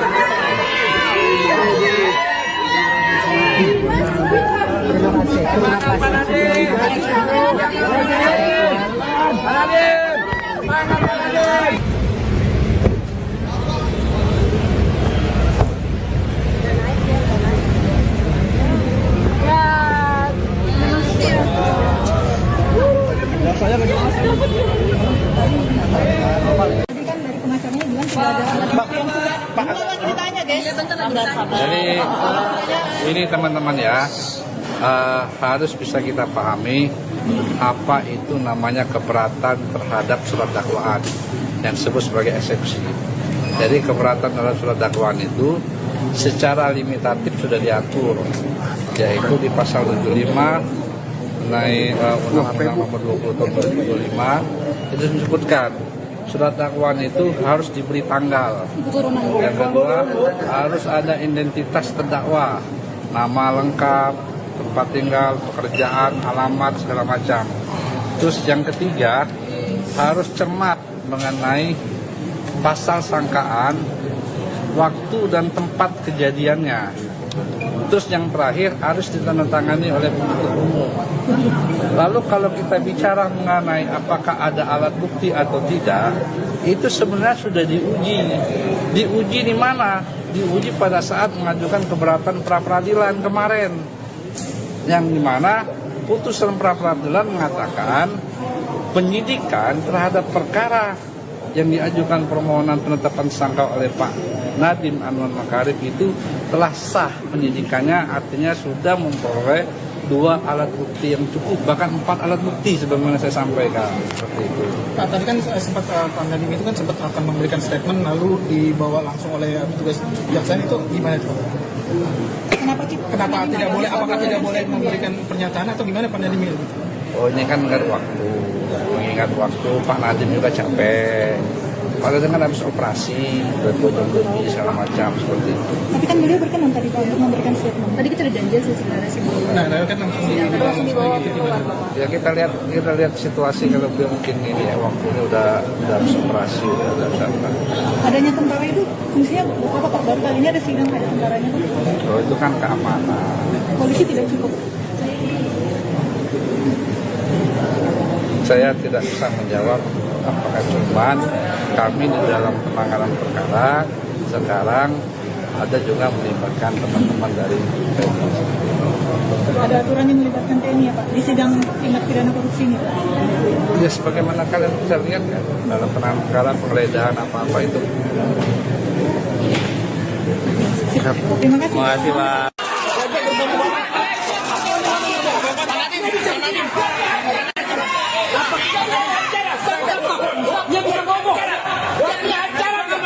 jadi manusia. Stop. Dia punya hak bicara. Dari tahan. Dia punya hak bicara. Sidang perdana kasus dugaan korupsi pengadaan Chromebook Kemendikbudristek periode 2019-2022 yang dihadiri mantan Mendikbudristek Nadiem Makarim tampak turut dijaga oleh prajurit TNI. Kehadiran prajurit TNI dalam ruang sidang juga sempat menghambat proses peliputan oleh awak media. Sidang dengan agenda pembacaan dakwaan terhadap Nadiem ini dimulai pukul 10.42 waktu Indonesia Barat di ruang sidang Hatta Ali. Sejumlah aparat TNI dan Kejaksaan melakukan penjagaan ketat di pintu dan jalur keluar masuk sidang.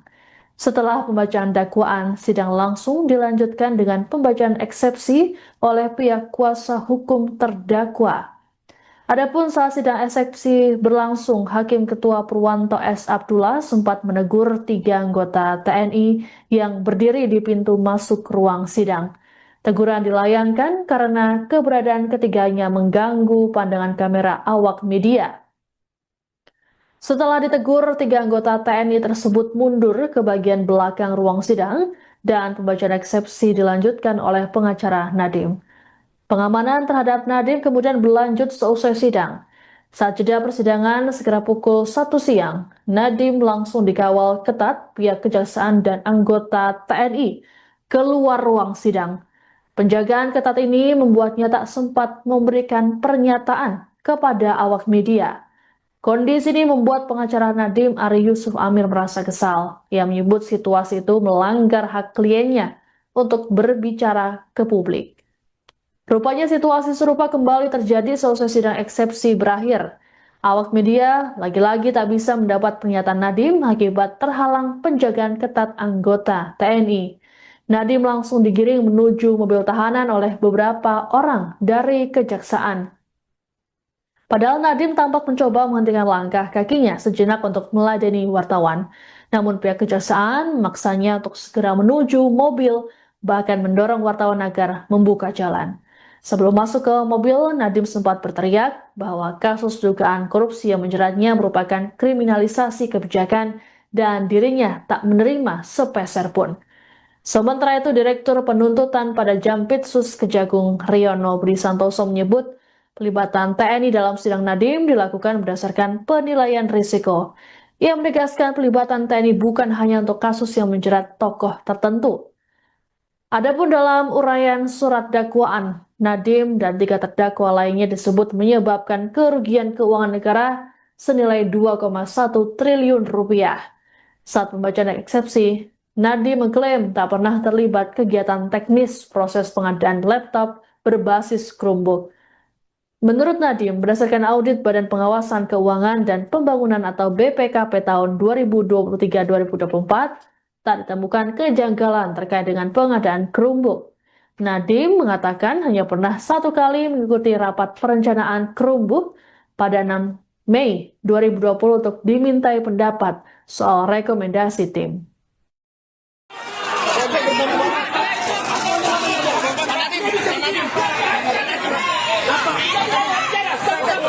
Dia bisa ngomong. Dia punya acara memangnya hak asasi manusia. Stop. Dia punya hak bicara. Dari tahan. Dia punya acara.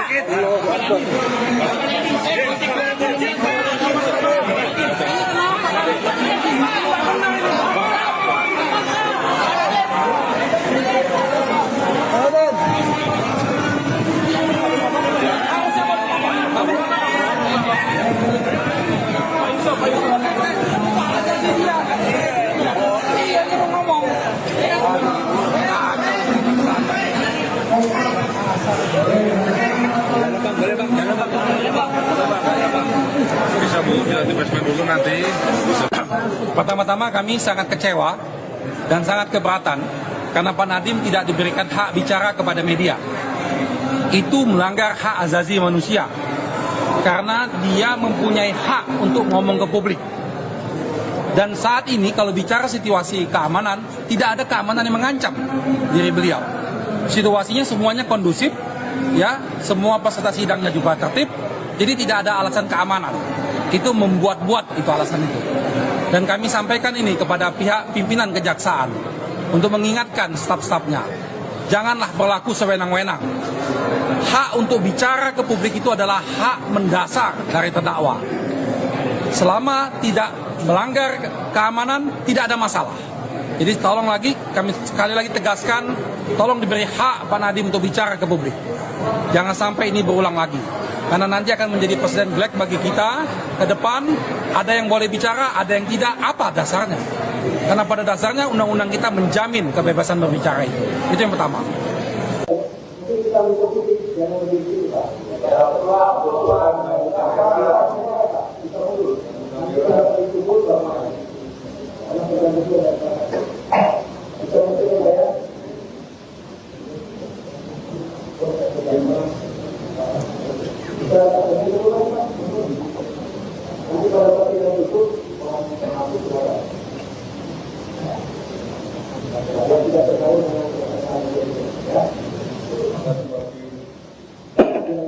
Terima kasih. Majelis Hakim yang mulia, rekan jaksa penuntut umum yang terhormat dan peserta sidang yang mencintai keadilan, bahwa tidak pidana korupsi sebagaimana diatur dalam pasal 2 dan pasal 3 Undang-Undang Nomor 31 Tahun 99 junto Undang-Undang Nomor 20 Tahun 2008 merupakan delik material, sehingga unsur yang harus dibuktikan terlebih dahulu adalah akibat dari perbuatan tersebut. Jadi timbulnya kerugian keuangan negara. Dengan demikian, dalam proses penegakan hukum, khususnya pada tahap penyidikan dan penuntutan, bukti adanya kerugian keuangan negara yang nyata dan pasti merupakan prasyarat mutlak sebelum seseorang dapat ditetapkan sebagai tersangka. Lebih lagi, penegakan tersebut antara lain dinyatakan secara eksplisit dalam putusan Mahkamah Konstitusi nomor 25 PU 14/2016 yang menyatakan bahwa unsur dapat merugikan keuangan negara pada pasal 2 Undang-Undang Tipikor harus dimaknai sebagai kerugian keuangan negara yang nyata dan aktual, bukan sekedar potensi atau asumsi. Meskipun pasal 2 dan pasal 3 Undang-Undang Tipikor telah dicabut pengaturannya dialihkan ke dalam pasal 603 dan pasal 604 KUHP 2023, hal tersebut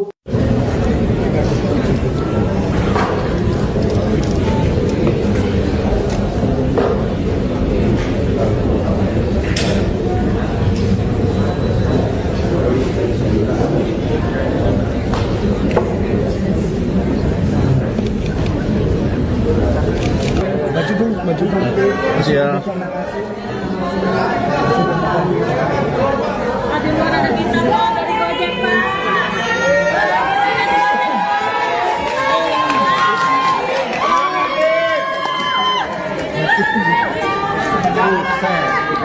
Terima kasih semua. Terima kasih.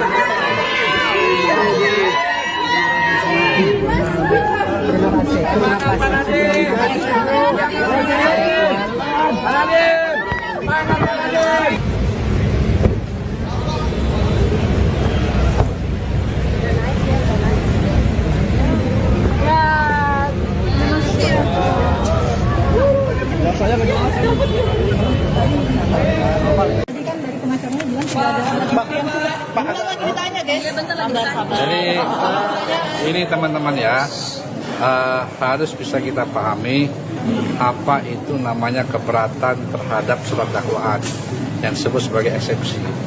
Jadi keberatan terhadap surat dakwaan itu secara limitatif sudah diatur, yaitu di pasal 75 mengenai Undang-Undang Nomor 20 Tahun 2025 itu disebutkan surat dakwaan itu harus diberi tanggal.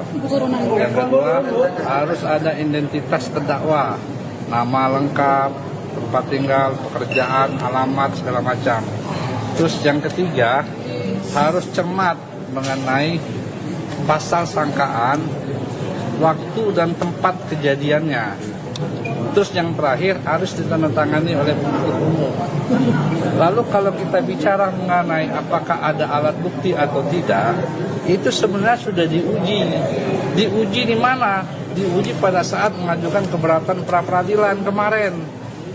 Yang dimana putusan pra-peradilan mengatakan penyidikan terhadap perkara yang diajukan permohonan penetapan tersangka oleh Pak Nadiem Anwar Makarim itu telah sah penyidikannya, artinya sudah memperoleh 2 alat bukti yang cukup, bahkan 4 alat bukti sebagaimana saya sampaikan seperti itu. Pak, tadi kan sempat Pak Nadiem itu kan sempat akan memberikan statement lalu dibawa langsung oleh petugas kejaksaan, itu gimana itu? Kenapa tidak boleh? Apakah tidak boleh memberikan pernyataan atau gimana Pak Nadiem itu? Oh, ini kan mengingat waktu Pak Nadiem juga capek. Pak Nadiem kan habis operasi, lebih segala macam seperti itu. Tapi kan beliau berkenan tadi Pak untuk memberikan statement. Tadi kita udah janji sih sebenarnya sih. Nah, kan langsung dibawa gitu gimana? Ya kita lihat situasi, kalau beliau mungkin ini ya, waktunya udah habis operasi, udah siapa. Adanya tentara itu fungsinya apa Pak? Baru kali ini ada sidang ada tentaranya Pak. Oh, itu kan keamanan. Polisi tidak cukup. Saya tidak bisa menjawab apakah cuman kami di dalam penanganan perkara sekarang ada juga melibatkan teman-teman dari TNI. Ada aturan yang melibatkan TNI ya Pak di sidang tindak pidana korupsi ini. Ya sebagaimana kalian bisa lihat kan, dalam penanganan perkara penggeledahan apa-apa itu. Terima kasih. Terima kasih Pak.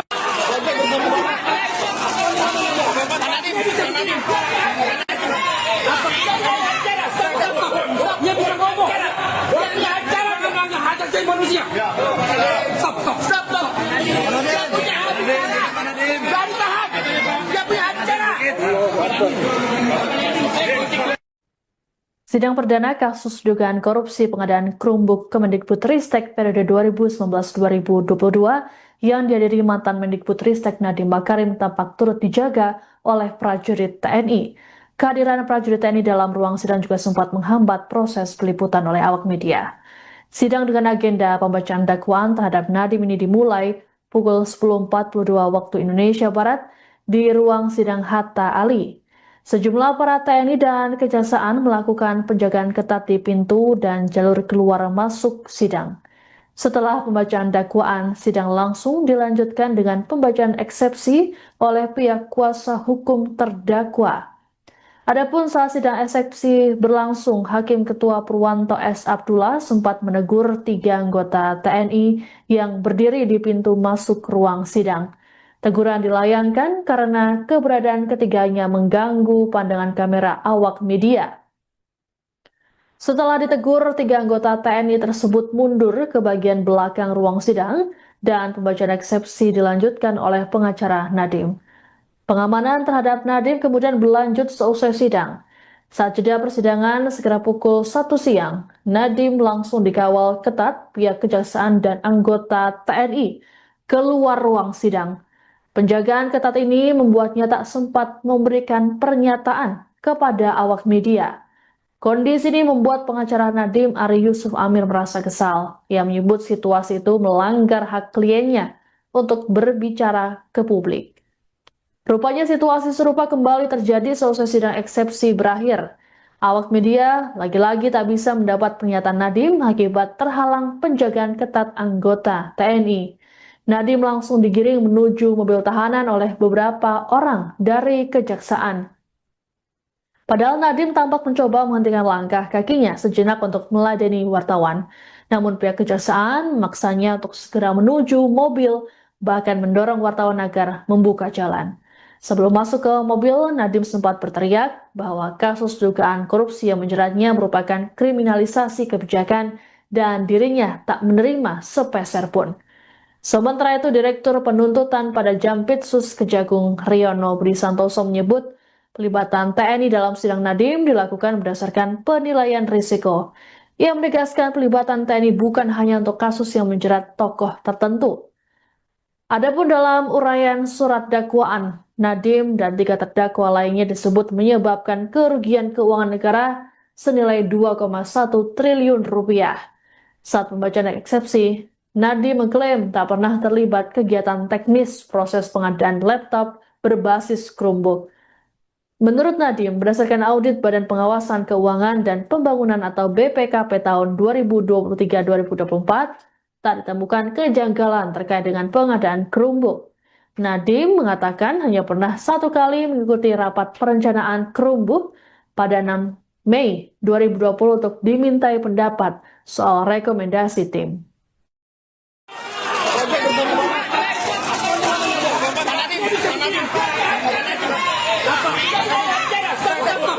Dia bisa ngomong. Dia punya acara memangnya hak asasi manusia. Stop. Dia punya acara. Dari tahap. Dia punya acara.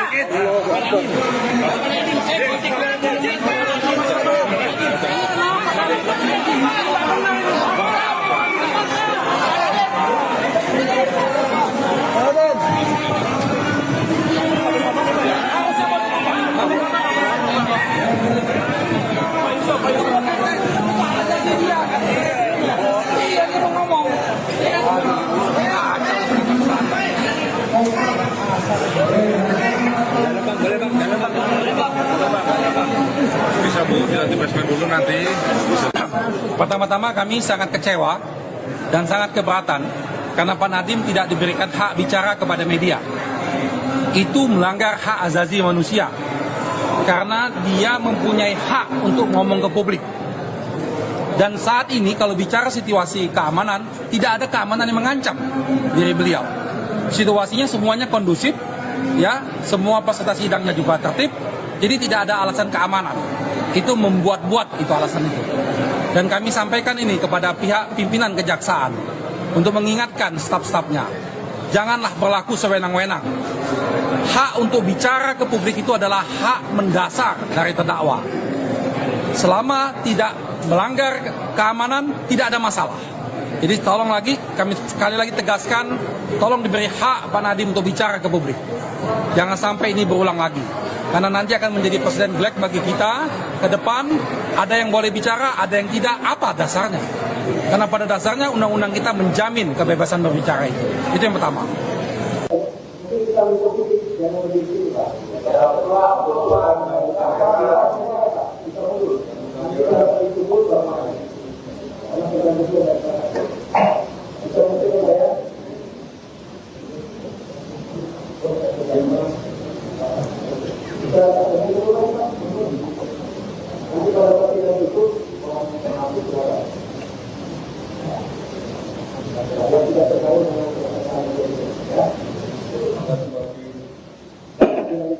Terima kasih.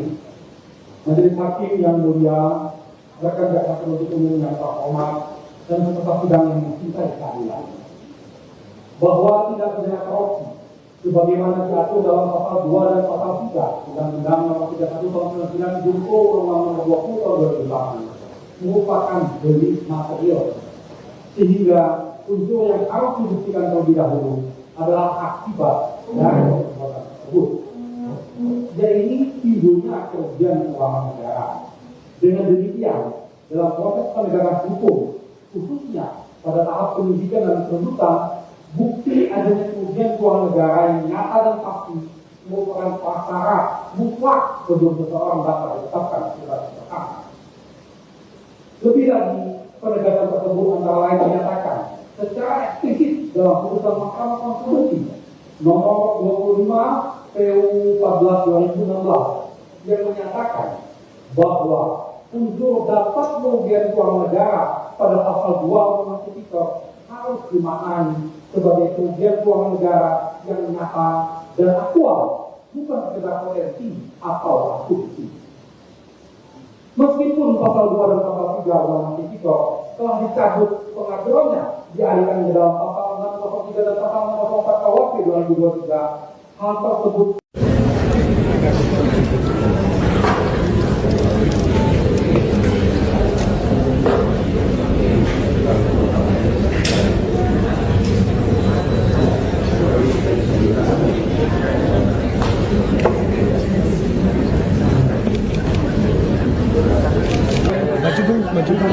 Siap.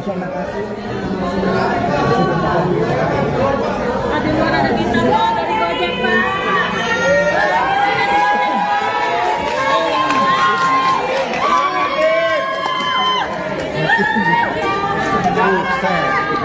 Terima kasih semua. Terima kasih. Terima kasih. Tadi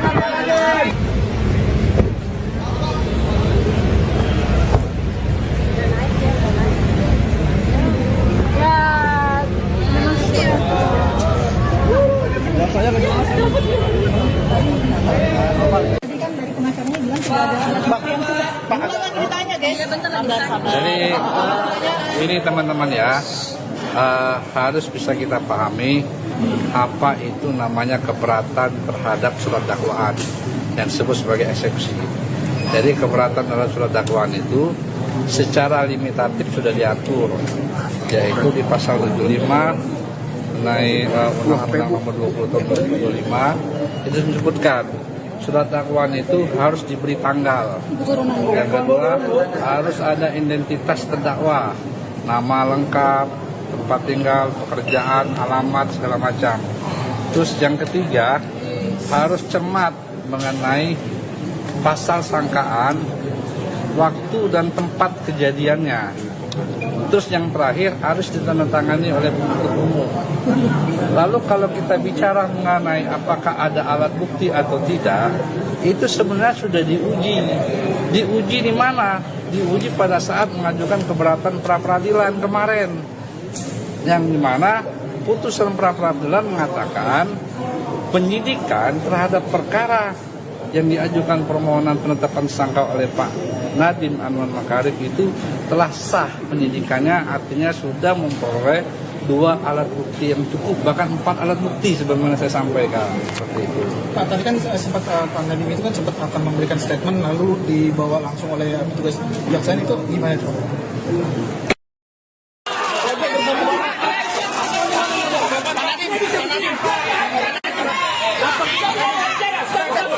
Dia bisa ngomong. Dia punya acara tentang hak asasi manusia. Stop. Dia punya acara. Jangan tahan. Dia punya acara. Sidang perdana kasus dugaan korupsi pengadaan Chromebook Kemendikbudristek periode 2019-2022 yang dihadiri mantan Mendikbudristek Nadiem Makarim tampak turut dijaga oleh prajurit TNI. Kehadiran prajurit TNI dalam ruang sidang juga sempat menghambat proses peliputan oleh awak media. Sidang dengan agenda pembacaan dakwaan terhadap Nadiem ini dimulai pukul 10.42 waktu Indonesia Barat di ruang sidang Hatta Ali. Sejumlah aparat TNI dan Kejaksaan melakukan penjagaan ketat di pintu dan jalur keluar masuk sidang. Setelah pembacaan dakwaan, sidang langsung dilanjutkan dengan pembacaan eksepsi oleh pihak kuasa hukum terdakwa. Adapun saat sidang eksepsi berlangsung, Hakim Ketua Purwanto S. Abdullah sempat menegur 3 anggota TNI yang berdiri di pintu masuk ruang sidang. Teguran dilayangkan karena keberadaan ketiganya mengganggu pandangan kamera awak media. Setelah ditegur, 3 anggota TNI tersebut mundur ke bagian belakang ruang sidang dan pembacaan eksepsi dilanjutkan oleh pengacara Nadiem. Pengamanan terhadap Nadiem kemudian berlanjut seusai sidang. Saat jeda persidangan sekitar pukul 1 siang, Nadiem langsung dikawal ketat pihak Kejaksaan dan anggota TNI keluar ruang sidang. Penjagaan ketat ini membuatnya tak sempat memberikan pernyataan kepada awak media. Kondisi ini membuat pengacara Nadiem Ari Yusuf Amir merasa kesal. Ia menyebut situasi itu melanggar hak kliennya untuk berbicara ke publik. Rupanya situasi serupa kembali terjadi seusai sidang eksepsi berakhir. Awak media lagi-lagi tak bisa mendapat pernyataan Nadiem akibat terhalang penjagaan ketat anggota TNI. Nadiem langsung digiring menuju mobil tahanan oleh beberapa orang dari Kejaksaan. Padahal Nadiem tampak mencoba menghentikan langkah kakinya sejenak untuk meladeni wartawan. Namun pihak Kejaksaan memaksanya untuk segera menuju mobil, bahkan mendorong wartawan agar membuka jalan. Sebelum masuk ke mobil, Nadiem sempat berteriak bahwa kasus dugaan korupsi yang menjeratnya merupakan kriminalisasi kebijakan dan dirinya tak menerima sepeser pun. Sementara itu, Direktur Penuntutan pada Jampitsus Kejagung Riono Budi Santoso menyebut pelibatan TNI dalam sidang Nadiem dilakukan berdasarkan penilaian risiko. Ia menegaskan pelibatan TNI bukan hanya untuk kasus yang menjerat tokoh tertentu. Adapun dalam uraian surat dakwaan, Nadiem dan 3 terdakwa lainnya disebut menyebabkan kerugian keuangan negara senilai 2,1 triliun rupiah. Saat pembacaan eksepsi, Nadiem mengklaim tak pernah terlibat kegiatan teknis proses pengadaan laptop berbasis Chromebook. Menurut Nadiem, berdasarkan audit Badan Pengawasan Keuangan dan Pembangunan atau BPKP tahun 2023-2024, tak ditemukan kejanggalan terkait dengan pengadaan Chromebook. Nadiem mengatakan hanya pernah 1 kali mengikuti rapat perencanaan Chromebook pada 6 Mei 2020 untuk dimintai pendapat soal rekomendasi tim.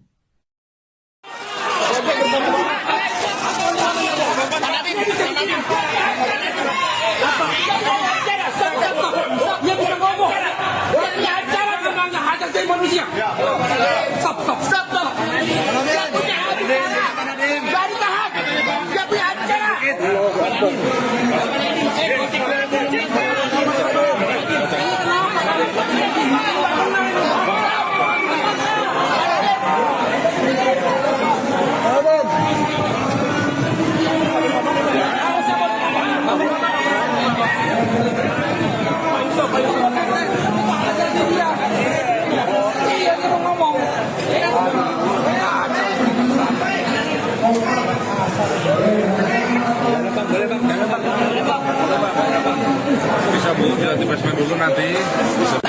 Pertama-tama kami sangat kecewa dan sangat keberatan karena Pak Nadiem tidak diberikan hak bicara kepada media.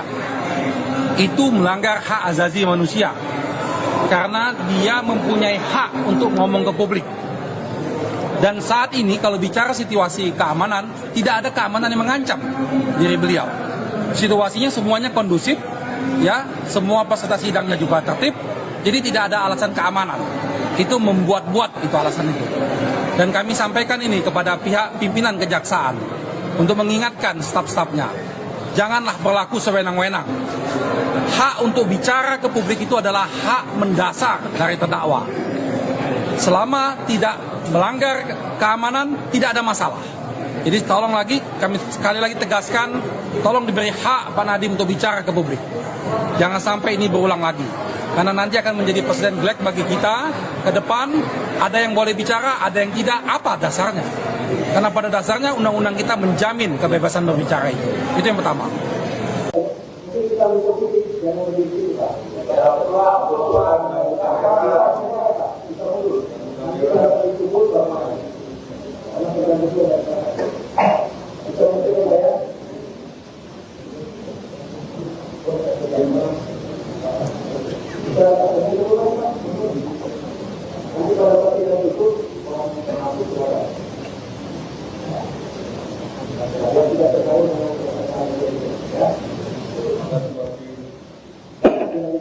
Terima kasih.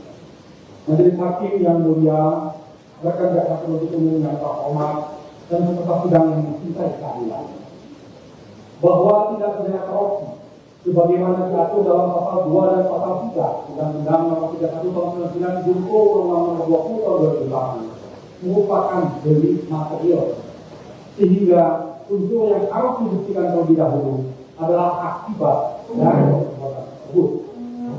Jadi timbulnya kerugian keuangan negara. Dengan demikian, dalam proses penegakan hukum, khususnya pada tahap penyidikan dan penuntutan, bukti adanya kerugian keuangan negara yang nyata dan pasti merupakan prasyarat mutlak sebelum seseorang dapat ditetapkan sebagai tersangka. Lebih lagi, penegakan tersebut antara lain dinyatakan secara eksplisit dalam putusan Mahkamah Konstitusi nomor 25 PU 14 2016 yang menyatakan bahwa unsur dapat kerugian keuangan negara pada pasal 2 Undang-Undang Tipikor harus dimaknai sebagai kerugian keuangan negara yang nyata dan aktual, bukan sekedar potensi atau asumsi.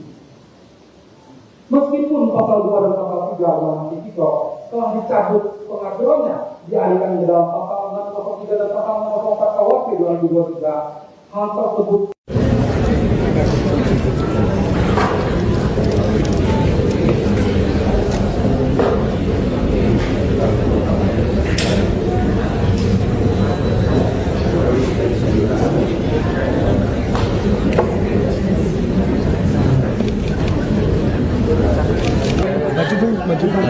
kasih ya.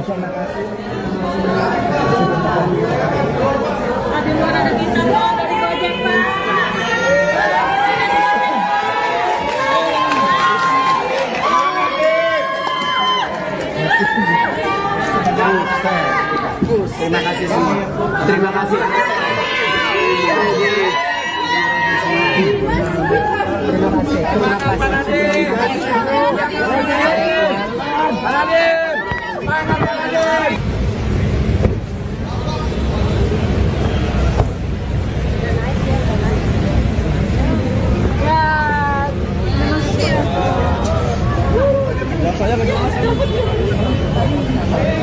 Tadi kan dari pengacaranya bilang tidak ada alat bukti yang cukup. Gimana lagi ditanya, guys?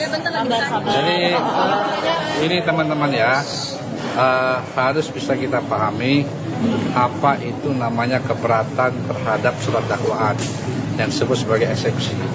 Jadi keberatan terhadap surat dakwaan itu secara limitatif sudah diatur, yaitu di pasal 75 mengenai Undang-Undang Nomor 20 Tahun 2025 itu disebutkan surat dakwaan itu harus diberi tanggal.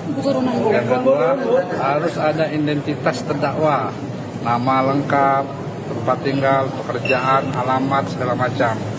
Terus yang ketiga, harus cermat mengenai pasal sangkaan, waktu dan tempat kejadiannya. Terus yang terakhir harus ditandatangani oleh penuntut umum.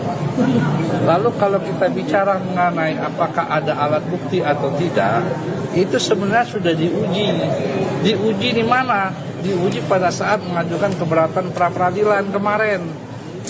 Yang dimana putusan pra-peradilan mengatakan penyidikan terhadap perkara yang diajukan permohonan penetapan tersangka oleh Pak Nadiem Anwar Makarim itu telah sah penyidikannya, artinya sudah memperoleh 2 alat bukti yang cukup, bahkan 4 alat bukti sebagaimana saya sampaikan seperti itu.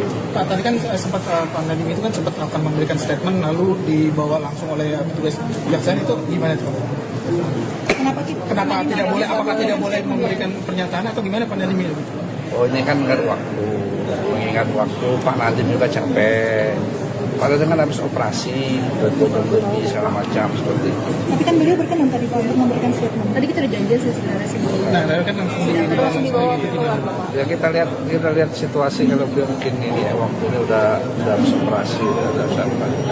Adanya tentara itu fungsinya apa Pak? Baru kali ini ada sidang ada tentaranya Pak. Oh, itu kan keamanan. Polisi tidak cukup. Saya tidak bisa menjawab apakah cuman kami di dalam penanganan perkara sekarang ada juga melibatkan teman-teman dari TNI. Ada aturan yang melibatkan TNI ya Pak di sidang tindak pidana korupsi ini Pak? Ya sebagaimana kalian bisa lihat kan dalam penanganan perkara penggeledahan apa-apa itu. Terima kasih. Terima kasih Pak.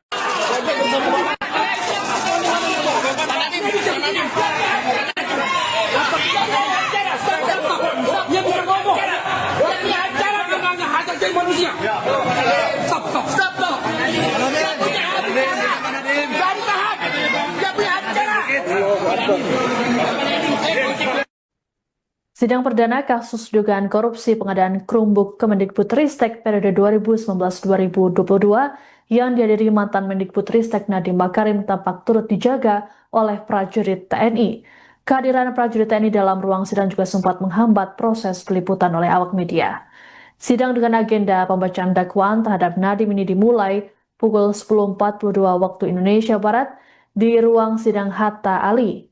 Sejumlah aparat TNI dan Kejaksaan melakukan penjagaan ketat di pintu dan jalur keluar masuk sidang. Setelah pembacaan dakwaan, sidang langsung dilanjutkan dengan pembacaan eksepsi oleh pihak kuasa hukum terdakwa. Adapun saat sidang eksepsi berlangsung, Hakim Ketua Purwanto S. Abdullah sempat menegur 3 anggota TNI yang berdiri di pintu masuk ruang sidang. Teguran dilayangkan karena keberadaan ketiganya mengganggu pandangan kamera awak media. Setelah ditegur, 3 anggota TNI tersebut mundur ke bagian belakang ruang sidang dan pembacaan eksepsi dilanjutkan oleh pengacara Nadiem. Pengamanan terhadap Nadiem kemudian berlanjut seusai sidang. Saat jeda persidangan segera pukul 1 siang, Nadiem langsung dikawal ketat pihak kejaksaan dan anggota TNI keluar ruang sidang. Penjagaan ketat ini membuatnya tak sempat memberikan pernyataan kepada awak media. Kondisi ini membuat pengacara Nadiem Ari Yusuf Amir merasa kesal. Ia menyebut situasi itu melanggar hak kliennya untuk berbicara ke publik. Rupanya situasi serupa kembali terjadi selesai sidang eksepsi berakhir. Awak media lagi-lagi tak bisa mendapat pernyataan Nadiem akibat terhalang penjagaan ketat anggota TNI. Nadiem langsung digiring menuju mobil tahanan oleh beberapa orang dari kejaksaan. Padahal Nadiem tampak mencoba menghentikan langkah kakinya sejenak untuk meladeni wartawan. Namun pihak kejaksaan memaksanya untuk segera menuju mobil, bahkan mendorong wartawan agar membuka jalan. Sebelum masuk ke mobil, Nadiem sempat berteriak bahwa kasus dugaan korupsi yang menjeratnya merupakan kriminalisasi kebijakan dan dirinya tak menerima sepeser pun. Sementara itu, Direktur Penuntutan pada Jampitsus Kejagung Riono Budi Santoso menyebut pelibatan TNI dalam sidang Nadiem dilakukan berdasarkan penilaian risiko. Ia menegaskan pelibatan TNI bukan hanya untuk kasus yang menjerat tokoh tertentu. Adapun dalam uraian surat dakwaan, Nadiem dan 3 terdakwa lainnya disebut menyebabkan kerugian keuangan negara senilai 2,1 triliun rupiah. Saat pembacaan eksepsi, Nadiem mengklaim tak pernah terlibat kegiatan teknis proses pengadaan laptop berbasis Chromebook. Menurut Nadiem, berdasarkan audit Badan Pengawasan Keuangan dan Pembangunan atau BPKP tahun 2023-2024, tak ditemukan kejanggalan terkait dengan pengadaan Chromebook. Nadiem mengatakan hanya pernah 1 kali mengikuti rapat perencanaan Chromebook pada 6 Mei 2020 untuk dimintai pendapat soal rekomendasi tim.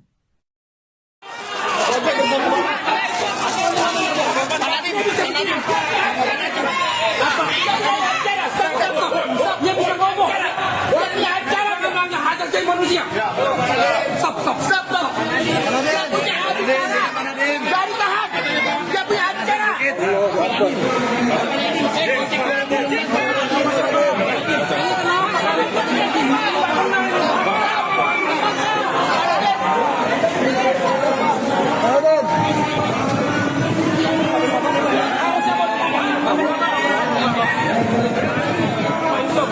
Dasar dari terdakwa.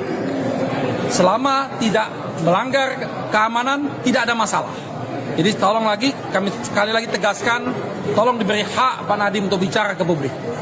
Jangan sampai ini berulang lagi. Karena nanti akan menjadi presiden black bagi kita ke depan, ada yang boleh bicara, ada yang tidak, apa dasarnya? Karena pada dasarnya undang-undang kita menjamin kebebasan berbicara itu. Itu yang pertama.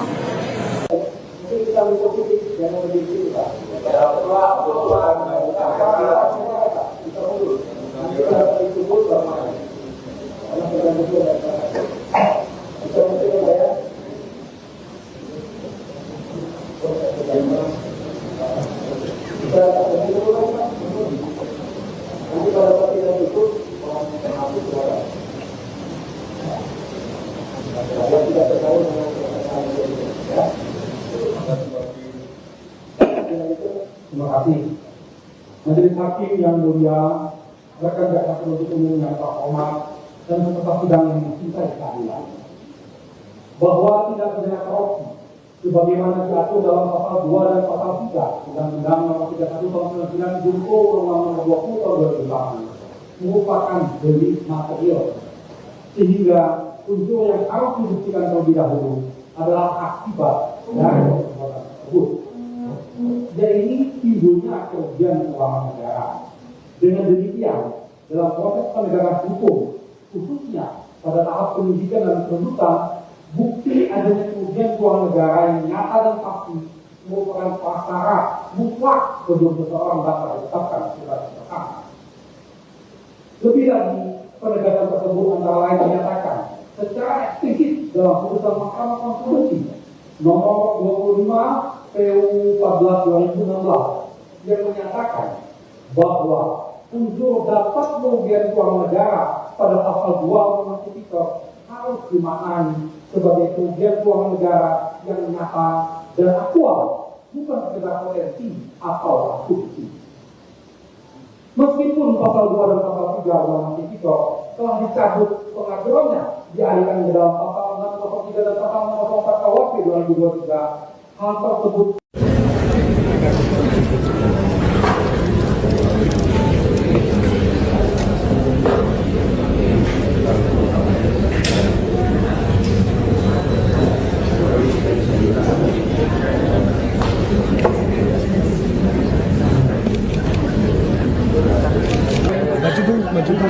Siap.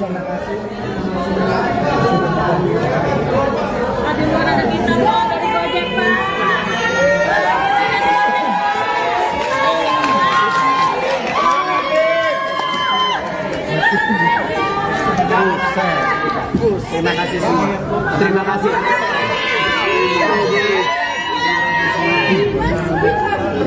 Terima kasih.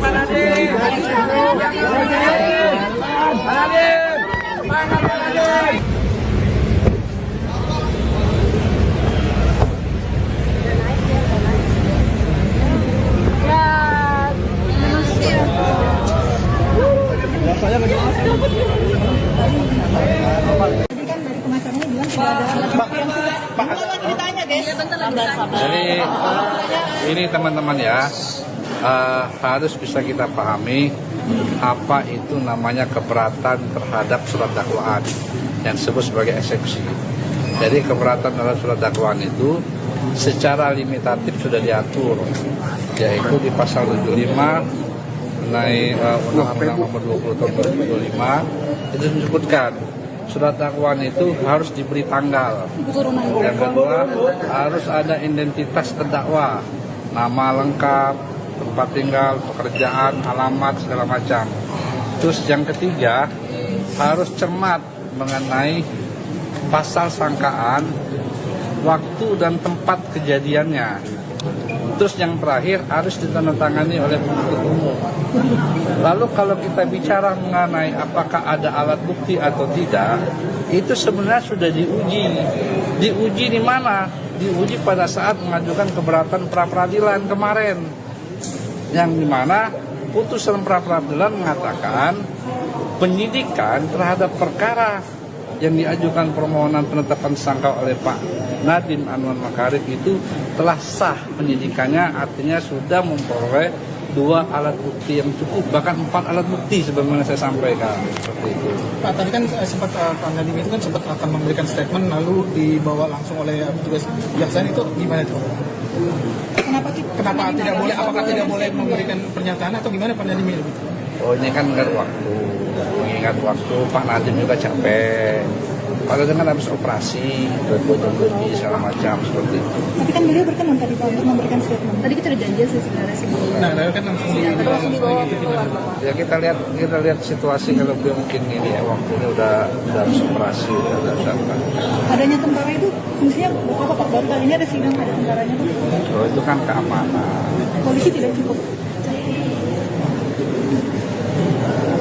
Saya tidak bisa menjawab apakah cuman kami di dalam penanganan perkara sekarang ada juga melibatkan teman-teman dari TNI.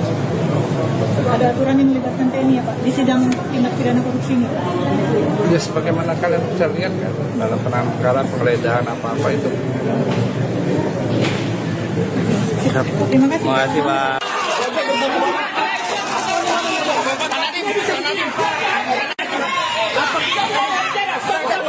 Dia bisa ngomong. Dia punya acara tentang hak asasi manusia. Stop. Dia punya acara. Jangan tahan. Dia punya acara.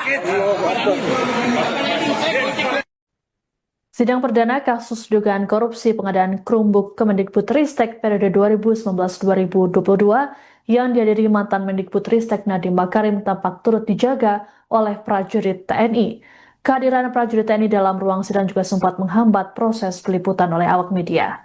Sidang dengan agenda pembacaan dakwaan terhadap Nadiem ini dimulai pukul 10.42 waktu Indonesia Barat di ruang sidang Hatta Ali. Sejumlah aparat TNI dan Kejaksaan melakukan penjagaan ketat di pintu dan jalur keluar masuk sidang. Setelah pembacaan dakwaan, sidang langsung dilanjutkan dengan pembacaan eksepsi oleh pihak kuasa hukum terdakwa. Adapun saat sidang eksepsi berlangsung, Hakim Ketua Purwanto S. Abdullah sempat menegur 3 anggota TNI yang berdiri di pintu masuk ruang sidang. Teguran dilayangkan karena keberadaan ketiganya mengganggu pandangan kamera awak media. Setelah ditegur, 3 anggota TNI tersebut mundur ke bagian belakang ruang sidang dan pembacaan eksepsi dilanjutkan oleh pengacara Nadiem. Pengamanan terhadap Nadiem kemudian berlanjut seusai sidang. Saat jeda persidangan sekitar pukul 1 siang, Nadiem langsung dikawal ketat pihak kejaksaan dan anggota TNI keluar ruang sidang. Penjagaan ketat ini membuatnya tak sempat memberikan pernyataan kepada awak media. Kondisi ini membuat pengacara Nadiem Ari Yusuf Amir merasa kesal. Ia menyebut situasi itu melanggar hak kliennya untuk berbicara ke publik. Rupanya situasi serupa kembali terjadi seusai sidang eksepsi berakhir. Awak media lagi-lagi tak bisa mendapat pernyataan Nadiem akibat terhalang penjagaan ketat anggota TNI. Nadiem langsung digiring menuju mobil tahanan oleh beberapa orang dari kejaksaan. Padahal Nadiem tampak mencoba menghentikan langkah kakinya sejenak untuk meladeni wartawan. Namun pihak kejaksaan memaksanya untuk segera menuju mobil, bahkan mendorong wartawan agar membuka jalan.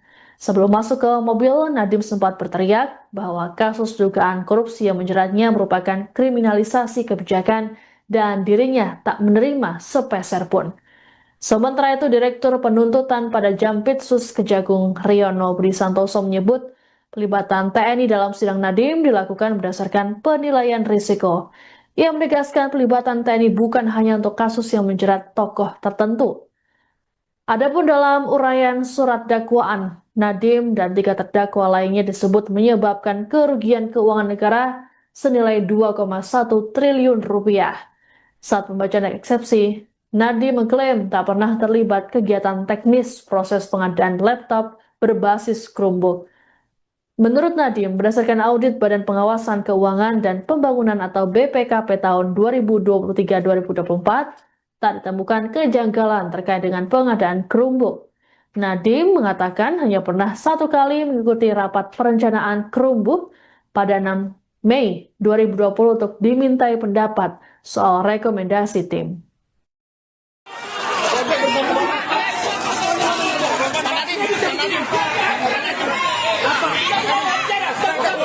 Dia bisa ngomong. Dia punya acara namanya hak asasi manusia. Stop. Dia punya acara. Gak ditahan. Dia punya acara.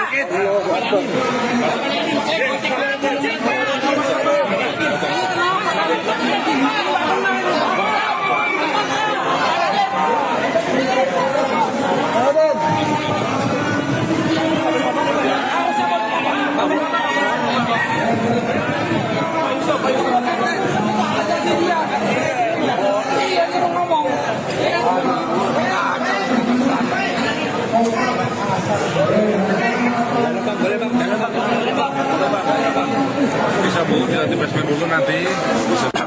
Pertama-tama kami sangat kecewa dan sangat keberatan karena Pak Nadiem tidak diberikan hak bicara kepada media.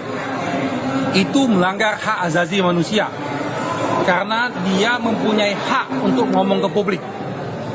Dan saat ini kalau bicara situasi keamanan, tidak ada keamanan yang mengancam diri beliau. Situasinya semuanya kondusif, ya, semua peserta sidangnya juga tertib, jadi tidak ada alasan keamanan. Itu membuat-buat itu alasan itu. Dan kami sampaikan ini kepada pihak pimpinan kejaksaan untuk mengingatkan staf-stafnya, janganlah berlaku sewenang-wenang. Hak untuk bicara ke publik itu adalah hak mendasar dari terdakwa. Selama tidak melanggar keamanan, tidak ada masalah. Jadi tolong lagi, kami sekali lagi tegaskan, tolong diberi hak Pak Nadiem untuk bicara ke publik. Jangan sampai ini berulang lagi. Karena nanti akan menjadi presiden jelek bagi kita ke depan. Ada yang boleh bicara, ada yang tidak. Apa dasarnya? Karena pada dasarnya undang-undang kita menjamin kebebasan berbicara itu. Itu yang pertama.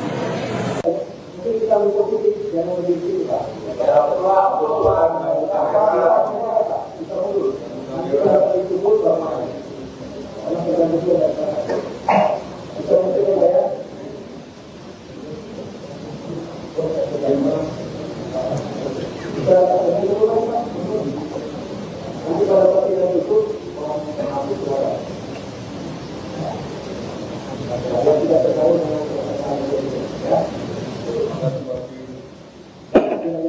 Terima kasih. Majelis Hakim yang mulia, rekan jaksa penuntut umum yang terhormat, dan peserta sidang yang mencintai keadilan, bahwa tidak pidana korupsi sebagaimana diatur dalam pasal 2 dan pasal 3 Undang-Undang Nomor 31 Tahun 99 Junto Undang-Undang Nomor 20 Tahun 2008 merupakan delik material, sehingga unsur yang harus dibuktikan terlebih dahulu adalah akibat dari perbuatan tersebut. Dan ini timbulnya kerugian keuangan negara. Dengan demikian, dalam proses penegakan hukum, khususnya pada tahap penyidikan dan penuntutan, bukti adanya kerugian keuangan negara yang nyata dan pasti merupakan prasyarat mutlak sebelum seseorang dapat ditetapkan sebagai tersangka. Lebih lagi, penegakan tersebut antara lain dinyatakan secara eksplisit dalam putusan Mahkamah Konstitusi nomor 25 PU 14 2016 yang menyatakan bahwa unsur dapat kerugian keuangan negara pada pasal 2 Undang-Undang Tipikor harus dimaknai sebagai kerugian keuangan negara yang nyata dan aktual, bukan sekedar potensi atau asumsi. Meskipun pasal 2 dan pasal 3 Undang-Undang Tipikor telah dicabut pengaturannya, dialihkan ke dalam pasal 603 dan pasal 604 KUHP 2023, hal tersebut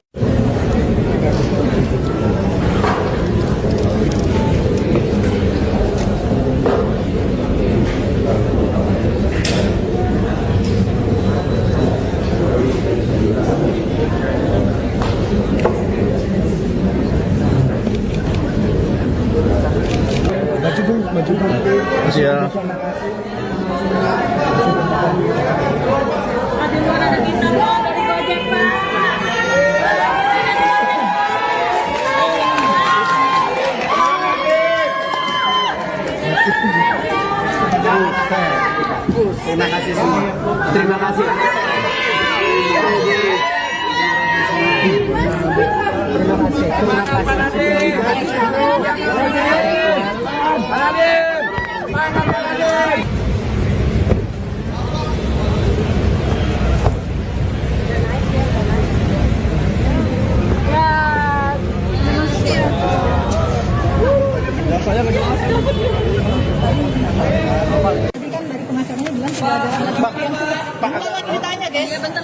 Jadi ini teman-teman ya, harus bisa kita pahami apa itu namanya keberatan terhadap surat dakwaan yang disebut sebagai eksepsi.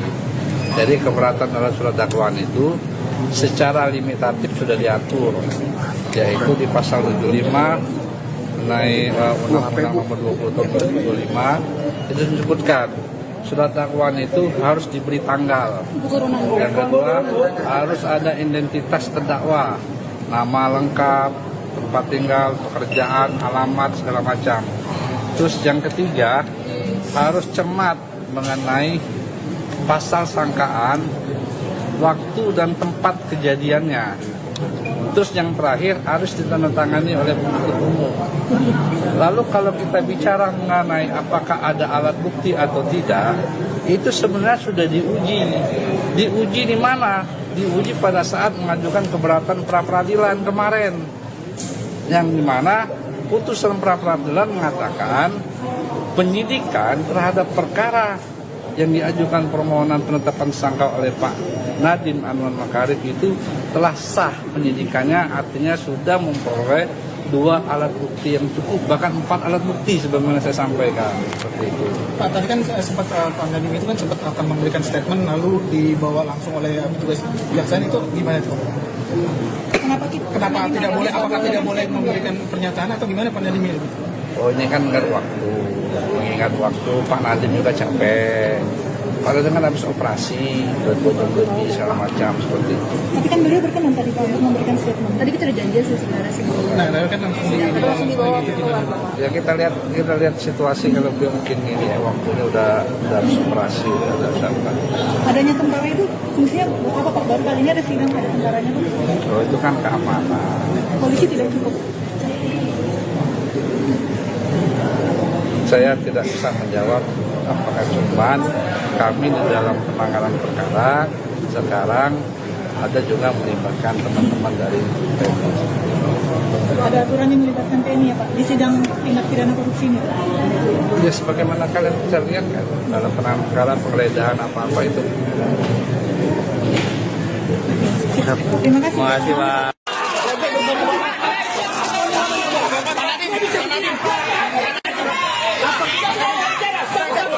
Dia bisa ngomong. Dia punya acara namanya hak asasi manusia. Stop. Dia punya acara. Baru tahan. Dia punya acara.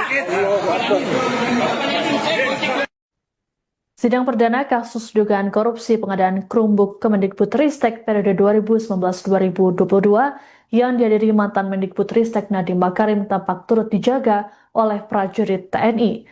Kehadiran prajurit TNI dalam ruang sidang juga sempat menghambat proses peliputan oleh awak media.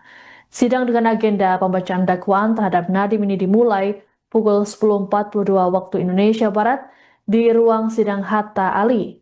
Sejumlah aparat TNI dan Kejaksaan melakukan penjagaan ketat di pintu dan jalur keluar masuk sidang. Setelah pembacaan dakwaan, sidang langsung dilanjutkan dengan pembacaan eksepsi oleh pihak kuasa hukum terdakwa.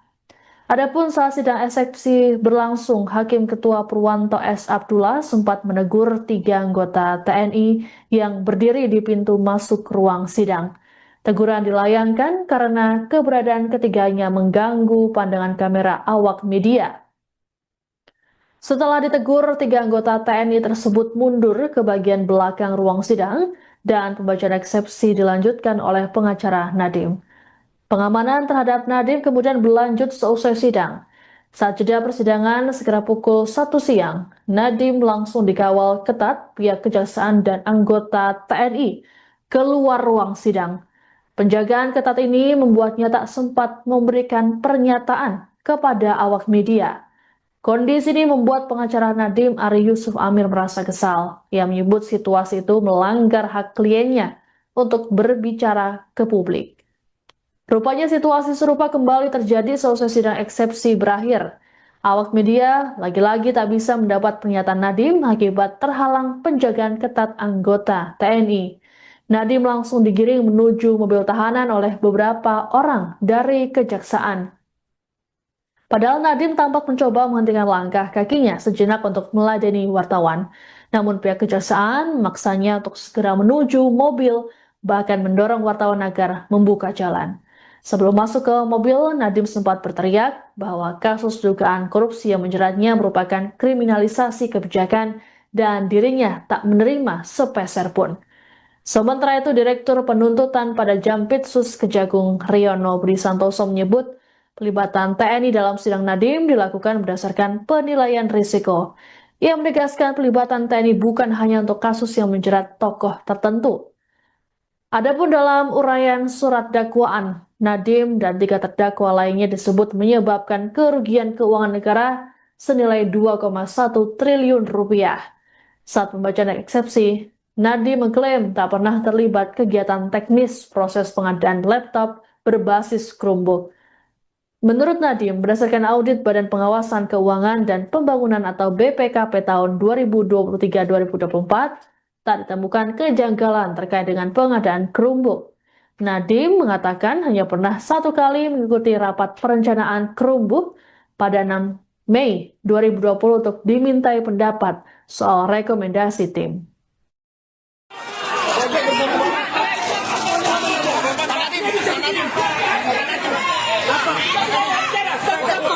Dia bisa ngomong. Dia punya acara namanya hak asasi manusia. Stop. Dia punya acara. Baru tahan. Dia punya acara.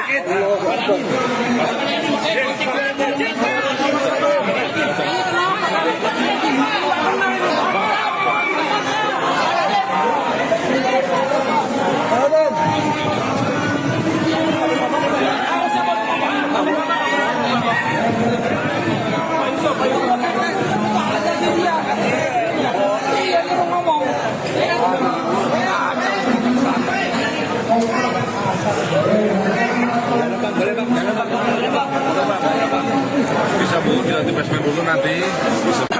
Pertama-tama kami sangat kecewa dan sangat keberatan karena Pak Nadiem tidak diberikan hak bicara kepada media. itu melanggar hak asasi manusia karena dia mempunyai hak untuk ngomong ke publik. Dan saat ini kalau bicara situasi keamanan, tidak ada keamanan yang mengancam diri beliau. Situasinya semuanya kondusif, ya, semua peserta sidangnya juga tertib, jadi tidak ada alasan keamanan. Itu membuat-buat itu alasan itu.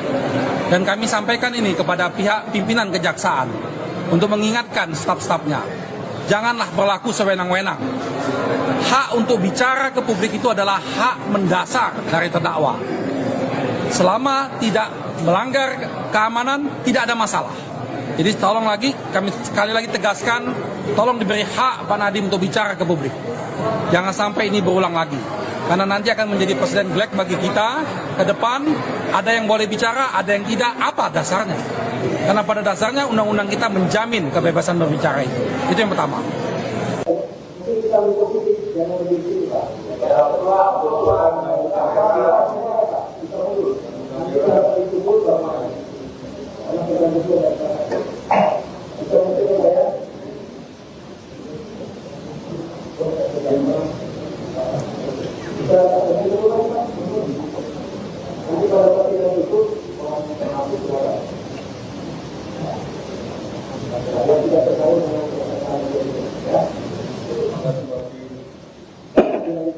Terima kasih.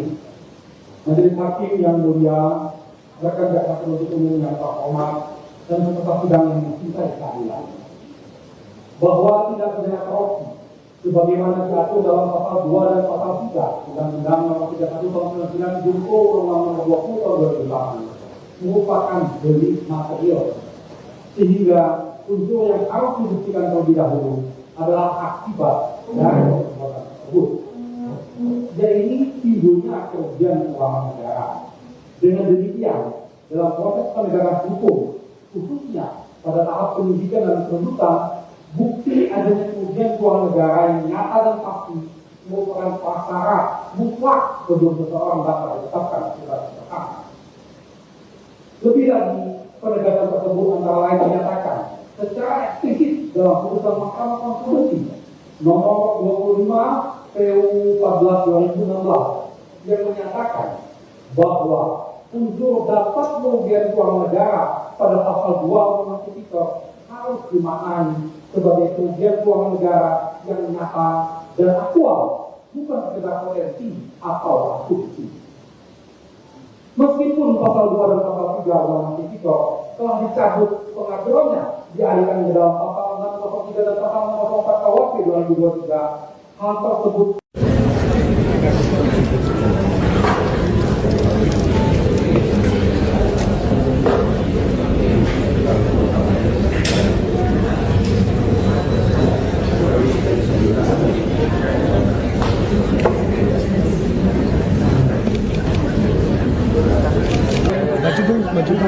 Siap.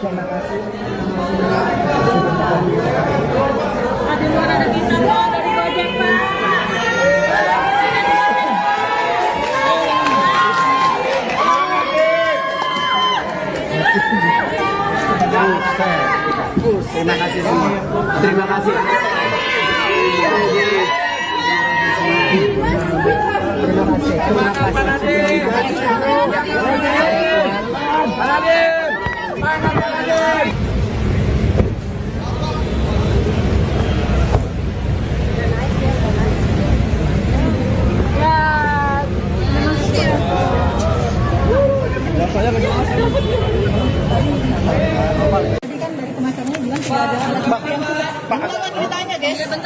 Jadi ini teman-teman ya, harus bisa kita pahami apa itu namanya keberatan terhadap surat dakwaan yang disebut sebagai eksepsi.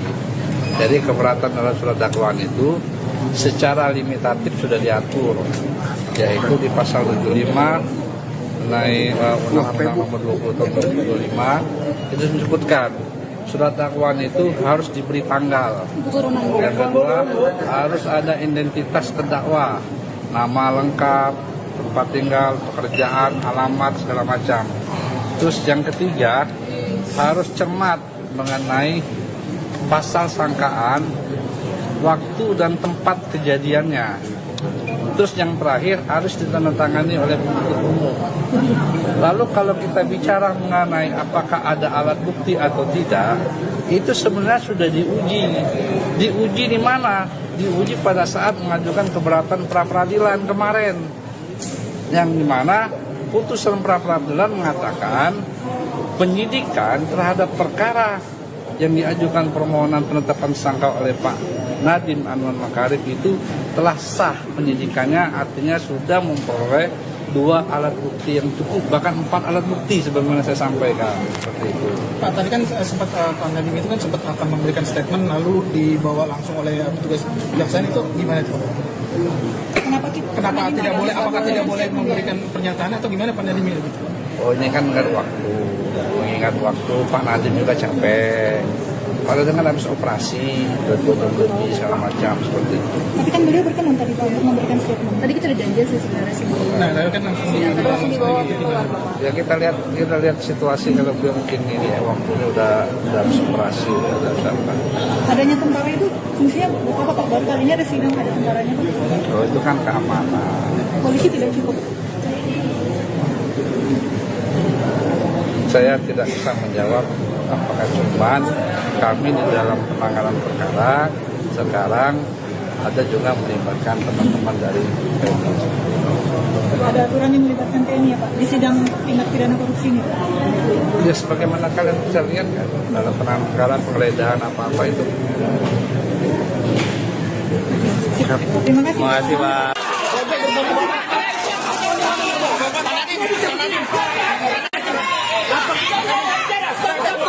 Dia bisa ngomong. Dia punya acara namanya hak asasi manusia.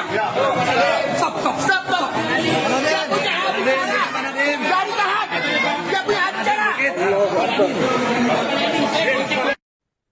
Sidang perdana kasus dugaan korupsi pengadaan Chromebook Kemendikbudristek periode 2019-2022 yang dihadiri mantan Mendikbudristek Nadiem Makarim tampak turut dijaga oleh prajurit TNI. Kehadiran prajurit TNI dalam ruang sidang juga sempat menghambat proses peliputan oleh awak media. Sidang dengan agenda pembacaan dakwaan terhadap Nadiem ini dimulai pukul 10.42 waktu Indonesia Barat di ruang sidang Hatta Ali. Sejumlah aparat TNI dan Kejaksaan melakukan penjagaan ketat di pintu dan jalur keluar masuk sidang. Setelah pembacaan dakwaan, sidang langsung dilanjutkan dengan pembacaan eksepsi oleh pihak kuasa hukum terdakwa. Adapun saat sidang eksepsi berlangsung, Hakim Ketua Purwanto S. Abdullah sempat menegur 3 anggota TNI yang berdiri di pintu masuk ruang sidang. Teguran dilayangkan karena keberadaan ketiganya mengganggu pandangan kamera awak media. Setelah ditegur, 3 anggota TNI tersebut mundur ke bagian belakang ruang sidang dan pembacaan eksepsi dilanjutkan oleh pengacara Nadiem. Pengamanan terhadap Nadiem kemudian berlanjut seusai sidang. Saat jeda persidangan sekitar pukul 1 siang, Nadiem langsung dikawal ketat pihak Kejaksaan dan anggota TNI keluar ruang sidang. Penjagaan ketat ini membuatnya tak sempat memberikan pernyataan kepada awak media. Kondisi ini membuat pengacara Nadiem Ari Yusuf Amir merasa kesal. Ia menyebut situasi itu melanggar hak kliennya untuk berbicara ke publik. Rupanya situasi serupa kembali terjadi seusai sidang eksepsi berakhir. Awak media lagi-lagi tak bisa mendapat pernyataan Nadiem akibat terhalang penjagaan ketat anggota TNI. Nadiem langsung digiring menuju mobil tahanan oleh beberapa orang dari Kejaksaan. Padahal Nadiem tampak mencoba menghentikan langkah kakinya sejenak untuk meladeni wartawan. Namun pihak Kejaksaan memaksanya untuk segera menuju mobil, bahkan mendorong wartawan agar membuka jalan. Sebelum masuk ke mobil, Nadiem sempat berteriak bahwa kasus dugaan korupsi yang menjeratnya merupakan kriminalisasi kebijakan dan dirinya tak menerima sepeser pun. Sementara itu, Direktur Penuntutan pada Jampitsus Kejagung Riono Budi Santoso menyebut pelibatan TNI dalam sidang Nadiem dilakukan berdasarkan penilaian risiko. Ia menegaskan pelibatan TNI bukan hanya untuk kasus yang menjerat tokoh tertentu. Adapun dalam uraian surat dakwaan, Nadiem dan 3 terdakwa lainnya disebut menyebabkan kerugian keuangan negara senilai 2,1 triliun rupiah. Saat pembacaan eksepsi, Nadiem mengklaim tak pernah terlibat kegiatan teknis proses pengadaan laptop berbasis Chromebook. Menurut Nadiem, berdasarkan audit Badan Pengawasan Keuangan dan Pembangunan atau BPKP tahun 2023-2024, tak ditemukan kejanggalan terkait dengan pengadaan Chromebook. Nadiem mengatakan hanya pernah 1 kali mengikuti rapat perencanaan Chromebook pada 6 Mei 2020 untuk dimintai pendapat soal rekomendasi tim.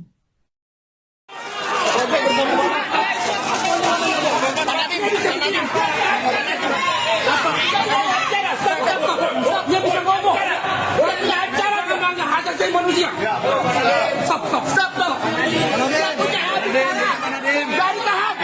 Dia punya acara.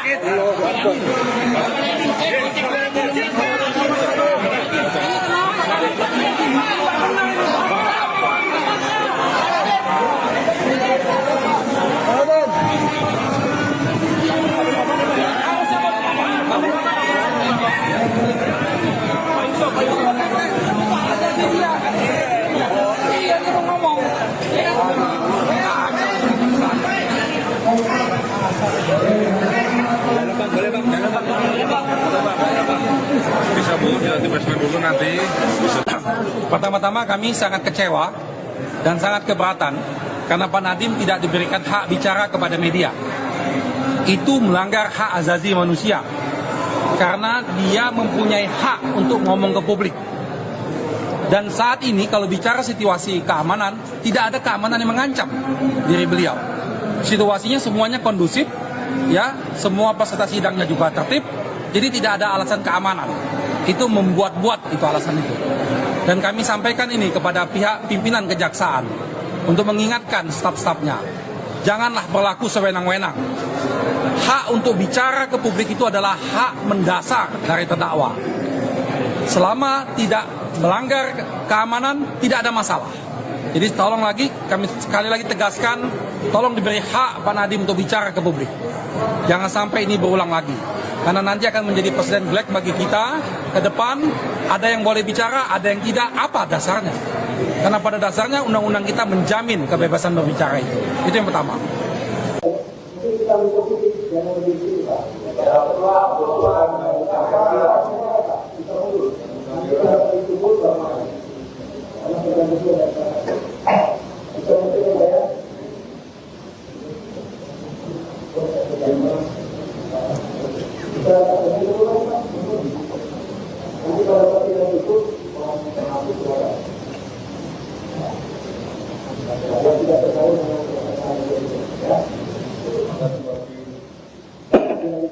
Terima kasih. Majelis Hakim yang mulia, rekan jaksa penuntut umum yang terhormat dan peserta sidang yang mencintai keadilan, bahwa tindak pidana korupsi sebagaimana diatur dalam pasal 2 dan pasal 3 Undang-Undang Nomor 31 Tahun 99 Junto Undang-Undang Nomor 20 Tahun 2008 merupakan delik material, sehingga unsur yang harus dibuktikan terlebih dahulu adalah akibat dari perbuatan tersebut. Jadi timbulnya kerugian keuangan negara. Dengan demikian, dalam proses penegakan hukum, khususnya pada tahap penyidikan dan penuntutan, bukti adanya kerugian keuangan negara yang nyata dan pasti merupakan prasyarat mutlak sebelum seseorang dapat ditetapkan sebagai tersangka. Lebih lagi, penegakan tersebut antara lain dinyatakan secara eksplisit dalam putusan Mahkamah Konstitusi nomor 25 PU 14/2016 yang menyatakan bahwa unsur dapat kerugian keuangan negara pada pasal 2 Undang-Undang Tipikor harus dimaknai sebagai kerugian keuangan negara yang nyata dan aktual, bukan sekedar potensi atau asumsi. Meskipun pasal 2 dan pasal 3 Undang-Undang Tipikor telah dicabut pengaturannya, dialihkan ke dalam pasal 603 dan pasal 604 KUHP 2023, hal tersebut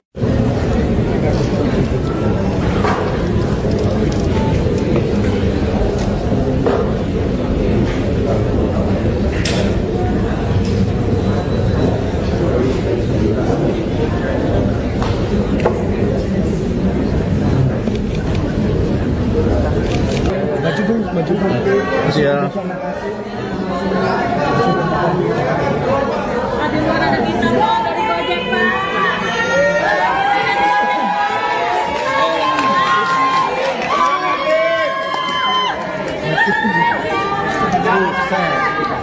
Terima kasih semua. Terima kasih.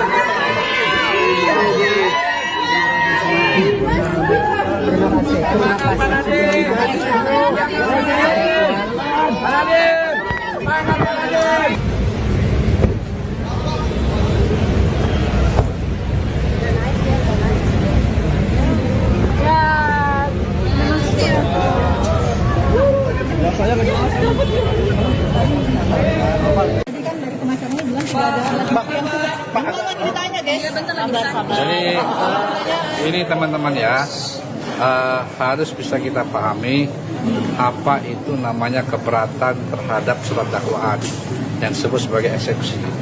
Jadi keberatan terhadap surat dakwaan itu secara limitatif sudah diatur, yaitu di pasal 75 mengenai Undang-Undang Nomor 20 Tahun 2025 itu disebutkan surat dakwaan itu harus diberi tanggal. Yang kedua, harus ada identitas terdakwa, nama lengkap, tempat tinggal, pekerjaan, alamat, segala macam. Terus yang ketiga, harus cermat mengenai pasal sangkaan, waktu dan tempat kejadiannya. Terus yang terakhir harus ditandatangani oleh penuntut umum. Lalu kalau kita bicara mengenai apakah ada alat bukti atau tidak, itu sebenarnya sudah diuji. Diuji di mana? Diuji pada saat mengajukan keberatan pra-peradilan kemarin. Yang dimana putusan pra-peradilan mengatakan penyidikan terhadap perkara yang diajukan permohonan penetapan tersangka oleh Pak Nadiem Anwar Makarim itu telah sah penyidikannya, artinya sudah memperoleh 2 alat bukti yang cukup, bahkan 4 alat bukti sebagaimana saya sampaikan seperti itu. Pak, tadi kan sempat Pak Nadiem itu kan sempat akan memberikan statement lalu dibawa langsung oleh petugas kejaksaan, itu gimana itu? Kenapa tidak boleh? Apakah tidak boleh memberikan pernyataan atau gimana Pak Nadiem itu? Oh, ini kan mengingat waktu Pak Nadiem juga capek. Kalau dengan habis operasi, lebih segala macam seperti itu. Tapi kan beliau berkenan tadi Pak untuk memberikan statement. Tadi kita udah janji sebenarnya sih. Nah, kan langsung dibawa keluar. Ya kita lihat situasi kalau beliau mungkin ini ya, waktunya udah habis operasi, udah siapa. Adanya tentara itu fungsinya apa Pak? Baru kali ini ada sidang ada tentaranya Pak. Oh, itu kan keamanan. Polisi tidak cukup. Saya tidak bisa menjawab apakah cuman kami di dalam penanganan perkara sekarang ada juga melibatkan teman-teman dari TNI. Ada aturan yang melibatkan TNI ya Pak di sidang tindak pidana korupsi ini? Ya sebagaimana kalian bisa lihat kan dalam penanganan perkara penggeledahan apa-apa itu. Terima kasih. Terima kasih Pak.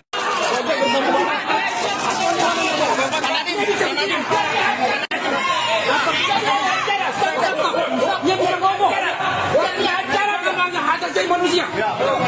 Stop. Dia punya acara. Dari tahap. Dia punya acara. Sidang perdana kasus dugaan korupsi pengadaan Chromebook Kemendikbudristek periode 2019-2022 yang dihadiri mantan Mendikbudristek Nadiem Makarim tampak turut dijaga oleh prajurit TNI. Kehadiran prajurit TNI dalam ruang sidang juga sempat menghambat proses peliputan oleh awak media. Sidang dengan agenda pembacaan dakwaan terhadap Nadiem ini dimulai pukul 10.42 waktu Indonesia Barat di ruang sidang Hatta Ali. Sejumlah aparat TNI dan Kejaksaan melakukan penjagaan ketat di pintu dan jalur keluar masuk sidang. Setelah pembacaan dakwaan, sidang langsung dilanjutkan dengan pembacaan eksepsi oleh pihak kuasa hukum terdakwa. Adapun saat sidang eksepsi berlangsung, Hakim Ketua Purwanto S. Abdullah sempat menegur 3 anggota TNI yang berdiri di pintu masuk ruang sidang. Teguran dilayangkan karena keberadaan ketiganya mengganggu pandangan kamera awak media. Setelah ditegur, 3 anggota TNI tersebut mundur ke bagian belakang ruang sidang dan pembacaan eksepsi dilanjutkan oleh pengacara Nadiem. Pengamanan terhadap Nadiem kemudian berlanjut seusai sidang. Saat jeda persidangan segera pukul 1 siang, Nadiem langsung dikawal ketat pihak kejaksaan dan anggota TNI keluar ruang sidang. Penjagaan ketat ini membuatnya tak sempat memberikan pernyataan kepada awak media. Kondisi ini membuat pengacara Nadiem Ari Yusuf Amir merasa kesal. Ia menyebut situasi itu melanggar hak kliennya untuk berbicara ke publik. Rupanya situasi serupa kembali terjadi selesai sidang eksepsi berakhir. Awak media lagi-lagi tak bisa mendapat pernyataan Nadiem akibat terhalang penjagaan ketat anggota TNI. Nadiem langsung digiring menuju mobil tahanan oleh beberapa orang dari kejaksaan. Padahal Nadiem tampak mencoba menghentikan langkah kakinya sejenak untuk meladeni wartawan. Namun pihak kejaksaan memaksanya untuk segera menuju mobil, bahkan mendorong wartawan agar membuka jalan. Sebelum masuk ke mobil, Nadiem sempat berteriak bahwa kasus dugaan korupsi yang menjeratnya merupakan kriminalisasi kebijakan dan dirinya tak menerima sepeser pun. Sementara itu, Direktur Penuntutan pada Jampitsus Kejagung Riono Budi Santoso menyebut pelibatan TNI dalam sidang Nadiem dilakukan berdasarkan penilaian risiko. Ia menegaskan pelibatan TNI bukan hanya untuk kasus yang menjerat tokoh tertentu. Adapun dalam uraian surat dakwaan, Nadiem dan 3 terdakwa lainnya disebut menyebabkan kerugian keuangan negara senilai 2,1 triliun rupiah. Saat pembacaan eksepsi, Nadiem mengklaim tak pernah terlibat kegiatan teknis proses pengadaan laptop berbasis Chromebook. Menurut Nadiem, berdasarkan audit Badan Pengawasan Keuangan dan Pembangunan atau BPKP tahun 2023-2024, tak ditemukan kejanggalan terkait dengan pengadaan Chromebook. Nadiem mengatakan hanya pernah 1 kali mengikuti rapat perencanaan Chromebook pada 6 Mei 2020 untuk dimintai pendapat soal rekomendasi tim.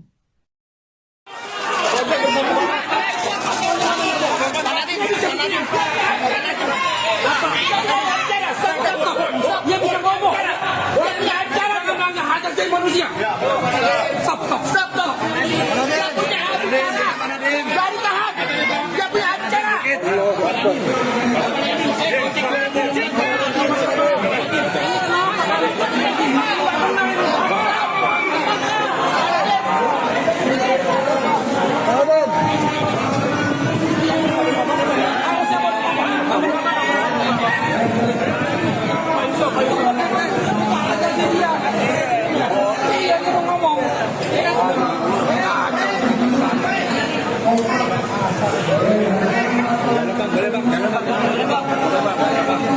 Bisa Bu, nanti basement dulu nanti. Pertama-tama kami sangat kecewa dan sangat keberatan karena Pak Nadiem tidak diberikan hak bicara kepada media. Itu melanggar hak asasi manusia karena dia mempunyai hak untuk ngomong ke publik. Dan saat ini kalau bicara situasi keamanan, tidak ada keamanan yang mengancam diri beliau. Situasinya semuanya kondusif, ya, semua peserta sidangnya juga tertib, jadi tidak ada alasan keamanan. Itu membuat-buat itu alasan itu. Dan kami sampaikan ini kepada pihak pimpinan kejaksaan untuk mengingatkan staf-stafnya, janganlah berlaku sewenang-wenang. Hak untuk bicara ke publik itu adalah hak mendasar dari terdakwa. Selama tidak melanggar keamanan, tidak ada masalah. Jadi tolong lagi, kami sekali lagi tegaskan, tolong diberi hak Pak Nadiem untuk bicara ke publik. Jangan sampai ini berulang lagi. Karena nanti akan menjadi presiden black bagi kita ke depan, ada yang boleh bicara, ada yang tidak. Apa dasarnya? Karena pada dasarnya undang-undang kita menjamin kebebasan berbicara itu. Itu yang pertama.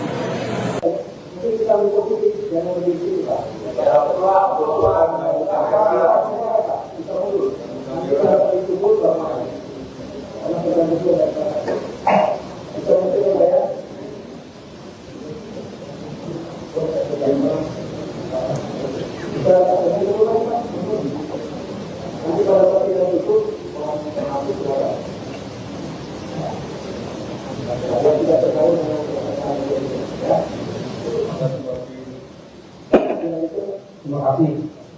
Majelis Hakim yang mulia, rekan jaksa penuntut umum yang terhormat dan peserta sidang yang mencintai keadilan, bahwa tindak pidana korupsi sebagaimana diatur dalam pasal 2 dan pasal 3 Undang-Undang Nomor 31 Tahun 1999 Jungto Undang-Undang Nomor 20 Tahun 2008 merupakan delik material, sehingga unsur yang harus dibuktikan terlebih dahulu adalah akibat dari perbuatan tersebut.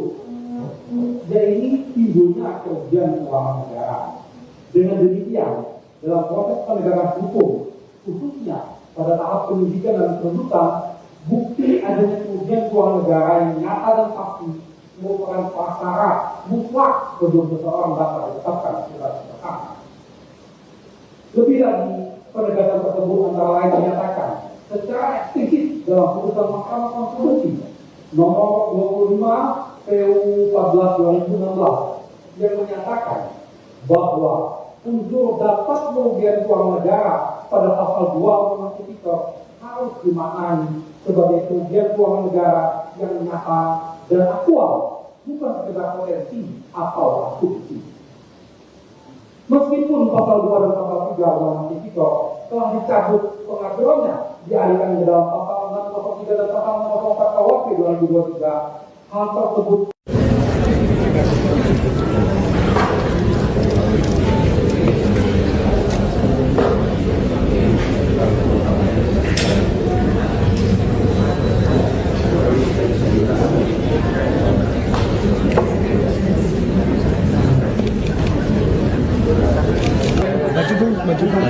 Siap. Ada luar ada kita Pak, dari Gojek Pak.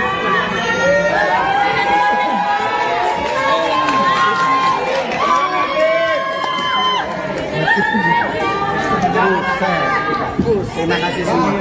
Terima kasih.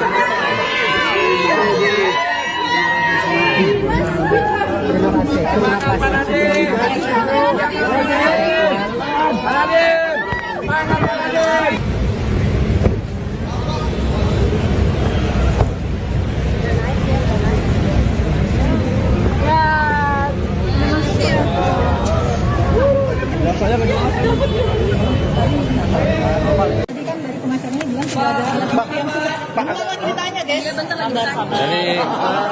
Jadi ini teman-teman ya, harus bisa kita pahami apa itu namanya keberatan terhadap surat dakwaan yang disebut sebagai eksepsi.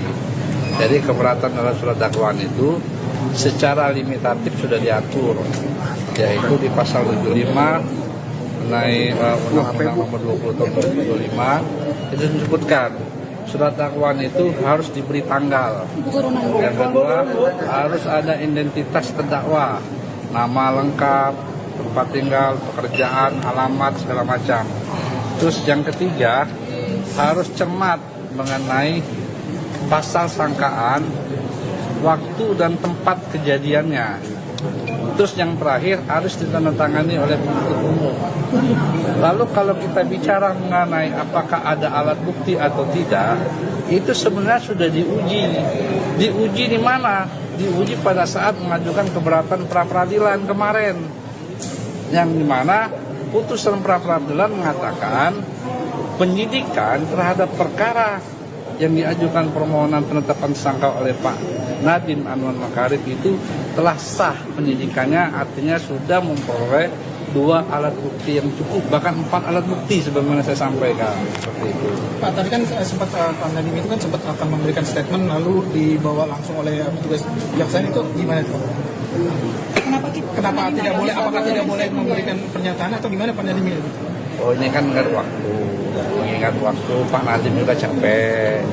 Kalau dengan habis operasi, berfotokopi segala macam seperti itu. Tapi kan beliau berkenan tadi Pak untuk memberikan statement. Tadi kita udah janji sih sebenarnya sebelumnya. Nah, kan langsung dibawa keluar.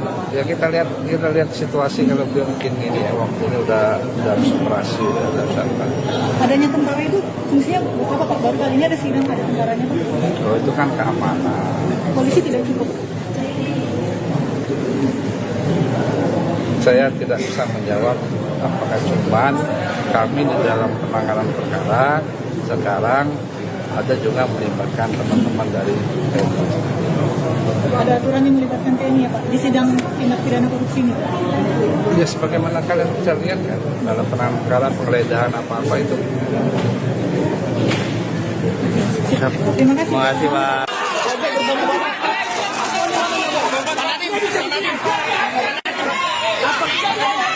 Apa asasi manusia. Stop. Dia punya hak bicara. Jangan ditahan. Dia punya hak bicara. Sidang perdana kasus dugaan korupsi pengadaan Chromebook Kemendikbudristek periode 2019-2022 yang dihadiri mantan Mendikbudristek Nadiem Makarim tampak turut dijaga oleh prajurit TNI. Kehadiran prajurit TNI dalam ruang sidang juga sempat menghambat proses peliputan oleh awak media. Sidang dengan agenda pembacaan dakwaan terhadap Nadiem ini dimulai pukul 10.42 waktu Indonesia Barat di ruang sidang Hatta Ali. Sejumlah aparat TNI dan Kejaksaan melakukan penjagaan ketat di pintu dan jalur keluar masuk sidang. Setelah pembacaan dakwaan, sidang langsung dilanjutkan dengan pembacaan eksepsi oleh pihak kuasa hukum terdakwa. Adapun saat sidang eksepsi berlangsung, Hakim Ketua Purwanto S. Abdullah sempat menegur 3 anggota TNI yang berdiri di pintu masuk ruang sidang. Teguran dilayangkan karena keberadaan ketiganya mengganggu pandangan kamera awak media. Setelah ditegur, 3 anggota TNI tersebut mundur ke bagian belakang ruang sidang dan pembacaan eksepsi dilanjutkan oleh pengacara Nadiem. Pengamanan terhadap Nadiem kemudian berlanjut seusai sidang. Saat jeda persidangan sekitar pukul 1 siang, Nadiem langsung dikawal ketat pihak Kejaksaan dan anggota TNI keluar ruang sidang. Penjagaan ketat ini membuatnya tak sempat memberikan pernyataan kepada awak media. Kondisi ini membuat pengacara Nadiem Ari Yusuf Amir merasa kesal. Ia menyebut situasi itu melanggar hak kliennya untuk berbicara ke publik. Rupanya situasi serupa kembali terjadi selesai sidang eksepsi berakhir. Awak media lagi-lagi tak bisa mendapat pernyataan Nadiem akibat terhalang penjagaan ketat anggota TNI. Nadiem langsung digiring menuju mobil tahanan oleh beberapa orang dari Kejaksaan. Padahal Nadiem tampak mencoba menghentikan langkah kakinya sejenak untuk meladeni wartawan. Namun pihak Kejaksaan memaksanya untuk segera menuju mobil, bahkan mendorong wartawan agar membuka jalan. Sebelum masuk ke mobil, Nadiem sempat berteriak bahwa kasus dugaan korupsi yang menjeratnya merupakan kriminalisasi kebijakan dan dirinya tak menerima sepeser pun. Sementara itu, Direktur Penuntutan pada Jampitsus Kejagung Riono Budi Santoso menyebut pelibatan TNI dalam sidang Nadiem dilakukan berdasarkan penilaian risiko. Ia menegaskan pelibatan TNI bukan hanya untuk kasus yang menjerat tokoh tertentu. Adapun dalam uraian surat dakwaan, Nadiem dan 3 terdakwa lainnya disebut menyebabkan kerugian keuangan negara senilai 2,1 triliun rupiah. Saat pembacaan eksepsi, Nadiem mengklaim tak pernah terlibat kegiatan teknis proses pengadaan laptop berbasis Chromebook. Menurut Nadiem, berdasarkan audit Badan Pengawasan Keuangan dan Pembangunan atau BPKP tahun 2023-2024, tak ditemukan kejanggalan terkait dengan pengadaan Chromebook. Nadiem mengatakan hanya pernah 1 kali mengikuti rapat perencanaan Chromebook pada 6 Mei 2020 untuk dimintai pendapat soal rekomendasi tim.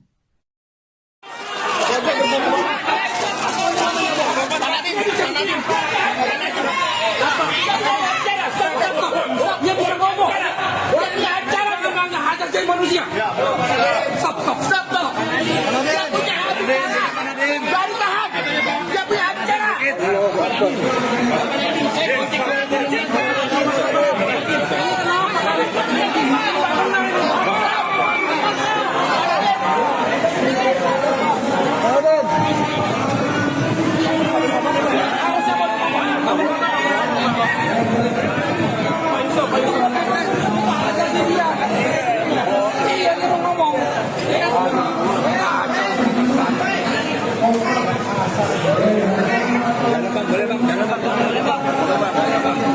Bisa Bu, di basement dulu nanti. Pertama-tama kami sangat kecewa dan sangat keberatan karena Pak Nadiem tidak diberikan hak bicara kepada media. Itu melanggar hak asasi manusia karena dia mempunyai hak untuk ngomong ke publik. Dan saat ini kalau bicara situasi keamanan, tidak ada keamanan yang mengancam diri beliau. Situasinya semuanya kondusif, ya, semua peserta sidangnya juga tertib, jadi tidak ada alasan keamanan. Itu membuat-buat itu alasan itu. Dan kami sampaikan ini kepada pihak pimpinan Kejaksaan untuk mengingatkan staf-stafnya, janganlah berlaku sewenang-wenang. Hak untuk bicara ke publik itu adalah hak mendasar dari terdakwa. Selama tidak melanggar keamanan, tidak ada masalah. Jadi tolong lagi, kami sekali lagi tegaskan, tolong diberi hak Pak Nadiem untuk bicara ke publik. Jangan sampai ini berulang lagi. Karena nanti akan menjadi presiden black bagi kita ke depan. Ada yang boleh bicara, ada yang tidak. Apa dasarnya? Karena pada dasarnya undang-undang kita menjamin kebebasan berbicara itu. Itu yang pertama.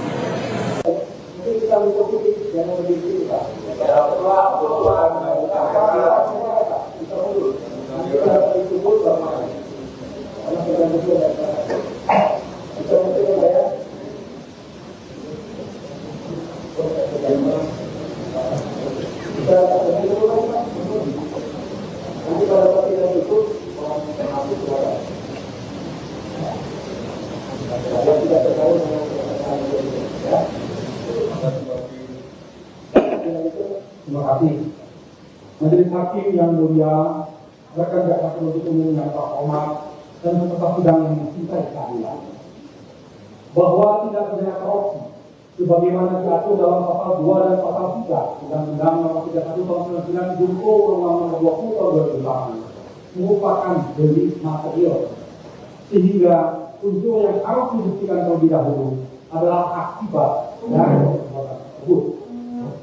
Jadi timbulnya kerugian keuangan negara. Dengan demikian, dalam proses penegakan hukum, khususnya pada tahap penyidikan dan penuntutan, bukti adanya kerugian keuangan negara yang nyata dan pasti merupakan prasyarat mutlak sebelum seseorang dapat ditetapkan sebagai tersangka. Lebih lagi, penegakan tersebut antara lain dinyatakan secara eksplisit dalam putusan Mahkamah Konstitusi nomor 25 PU 14/2016 yang menyatakan bahwa unsur dapat kerugian keuangan negara pada pasal 2 Undang-Undang Tipikor harus dimaknai sebagai kerugian keuangan negara yang nyata dan aktual, bukan sekedar potensi atau asumsi. Meskipun pasal 2 dan pasal 3 Undang-Undang Tipikor telah dicabut pengaturannya dialihkan ke dalam pasal 603 dan pasal 604 KUHP 2023, hal tersebut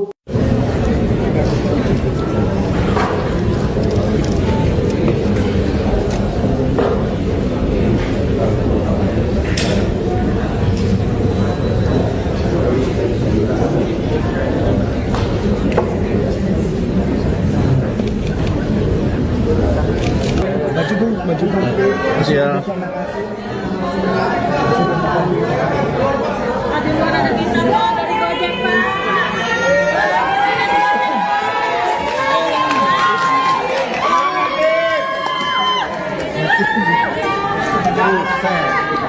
Terima kasih semua. Terima kasih.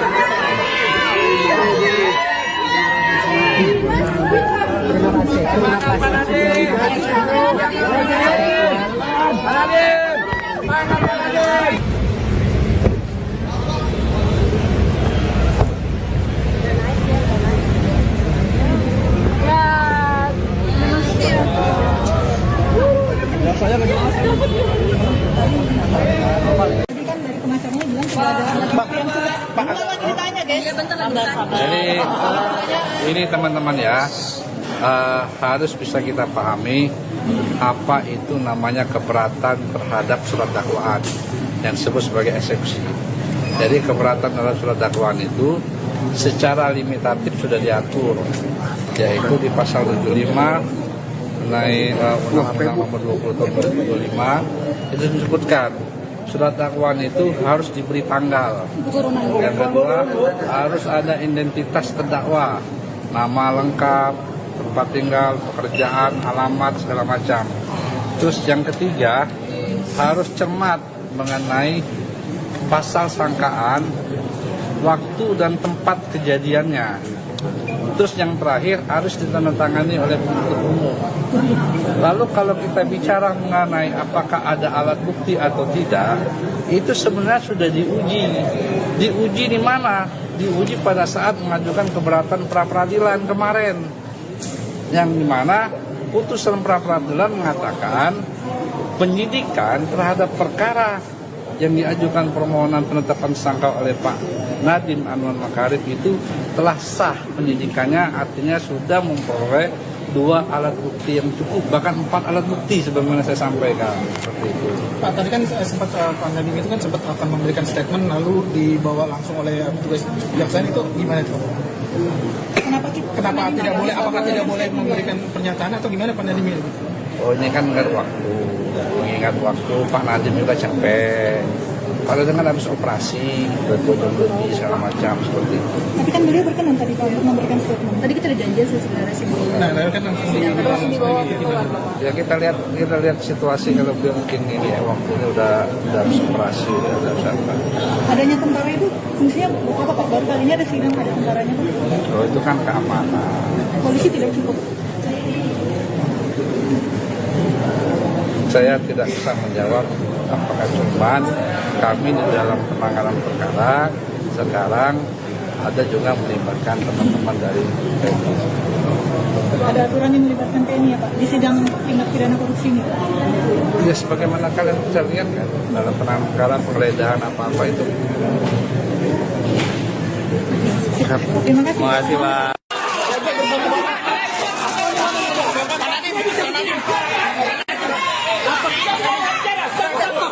Dia bisa ngomong. Dia punya acara namanya hak asasi manusia. Stop. Dia punya acara. Jangan tahan. Dia punya acara. Sidang perdana kasus dugaan korupsi pengadaan Chromebook Kemendikbudristek periode 2019-2022 yang dihadiri mantan Mendikbudristek Nadiem Makarim tampak turut dijaga oleh prajurit TNI. Kehadiran prajurit TNI dalam ruang sidang juga sempat menghambat proses peliputan oleh awak media. Sidang dengan agenda pembacaan dakwaan terhadap Nadiem ini dimulai pukul 10.42 waktu Indonesia Barat di ruang sidang Hatta Ali. Sejumlah aparat TNI dan Kejaksaan melakukan penjagaan ketat di pintu dan jalur keluar masuk sidang. Setelah pembacaan dakwaan, sidang langsung dilanjutkan dengan pembacaan eksepsi oleh pihak kuasa hukum terdakwa. Adapun saat sidang eksepsi berlangsung, Hakim Ketua Purwanto S. Abdullah sempat menegur 3 anggota TNI yang berdiri di pintu masuk ruang sidang. Teguran dilayangkan karena keberadaan ketiganya mengganggu pandangan kamera awak media. Setelah ditegur, 3 anggota TNI tersebut mundur ke bagian belakang ruang sidang dan pembacaan eksepsi dilanjutkan oleh pengacara Nadiem. Pengamanan terhadap Nadiem kemudian berlanjut seusai sidang. Saat jeda persidangan sekitar pukul 1 siang, Nadiem langsung dikawal ketat pihak Kejaksaan dan anggota TNI keluar ruang sidang. Penjagaan ketat ini membuatnya tak sempat memberikan pernyataan kepada awak media. Kondisi ini membuat pengacara Nadiem Ari Yusuf Amir merasa kesal. Ia menyebut situasi itu melanggar hak kliennya untuk berbicara ke publik. Rupanya situasi serupa kembali terjadi seusai sidang eksepsi berakhir. Awak media lagi-lagi tak bisa mendapat pernyataan Nadiem akibat terhalang penjagaan ketat anggota TNI. Nadiem langsung digiring menuju mobil tahanan oleh beberapa orang dari Kejaksaan. Padahal Nadiem tampak mencoba menghentikan langkah kakinya sejenak untuk meladeni wartawan. Namun pihak Kejaksaan memaksanya untuk segera menuju mobil, bahkan mendorong wartawan agar membuka jalan. Sebelum masuk ke mobil, Nadiem sempat berteriak bahwa kasus dugaan korupsi yang menjeratnya merupakan kriminalisasi kebijakan dan dirinya tak menerima sepeser pun. Sementara itu, Direktur Penuntutan pada Jampitsus Kejagung Riono Budi Santoso menyebut pelibatan TNI dalam sidang Nadiem dilakukan berdasarkan penilaian risiko. Ia menegaskan pelibatan TNI bukan hanya untuk kasus yang menjerat tokoh tertentu. Adapun dalam uraian surat dakwaan, Nadiem dan 3 terdakwa lainnya disebut menyebabkan kerugian keuangan negara senilai 2,1 triliun rupiah. Saat pembacaan eksepsi, Nadiem mengklaim tak pernah terlibat kegiatan teknis proses pengadaan laptop berbasis Chromebook. Menurut Nadiem, berdasarkan audit Badan Pengawasan Keuangan dan Pembangunan atau BPKP tahun 2023-2024, tak ditemukan kejanggalan terkait dengan pengadaan Chromebook. Nadiem mengatakan hanya pernah 1 kali mengikuti rapat perencanaan Chromebook pada 6 Mei 2020 untuk dimintai pendapat soal rekomendasi tim.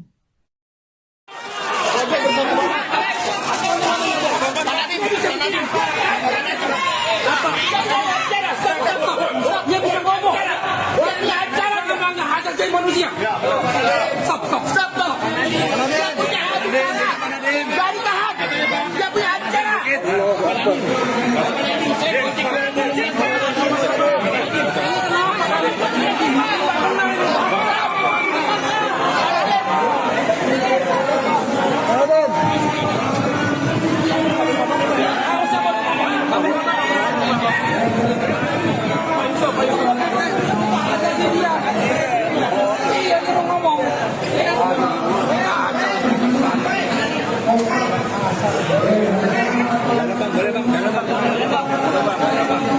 Bisa Bu, nanti basement dulu nanti.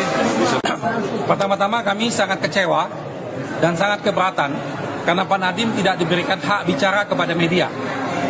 Itu melanggar hak asasi manusia karena dia mempunyai hak untuk ngomong ke publik. Dan saat ini kalau bicara situasi keamanan, tidak ada keamanan yang mengancam diri beliau. Situasinya semuanya kondusif, ya, semua peserta sidangnya juga tertib, jadi tidak ada alasan keamanan.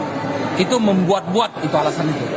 Dan kami sampaikan ini kepada pihak pimpinan kejaksaan untuk mengingatkan staf-stafnya, janganlah berlaku sewenang-wenang. Hak untuk bicara ke publik itu adalah hak mendasar dari terdakwa. Selama tidak melanggar keamanan, tidak ada masalah. Jadi tolong lagi, kami sekali lagi tegaskan, tolong diberi hak Pak Nadiem untuk bicara ke publik. Jangan sampai ini berulang lagi. Karena nanti akan menjadi presiden black bagi kita ke depan. Ada yang boleh bicara, ada yang tidak. Apa dasarnya? Karena pada dasarnya undang-undang kita menjamin kebebasan berbicara itu. Itu yang pertama.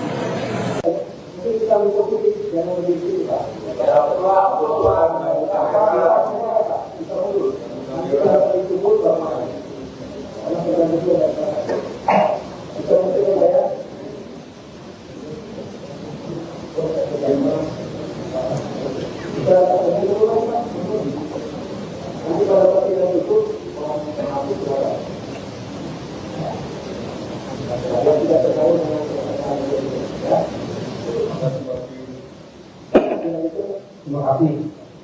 Majelis Hakim yang mulia, rekan jaksa penuntut umum yang terhormat dan peserta sidang yang mencintai keadilan, bahwa tindak pidana korupsi sebagaimana diatur dalam pasal 2 dan pasal 3 Undang-Undang Nomor 31 Tahun 99 junto Undang-Undang Nomor 20 Tahun 2008 merupakan delik material, sehingga unsur yang harus dibuktikan terlebih dahulu adalah akibat dari perbuatan tersebut. Jadi timbulnya kerugian keuangan negara. Dengan demikian, dalam proses penegakan hukum, khususnya pada tahap penyidikan dan penuntutan, bukti adanya kerugian keuangan negara yang nyata dan pasti merupakan prasyarat mutlak sebelum seseorang dapat ditetapkan sebagai tersangka. Lebih lagi, penegakan tersebut antara lain dinyatakan secara eksplisit dalam putusan Mahkamah Konstitusi nomor 25 PU 14/2016 yang menyatakan bahwa unsur dapat kerugian keuangan negara pada pasal 2 Undang-Undang Tipikor harus dimaknai sebagai kerugian keuangan negara yang nyata dan aktual, bukan sekedar potensi atau asumsi. Meskipun pasal 2 dan pasal 3 Undang-Undang Tipikor telah dicabut pengaturannya, dialihkan ke dalam pasal 603 dan pasal 604 KUHP 2023, hal tersebut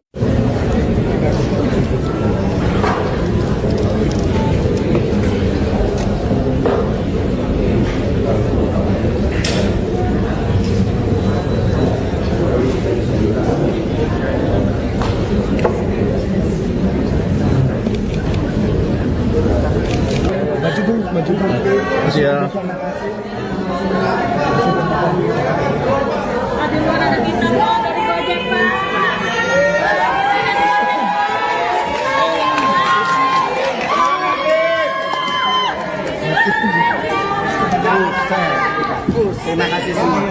Terima kasih. Terima kasih.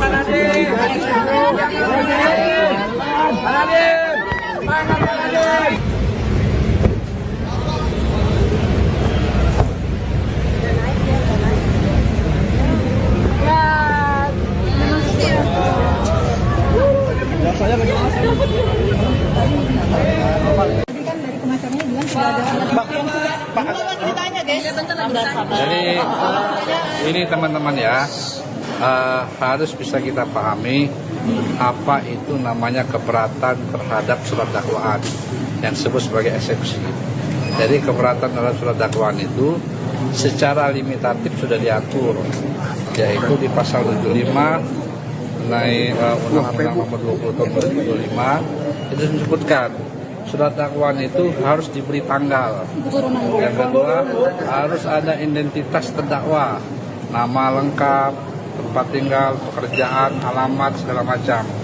Terus yang ketiga, harus cermat mengenai pasal sangkaan, waktu dan tempat kejadiannya. Terus yang terakhir harus ditandatangani oleh penuntut umum.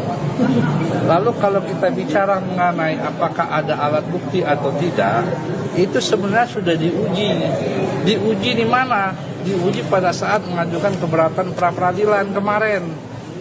Yang dimana putusan pra-peradilan mengatakan penyidikan terhadap perkara yang diajukan permohonan penetapan tersangka oleh Pak Nadiem Anwar Makarim itu telah sah penyidikannya, artinya sudah memperoleh 2 alat bukti yang cukup, bahkan 4 alat bukti sebagaimana saya sampaikan seperti itu.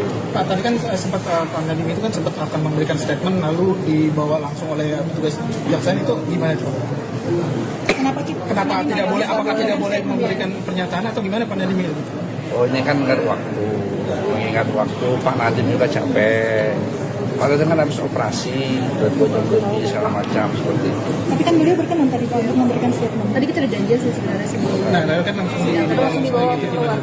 Ya kita lihat situasi kalau beliau mungkin ini ya waktunya udah habis operasi, udah santai.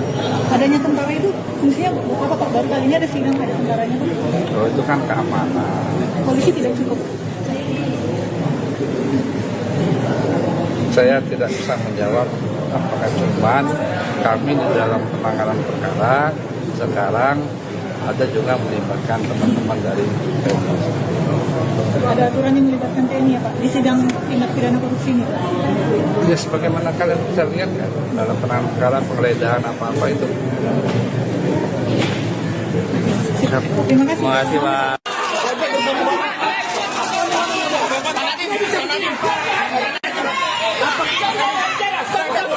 Dia bisa ngomong. Dia punya acara namanya hak asasi manusia.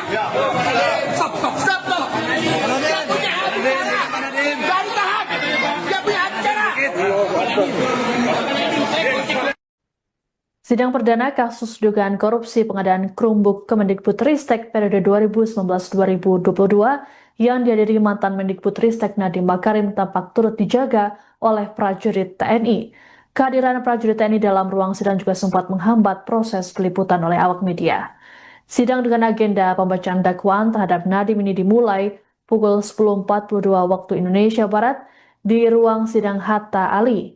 Sejumlah aparat TNI dan Kejaksaan melakukan penjagaan ketat di pintu dan jalur keluar masuk sidang. Setelah pembacaan dakwaan, sidang langsung dilanjutkan dengan pembacaan eksepsi oleh pihak kuasa hukum terdakwa. Adapun saat sidang eksepsi berlangsung, Hakim Ketua Purwanto S. Abdullah sempat menegur 3 anggota TNI yang berdiri di pintu masuk ruang sidang. Teguran dilayangkan karena keberadaan ketiganya mengganggu pandangan kamera awak media. Setelah ditegur, 3 anggota TNI tersebut mundur ke bagian belakang ruang sidang dan pembacaan eksepsi dilanjutkan oleh pengacara Nadiem. Pengamanan terhadap Nadiem kemudian berlanjut seusai sidang. Saat jeda persidangan sekitar pukul 1 siang, Nadiem langsung dikawal ketat pihak Kejaksaan dan anggota TNI keluar ruang sidang. Penjagaan ketat ini membuatnya tak sempat memberikan pernyataan kepada awak media. Kondisi ini membuat pengacara Nadiem Ari Yusuf Amir merasa kesal. Ia menyebut situasi itu melanggar hak kliennya untuk berbicara ke publik. Rupanya situasi serupa kembali terjadi seusai sidang eksepsi berakhir. Awak media lagi-lagi tak bisa mendapat pernyataan Nadiem akibat terhalang penjagaan ketat anggota TNI.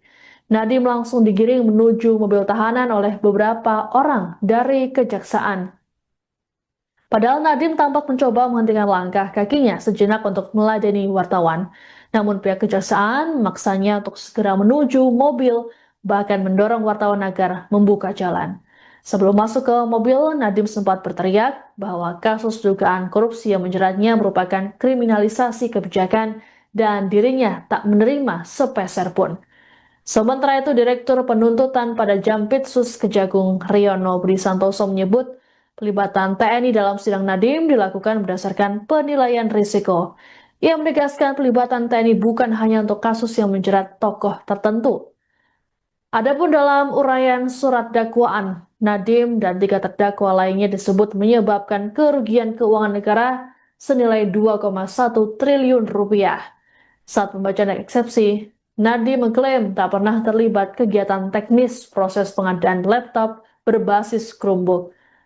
Menurut Nadiem, berdasarkan audit Badan Pengawasan Keuangan dan Pembangunan atau BPKP tahun 2023-2024, tak ditemukan kejanggalan terkait dengan pengadaan Chromebook.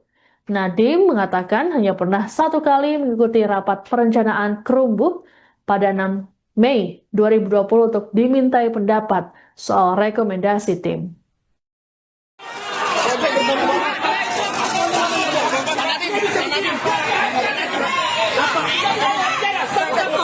Dia bisa ngomong. Dia punya acara namanya hak asasi manusia. Stop. Dia punya acara. Dari tahan. Dia punya acara.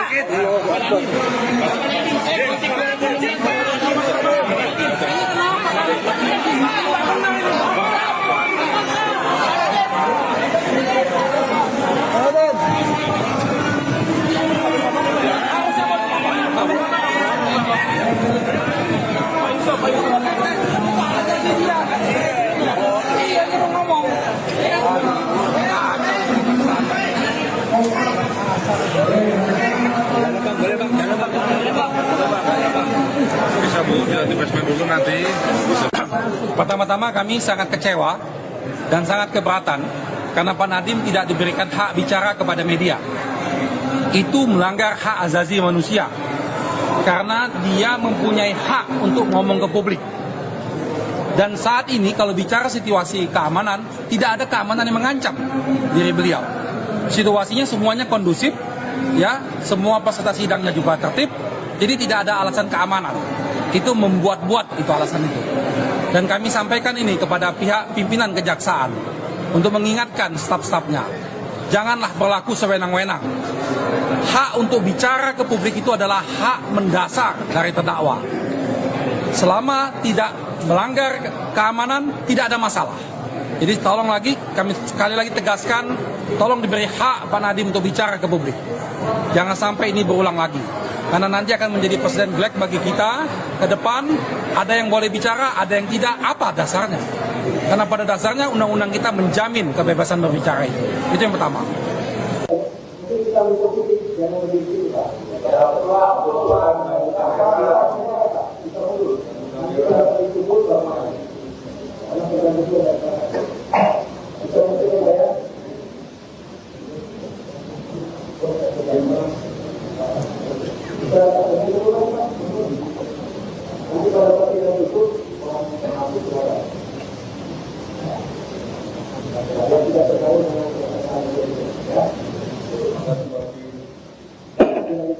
Terima kasih.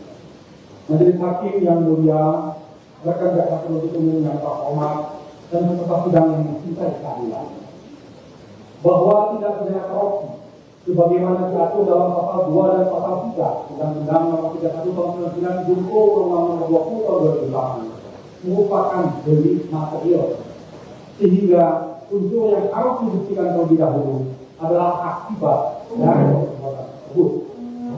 Dan ini timbulnya kerugian keuangan negara. Dengan demikian, dalam proses penegakan hukum, khususnya pada tahap penyidikan dan penuntutan, bukti adanya kerugian keuangan negara yang nyata dan pasti merupakan prasyarat mutlak sebelum seseorang dapat ditetapkan sebagai tersangka. Lebih lagi, penegasan tersebut antara lain dinyatakan secara eksplisit dalam putusan Mahkamah Konstitusi nomor 25 PU 14 2016 yang menyatakan bahwa unsur dapat merugikan keuangan negara pada pasal 2 Undang-Undang Tipikor harus dimaknai sebagai kerugian keuangan negara yang nyata dan aktual, bukan sekedar potensi atau asumsi. Meskipun pasal 2 dan pasal 3 Undang-Undang Tipikor telah dicabut pengaturannya, dialihkan ke dalam pasal 603 dan pasal 604 KUHP 2023, hal tersebut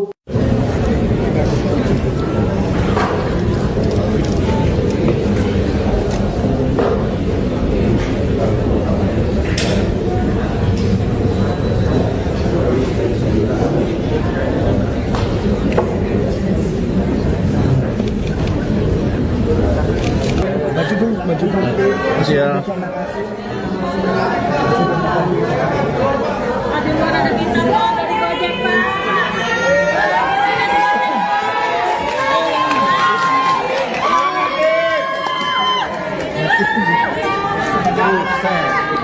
Terima kasih semua. Terima kasih.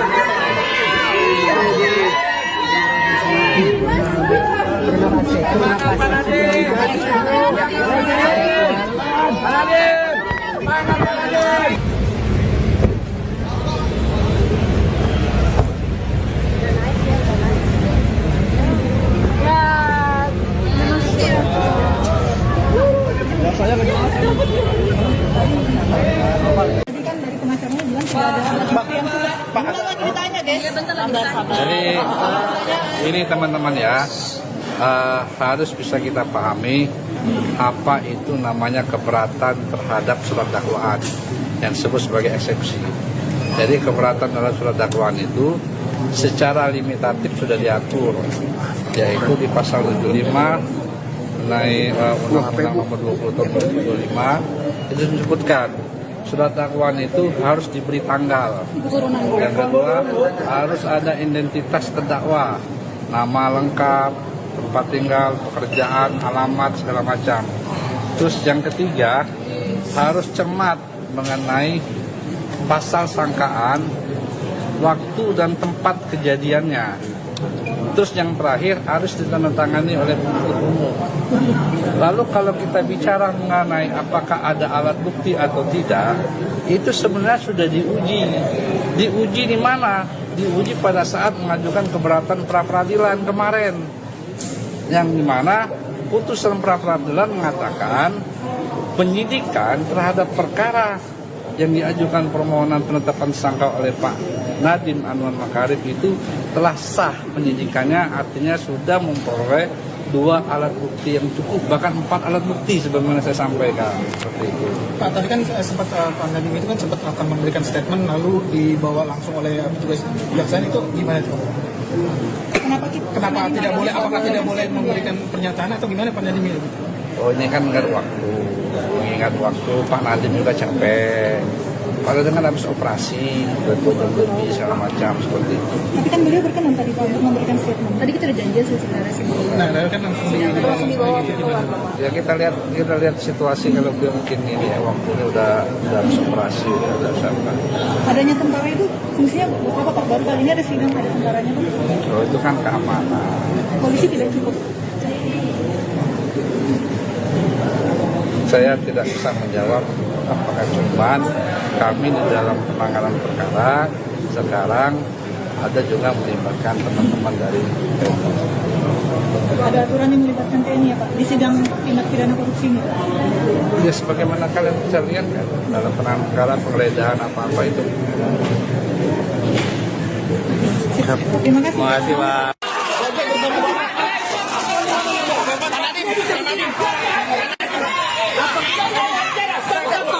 Dia bisa ngomong. Dia punya acara namanya hak asasi manusia.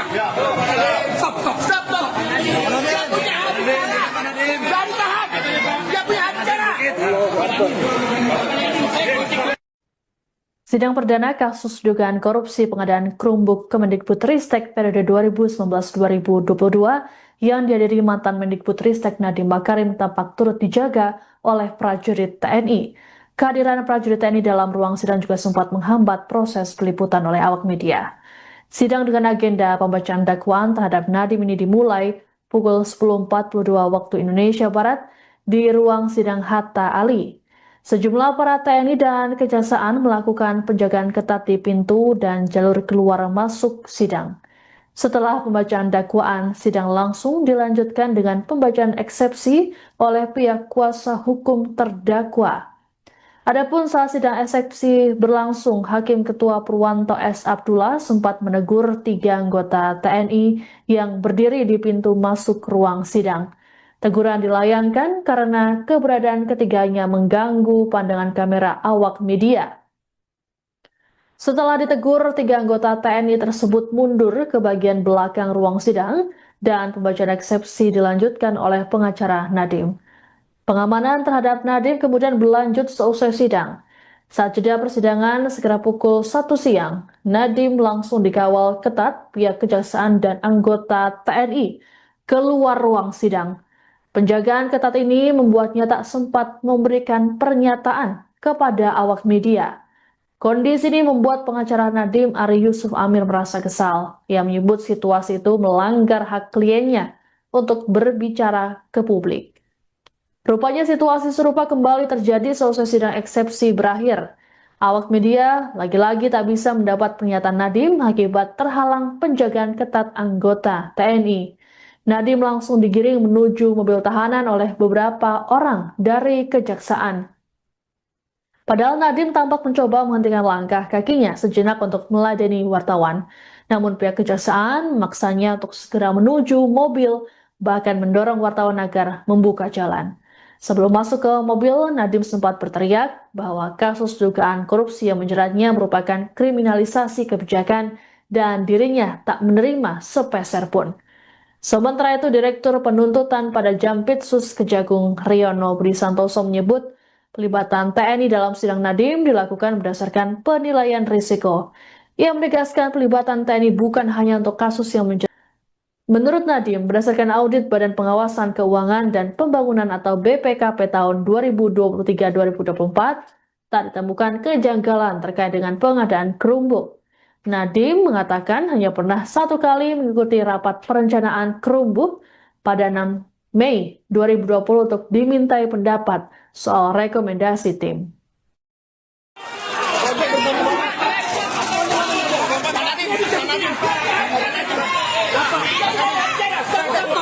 Dia bisa ngomong. Dia punya acara namanya hak asasi manusia. Stop. Dia punya acara. Baru tahan. Dia punya acara.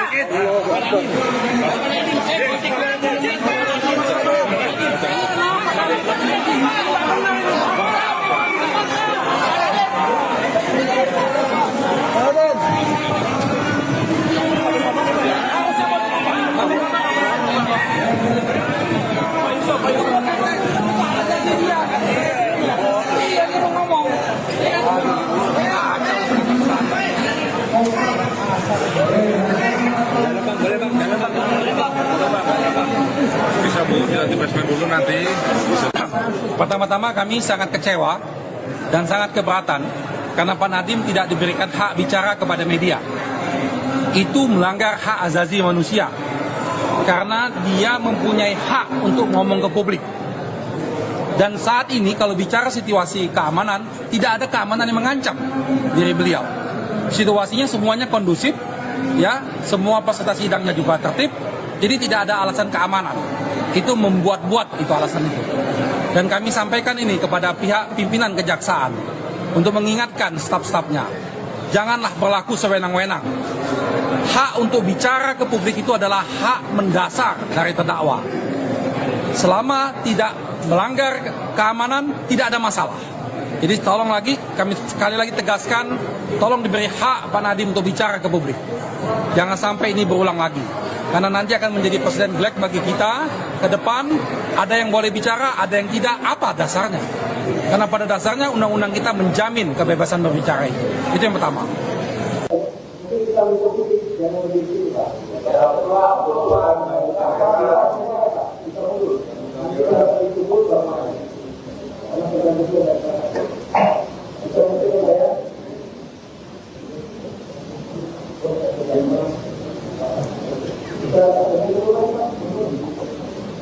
Terima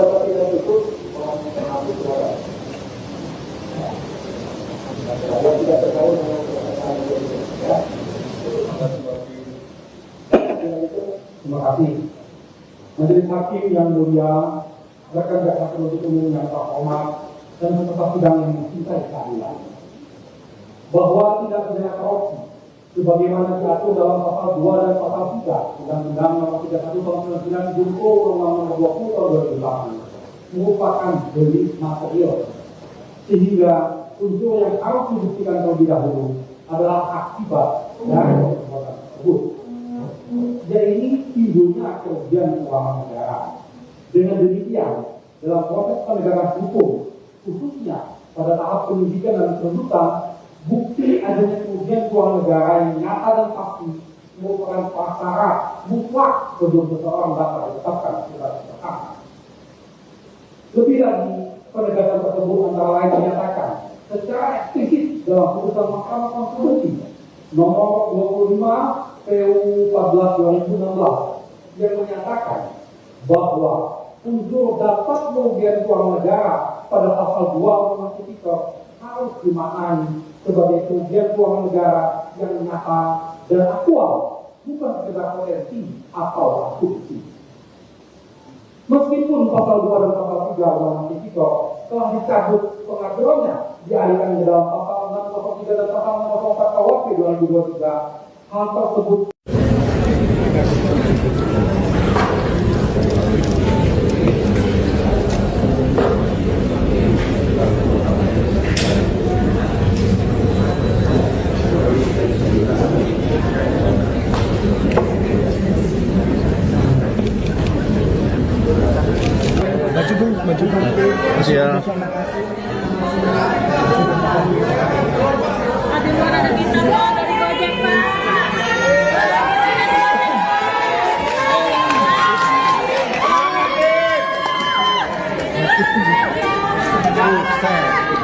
Terima kasih semua.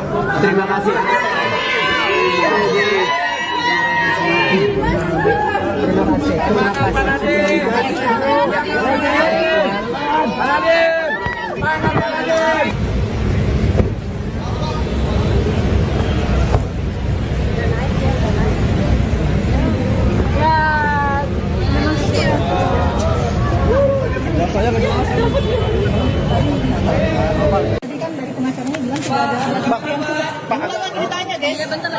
Jadi ini teman-teman ya, harus bisa kita pahami apa itu namanya keberatan terhadap surat dakwaan yang disebut sebagai eksepsi.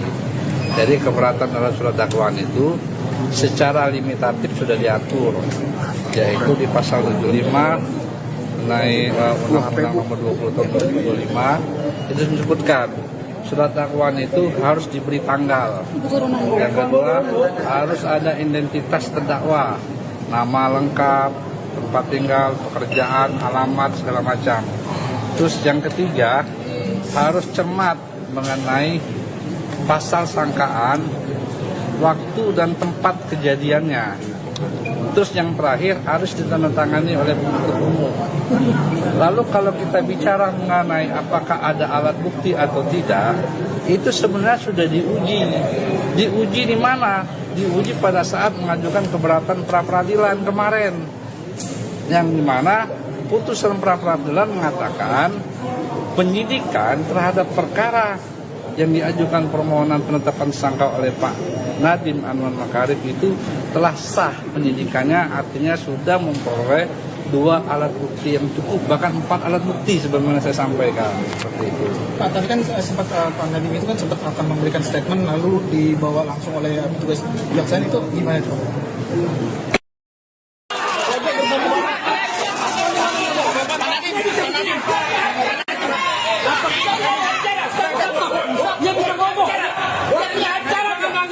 Manusia. Stop. Dia punya hak bicara. Jangan tahan. Dia punya hak bicara. Sidang perdana kasus dugaan korupsi pengadaan Chromebook Kemendikbudristek periode 2019-2022 yang dihadiri mantan Mendikbudristek Nadiem Makarim tampak turut dijaga oleh prajurit TNI. Kehadiran prajurit TNI dalam ruang sidang juga sempat menghambat proses peliputan oleh awak media. Sidang dengan agenda pembacaan dakwaan terhadap Nadiem ini dimulai pukul 10.42 waktu Indonesia Barat di ruang sidang Hatta Ali. Sejumlah aparat TNI dan Kejaksaan melakukan penjagaan ketat di pintu dan jalur keluar masuk sidang.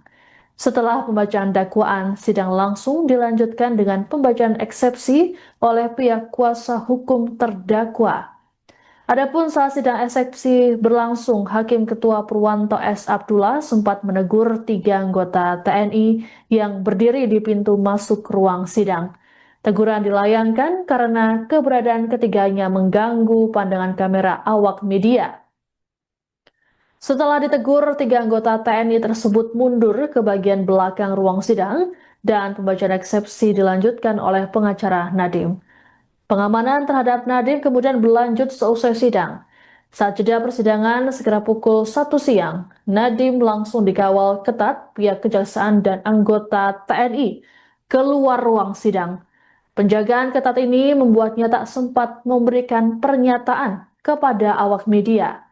Kondisi ini membuat pengacara Nadiem Ari Yusuf Amir merasa kesal. Ia menyebut situasi itu melanggar hak kliennya untuk berbicara ke publik. Rupanya situasi serupa kembali terjadi seusai sidang eksepsi berakhir. Awak media lagi-lagi tak bisa mendapat pernyataan Nadiem akibat terhalang penjagaan ketat anggota TNI. Nadiem langsung digiring menuju mobil tahanan oleh beberapa orang dari Kejaksaan. Padahal Nadiem tampak mencoba menghentikan langkah kakinya sejenak untuk meladeni wartawan. Namun pihak Kejaksaan memaksanya untuk segera menuju mobil, bahkan mendorong wartawan agar membuka jalan. Sebelum masuk ke mobil, Nadiem sempat berteriak bahwa kasus dugaan korupsi yang menjeratnya merupakan kriminalisasi kebijakan dan dirinya tak menerima sepeser pun. Sementara itu, Direktur Penuntutan pada Jampitsus Kejagung Riono Budi Santoso menyebut pelibatan TNI dalam sidang Nadiem dilakukan berdasarkan penilaian risiko. Ia menegaskan pelibatan TNI bukan hanya untuk kasus yang menjerat tokoh tertentu. Adapun dalam uraian surat dakwaan, Nadiem dan 3 terdakwa lainnya disebut menyebabkan kerugian keuangan negara senilai 2,1 triliun rupiah. Saat pembacaan eksepsi, Nadiem mengklaim tak pernah terlibat kegiatan teknis proses pengadaan laptop berbasis Chromebook. Menurut Nadiem, berdasarkan audit Badan Pengawasan Keuangan dan Pembangunan atau BPKP tahun 2023-2024, tak ditemukan kejanggalan terkait dengan pengadaan Chromebook. Nadiem mengatakan hanya pernah 1 kali mengikuti rapat perencanaan Chromebook pada 6 Mei 2020 untuk dimintai pendapat soal rekomendasi tim.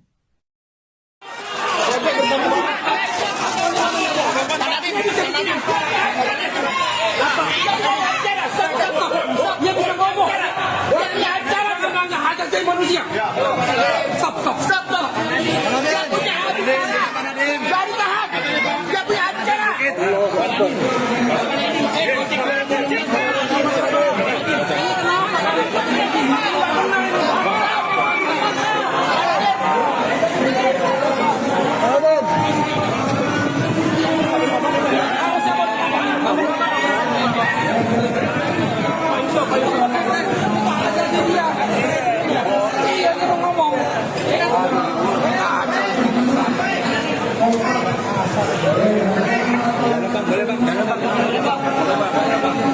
Bisa Bu, dilatih basement dulu nanti.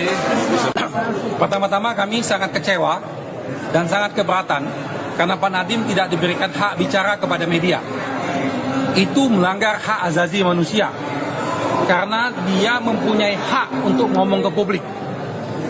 Dan saat ini kalau bicara situasi keamanan, tidak ada keamanan yang mengancam diri beliau. Situasinya semuanya kondusif, ya, semua peserta sidangnya juga tertib, jadi tidak ada alasan keamanan. Itu membuat-buat itu alasan itu. Dan kami sampaikan ini kepada pihak pimpinan Kejaksaan untuk mengingatkan staf-stafnya, janganlah berlaku sewenang-wenang. Hak untuk bicara ke publik itu adalah hak mendasar dari terdakwa. Selama tidak melanggar keamanan, tidak ada masalah. Jadi tolong lagi, kami sekali lagi tegaskan, tolong diberi hak Pak Nadiem untuk bicara ke publik. Jangan sampai ini berulang lagi. Karena nanti akan menjadi presiden black bagi kita ke depan. Ada yang boleh bicara, ada yang tidak. Apa dasarnya? Karena pada dasarnya undang-undang kita menjamin kebebasan berbicara itu. Itu yang pertama.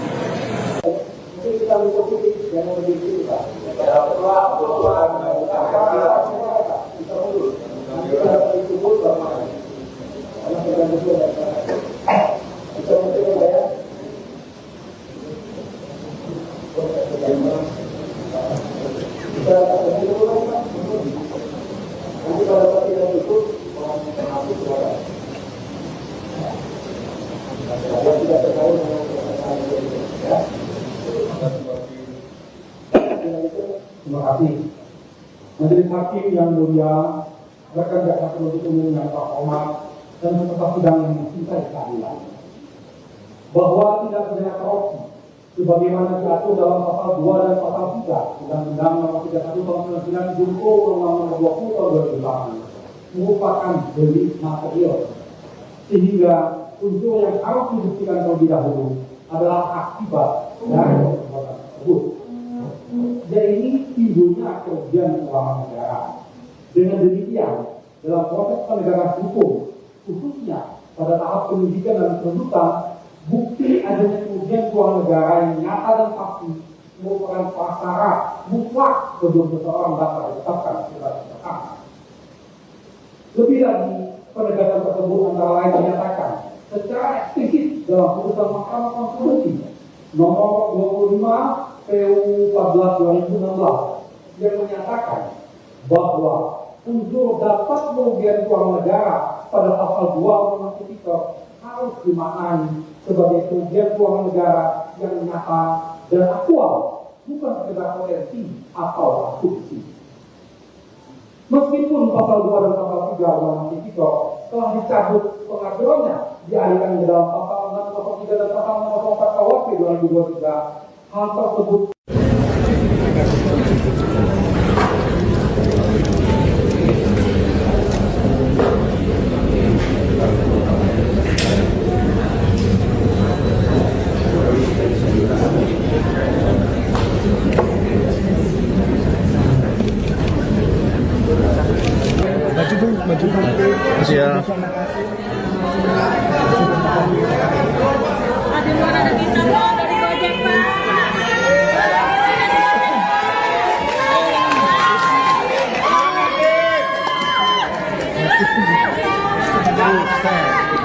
Terima kasih semua. Terima kasih.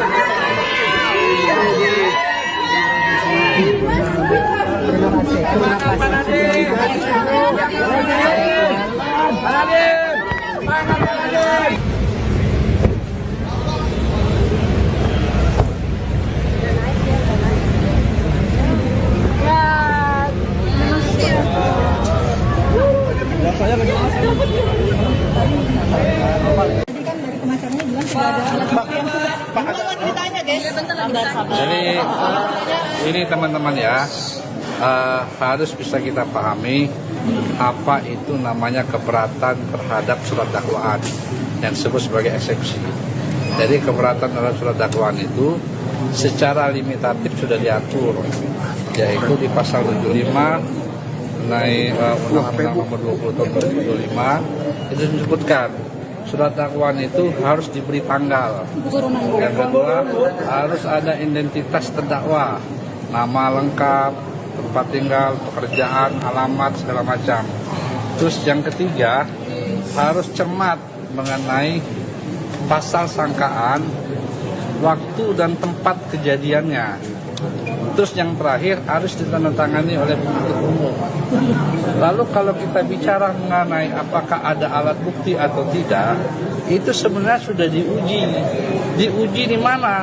Diuji pada saat mengajukan keberatan pra-peradilan kemarin. Yang dimana putusan pra-peradilan mengatakan penyidikan terhadap perkara yang diajukan permohonan penetapan tersangka oleh Pak Nadiem Anwar Makarim itu telah sah penyidikannya, artinya sudah memperoleh 2 alat bukti yang cukup, bahkan 4 alat bukti sebagaimana saya sampaikan seperti itu. Pak, tadi kan sempat Pak Nadiem itu kan sempat akan memberikan statement lalu dibawa langsung oleh petugas kejaksaan, itu gimana itu?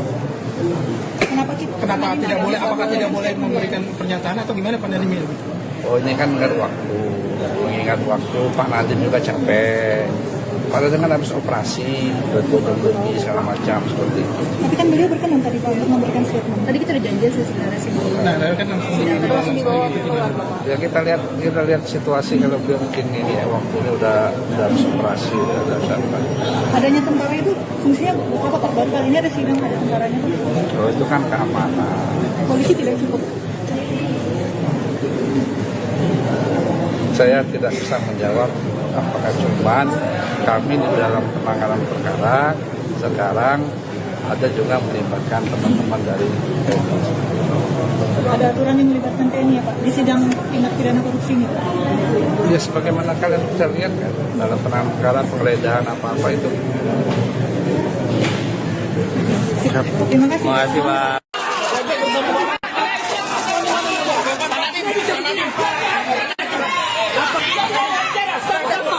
Dia bisa ngomong. Dia punya acara tentang hak asasi manusia. Stop. Dia punya acara. Dari tahan. Dia punya acara. Sidang perdana kasus dugaan korupsi pengadaan Chromebook Kemendikbudristek periode 2019-2022 yang dihadiri mantan Mendikbudristek Nadiem Makarim tampak turut dijaga oleh prajurit TNI. Kehadiran prajurit TNI dalam ruang sidang juga sempat menghambat proses peliputan oleh awak media. Sidang dengan agenda pembacaan dakwaan terhadap Nadiem ini dimulai pukul 10.42 waktu Indonesia Barat di ruang sidang Hatta Ali. Sejumlah aparat TNI dan Kejaksaan melakukan penjagaan ketat di pintu dan jalur keluar masuk sidang. Setelah pembacaan dakwaan, sidang langsung dilanjutkan dengan pembacaan eksepsi oleh pihak kuasa hukum terdakwa. Adapun saat sidang eksepsi berlangsung, Hakim Ketua Purwanto S. Abdullah sempat menegur 3 anggota TNI yang berdiri di pintu masuk ruang sidang. Teguran dilayangkan karena keberadaan ketiganya mengganggu pandangan kamera awak media. Setelah ditegur, 3 anggota TNI tersebut mundur ke bagian belakang ruang sidang dan pembacaan eksepsi dilanjutkan oleh pengacara Nadiem. Pengamanan terhadap Nadiem kemudian berlanjut seusai sidang. Saat jeda persidangan sekitar pukul 1 siang, Nadiem langsung dikawal ketat pihak Kejaksaan dan anggota TNI keluar ruang sidang. Penjagaan ketat ini membuatnya tak sempat memberikan pernyataan kepada awak media. Kondisi ini membuat pengacara Nadiem Ari Yusuf Amir merasa kesal. Ia menyebut situasi itu melanggar hak kliennya untuk berbicara ke publik. Rupanya situasi serupa kembali terjadi seusai sidang eksepsi berakhir. Awak media lagi-lagi tak bisa mendapat pernyataan Nadiem akibat terhalang penjagaan ketat anggota TNI. Nadiem langsung digiring menuju mobil tahanan oleh beberapa orang dari Kejaksaan. Padahal Nadiem tampak mencoba menghentikan langkah kakinya sejenak untuk meladeni wartawan. Namun pihak Kejaksaan memaksanya untuk segera menuju mobil, bahkan mendorong wartawan agar membuka jalan. Sebelum masuk ke mobil, Nadiem sempat berteriak bahwa kasus dugaan korupsi yang menjeratnya merupakan kriminalisasi kebijakan dan dirinya tak menerima sepeser pun. Sementara itu, Direktur Penuntutan pada Jampitsus Kejagung Riono Budi Santoso menyebut pelibatan TNI dalam sidang Nadiem dilakukan berdasarkan penilaian risiko. Ia menegaskan pelibatan TNI bukan hanya untuk kasus yang menjerat tokoh tertentu. Adapun dalam uraian surat dakwaan, Nadiem dan 3 terdakwa lainnya disebut menyebabkan kerugian keuangan negara senilai 2,1 triliun rupiah. Saat pembacaan eksepsi, Nadiem mengklaim tak pernah terlibat kegiatan teknis proses pengadaan laptop berbasis Chromebook. Menurut Nadiem, berdasarkan audit Badan Pengawasan Keuangan dan Pembangunan atau BPKP tahun 2023-2024, tak ditemukan kejanggalan terkait dengan pengadaan Chromebook. Nadiem mengatakan hanya pernah 1 kali mengikuti rapat perencanaan Chromebook pada 6 Mei 2020 untuk dimintai pendapat soal rekomendasi tim.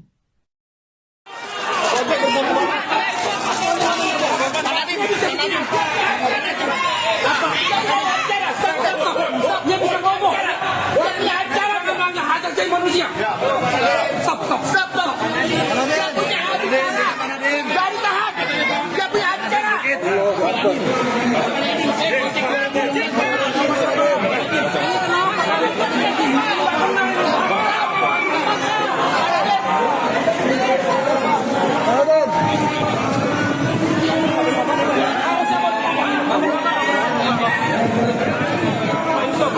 Dasar dari terdakwa.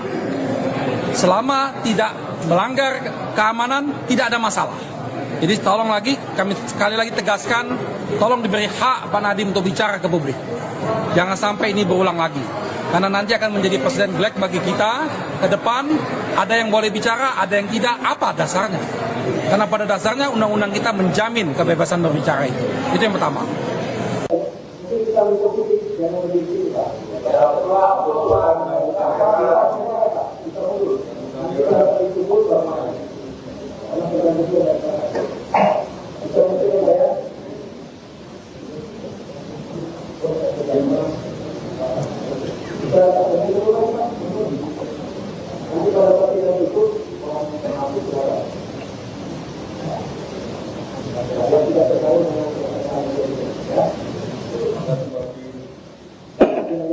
Terima kasih. Majelis Hakim yang mulia, rekan jaksa penuntut umum yang terhormat dan peserta sidang yang mencintai keadilan, bahwa tindak pidana korupsi sebagaimana diatur dalam pasal 2 dan pasal 3 Undang-Undang Nomor 31 Tahun 99 Junto Undang-Undang Nomor 20 Tahun 2008 merupakan delik material, sehingga unsur yang harus dibuktikan terlebih dahulu adalah akibat dari perbuatan tersebut. Jadi timbulnya kerugian keuangan negara. Dengan demikian, dalam proses penegakan hukum, khususnya pada tahap penyidikan dan penuntutan, bukti adanya kerugian keuangan negara yang nyata dan pasti merupakan prasyarat mutlak sebelum seseorang dapat ditetapkan sebagai tersangka. Lebih lagi, penegakan tersebut antara lain dinyatakan secara eksplisit dalam putusan Mahkamah Konstitusi nomor 25 PU 14 2016 yang menyatakan bahwa unsur dapat kerugian keuangan negara pada pasal 2 Undang-Undang Tipikor harus dimaknai sebagai kerugian keuangan negara yang nyata dan aktual, bukan sekedar potensi atau asumsi. Meskipun pasal 2 dan pasal 3 Undang-Undang Tipikor telah dicabut pengaturannya, dialihkan ke dalam pasal 603 dan pasal 604 KUHP 2023, hal tersebut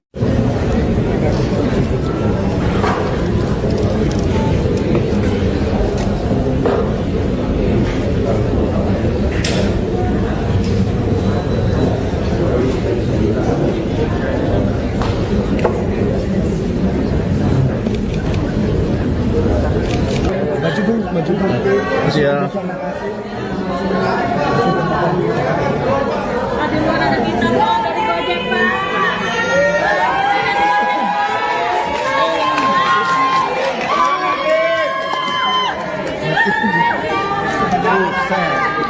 Terima kasih semua. Terima kasih.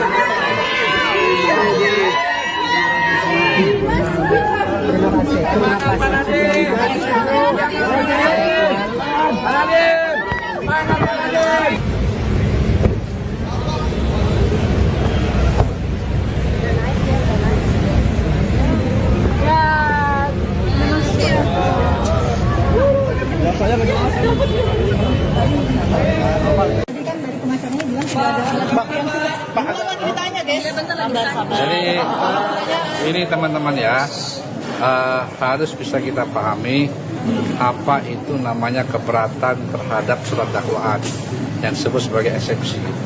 Jadi keberatan terhadap surat dakwaan itu secara limitatif sudah diatur, yaitu di pasal 75 mengenai Undang-Undang Nomor 20 Tahun 2025 itu disebutkan surat dakwaan itu harus diberi tanggal. Yang kedua, harus ada identitas terdakwa, nama lengkap, tempat tinggal, pekerjaan, alamat, segala macam. Terus yang ketiga, harus cermat mengenai pasal sangkaan, waktu dan tempat kejadiannya. Terus yang terakhir harus ditandatangani oleh penuntut umum. Lalu kalau kita bicara mengenai apakah ada alat bukti atau tidak, itu sebenarnya sudah diuji. Diuji di mana? diuji pada saat mengajukan keberatan pra-peradilan kemarin, yang dimana putusan pra-peradilan mengatakan penyidikan terhadap perkara yang diajukan permohonan penetapan tersangka oleh Pak Nadiem Anwar Makarim itu telah sah penyidikannya, artinya sudah memperoleh 2 alat bukti yang cukup, bahkan 4 alat bukti sebagaimana saya sampaikan seperti itu. Pak, tadi kan sempat Pak Nadiem itu kan sempat akan memberikan statement lalu dibawa langsung oleh petugas kejaksaan, itu gimana itu? Kenapa tidak boleh? Apakah tidak boleh memberikan pernyataan atau gimana Pak Nadiem itu? Oh, ini kan mengingat waktu Pak Nadiem juga capek. Kalau dengan habis operasi, berbuat lebih segala macam seperti itu. Tapi kan beliau berkenan tadi Pak untuk memberikan statement. Tadi kita udah janji sih sebenarnya sih. Nah, kan langsung dibawa itu gimana? Ya kita lihat situasi, kalau beliau mungkin ini ya waktunya udah habis operasi, udah apa. Adanya tentara itu fungsinya apa Pak? Baru kali ini ada sidang ada tentaranya Pak. Oh, itu kan keamanan. Polisi tidak cukup. Saya tidak bisa menjawab apakah cuman kami di dalam penanganan perkara sekarang ada juga melibatkan teman-teman dari TNI. Ada aturan yang melibatkan TNI ya Pak di sidang tindak pidana korupsi ini? Ya sebagaimana kalian bisa lihat kan dalam penanganan perkara penggeledahan apa-apa itu. Terima kasih. Terima kasih Pak.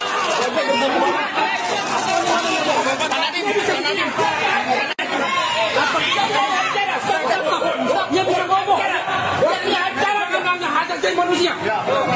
Stop. Dia punya acara. Dari tahan. Dia punya acara. Sidang perdana kasus dugaan korupsi pengadaan Chromebook Kemendikbudristek periode 2019-2022 yang dihadiri mantan Mendikbudristek Nadiem Makarim tampak turut dijaga oleh prajurit TNI. Kehadiran prajurit TNI dalam ruang sidang juga sempat menghambat proses peliputan oleh awak media.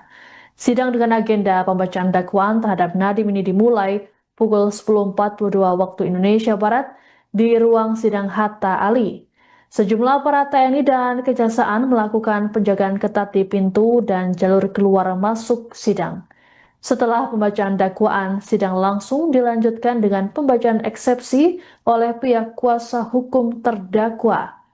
Adapun saat sidang eksepsi berlangsung, Hakim Ketua Purwanto S. Abdullah sempat menegur 3 anggota TNI yang berdiri di pintu masuk ruang sidang. Teguran dilayangkan karena keberadaan ketiganya mengganggu pandangan kamera awak media. Setelah ditegur, 3 anggota TNI tersebut mundur ke bagian belakang ruang sidang dan pembacaan eksepsi dilanjutkan oleh pengacara Nadiem. Pengamanan terhadap Nadiem kemudian berlanjut seusai sidang. Saat jeda persidangan sekitar pukul 1 siang, Nadiem langsung dikawal ketat pihak Kejaksaan dan anggota TNI keluar ruang sidang. Penjagaan ketat ini membuatnya tak sempat memberikan pernyataan kepada awak media. Kondisi ini membuat pengacara Nadiem Ari Yusuf Amir merasa kesal. Ia menyebut situasi itu melanggar hak kliennya untuk berbicara ke publik. Rupanya situasi serupa kembali terjadi seusai sidang eksepsi berakhir. Awak media lagi-lagi tak bisa mendapat pernyataan Nadiem akibat terhalang penjagaan ketat anggota TNI. Nadiem langsung digiring menuju mobil tahanan oleh beberapa orang dari Kejaksaan. Padahal Nadiem tampak mencoba menghentikan langkah kakinya sejenak untuk meladeni wartawan. Namun pihak Kejaksaan memaksanya untuk segera menuju mobil, bahkan mendorong wartawan agar membuka jalan. Sebelum masuk ke mobil, Nadiem sempat berteriak bahwa kasus dugaan korupsi yang menjeratnya merupakan kriminalisasi kebijakan dan dirinya tak menerima sepeser pun. Sementara itu, Direktur Penuntutan pada Jampitsus Kejagung Riono Budi Santoso menyebut pelibatan TNI dalam sidang Nadiem dilakukan berdasarkan penilaian risiko. Ia menegaskan pelibatan TNI bukan hanya untuk kasus yang menjerat tokoh tertentu. Adapun dalam uraian surat dakwaan, Nadiem dan 3 terdakwa lainnya disebut menyebabkan kerugian keuangan negara senilai 2,1 triliun rupiah. Saat pembacaan eksepsi, Nadiem mengklaim tak pernah terlibat kegiatan teknis proses pengadaan laptop berbasis Chromebook. Menurut Nadiem, berdasarkan audit Badan Pengawasan Keuangan dan Pembangunan atau BPKP tahun 2023-2024, tak ditemukan kejanggalan terkait dengan pengadaan Chromebook. Nadiem mengatakan hanya pernah 1 kali mengikuti rapat perencanaan Chromebook pada 6 Mei 2020 untuk dimintai pendapat soal rekomendasi tim.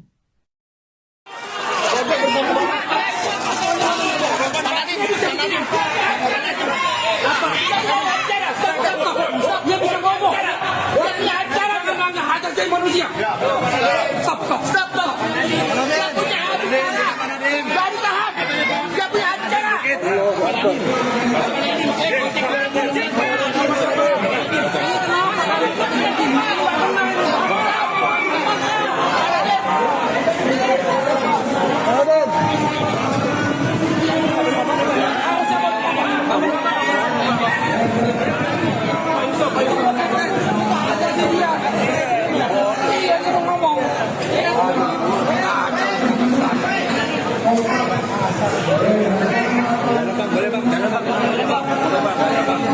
Bisa Bu, dilatih basement dulu nanti.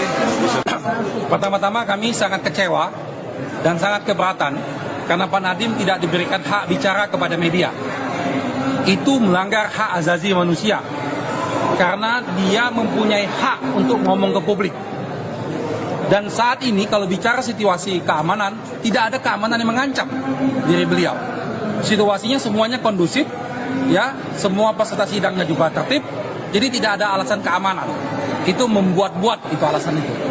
Dan kami sampaikan ini kepada pihak pimpinan kejaksaan untuk mengingatkan staf-stafnya, janganlah berlaku sewenang-wenang. Hak untuk bicara ke publik itu adalah hak mendasar dari terdakwa. Selama tidak melanggar keamanan, tidak ada masalah. Jadi tolong lagi, kami sekali lagi tegaskan, tolong diberi hak Pak Nadiem untuk bicara ke publik. Jangan sampai ini berulang lagi. Karena nanti akan menjadi presiden black bagi kita ke depan. Ada yang boleh bicara, ada yang tidak. Apa dasarnya? Karena pada dasarnya undang-undang kita menjamin kebebasan berbicara itu. Itu yang pertama.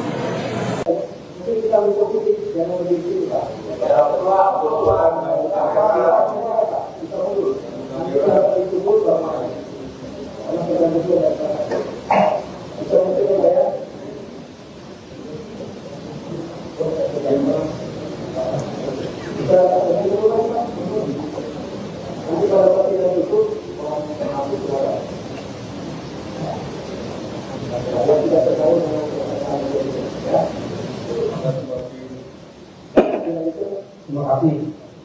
Majelis Hakim yang mulia, rekan jaksa penuntut umum yang terhormat dan peserta sidang yang mencintai keadilan, bahwa tidak pidana korupsi sebagaimana diatur dalam pasal 2 dan pasal 3 Undang-Undang Nomor 31 Tahun 99 junto Undang-Undang Nomor 20 Tahun 2008 merupakan delik material, sehingga unsur yang harus dibuktikan terlebih dahulu adalah akibat dari perbuatan tersebut.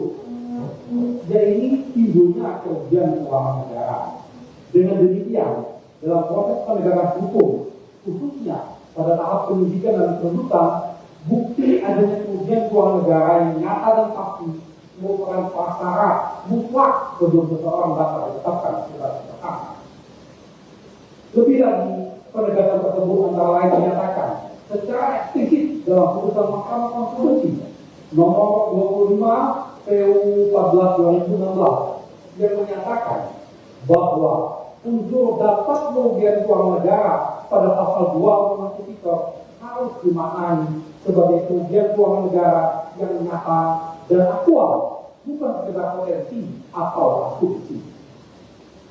Meskipun pasal 2 dan pasal 3 Undang-Undang Tipikor telah dicabut pengaturannya dialihkan ke dalam pasal 603 dan pasal 604 KUHP 2023, hal tersebut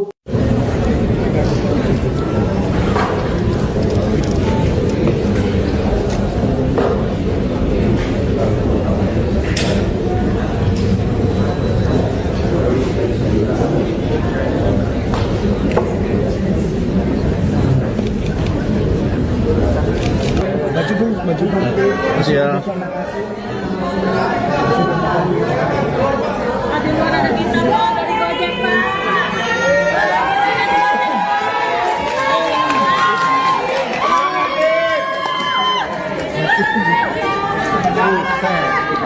Terima kasih semua.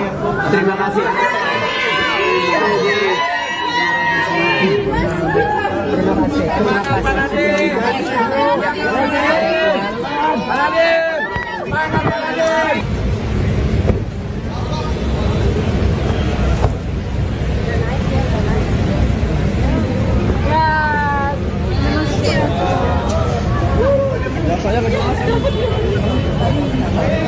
Tadi kan dari pengacaranya bilang sudah ada alat bukti yang cukup. Gimana ceritanya, guys? Jadi ini teman-teman ya, harus bisa kita pahami apa itu namanya keberatan terhadap surat dakwaan yang disebut sebagai eksepsi. Jadi keberatan terhadap surat dakwaan itu secara limitatif sudah diatur, yaitu di pasal 75 Undang-Undang Nomor 20 Tahun 2025 itu disebutkan surat dakwaan itu harus diberi tanggal. Yang kedua, harus ada identitas terdakwa, nama lengkap, tempat tinggal, pekerjaan, alamat, segala macam.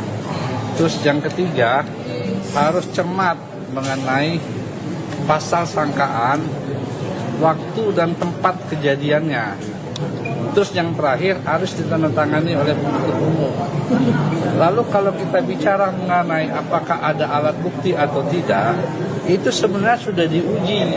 Diuji di mana? Diuji pada saat mengajukan keberatan pra peradilan kemarin. Yang dimana putusan pra peradilan mengatakan penyidikan terhadap perkara yang diajukan permohonan penetapan tersangka oleh Pak Nadiem Anwar Makarim itu telah sah penyidikannya, artinya sudah memperoleh 2 alat bukti yang cukup, bahkan 4 alat bukti sebagaimana saya sampaikan seperti itu. Pak, tadi kan sempat Pak Nadiem itu kan sempat akan memberikan statement lalu dibawa langsung oleh petugas kejaksaan, itu gimana itu? Kenapa tidak boleh? Apakah tidak boleh memberikan pernyataan atau gimana Pak Nadiem itu? Oh, ini kan mengingat waktu Pak Nadiem juga capek. Pak Nadiem kan habis operasi, berbuat-buat segala macam seperti itu. Tapi kan beliau berkenan tadi Pak untuk memberikan statement. Tadi kita udah janji sih sebenarnya sih. Nah, kan langsung dibawa. Ya kita lihat situasi kalau beliau mungkin ini ya, waktunya udah habis operasi, udah siapkan.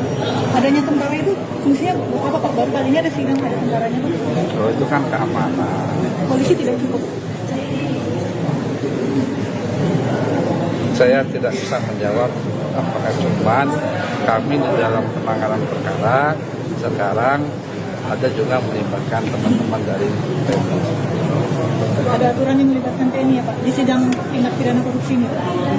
Ya sebagaimana kalian bisa lihat kan dalam penanganan perkara penggeledahan apa-apa itu. Terima kasih. Terima kasih Pak.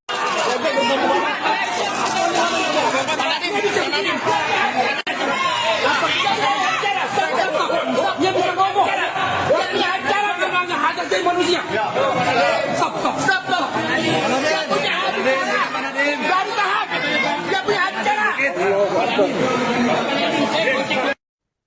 Sidang perdana kasus dugaan korupsi pengadaan Chromebook Kemendikbudristek periode 2019-2022 yang dihadiri mantan Mendikbudristek Nadiem Makarim tampak turut dijaga oleh prajurit TNI. Kehadiran prajurit TNI dalam ruang sidang juga sempat menghambat proses peliputan oleh awak media. Sidang dengan agenda pembacaan dakwaan terhadap Nadiem ini dimulai pukul 10.42 waktu Indonesia Barat di ruang sidang Hatta Ali. Sejumlah aparat TNI dan Kejaksaan melakukan penjagaan ketat di pintu dan jalur keluar masuk sidang. Setelah pembacaan dakwaan, sidang langsung dilanjutkan dengan pembacaan eksepsi oleh pihak kuasa hukum terdakwa. Adapun saat sidang eksepsi berlangsung, Hakim Ketua Purwanto S. Abdullah sempat menegur 3 anggota TNI yang berdiri di pintu masuk ruang sidang. Teguran dilayangkan karena keberadaan ketiganya mengganggu pandangan kamera awak media. Setelah ditegur, 3 anggota TNI tersebut mundur ke bagian belakang ruang sidang dan pembacaan eksepsi dilanjutkan oleh pengacara Nadiem. Pengamanan terhadap Nadiem kemudian berlanjut seusai sidang. Saat jeda persidangan sekitar pukul 1 siang, Nadiem langsung dikawal ketat pihak Kejaksaan dan anggota TNI keluar ruang sidang. Penjagaan ketat ini membuatnya tak sempat memberikan pernyataan kepada awak media. Kondisi ini membuat pengacara Nadiem Ari Yusuf Amir merasa kesal. Ia menyebut situasi itu melanggar hak kliennya untuk berbicara ke publik. Rupanya situasi serupa kembali terjadi seusai sidang eksepsi berakhir. Awak media lagi-lagi tak bisa mendapat pernyataan Nadiem akibat terhalang penjagaan ketat anggota TNI. Nadiem langsung digiring menuju mobil tahanan oleh beberapa orang dari kejaksaan. Padahal Nadiem tampak mencoba menghentikan langkah kakinya sejenak untuk meladeni wartawan. Namun pihak kejaksaan memaksanya untuk segera menuju mobil, bahkan mendorong wartawan agar membuka jalan. Sebelum masuk ke mobil, Nadiem sempat berteriak bahwa kasus dugaan korupsi yang menjeratnya merupakan kriminalisasi kebijakan dan dirinya tak menerima sepeser pun. Sementara itu, Direktur Penuntutan pada Jampitsus Kejagung Riono Budi Santoso menyebut pelibatan TNI dalam sidang Nadiem dilakukan berdasarkan penilaian risiko. Ia menegaskan pelibatan TNI bukan hanya untuk kasus yang menjerat tokoh tertentu. Adapun dalam uraian surat dakwaan, Nadiem dan 3 terdakwa lainnya disebut menyebabkan kerugian keuangan negara senilai 2,1 triliun rupiah. Saat pembacaan eksepsi, Nadiem mengklaim tak pernah terlibat kegiatan teknis proses pengadaan laptop berbasis Chromebook. Menurut Nadiem, berdasarkan audit Badan Pengawasan Keuangan dan Pembangunan atau BPKP tahun 2023-2024, tak ditemukan kejanggalan terkait dengan pengadaan Chromebook. Nadiem mengatakan hanya pernah 1 kali mengikuti rapat perencanaan Chromebook pada 6 Mei 2020 untuk dimintai pendapat soal rekomendasi tim.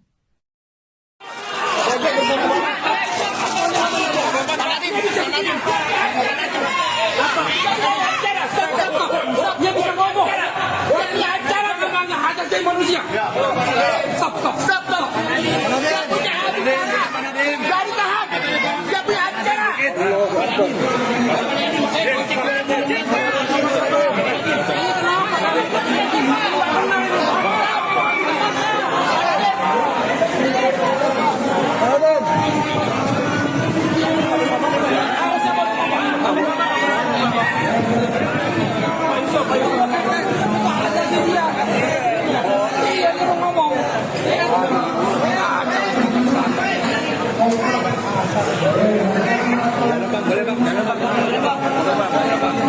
Bisa Bu, nanti basement dulu nanti. Pertama-tama kami sangat kecewa dan sangat keberatan karena Pak Nadiem tidak diberikan hak bicara kepada media. Itu melanggar hak asasi manusia karena dia mempunyai hak untuk ngomong ke publik. Dan saat ini kalau bicara situasi keamanan, tidak ada keamanan yang mengancam diri beliau. Situasinya semuanya kondusif, ya, semua peserta sidangnya juga tertib, jadi tidak ada alasan keamanan. Itu membuat-buat itu alasan itu. Dan kami sampaikan ini kepada pihak pimpinan kejaksaan untuk mengingatkan staf-stafnya, janganlah berlaku sewenang-wenang. Hak untuk bicara ke publik itu adalah hak mendasar dari terdakwa. Selama tidak melanggar keamanan, tidak ada masalah. Jadi tolong lagi, kami sekali lagi tegaskan, tolong diberi hak Pak Nadiem untuk bicara ke publik. Jangan sampai ini berulang lagi. Karena nanti akan menjadi presiden black bagi kita ke depan. Ada yang boleh bicara, ada yang tidak. Apa dasarnya? Karena pada dasarnya undang-undang kita menjamin kebebasan berbicara itu. Itu yang pertama.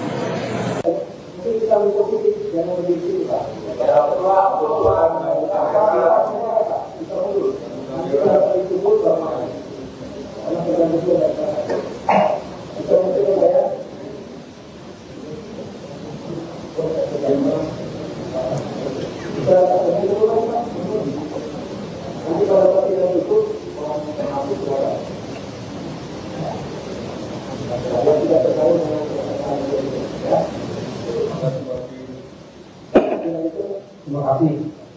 Majelis Hakim yang mulia, rekan jaksa penuntut umum yang terhormat, dan peserta sidang yang mencintai keadilan, bahwa tindak pidana korupsi sebagaimana diatur dalam pasal 2 dan pasal 3 Undang-Undang Nomor 31 Tahun 99 Junto Undang-Undang Nomor 20 Tahun 2008 merupakan delik material, sehingga unsur yang harus dibuktikan terlebih dahulu adalah akibat dari perbuatan tersebut. Dan ini timbulnya kerugian keuangan negara. Dengan demikian, dalam proses penegakan hukum, khususnya pada tahap penyidikan dan penuntutan, bukti adanya kerugian keuangan negara yang nyata dan pasti merupakan prasyarat mutlak sebelum seseorang dapat ditetapkan sebagai tersangka. Lebih lagi, penegakan tersebut antara lain dinyatakan secara eksplisit dalam putusan Mahkamah Konstitusi nomor 25 PU 14 2016 yang menyatakan bahwa unsur dapat kerugian keuangan negara pada pasal 2 Undang-Undang Tipikor harus dimaknai sebagai kerugian keuangan negara yang nyata dan aktual, bukan sekedar potensi atau asumsi. Meskipun pasal 2 dan pasal 3 Undang-Undang Tipikor telah dicabut pengaturannya, dialihkan ke dalam pasal 603 dan pasal 604 KUHP 2023, hal tersebut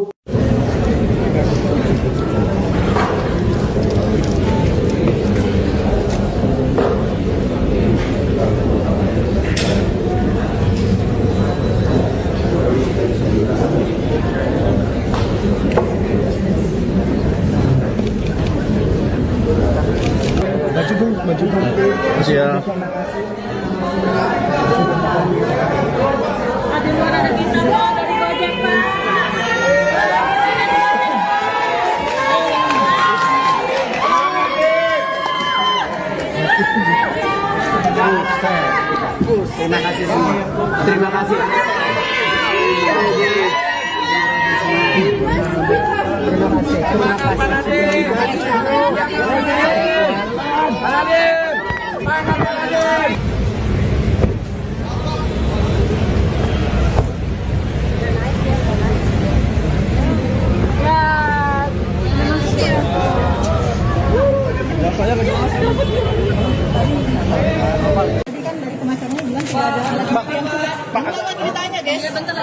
Jadi ini teman-teman ya, harus bisa kita pahami apa itu namanya keberatan terhadap surat dakwaan yang disebut sebagai eksepsi. Jadi keberatan terhadap surat dakwaan itu secara limitatif sudah diatur, yaitu di pasal 75 mengenai Undang-Undang Nomor 20 Tahun 2025 itu disebutkan surat dakwaan itu harus diberi tanggal. Yang kedua, harus ada identitas terdakwa, nama lengkap, tempat tinggal, pekerjaan, alamat, segala macam. Terus yang ketiga, harus cermat mengenai pasal sangkaan, waktu dan tempat kejadiannya. Terus yang terakhir harus ditandatangani oleh penuntut umum. Lalu kalau kita bicara mengenai apakah ada alat bukti atau tidak, itu sebenarnya sudah diuji. Diuji di mana? Diuji pada saat mengajukan keberatan pra-peradilan kemarin. Yang dimana putusan pra-peradilan mengatakan penyidikan terhadap perkara yang diajukan permohonan penetapan tersangka oleh Pak Nadiem Anwar Makarim itu telah sah penyidikannya, artinya sudah memperoleh 2 alat bukti yang cukup, bahkan 4 alat bukti sebagaimana saya sampaikan seperti itu. Pak, tadi kan sempat Pak Nadiem itu kan sempat akan memberikan statement lalu dibawa langsung oleh petugas kejaksaan, itu gimana itu? Kenapa tidak boleh? Apakah tidak boleh memberikan pernyataan atau gimana Pak Nadiem itu? Oh, ini kan mengingat waktu. Mengingat waktu Pak Nadiem juga capek. Padahal dengan habis operasi, lebih segala macam seperti itu. Tapi kan beliau berkenan tadi Pak untuk memberikan statement. Tadi kita udah janji sih sebenarnya sih. Nah, kan langsung dibawa. Ya kita lihat situasi kalau beliau mungkin ini ya, waktunya udah habis operasi, udah apa. Adanya tentara itu fungsinya apa Pak? Baru kali ini ada sidang ada tentaranya. Oh, itu kan keamanan. Polisi tidak cukup. Saya tidak bisa menjawab apakah cuman kami di dalam penanganan perkara sekarang ada juga melibatkan teman-teman dari TNI. Ada aturan yang melibatkan TNI ya Pak di sidang tindak pidana korupsi ini? Ya sebagaimana kalian bisa lihat kan dalam penanganan perkara penggeledahan apa-apa itu. Terima kasih. Terima kasih Pak.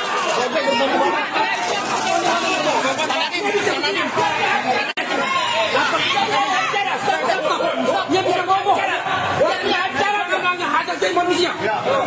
Stop. Dia punya acara. Dari tahan. Dia punya acara.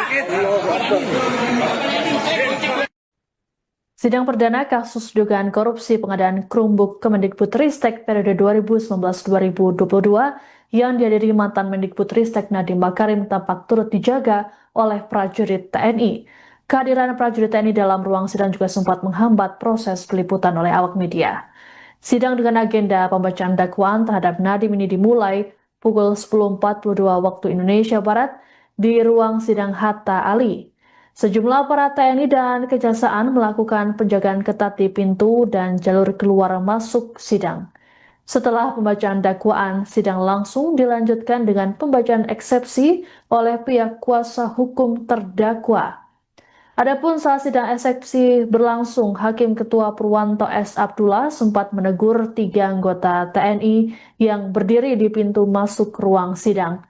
Teguran dilayangkan karena keberadaan ketiganya mengganggu pandangan kamera awak media.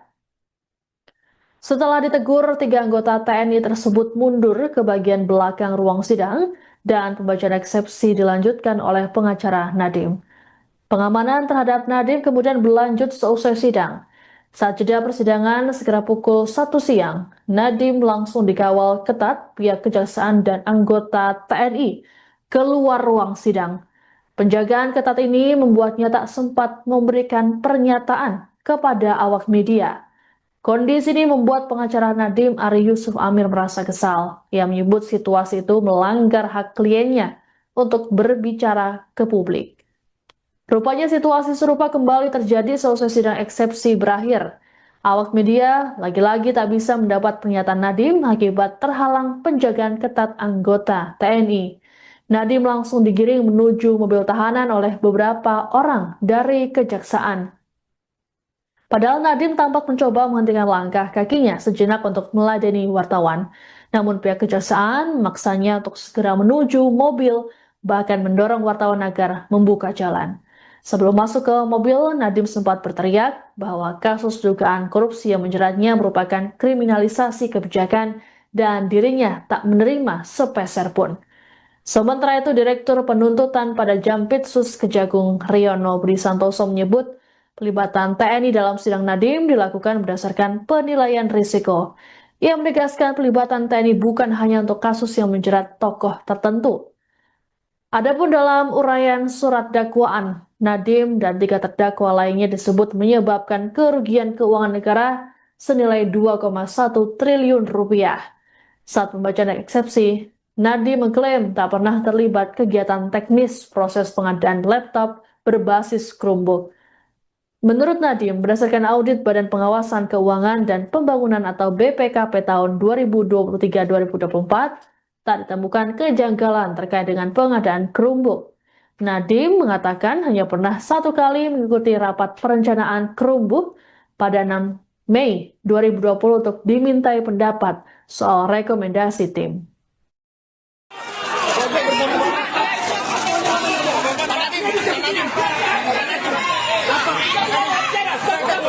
Dia bisa ngomong. Dia punya acara melanggar hak asasi manusia.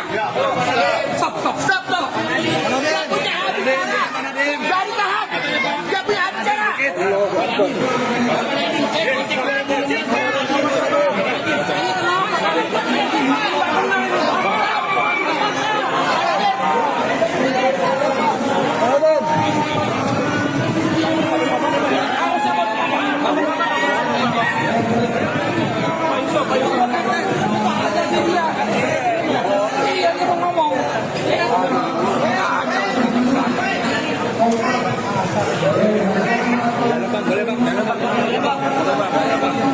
Bisa Bu, dilatih presmen dulu nanti. Pertama-tama kami sangat kecewa dan sangat keberatan karena Pak Nadiem tidak diberikan hak bicara kepada media. Itu melanggar hak asasi manusia karena dia mempunyai hak untuk ngomong ke publik. Dan saat ini kalau bicara situasi keamanan, tidak ada keamanan yang mengancam diri beliau. Situasinya semuanya kondusif, ya, semua peserta sidangnya juga tertib, jadi tidak ada alasan keamanan. Itu membuat-buat itu alasan itu. Dan kami sampaikan ini kepada pihak pimpinan Kejaksaan untuk mengingatkan staf-stafnya, janganlah berlaku sewenang-wenang. Hak untuk bicara ke publik itu adalah hak mendasar dari terdakwa. Selama tidak melanggar keamanan, tidak ada masalah. Jadi tolong lagi, kami sekali lagi tegaskan, tolong diberi hak Pak Nadiem untuk bicara ke publik. Jangan sampai ini berulang lagi. Karena nanti akan menjadi presiden black bagi kita ke depan. Ada yang boleh bicara, ada yang tidak. Apa dasarnya? Karena pada dasarnya undang-undang kita menjamin kebebasan berbicara itu. Itu yang pertama.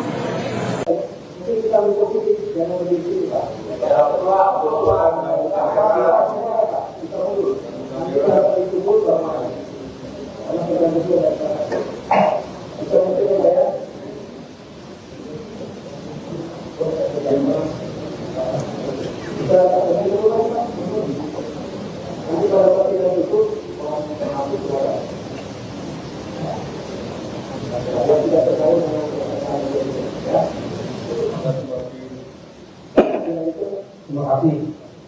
Majelis Hakim yang mulia, rekan jaksa penuntut umum yang terhormat dan peserta sidang yang mencintai keadilan, bahwa tindak pidana korupsi sebagaimana diatur dalam pasal 2 dan pasal 3 Undang-Undang Nomor 31 Tahun 99 Junto Undang-Undang Nomor 20 Tahun 2008 merupakan delik material, sehingga unsur yang harus dibuktikan terlebih dahulu adalah akibat dari perbuatan tersebut. Jadi timbulnya kerugian keuangan negara. Dengan demikian, dalam proses penegakan hukum, khususnya pada tahap penyidikan dan penuntutan, bukti adanya kerugian keuangan negara yang nyata dan pasti merupakan prasyarat mutlak sebelum seseorang dapat ditetapkan sebagai tersangka. Lebih lagi, penegakan tersebut antara lain menyatakan secara eksplisit dalam putusan Mahkamah Konstitusi nomor 25 PU 14/2016 yang menyatakan bahwa unsur dapat kerugian keuangan negara pada pasal 2 Undang-Undang Tipikor harus dimaknai sebagai kerugian keuangan negara yang nyata dan aktual, bukan sekedar potensi atau asumsi. Meskipun pasal 2 dan pasal 3 Undang-Undang Tipikor telah dicabut pengaturannya dialihkan ke dalam pasal 603 dan pasal 604 KUHP 2023, hal tersebut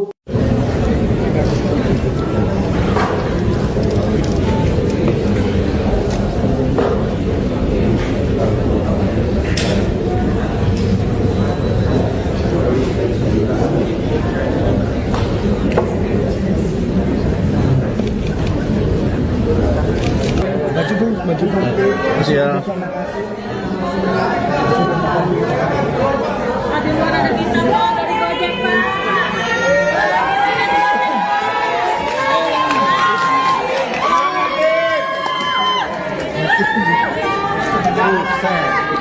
Terima kasih semua.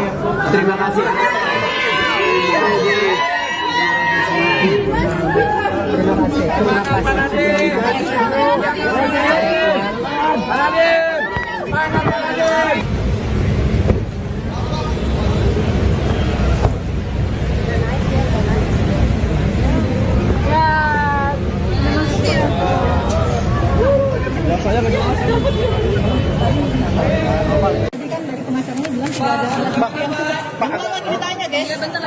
Jadi ini teman-teman ya, harus bisa kita pahami apa itu namanya keberatan terhadap surat dakwaan yang disebut sebagai eksepsi.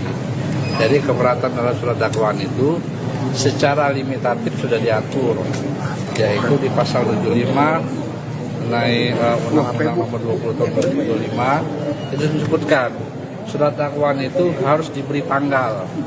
Yang kedua, harus ada identitas terdakwa, nama lengkap, tempat tinggal, pekerjaan, alamat, segala macam. Terus yang ketiga, harus cermat mengenai pasal sangkaan, waktu dan tempat kejadiannya. Terus yang terakhir harus ditandatangani oleh penuntut umum. Lalu kalau kita bicara mengenai apakah ada alat bukti atau tidak, itu sebenarnya sudah diuji. Diuji di mana? Diuji pada saat mengajukan keberatan pra-peradilan kemarin. Yang dimana putusan pra-peradilan mengatakan penyidikan terhadap perkara yang diajukan permohonan penetapan tersangka oleh Pak Nadiem Anwar Makarim itu telah sah penyidikannya, artinya sudah memperoleh 2 alat bukti yang cukup, bahkan 4 alat bukti sebagaimana saya sampaikan seperti itu. Pak, tadi kan sempat Pak Nadiem itu kan sempat akan memberikan statement lalu dibawa langsung oleh petugas kejaksaan, itu gimana itu? Kenapa tidak boleh? Apakah tidak boleh memberikan pernyataan atau gimana Pak Nadiem itu? Oh, ini kan mengingat waktu Pak Nadiem juga capek. Pak Nadiem kan habis operasi, bertubi segala macam seperti itu. Tapi kan beliau berkenan tadi Pak untuk memberikan statement. Tadi kita udah janji sebenarnya sebelumnya. Nah, kan langsung dibawa. Ya kita lihat situasi, kalau beliau mungkin ini waktunya udah habis operasi, udah siapa. Adanya tentara itu fungsinya buat apa Pak? Baru kali ini ada sidang ada tentaranya. Oh, itu kan keamanan. Polisi tidak cukup. Saya tidak bisa menjawab apakah cuman kami di dalam penanganan perkara sekarang ada juga melibatkan teman-teman dari TNI. Ada aturan yang melibatkan TNI ya Pak di sidang tindak pidana korupsi ini? Ya sebagaimana kalian bisa lihat kan dalam penanganan perkara penggeledahan apa-apa itu. Terima kasih. Terima kasih Pak.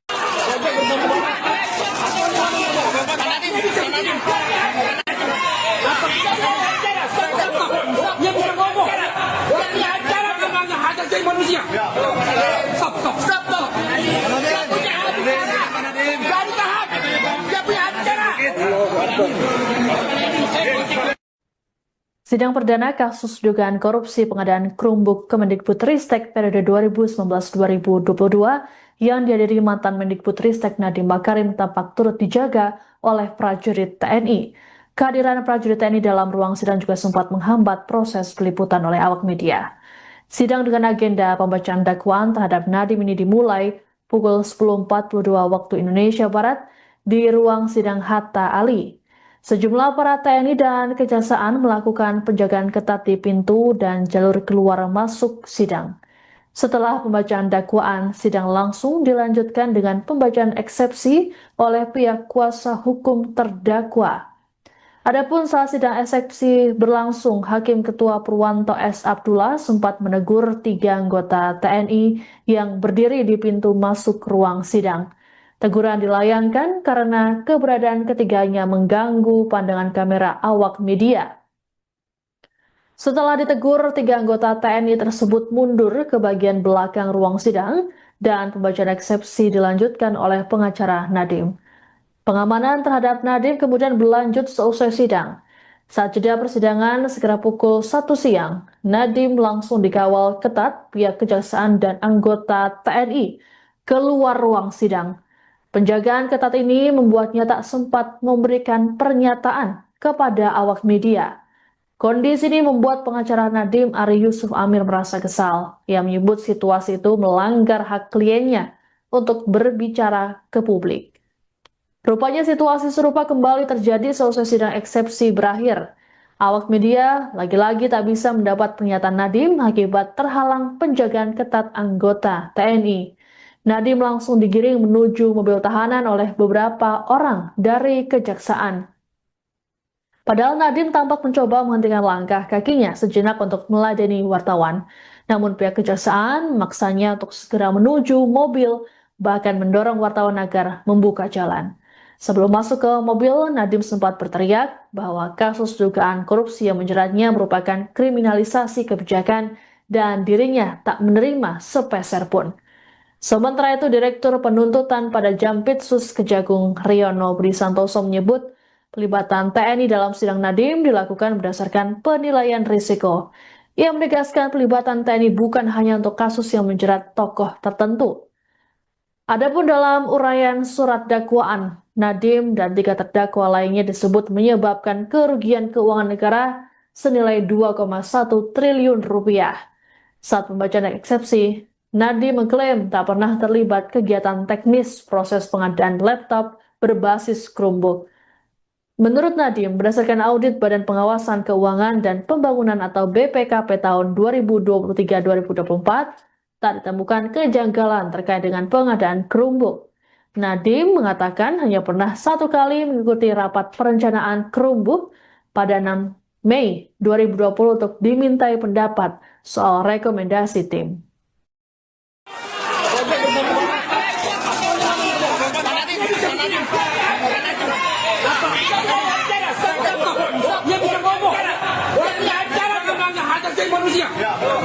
Stop. Dia punya acara. Jadi tahan. Dia punya acara.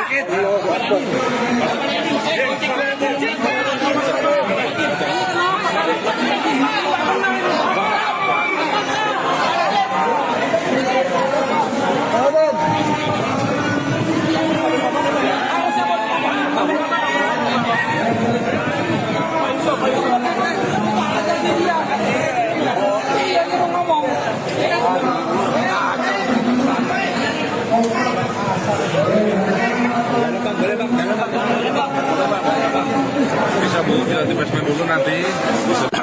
Pertama-tama kami sangat kecewa dan sangat keberatan karena Pak Nadiem tidak diberikan hak bicara kepada media. Itu melanggar hak asasi manusia karena dia mempunyai hak untuk ngomong ke publik. Dan saat ini kalau bicara situasi keamanan, tidak ada keamanan yang mengancam diri beliau. Situasinya semuanya kondusif, ya, semua peserta sidangnya juga tertib, jadi tidak ada alasan keamanan. Itu membuat-buat itu alasan itu.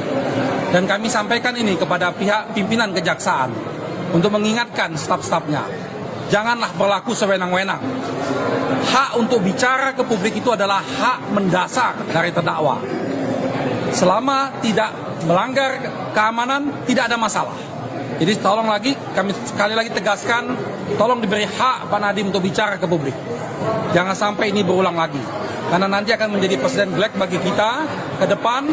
Ada yang boleh bicara, ada yang tidak. Apa dasarnya? Karena pada dasarnya undang-undang kita menjamin kebebasan berbicara itu. Itu yang pertama.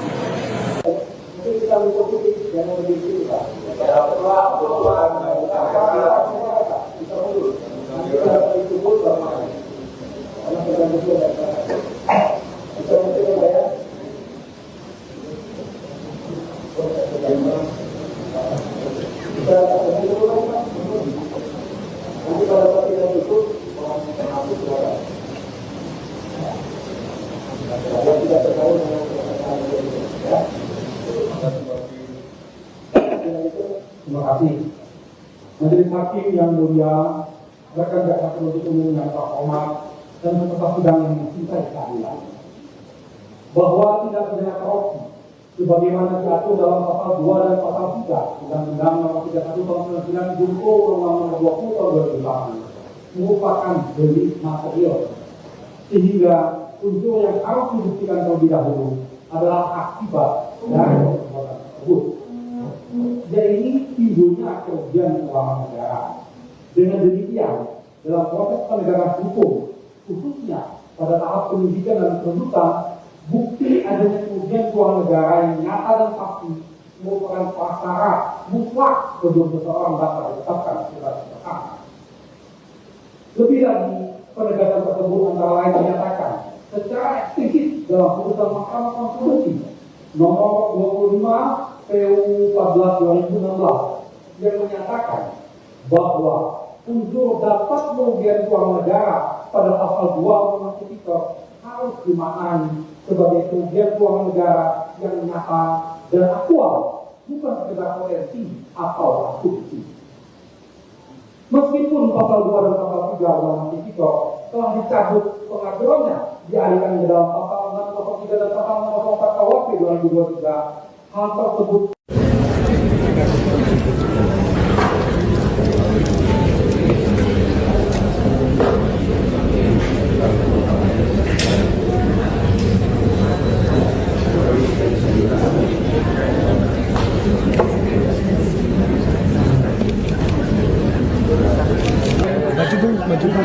Siap. Ada bintang dari Gojek, Pak.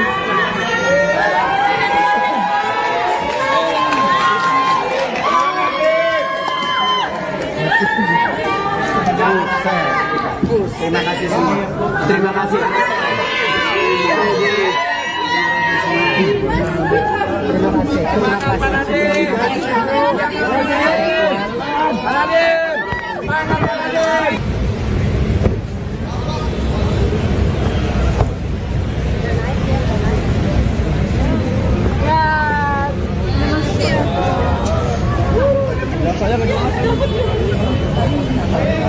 Tadi kan dari pengacaranya bilang sudah ada Jadi ini teman-teman ya, harus bisa kita pahami apa itu namanya keberatan terhadap surat dakwaan yang disebut sebagai eksepsi. Jadi keberatan terhadap surat dakwaan itu secara limitatif sudah diatur, yaitu di pasal 75 mengenai Undang-Undang Nomor 20 Tahun 2025 itu disebutkan surat dakwaan itu harus diberi tanggal. Yang kedua, harus ada identitas terdakwa, nama lengkap, tempat tinggal, pekerjaan, alamat, segala macam. Terus yang ketiga, harus cermat mengenai pasal sangkaan, waktu dan tempat kejadiannya. Terus yang terakhir harus ditandatangani oleh penuntut umum. Lalu kalau kita bicara mengenai apakah ada alat bukti atau tidak, itu sebenarnya sudah diuji. Diuji di mana? Diuji pada saat mengajukan keberatan pra peradilan kemarin. Yang dimana putusan pra peradilan mengatakan penyidikan terhadap perkara yang diajukan permohonan penetapan tersangka oleh Pak Nadiem Anwar Makarim itu telah sah penyidikannya, artinya sudah memperoleh 2 alat bukti yang cukup, bahkan 4 alat bukti sebagaimana saya sampaikan seperti itu. Pak, tadi kan sempat Pak Nadiem itu kan sempat akan memberikan statement lalu dibawa langsung oleh petugas kejaksaan, itu gimana itu? Kenapa tidak boleh? Apakah tidak boleh memberikan pernyataan atau gimana Pak Nadiem itu? Oh, ini kan mengingat waktu Pak Nadiem juga capek. Kalau dengan habis operasi, lebih segala macam seperti itu. Tapi kan beliau berkenan tadi Pak untuk memberikan statement. Tadi kita udah janji sebenarnya sih. Nah, kan langsung dibawa. Ya kita lihat situasi kalau beliau mungkin ini ya, waktunya udah habis operasi, udah apa. Adanya tentara itu fungsinya apa Pak? Baru kali ini ada sidang ada tentaranya Pak. Oh, itu kan keamanan. Polisi tidak cukup. Saya tidak bisa menjawab apakah cuman kami di dalam penanganan perkara sekarang ada juga melibatkan teman-teman dari TNI. Ada aturan yang melibatkan TNI ya Pak di sidang tindak pidana korupsi ini? Ya sebagaimana kalian bisa lihat ya, dalam penanganan perkara penggeledahan apa-apa itu. Terima kasih. Terima kasih Pak.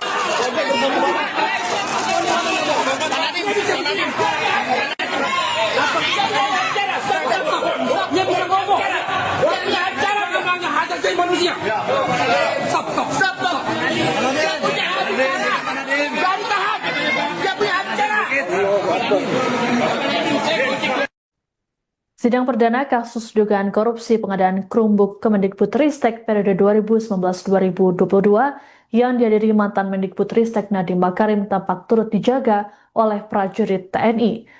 Kehadiran prajurit TNI dalam ruang sidang juga sempat menghambat proses peliputan oleh awak media.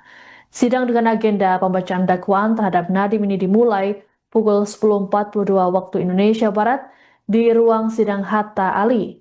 Sejumlah aparat TNI dan Kejaksaan melakukan penjagaan ketat di pintu dan jalur keluar masuk sidang. Setelah pembacaan dakwaan, sidang langsung dilanjutkan dengan pembacaan eksepsi oleh pihak kuasa hukum terdakwa. Adapun saat sidang eksepsi berlangsung, Hakim Ketua Purwanto S. Abdullah sempat menegur 3 anggota TNI yang berdiri di pintu masuk ruang sidang. Teguran dilayangkan karena keberadaan ketiganya mengganggu pandangan kamera awak media. Setelah ditegur, 3 anggota TNI tersebut mundur ke bagian belakang ruang sidang dan pembacaan eksepsi dilanjutkan oleh pengacara Nadiem. Pengamanan terhadap Nadiem kemudian berlanjut seusai sidang. Saat jeda persidangan segera pukul 1 siang, Nadiem langsung dikawal ketat pihak Kejaksaan dan anggota TNI keluar ruang sidang. Penjagaan ketat ini membuatnya tak sempat memberikan pernyataan kepada awak media. Kondisi ini membuat pengacara Nadiem Ari Yusuf Amir merasa kesal. Ia menyebut situasi itu melanggar hak kliennya untuk berbicara ke publik. Rupanya situasi serupa kembali terjadi seusai sidang eksepsi berakhir. Awak media lagi-lagi tak bisa mendapat pernyataan Nadiem akibat terhalang penjagaan ketat anggota TNI. Nadiem langsung digiring menuju mobil tahanan oleh beberapa orang dari Kejaksaan. Padahal Nadiem tampak mencoba menghentikan langkah kakinya sejenak untuk meladeni wartawan. Namun pihak kejaksaan memaksanya untuk segera menuju mobil, bahkan mendorong wartawan agar membuka jalan. Sebelum masuk ke mobil, Nadiem sempat berteriak bahwa kasus dugaan korupsi yang menjeratnya merupakan kriminalisasi kebijakan dan dirinya tak menerima sepeser pun. Sementara itu, Direktur Penuntutan pada Jampitsus Kejagung Riono Budi Santoso menyebut pelibatan TNI dalam sidang Nadiem dilakukan berdasarkan penilaian risiko. Ia menegaskan pelibatan TNI bukan hanya untuk kasus yang menjerat tokoh tertentu. Adapun dalam uraian surat dakwaan, Nadiem dan 3 terdakwa lainnya disebut menyebabkan kerugian keuangan negara senilai 2,1 triliun rupiah. Saat pembacaan eksepsi, Nadiem mengklaim tak pernah terlibat kegiatan teknis proses pengadaan laptop berbasis Chromebook. Menurut Nadiem, berdasarkan audit Badan Pengawasan Keuangan dan Pembangunan atau BPKP tahun 2023-2024, tak ditemukan kejanggalan terkait dengan pengadaan Chromebook. Nadiem mengatakan hanya pernah 1 kali mengikuti rapat perencanaan Chromebook pada 6 Mei 2020 untuk dimintai pendapat soal rekomendasi tim.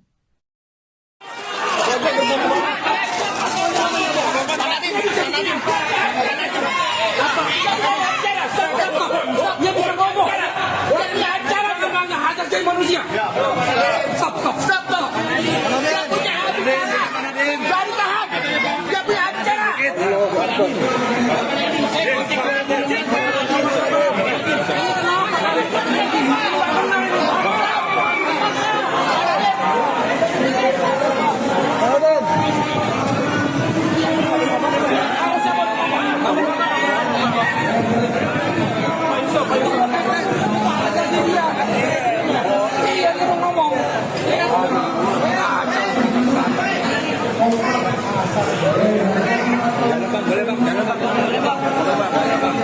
Bisa Bu, kita dibasmi dulu nanti. Pertama-tama kami sangat kecewa dan sangat keberatan karena Pak Nadiem tidak diberikan hak bicara kepada media. Itu melanggar hak asasi manusia karena dia mempunyai hak untuk ngomong ke publik.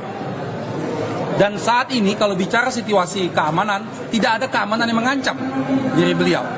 Situasinya semuanya kondusif, ya, semua peserta sidangnya juga tertib, jadi tidak ada alasan keamanan.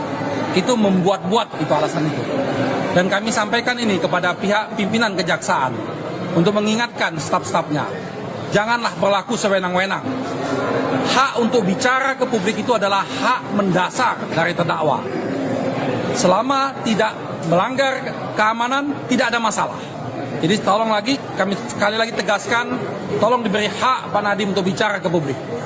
Jangan sampai ini berulang lagi. Karena nanti akan menjadi presiden black bagi kita ke depan, ada yang boleh bicara, ada yang tidak, apa dasarnya? Karena pada dasarnya undang-undang kita menjamin kebebasan berbicara itu. Itu yang pertama.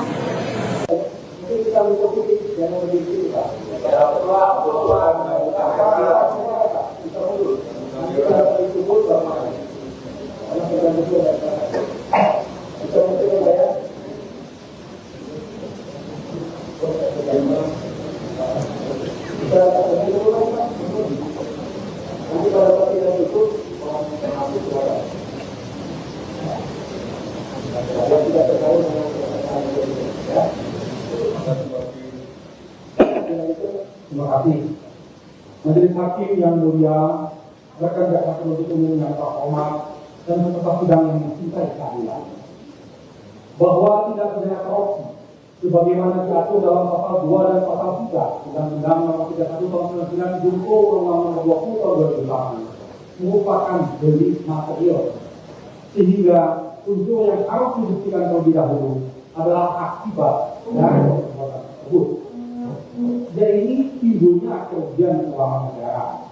Dengan demikian, dalam proses penegakan hukum, khususnya pada tahap penyidikan dan penuntutan, bukti adanya kerugian keuangan negara yang nyata dan pasti merupakan prasyarat mutlak sebelum seseorang dapat ditetapkan sebagai tersangka.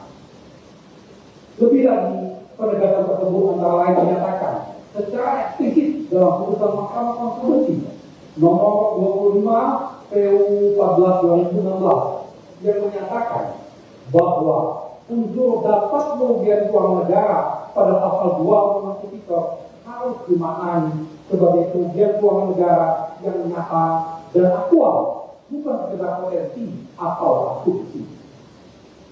Meskipun pasal 2 dan pasal 3 Undang-Undang Tipikor telah dicabut pengaturannya, dialihkan ke dalam pasal 603 dan pasal 604 KUHP 2023, hal tersebut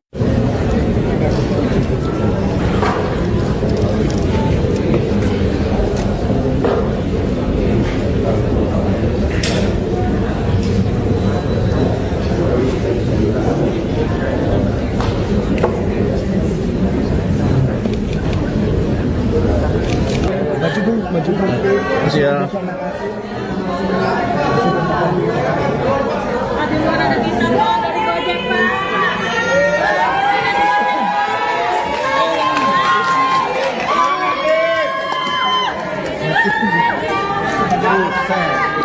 Terima kasih semua. Terima kasih.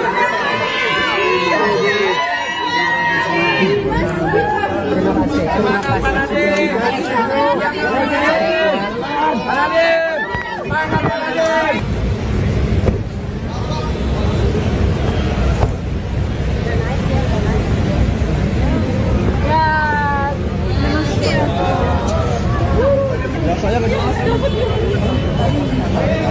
Tadi kan dari pengacaranya bilang sudah ada alat bukti yang sudah. Bentar lagi ditanya, guys. Bentar lagi ditanya. Jadi ini teman-teman ya, harus bisa kita pahami apa itu namanya keberatan terhadap surat dakwaan yang disebut sebagai eksepsi.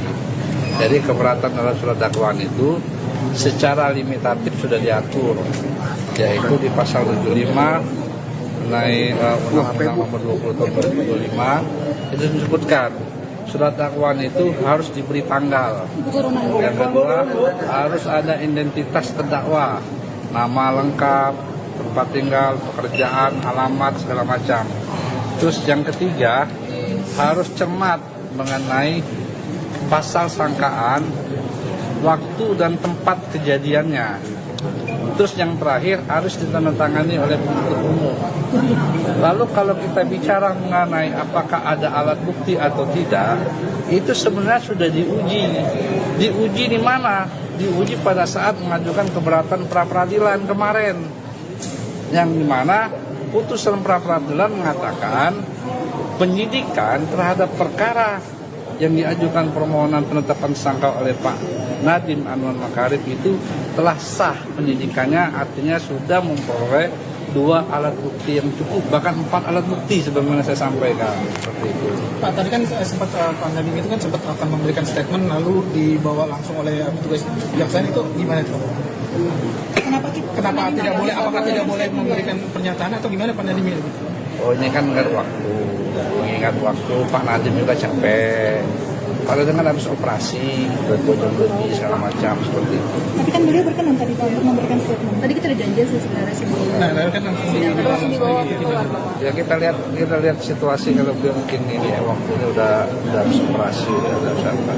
Adanya tentara itu fungsinya apa Pak? Baru kali ini ada sidang ada tentaranya Pak. Oh, itu kan keamanan. Polisi tidak cukup. Saya tidak bisa menjawab apakah cuman kami di dalam penanganan perkara sekarang ada juga melibatkan teman-teman dari TNI. Ada aturan yang melibatkan TNI ya Pak di sidang tindak pidana korupsi ini. Ya sebagaimana kalian bisa lihat kan dalam penanganan perkara penggeledahan apa-apa itu.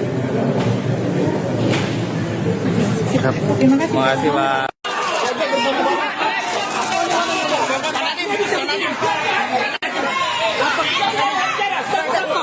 Dia bisa ngomong. Dia punya acara memangnya hajat jadi manusia.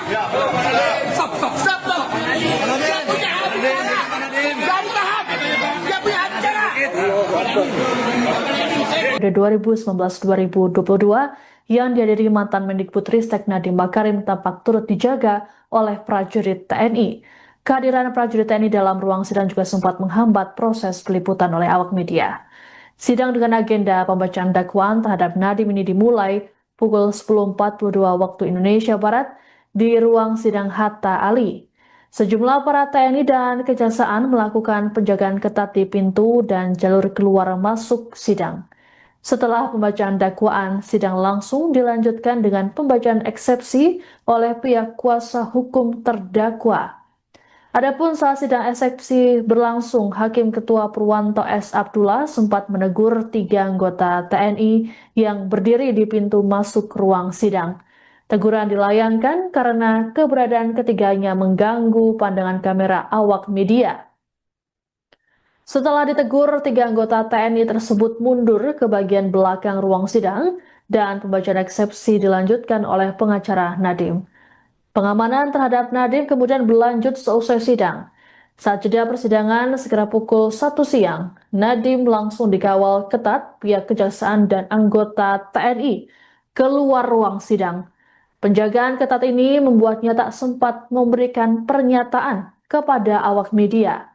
Kondisi ini membuat pengacara Nadiem Ari Yusuf Amir merasa kesal. Ia menyebut situasi itu melanggar hak kliennya untuk berbicara ke publik. Rupanya situasi serupa kembali terjadi seusai sidang eksepsi berakhir. Awak media lagi-lagi tak bisa mendapat pernyataan Nadiem akibat terhalang penjagaan ketat anggota TNI. Nadiem langsung digiring menuju mobil tahanan oleh beberapa orang dari kejaksaan. Padahal Nadiem tampak mencoba menghentikan langkah kakinya sejenak untuk meladeni wartawan. Namun pihak kejaksaan memaksanya untuk segera menuju mobil, bahkan mendorong wartawan agar membuka jalan. Sebelum masuk ke mobil, Nadiem sempat berteriak bahwa kasus dugaan korupsi yang menjeratnya merupakan kriminalisasi kebijakan dan dirinya tak menerima sepeser pun. Sementara itu, Direktur Penuntutan pada Jampitsus Kejagung Riono Budi Santoso menyebut pelibatan TNI dalam sidang Nadiem dilakukan berdasarkan penilaian risiko. Ia menegaskan pelibatan TNI bukan hanya untuk kasus yang menjerat tokoh tertentu. Adapun dalam uraian surat dakwaan, Nadiem dan 3 terdakwa lainnya disebut menyebabkan kerugian keuangan negara senilai 2,1 triliun rupiah. Saat pembacaan eksepsi, Nadiem mengklaim tak pernah terlibat kegiatan teknis proses pengadaan laptop berbasis Chromebook. Menurut Nadiem, berdasarkan audit Badan Pengawasan Keuangan dan Pembangunan atau BPKP tahun 2023-2024, tak ditemukan kejanggalan terkait dengan pengadaan Chromebook. Nadiem mengatakan hanya pernah 1 kali mengikuti rapat perencanaan Chromebook pada 6 Mei 2020 untuk dimintai pendapat soal rekomendasi tim.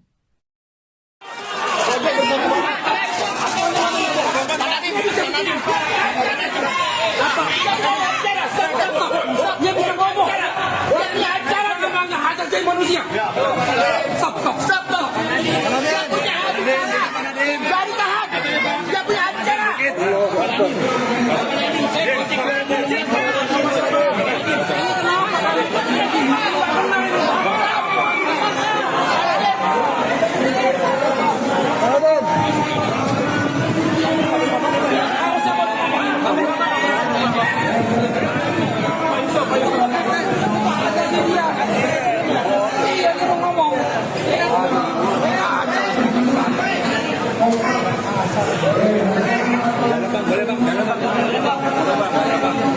Bisa Bu, nanti basement dulu nanti.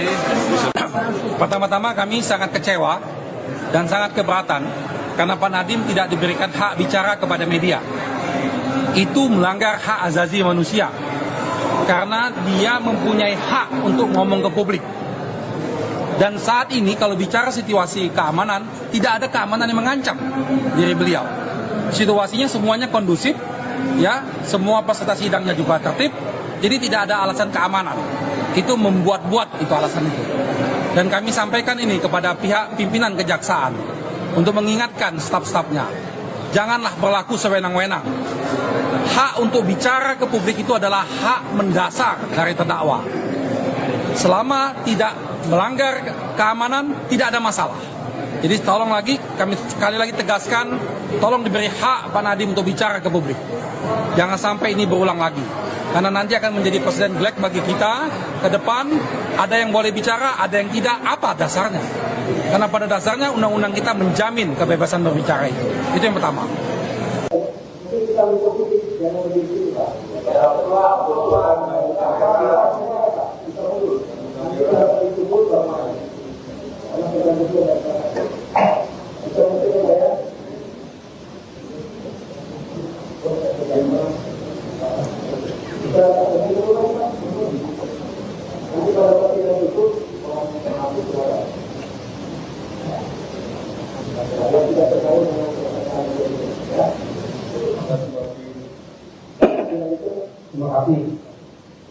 Hakim yang mulia, rekan jaksa penuntut umum yang terhormat, dan peserta sidang yang mencintai keadilan, bahwa tidak pidana korupsi sebagaimana diatur dalam pasal 2 dan pasal 3 Undang-Undang Nomor 31 Tahun 99 junto Undang-Undang Nomor 20 Tahun 2008 merupakan delik material, sehingga unsur yang harus dibuktikan terlebih dahulu adalah akibat dari perbuatan tersebut. Jadi timbulnya kerugian keuangan negara. Dengan demikian, dalam proses penegakan hukum, khususnya pada tahap penyidikan dan penuntutan, bukti adanya kerugian keuangan negara yang nyata dan pasti merupakan prasyarat mutlak sebelum seseorang dapat ditetapkan sebagai tersangka. Lebih lagi, penegakan tersebut antara lain menyatakan secara eksplisit dalam putusan Mahkamah Konstitusi nomor 25 PU 14 2016 yang menyatakan bahwa unsur dapat kerugian keuangan negara pada pasal 2 Undang-Undang Tipikor harus dimaknai sebagai kerugian keuangan negara yang nyata dan aktual, bukan sekedar potensi atau asumsi. Meskipun pasal 2 dan pasal 3 Undang-Undang Tipikor telah dicabut pengaturannya dialihkan ke dalam pasal 603 dan pasal 604 KUHP 2023, hal tersebut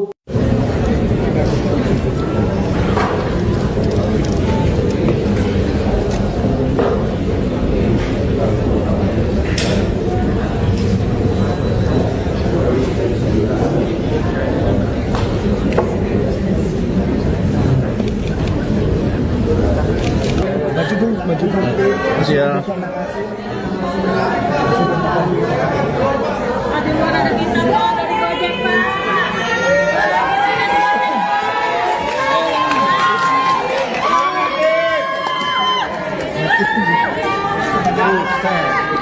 Terima kasih semua. Terima kasih.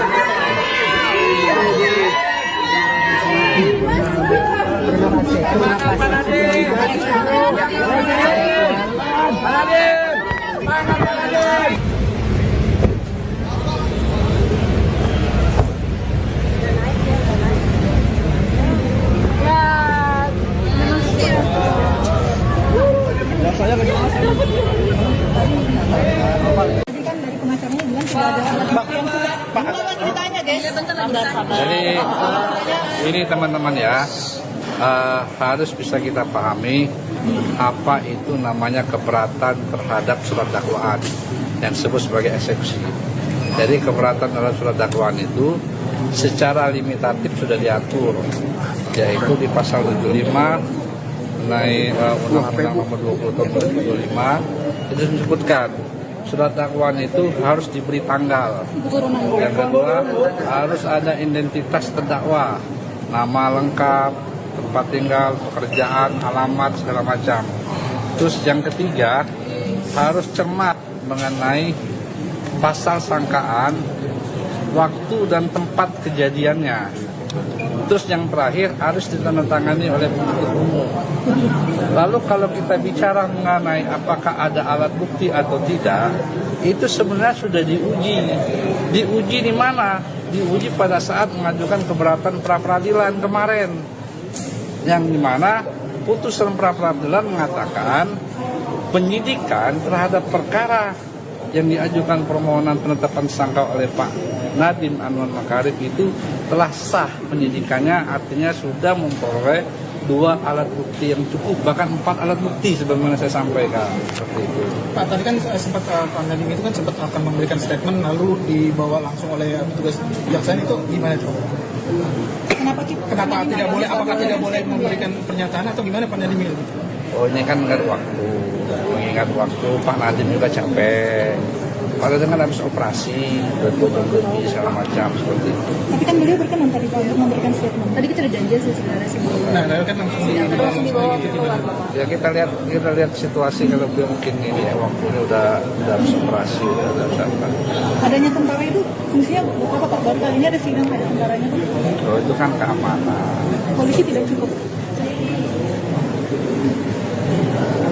Saya tidak bisa menjawab apakah cuman kami di dalam penanganan perkara sekarang ada juga melibatkan teman-teman dari TNI.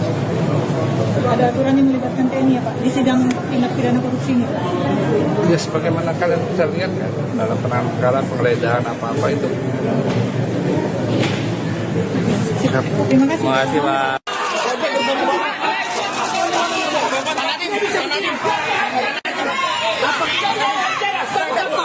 Dia bisa ngomong.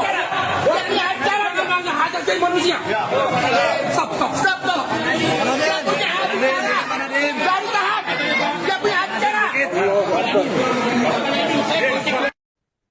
Sidang perdana kasus dugaan korupsi pengadaan Chromebook Kemendikbudristek periode 2019-2022 yang dihadiri mantan Mendikbudristek Nadiem Makarim tampak turut dijaga oleh prajurit TNI. Kehadiran prajurit TNI dalam ruang sidang juga sempat menghambat proses peliputan oleh awak media. Sidang dengan agenda pembacaan dakwaan terhadap Nadiem ini dimulai pukul 10.42 waktu Indonesia Barat di ruang sidang Hatta Ali. Sejumlah aparat TNI dan Kejaksaan melakukan penjagaan ketat di pintu dan jalur keluar masuk sidang.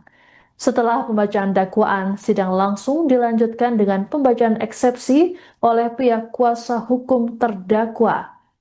Adapun saat sidang eksepsi berlangsung, Hakim Ketua Purwanto S. Abdullah sempat menegur 3 anggota TNI yang berdiri di pintu masuk ruang sidang. Teguran dilayangkan karena keberadaan ketiganya mengganggu pandangan kamera awak media. Setelah ditegur, 3 anggota TNI tersebut mundur ke bagian belakang ruang sidang dan pembacaan eksepsi dilanjutkan oleh pengacara Nadiem. Pengamanan terhadap Nadiem kemudian berlanjut seusai sidang. Saat jeda persidangan sekitar pukul 1 siang, Nadiem langsung dikawal ketat pihak Kejaksaan dan anggota TNI keluar ruang sidang. Penjagaan ketat ini membuatnya tak sempat memberikan pernyataan kepada awak media. Kondisi ini membuat pengacara Nadiem Ari Yusuf Amir merasa kesal. Ia menyebut situasi itu melanggar hak kliennya untuk berbicara ke publik. Rupanya situasi serupa kembali terjadi selesai sidang eksepsi berakhir. Awak media lagi-lagi tak bisa mendapat pernyataan Nadiem akibat terhalang penjagaan ketat anggota TNI.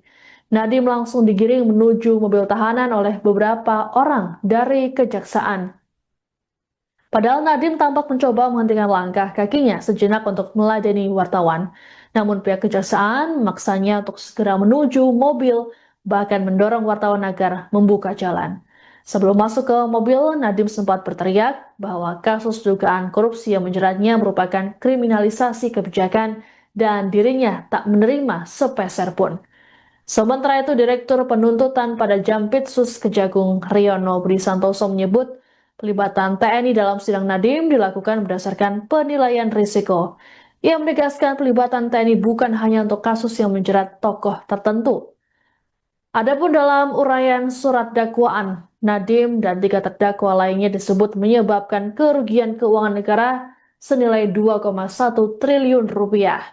Saat pembacaan eksepsi, Nadiem mengklaim tak pernah terlibat kegiatan teknis proses pengadaan laptop berbasis Chromebook. Menurut Nadiem, berdasarkan audit Badan Pengawasan Keuangan dan Pembangunan atau BPKP tahun 2023-2024, tak ditemukan kejanggalan terkait dengan pengadaan Chromebook.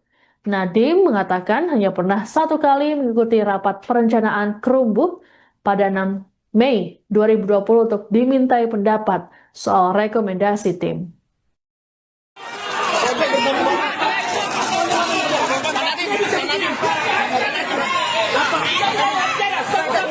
Dia bisa ngomong. Dia punya acara namanya hajat jadi manusia. Stop. Dia punya acara. Baru tahan. Dia punya acara.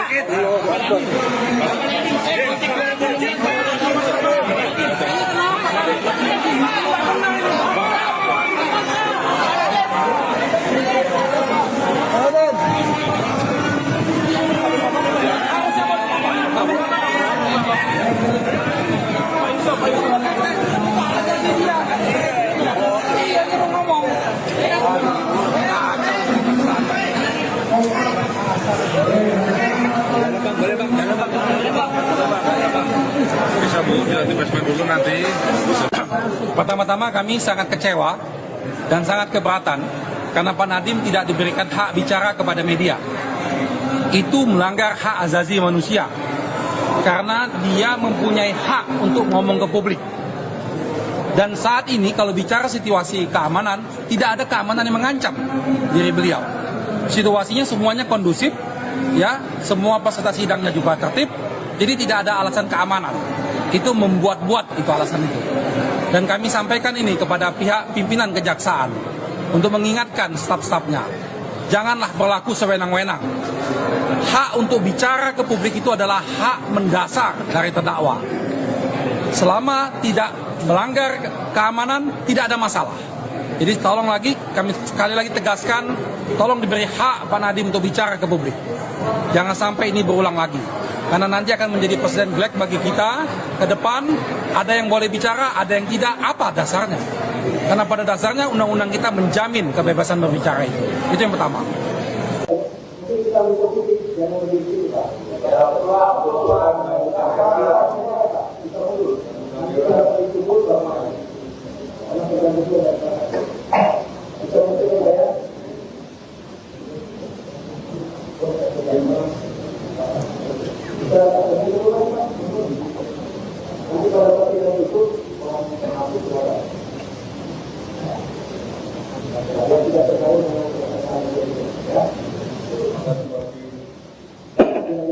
Terima kasih.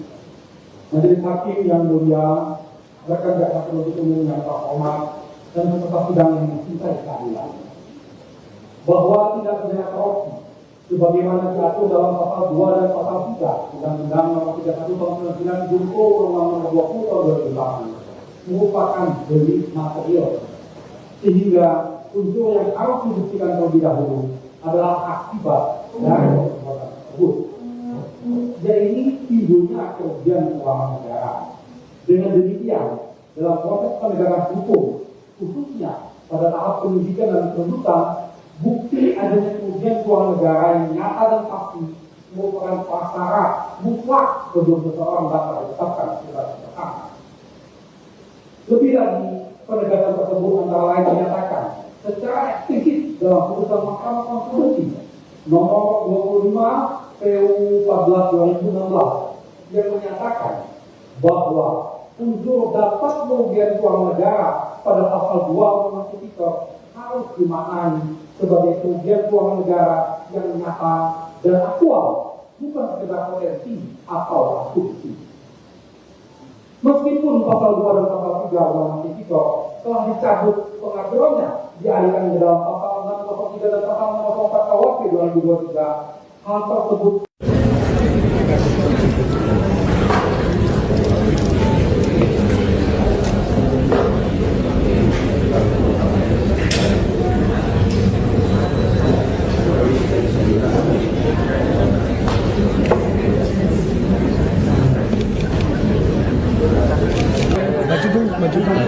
Ya.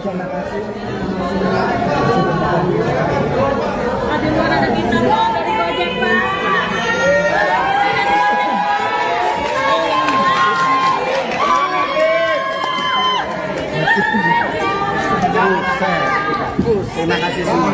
Terima kasih.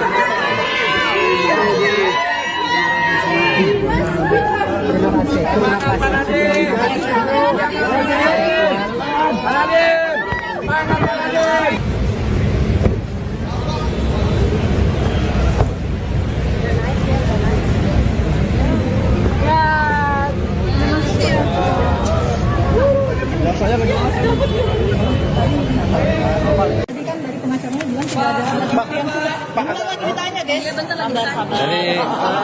Jadi ini teman-teman ya, harus bisa kita pahami apa itu namanya keberatan terhadap surat dakwaan yang disebut sebagai eksepsi.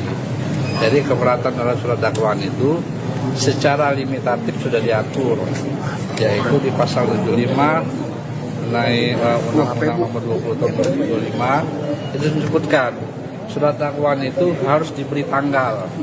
Yang kedua, harus ada identitas terdakwa, nama lengkap, tempat tinggal, pekerjaan, alamat, segala macam.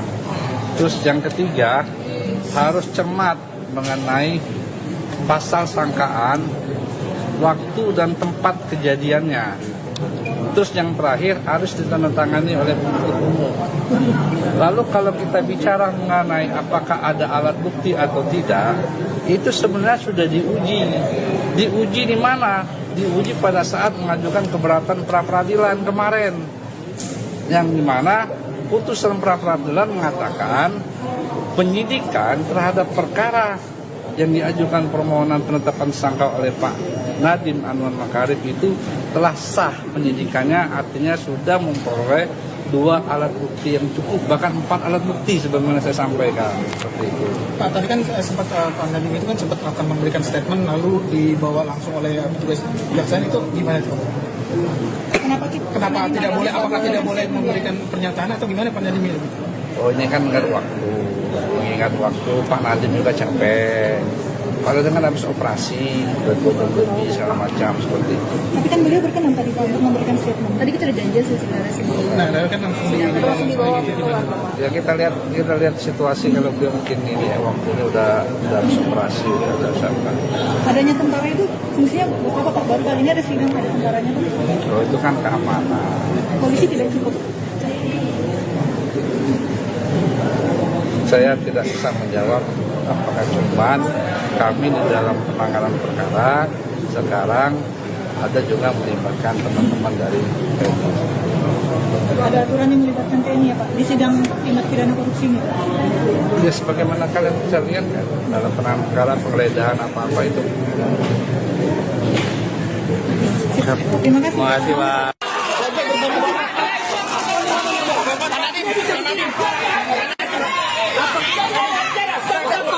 Dia bisa ngomong. Dia punya acara namanya hak asasi manusia. Stop. Dia punya acara. Dari tahan. Dia punya acara.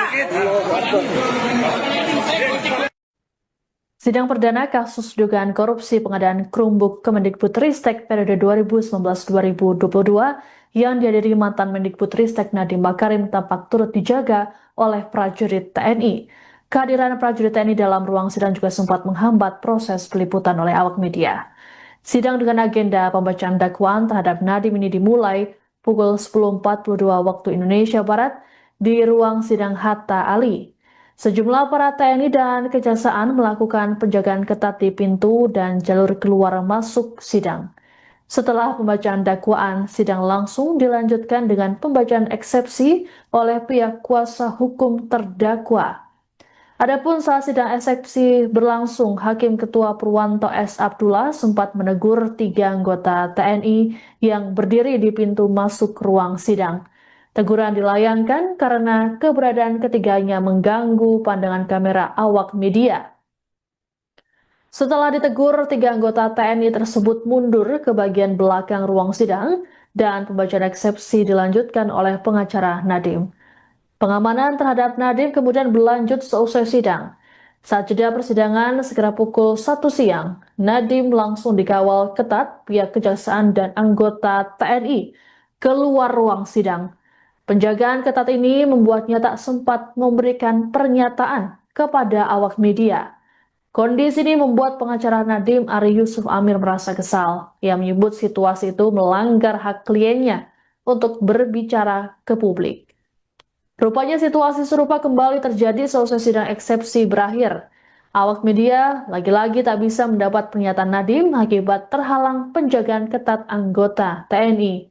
Nadiem langsung digiring menuju mobil tahanan oleh beberapa orang dari Kejaksaan. Padahal Nadiem tampak mencoba menghentikan langkah kakinya sejenak untuk meladeni wartawan. Namun pihak Kejaksaan memaksanya untuk segera menuju mobil, bahkan mendorong wartawan agar membuka jalan. Sebelum masuk ke mobil, Nadiem sempat berteriak bahwa kasus dugaan korupsi yang menjeratnya merupakan kriminalisasi kebijakan dan dirinya tak menerima sepeser pun. Sementara itu, Direktur Penuntutan pada Jampitsus Kejagung Riono Budi Santoso menyebut pelibatan TNI dalam sidang Nadiem dilakukan berdasarkan penilaian risiko. Ia menegaskan pelibatan TNI bukan hanya untuk kasus yang menjerat tokoh tertentu. Adapun dalam uraian surat dakwaan, Nadiem dan 3 terdakwa lainnya disebut menyebabkan kerugian keuangan negara senilai 2,1 triliun rupiah. Saat pembacaan eksepsi, Nadiem mengklaim tak pernah terlibat kegiatan teknis proses pengadaan laptop berbasis Chromebook.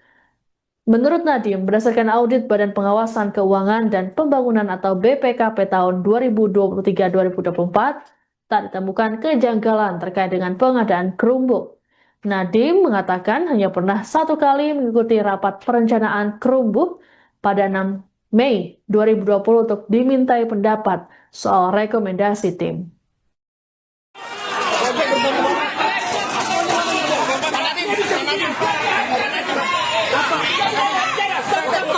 Dia bisa ngomong. Dia punya acara memangnya hajat jadi manusia. Stop. Dia punya acara. Dari tahap. Dia punya acara.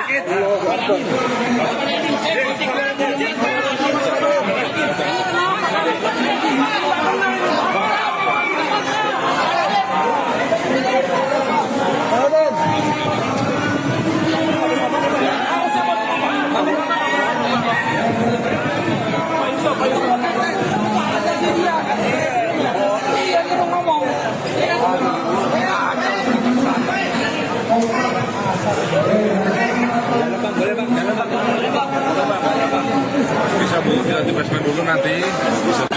Pertama-tama kami sangat kecewa dan sangat keberatan karena Pak Nadiem tidak diberikan hak bicara kepada media. Itu melanggar hak asasi manusia karena dia mempunyai hak untuk ngomong ke publik. Dan saat ini kalau bicara situasi keamanan, tidak ada keamanan yang mengancam diri beliau. Situasinya semuanya kondusif, ya, semua peserta sidangnya juga tertib, jadi tidak ada alasan keamanan. Itu membuat-buat itu alasan itu. Dan kami sampaikan ini kepada pihak pimpinan kejaksaan untuk mengingatkan staf-stafnya, janganlah berlaku sewenang-wenang. Hak untuk bicara ke publik itu adalah hak mendasar dari terdakwa. Selama tidak melanggar keamanan, tidak ada masalah. Jadi tolong lagi, kami sekali lagi tegaskan, tolong diberi hak Pak Nadiem untuk bicara ke publik. Jangan sampai ini berulang lagi. Karena nanti akan menjadi presiden black bagi kita ke depan, ada yang boleh bicara, ada yang tidak, apa dasarnya? Karena pada dasarnya undang-undang kita menjamin kebebasan berbicara itu. Itu yang pertama.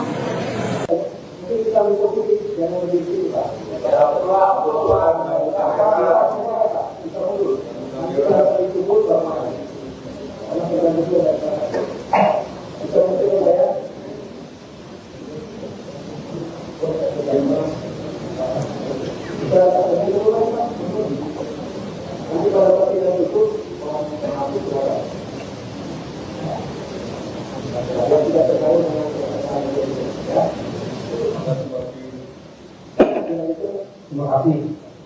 Majelis Hakim yang mulia, rekan jaksa penuntut umum yang terhormat dan peserta sidang yang mencintai keadilan, bahwa tidak pidana korupsi sebagaimana diatur dalam pasal 2 dan pasal 3 Undang-Undang Nomor 31 Tahun 99 Jungto Undang-Undang Nomor 20 Tahun 2008 merupakan delik material, sehingga unsur yang harus dibuktikan terlebih dahulu adalah akibat dari perbuatan tersebut.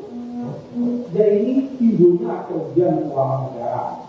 Dengan demikian, dalam proses penegakan hukum, khususnya pada tahap penyidikan dan penuntutan, bukti adanya kerugian keuangan negara yang nyata dan pasti merupakan prasyarat mutlak sebelum seseorang dapat ditetapkan sebagai tersangka.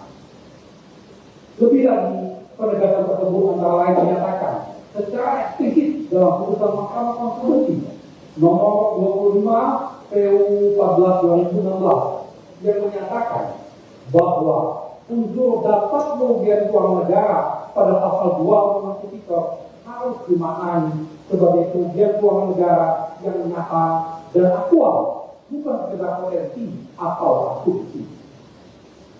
Meskipun pasal 2 dan pasal 3 Undang-Undang Tipikor telah dicabut pengaturannya dialihkan ke dalam pasal 6, pasal 3 dan pasal 4 KUHP 2023, hal tersebut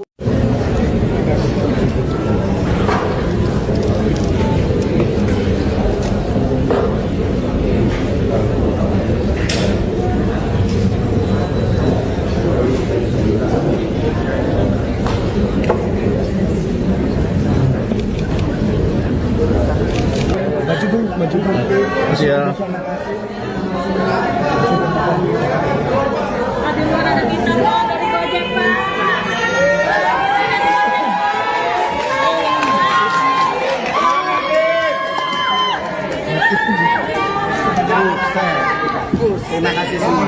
Terima kasih.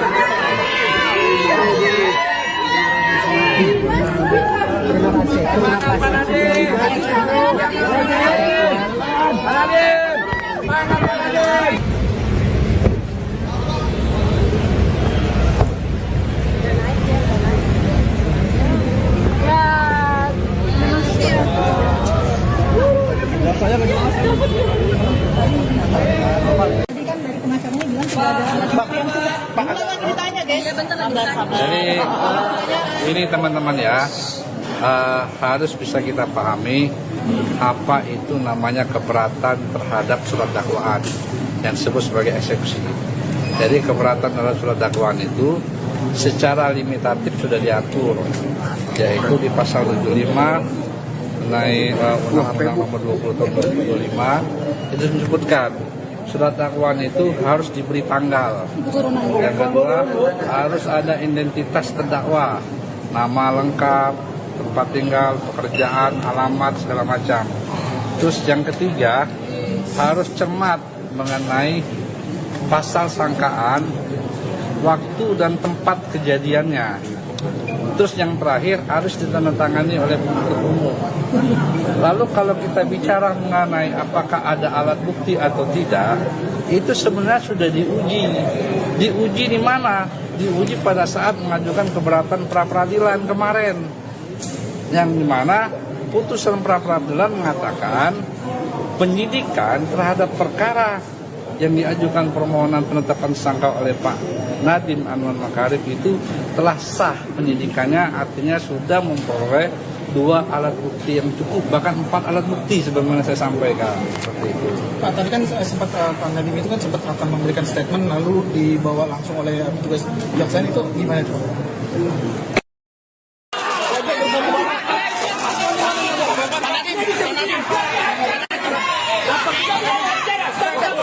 Dia bisa ngomong. Dia punya acara namanya hak asasi manusia. Stop. Dia punya acara. Dari tahap. Dia punya acara.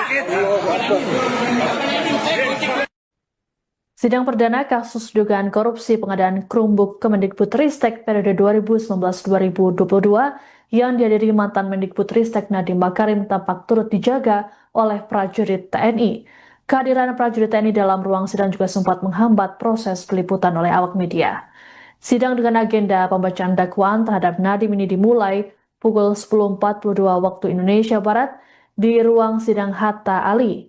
Sejumlah aparat TNI dan Kejaksaan melakukan penjagaan ketat di pintu dan jalur keluar masuk sidang. Setelah pembacaan dakwaan, sidang langsung dilanjutkan dengan pembacaan eksepsi oleh pihak kuasa hukum terdakwa. Adapun saat sidang eksepsi berlangsung, Hakim Ketua Purwanto S. Abdullah sempat menegur 3 anggota TNI yang berdiri di pintu masuk ruang sidang. Teguran dilayangkan karena keberadaan ketiganya mengganggu pandangan kamera awak media. Setelah ditegur, 3 anggota TNI tersebut mundur ke bagian belakang ruang sidang dan pembacaan eksepsi dilanjutkan oleh pengacara Nadiem. Pengamanan terhadap Nadiem kemudian berlanjut seusai sidang. Saat jeda persidangan segera pukul 1 siang, Nadiem langsung dikawal ketat pihak Kejaksaan dan anggota TNI keluar ruang sidang. Penjagaan ketat ini membuatnya tak sempat memberikan pernyataan kepada awak media. Kondisi ini membuat pengacara Nadiem Ari Yusuf Amir merasa kesal. Ia menyebut situasi itu melanggar hak kliennya untuk berbicara ke publik. Rupanya situasi serupa kembali terjadi seusai sidang eksepsi berakhir. Awak media lagi-lagi tak bisa mendapat pernyataan Nadiem akibat terhalang penjagaan ketat anggota TNI. Nadiem langsung digiring menuju mobil tahanan oleh beberapa orang dari Kejaksaan. Padahal Nadiem tampak mencoba menghentikan langkah kakinya sejenak untuk meladeni wartawan. Namun pihak Kejaksaan memaksanya untuk segera menuju mobil, bahkan mendorong wartawan agar membuka jalan. Sebelum masuk ke mobil, Nadiem sempat berteriak bahwa kasus dugaan korupsi yang menjeratnya merupakan kriminalisasi kebijakan dan dirinya tak menerima sepeser pun. Sementara itu, Direktur Penuntutan pada Jampitsus Kejagung Riono Budi Santoso menyebut pelibatan TNI dalam sidang Nadiem dilakukan berdasarkan penilaian risiko.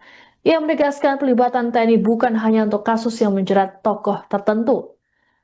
Adapun dalam uraian surat dakwaan, Nadiem dan 3 terdakwa lainnya disebut menyebabkan kerugian keuangan negara senilai 2,1 triliun rupiah. Saat pembacaan eksepsi, Nadiem mengklaim tak pernah terlibat kegiatan teknis proses pengadaan laptop berbasis Chromebook. Menurut Nadiem, berdasarkan audit Badan Pengawasan Keuangan dan Pembangunan atau BPKP tahun 2023-2024, tak ditemukan kejanggalan terkait dengan pengadaan Chromebook. Nadiem mengatakan hanya pernah 1 kali mengikuti rapat perencanaan Chromebook pada 6 Mei 2020 untuk dimintai pendapat soal rekomendasi tim.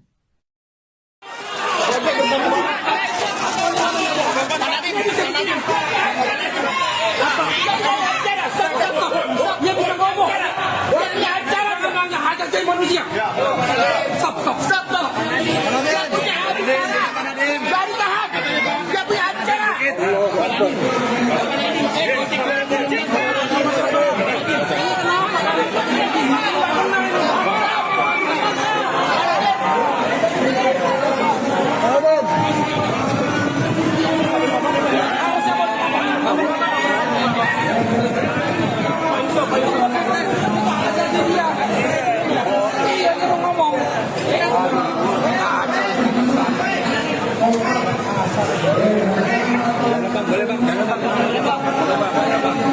Bisa Bu, nanti basement dulu nanti.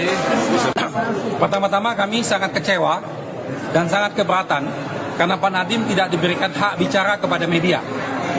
Itu melanggar hak asasi manusia karena dia mempunyai hak untuk ngomong ke publik. Dan saat ini kalau bicara situasi keamanan, tidak ada keamanan yang mengancam diri beliau. Situasinya semuanya kondusif, ya, semua peserta sidangnya juga tertib, jadi tidak ada alasan keamanan. Itu membuat-buat itu alasan itu. Dan kami sampaikan ini kepada pihak pimpinan kejaksaan untuk mengingatkan staf-stafnya, janganlah berlaku sewenang-wenang. Hak untuk bicara ke publik itu adalah hak mendasar dari terdakwa. Selama tidak melanggar keamanan, tidak ada masalah. Jadi tolong lagi, kami sekali lagi tegaskan, tolong diberi hak Pak Nadiem untuk bicara ke publik. Jangan sampai ini berulang lagi. Karena nanti akan menjadi presiden black bagi kita ke depan. Ada yang boleh bicara, ada yang tidak. Apa dasarnya? Karena pada dasarnya undang-undang kita menjamin kebebasan berbicara itu. Itu yang pertama.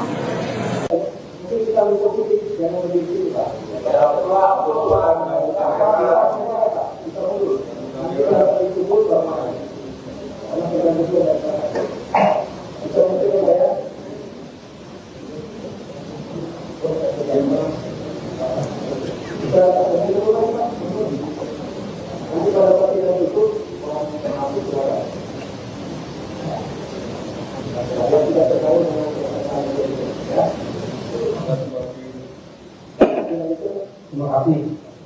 Majelis Hakim yang mulia, rekan jaksa penuntut umum yang terhormat dan peserta sidang yang mencintai keadilan, bahwa tidak pidana korupsi sebagaimana diatur dalam pasal 2 dan pasal 3 Undang-Undang Nomor 31 Tahun 1999 junto Undang-Undang Nomor 20 Tahun 2008 merupakan delik material, sehingga unsur yang harus dibuktikan terlebih dahulu adalah akibat dari perbuatan tersebut.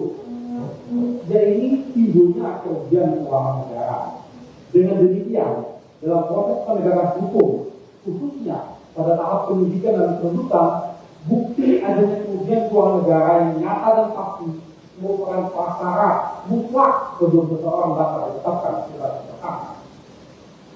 Lebih lagi, penegakan tersebut antara lain dinyatakan secara eksplisit dalam putusan Mahkamah Konstitusi nomor 25 PU 14 2016 yang menyatakan bahwa unsur dapat kerugian keuangan negara pada pasal 2 Undang-Undang Tipikor harus dimaknai sebagai kerugian keuangan negara yang nyata dan aktual, bukan sekedar potensi atau asumsi. Meskipun pasal 2 dan pasal 3 Undang-Undang Tipikor telah dicabut pengaturannya, dialihkan ke dalam pasal 603 dan pasal 604 KUHP 2023, hal tersebut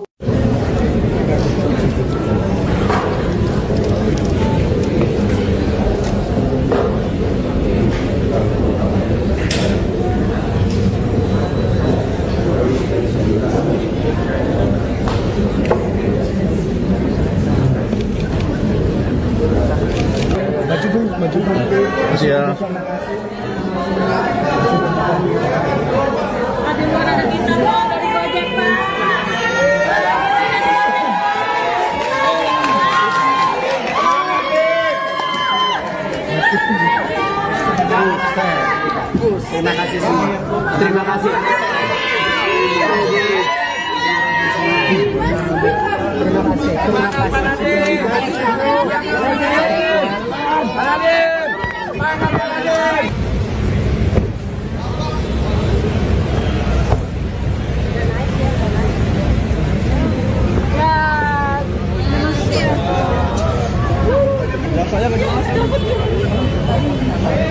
Tadi kan dari pengacaranya bilang sudah ada alat bukti yang cukup. Bentar lagi ditanya, guys. Bentar lagi ditanya. Jadi ini teman-teman ya, harus bisa kita pahami apa itu namanya keberatan terhadap surat dakwaan yang disebut sebagai eksepsi.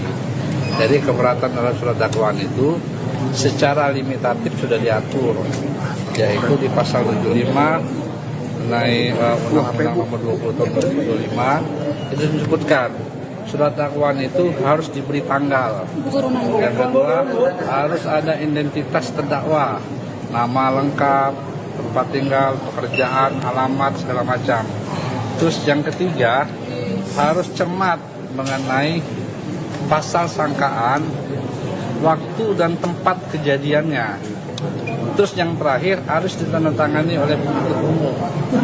Lalu kalau kita bicara mengenai apakah ada alat bukti atau tidak, itu sebenarnya sudah diuji. Diuji di mana?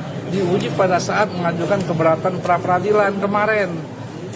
Yang dimana putusan pra-peradilan mengatakan penyidikan terhadap perkara yang diajukan permohonan penetapan tersangka oleh Pak Nadiem Anwar Makarim itu telah sah penyidikannya, artinya sudah memperoleh 2 alat bukti yang cukup, bahkan 4 alat bukti sebagaimana saya sampaikan seperti itu. Pak, tadi kan sempat Pak Nadiem itu kan sempat akan memberikan statement lalu dibawa langsung oleh petugas kejaksaan, itu gimana tuh? Kenapa tidak boleh? Apakah tidak boleh memberikan pernyataan atau gimana Pak Nadiem itu? Oh, ini kan mengingat waktu Pak Nadiem juga capek. Kalau dengan habis operasi, lebih segala macam seperti itu. Tapi kan beliau berkenan tadi Pak untuk memberikan statement. Tadi kita udah janji sih sebenarnya sih. Nah, kan langsung dibawa. Ya kita lihat situasi kalau beliau mungkin ini ya, waktunya udah habis operasi, udah sadar. Adanya tentara itu fungsinya apa Pak? Baru kali ini ada sidang ada tentaranya Pak. Oh, itu kan keamanan. Polisi tidak cukup. Saya tidak bisa menjawab apakah cuman kami di dalam penanganan perkara sekarang ada juga melibatkan teman-teman dari TNI. Ada aturan yang melibatkan TNI ya Pak di sidang tindak pidana korupsi ini Pak? Ya sebagaimana kalian bisa lihat kan dalam penanganan perkara penggeledahan apa-apa itu. Terima kasih. Terima kasih Pak.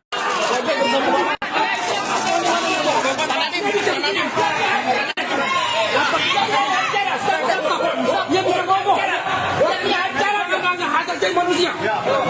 Stop. Dia punya acara. Jangan tahan. Dia punya acara. Sidang perdana kasus dugaan korupsi pengadaan Chromebook Kemendikbudristek periode 2019-2022 yang dihadiri mantan Mendikbudristek Nadiem Makarim tampak turut dijaga oleh prajurit TNI. Kehadiran prajurit TNI dalam ruang sidang juga sempat menghambat proses peliputan oleh awak media. Sidang dengan agenda pembacaan dakwaan terhadap Nadiem ini dimulai pukul 10.42 waktu Indonesia Barat di ruang sidang Hatta Ali. Sejumlah aparat TNI dan Kejaksaan melakukan penjagaan ketat di pintu dan jalur keluar masuk sidang. Setelah pembacaan dakwaan, sidang langsung dilanjutkan dengan pembacaan eksepsi oleh pihak kuasa hukum terdakwa. Adapun saat sidang eksepsi berlangsung, Hakim Ketua Purwanto S. Abdullah sempat menegur 3 anggota TNI yang berdiri di pintu masuk ruang sidang. Teguran dilayangkan karena keberadaan ketiganya mengganggu pandangan kamera awak media. Setelah ditegur, 3 anggota TNI tersebut mundur ke bagian belakang ruang sidang dan pembacaan eksepsi dilanjutkan oleh pengacara Nadiem. Pengamanan terhadap Nadiem kemudian berlanjut seusai sidang. Saat jeda persidangan sekitar pukul 1 siang, Nadiem langsung dikawal ketat pihak Kejaksaan dan anggota TNI keluar ruang sidang. Penjagaan ketat ini membuatnya tak sempat memberikan pernyataan kepada awak media. Kondisi ini membuat pengacara Nadiem Ari Yusuf Amir merasa kesal. Ia menyebut situasi itu melanggar hak kliennya untuk berbicara ke publik. Rupanya situasi serupa kembali terjadi selesai sidang eksepsi berakhir. Awak media lagi-lagi tak bisa mendapat pernyataan Nadiem akibat terhalang penjagaan ketat anggota TNI. Nadiem langsung digiring menuju mobil tahanan oleh beberapa orang dari kejaksaan. Padahal Nadiem tampak mencoba menghentikan langkah kakinya sejenak untuk meladeni wartawan. Namun pihak kejaksaan memaksanya untuk segera menuju mobil, bahkan mendorong wartawan agar membuka jalan. Sebelum masuk ke mobil, Nadiem sempat berteriak bahwa kasus dugaan korupsi yang menjeratnya merupakan kriminalisasi kebijakan dan dirinya tak menerima sepeser pun. Sementara itu, Direktur Penuntutan pada Jampitsus Kejagung Riono Budi Santoso menyebut pelibatan TNI dalam sidang Nadiem dilakukan berdasarkan penilaian risiko. Ia menegaskan pelibatan TNI bukan hanya untuk kasus yang menjerat tokoh tertentu. Adapun dalam uraian surat dakwaan, Nadiem dan 3 terdakwa lainnya disebut menyebabkan kerugian keuangan negara senilai 2,1 triliun rupiah. Saat pembacaan eksepsi, Nadiem mengklaim tak pernah terlibat kegiatan teknis proses pengadaan laptop berbasis Chromebook. Menurut Nadiem, berdasarkan audit Badan Pengawasan Keuangan dan Pembangunan atau BPKP tahun 2023-2024, tak ditemukan kejanggalan terkait dengan pengadaan Chromebook. Nadiem mengatakan hanya pernah 1 kali mengikuti rapat perencanaan Chromebook pada 6 Mei 2020 untuk dimintai pendapat soal rekomendasi tim.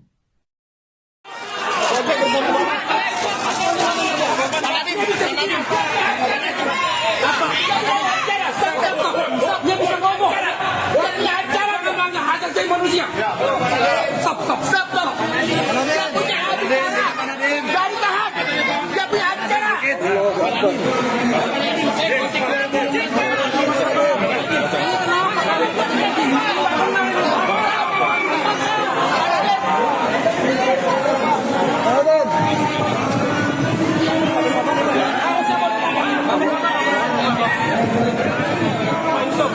Dasar dari terdakwa. Selama tidak melanggar keamanan, tidak ada masalah.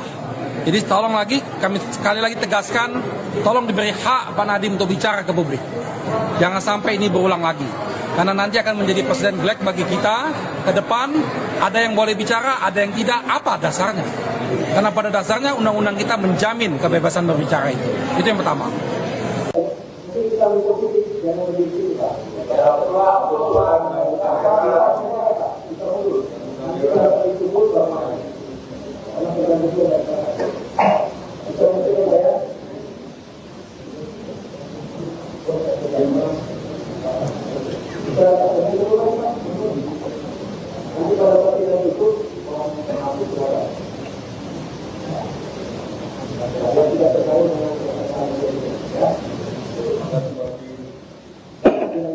Terima kasih. Majelis Hakim yang mulia, rekan jaksa penuntut umum yang terhormat dan peserta sidang yang mencintai keadilan, bahwa tidak pidana korupsi sebagaimana diatur dalam pasal 2 dan pasal 3 Undang-Undang Nomor 31 Tahun 99 junto Undang-Undang Nomor 20 Tahun 2008 merupakan delik material, sehingga unsur yang harus dibuktikan terlebih dahulu adalah akibat dari perbuatan tersebut. Jadi timbulnya kerugian keuangan negara. Dengan demikian, dalam proses penegakan hukum, khususnya pada tahap penyidikan dan penuntutan, bukti adanya kerugian keuangan negara yang nyata dan pasti merupakan prasyarat mutlak sebelum seseorang dapat ditetapkan sebagai tersangka. Lebih lagi, penegakan tersebut antara lain dinyatakan secara eksplisit dalam putusan Mahkamah Konstitusi nomor 25 PU 14 2016 yang menyatakan bahwa unsur dapat kerugian keuangan negara pada pasal 2 Undang-Undang Tipikor harus dimaknai sebagai kerugian keuangan negara yang nyata dan aktual, bukan sekedar potensi atau asumsi. Meskipun pasal 2 dan pasal 3 Undang-Undang Tipikor telah dicabut pengaturannya dialihkan ke dalam pasal 603 dan pasal 604 KUHP 2023, hal tersebut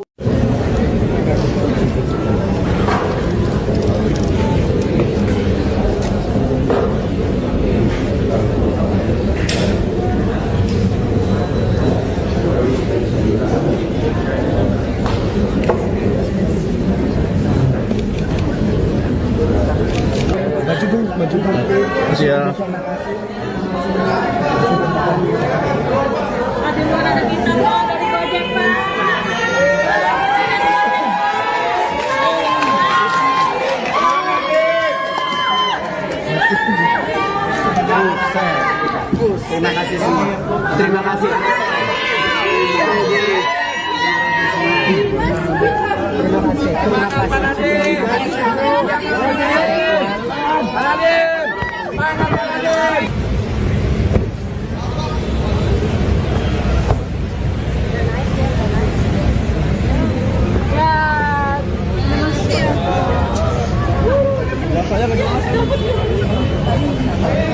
Tadi kan dari pengacaranya bilang tidak ada alat bukti yang cukup. Bentar lagi ditanya, guys. Bentar lagi ditanya. Jadi ini teman-teman ya, harus bisa kita pahami apa itu namanya keberatan terhadap surat dakwaan yang disebut sebagai eksepsi. Jadi keberatan terhadap surat dakwaan itu secara limitatif sudah diatur, yaitu di pasal 75 mengenai Undang-Undang Nomor 20 Tahun 2025 itu disebutkan surat dakwaan itu harus diberi tanggal. Yang kedua, harus ada identitas terdakwa, nama lengkap, tempat tinggal, pekerjaan, alamat, segala macam. Terus yang ketiga, harus cermat mengenai pasal sangkaan, waktu dan tempat kejadiannya. Terus yang terakhir harus ditandatangani oleh penuntut umum. Lalu kalau kita bicara mengenai apakah ada alat bukti atau tidak, itu sebenarnya sudah diuji. Diuji di mana? Diuji pada saat mengajukan keberatan pra-peradilan kemarin. Yang dimana putusan pra-peradilan mengatakan penyidikan terhadap perkara yang diajukan permohonan penetapan tersangka oleh Pak Nadiem Anwar Makarim itu telah sah penyidikannya, artinya sudah memperoleh 2 alat bukti yang cukup, bahkan 4 alat bukti sebagaimana saya sampaikan seperti itu. Pak, tadi kan sempat Pak Nadiem itu kan sempat akan memberikan statement lalu dibawa langsung oleh petugas kejaksaan, itu gimana itu? Kenapa tidak boleh? Apakah tidak boleh memberikan pernyataan atau gimana Pak Nadiem itu? Oh, ini kan mengingat waktu. Mengingat waktu, Pak Nadiem juga capek. Pak Nadiem kan habis operasi, berfotografi segala macam seperti itu. Tapi kan beliau berkenan tadi Pak untuk memberikan statement. Tadi kita udah janji sih sebenarnya sih. Nah, kan langsung dibawa gitu.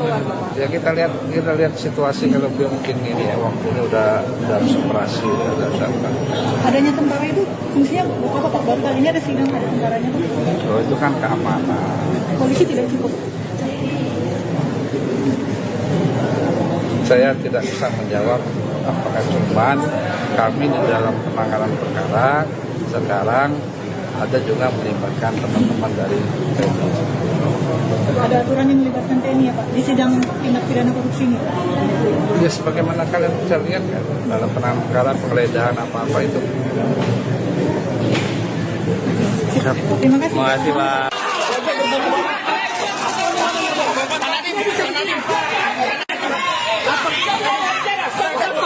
Dia bisa ngomong. Dia punya acara tentang hak asasi manusia. Stop. Dia punya acara. Jangan tahan. Dia punya acara. Sidang perdana kasus dugaan korupsi pengadaan Chromebook Kemendikbudristek periode 2019-2022 yang dihadiri mantan Mendikbudristek Nadiem Makarim tampak turut dijaga oleh prajurit TNI. Kehadiran prajurit TNI dalam ruang sidang juga sempat menghambat proses peliputan oleh awak media. Sidang dengan agenda pembacaan dakwaan terhadap Nadiem ini dimulai pukul 10.42 waktu Indonesia Barat di ruang sidang Hatta Ali. Sejumlah aparat TNI dan Kejaksaan melakukan penjagaan ketat di pintu dan jalur keluar masuk sidang. Setelah pembacaan dakwaan, sidang langsung dilanjutkan dengan pembacaan eksepsi oleh pihak kuasa hukum terdakwa. Adapun saat sidang eksepsi berlangsung, Hakim Ketua Purwanto S. Abdullah sempat menegur 3 anggota TNI yang berdiri di pintu masuk ruang sidang. Teguran dilayangkan karena keberadaan ketiganya mengganggu pandangan kamera awak media. Setelah ditegur, 3 anggota TNI tersebut mundur ke bagian belakang ruang sidang dan pembacaan eksepsi dilanjutkan oleh pengacara Nadiem. Pengamanan terhadap Nadiem kemudian berlanjut seusai sidang. Saat jeda persidangan sekitar pukul 1 siang, Nadiem langsung dikawal ketat pihak Kejaksaan dan anggota TNI keluar ruang sidang. Penjagaan ketat ini membuatnya tak sempat memberikan pernyataan kepada awak media. Kondisi ini membuat pengacara Nadiem Ari Yusuf Amir merasa kesal. Ia menyebut situasi itu melanggar hak kliennya untuk berbicara ke publik. Rupanya situasi serupa kembali terjadi seusai sidang eksepsi berakhir. Awak media lagi-lagi tak bisa mendapat pernyataan Nadiem akibat terhalang penjagaan ketat anggota TNI. Nadiem langsung digiring menuju mobil tahanan oleh beberapa orang dari kejaksaan. Padahal Nadiem tampak mencoba menghentikan langkah kakinya sejenak untuk meladeni wartawan. Namun pihak kejaksaan memaksanya untuk segera menuju mobil, bahkan mendorong wartawan agar membuka jalan. Sebelum masuk ke mobil, Nadiem sempat berteriak bahwa kasus dugaan korupsi yang menjeratnya merupakan kriminalisasi kebijakan dan dirinya tak menerima sepeser pun. Sementara itu, Direktur Penuntutan pada Jampitsus Kejagung Riono Budi Santoso menyebut pelibatan TNI dalam sidang Nadiem dilakukan berdasarkan penilaian risiko. Ia menegaskan pelibatan TNI bukan hanya untuk kasus yang menjerat tokoh tertentu. Adapun dalam uraian surat dakwaan, Nadiem dan 3 terdakwa lainnya disebut menyebabkan kerugian keuangan negara senilai 2,1 triliun rupiah. Saat pembacaan eksepsi, Nadiem mengklaim tak pernah terlibat kegiatan teknis proses pengadaan laptop berbasis Chromebook. Menurut Nadiem, berdasarkan audit Badan Pengawasan Keuangan dan Pembangunan atau BPKP tahun 2023-2024, tak ditemukan kejanggalan terkait dengan pengadaan Chromebook. Nadiem mengatakan hanya pernah 1 kali mengikuti rapat perencanaan Chromebook pada 6 Mei 2020 untuk dimintai pendapat soal rekomendasi tim.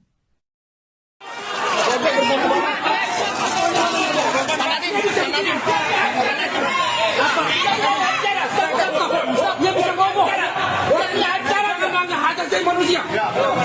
Stop. Dia punya acara. Gak ditahan. Dia punya acara.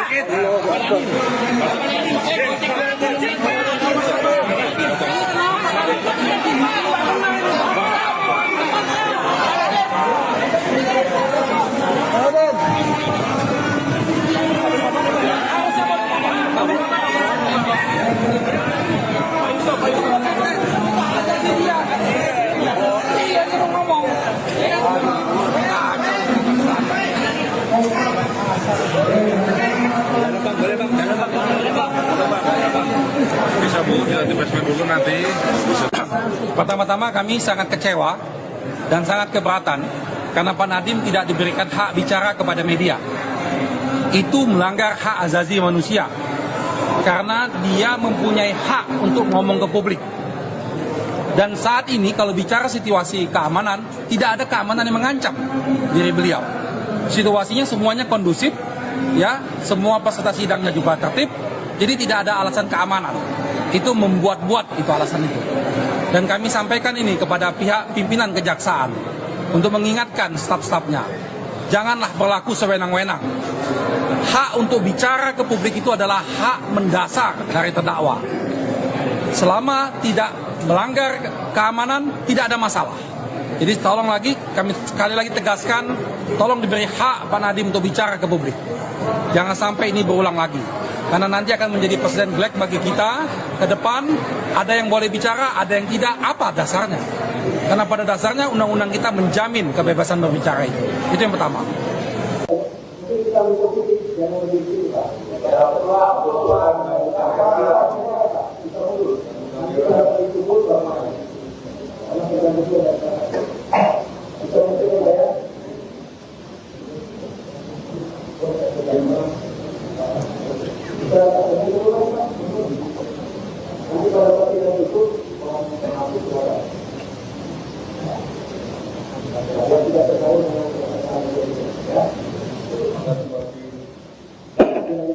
Terima kasih. Majelis Hakim yang mulia, rekan jaksa penuntut umum yang terhormat dan peserta sidang yang mencintai keadilan, bahwa tidak pidana korupsi sebagaimana diatur dalam pasal 2 dan pasal 3 Undang-Undang Nomor 31 Tahun 99 Junto Undang-Undang Nomor 20 Tahun 2008 merupakan delik material, sehingga unsur yang harus dibuktikan terlebih dahulu adalah akibat dari perbuatan tersebut. Dan ini timbulnya kerugian keuangan negara. Dengan demikian, dalam proses penegakan hukum, khususnya pada tahap penyidikan dan penuntutan, bukti adanya kerugian keuangan negara yang nyata dan pasti merupakan prasyarat mutlak sebelum seseorang dapat ditetapkan sebagai tersangka.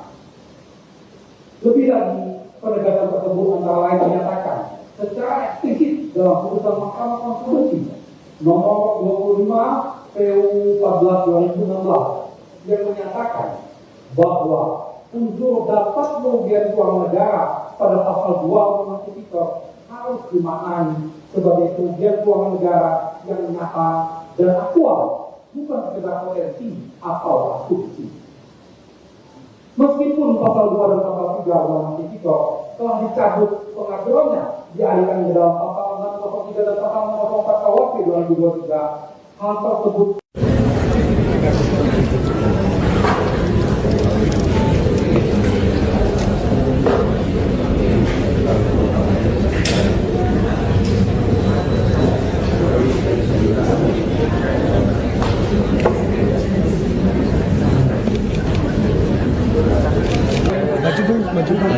Ya.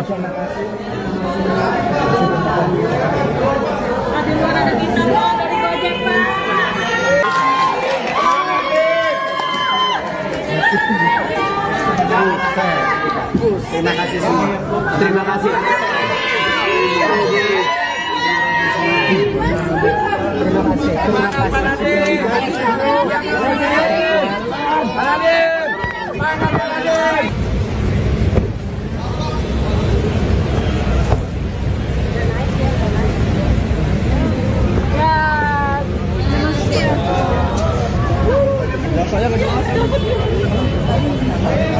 Tadi kan dari pengacaranya bilang sudah ada alat bukti yang cukup. Bentar lagi ditanya, guys. Bentar lagi ditanya. Jadi ini teman-teman ya, harus bisa kita pahami apa itu namanya keberatan terhadap surat dakwaan yang disebut sebagai eksepsi. Jadi keberatan terhadap surat dakwaan itu secara limitatif sudah diatur, yaitu di pasal 75 Undang-Undang Nomor 20 Tahun 2025 itu disebutkan surat dakwaan itu harus diberi tanggal. Yang kedua, harus ada identitas terdakwa, nama lengkap, tempat tinggal, pekerjaan, alamat, segala macam. Terus yang ketiga, harus cermat mengenai pasal sangkaan, waktu dan tempat kejadiannya. Terus yang terakhir harus ditandatangani oleh penuntut umum. Lalu kalau kita bicara mengenai apakah ada alat bukti atau tidak, itu sebenarnya sudah diuji. Diuji di mana? Diuji pada saat mengajukan keberatan pra-peradilan kemarin.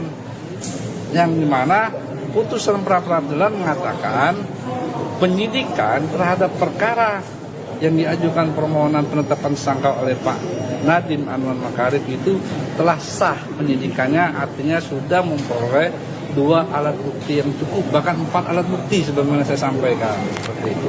Pak, tadi kan sempat Pak Nadiem itu kan sempat akan memberikan statement lalu dibawa langsung oleh petugas kejaksaan, itu gimana itu? Kenapa tidak boleh? Apakah tidak boleh memberikan pernyataan atau gimana Pak Nadiem itu? Oh, ini kan mengingat waktu Pak Nadiem juga capek. Pada dengan habis operasi, lebih segala macam seperti itu. Tapi kan beliau berkenan tadi Pak untuk memberikan statement. Tadi kita udah janjian sih sebenarnya sih. Nah, kan langsung dibawa itu gimana? Ya kita lihat situasi kalau beliau mungkin ini ya waktunya udah habis operasi, udah siapa. Adanya tentara itu fungsinya buat apa Pak? Baru kali ini ada sidang ada tentaranya Pak. Oh, itu kan keamanan. Polisi tidak cukup. Saya tidak bisa menjawab apakah cuman kami di dalam penanganan perkara sekarang ada juga melibatkan teman-teman dari TNI. Ada aturan yang melibatkan TNI ya Pak di sidang tindak pidana korupsi ini? Ya sebagaimana kalian bisa lihat kan dalam penanganan perkara penggeledahan apa-apa itu. Terima kasih. Terima kasih Pak.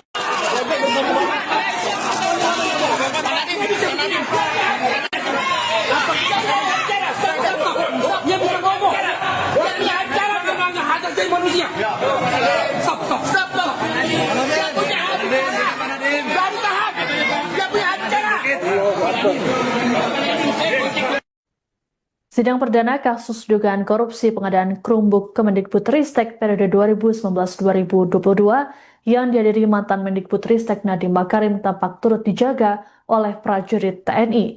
Kehadiran prajurit TNI dalam ruang sidang juga sempat menghambat proses peliputan oleh awak media. Sidang dengan agenda pembacaan dakwaan terhadap Nadiem ini dimulai pukul 10.42 waktu Indonesia Barat di ruang sidang Hatta Ali. Sejumlah aparat TNI dan Kejaksaan melakukan penjagaan ketat di pintu dan jalur keluar masuk sidang. Setelah pembacaan dakwaan, sidang langsung dilanjutkan dengan pembacaan eksepsi oleh pihak kuasa hukum terdakwa. Adapun saat sidang eksepsi berlangsung, Hakim Ketua Purwanto S. Abdullah sempat menegur 3 anggota TNI yang berdiri di pintu masuk ruang sidang. Teguran dilayangkan karena keberadaan ketiganya mengganggu pandangan kamera awak media. Setelah ditegur, 3 anggota TNI tersebut mundur ke bagian belakang ruang sidang dan pembacaan eksepsi dilanjutkan oleh pengacara Nadiem. Pengamanan terhadap Nadiem kemudian berlanjut seusai sidang. Saat jeda persidangan sekitar pukul 1 siang, Nadiem langsung dikawal ketat pihak Kejaksaan dan anggota TNI keluar ruang sidang. Penjagaan ketat ini membuatnya tak sempat memberikan pernyataan kepada awak media. Kondisi ini membuat pengacara Nadiem Ari Yusuf Amir merasa kesal. Ia menyebut situasi itu melanggar hak kliennya untuk berbicara ke publik. Rupanya situasi serupa kembali terjadi seusai sidang eksepsi berakhir. Awak media lagi-lagi tak bisa mendapat pernyataan Nadiem akibat terhalang penjagaan ketat anggota TNI. Nadiem langsung digiring menuju mobil tahanan oleh beberapa orang dari Kejaksaan. Padahal Nadiem tampak mencoba menghentikan langkah kakinya sejenak untuk meladeni wartawan. Namun pihak Kejaksaan memaksanya untuk segera menuju mobil, bahkan mendorong wartawan agar membuka jalan. Sebelum masuk ke mobil, Nadiem sempat berteriak bahwa kasus dugaan korupsi yang menjeratnya merupakan kriminalisasi kebijakan dan dirinya tak menerima sepeser pun. Sementara itu, Direktur Penuntutan pada Jampitsus Kejagung Riono Budi Santoso menyebut pelibatan TNI dalam sidang Nadiem dilakukan berdasarkan penilaian risiko. Ia menegaskan pelibatan TNI bukan hanya untuk kasus yang menjerat tokoh tertentu. Adapun dalam uraian surat dakwaan, Nadiem dan 3 terdakwa lainnya disebut menyebabkan kerugian keuangan negara senilai 2,1 triliun rupiah. Saat pembacaan eksepsi, Nadiem mengklaim tak pernah terlibat kegiatan teknis proses pengadaan laptop berbasis Chromebook. Menurut Nadiem, berdasarkan audit Badan Pengawasan Keuangan dan Pembangunan atau BPKP tahun 2023-2024, tak ditemukan kejanggalan terkait dengan pengadaan Chromebook. Nadiem mengatakan hanya pernah 1 kali mengikuti rapat perencanaan Chromebook pada 6 Mei 2020 untuk dimintai pendapat soal rekomendasi tim.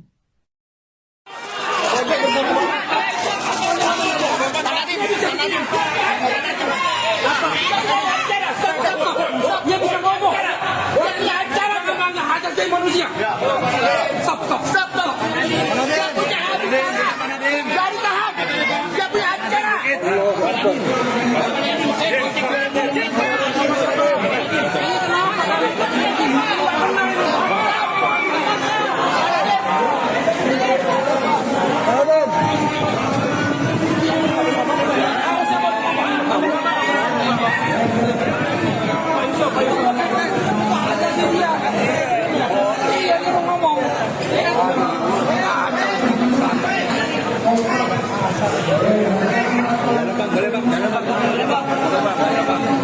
Bisa Bu, nanti flashback dulu nanti. Pertama-tama kami sangat kecewa dan sangat keberatan karena Pak Nadiem tidak diberikan hak bicara kepada media. Itu melanggar hak asasi manusia karena dia mempunyai hak untuk ngomong ke publik. Dan saat ini kalau bicara situasi keamanan, tidak ada keamanan yang mengancam diri beliau. Situasinya semuanya kondusif, ya, semua peserta sidangnya juga tertib, jadi tidak ada alasan keamanan. Itu membuat-buat itu alasan itu. Dan kami sampaikan ini kepada pihak pimpinan Kejaksaan untuk mengingatkan staf-stafnya, janganlah berlaku sewenang-wenang. Hak untuk bicara ke publik itu adalah hak mendasar dari terdakwa. Selama tidak melanggar keamanan, tidak ada masalah. Jadi tolong lagi, kami sekali lagi tegaskan, tolong diberi hak Pak Nadiem untuk bicara ke publik. Jangan sampai ini berulang lagi. Karena nanti akan menjadi presiden black bagi kita ke depan. Ada yang boleh bicara, ada yang tidak. Apa dasarnya? Karena pada dasarnya undang-undang kita menjamin kebebasan berbicara itu. Itu yang pertama.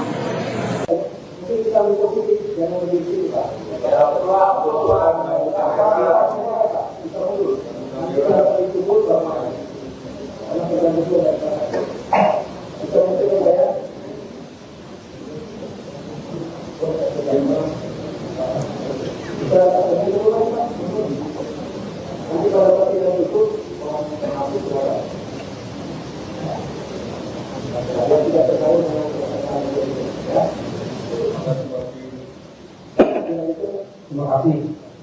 Majelis Hakim yang mulia, rekan jaksa penuntut umum yang terhormat dan peserta sidang yang mencintai keadilan, bahwa tindak pidana korupsi sebagaimana diatur dalam pasal 2 dan pasal 3 Undang-Undang Nomor 31 Tahun 99 Junto Undang-Undang Nomor 20 Tahun 2008 merupakan delik material, sehingga unsur yang harus dibuktikan terlebih dahulu adalah akibat dari perbuatan tersebut.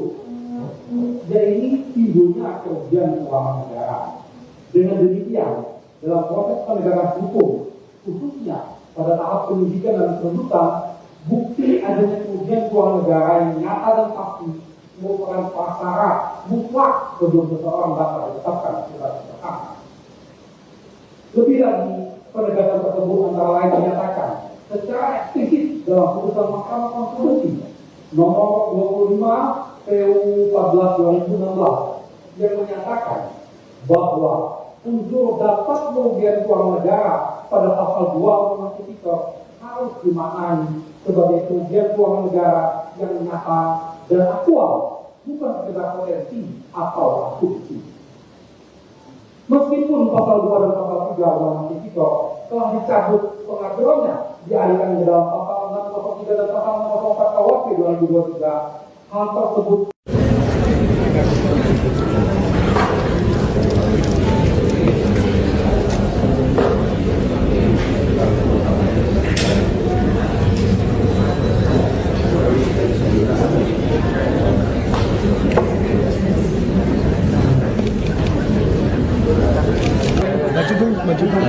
Siap. Ada kita dari Gojek, Pak.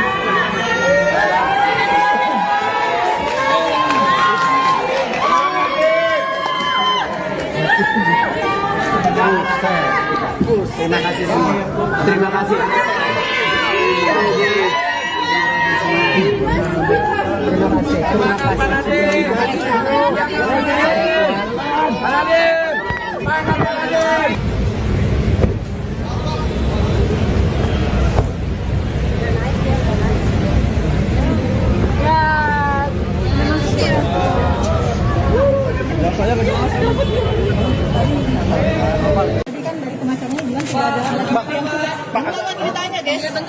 Jadi ini teman-teman ya, harus bisa kita pahami apa itu namanya keberatan terhadap surat dakwaan yang disebut sebagai eksepsi. Jadi keberatan terhadap surat dakwaan itu secara limitatif sudah diatur, yaitu di pasal 75 mengenai Undang-Undang Nomor 20 Tahun 2025 itu disebutkan surat dakwaan itu harus diberi tanggal.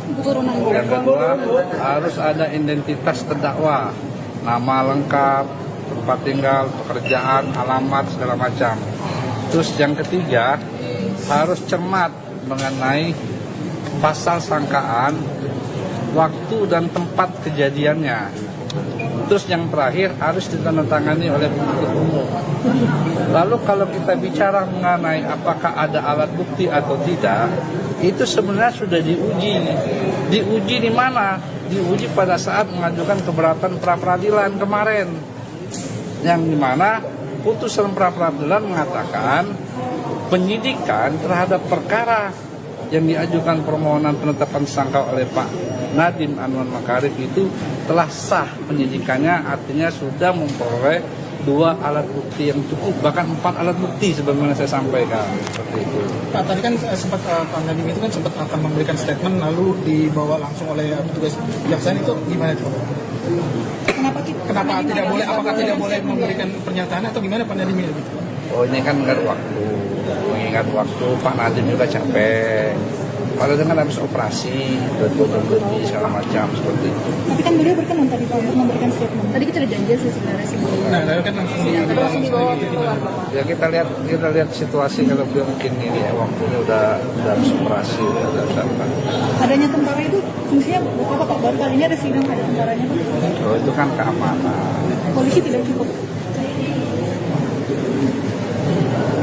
Saya tidak bisa menjawab apakah cuman kami di dalam penanganan perkara sekarang ada juga melibatkan teman-teman dari TNI. Ada aturan yang melibatkan TNI ya Pak di sidang tindak pidana korupsi ini? Ya sebagaimana kalian bisa lihat kan dalam penanganan perkara penggeledahan apa-apa itu. Terima kasih. Terima kasih Pak.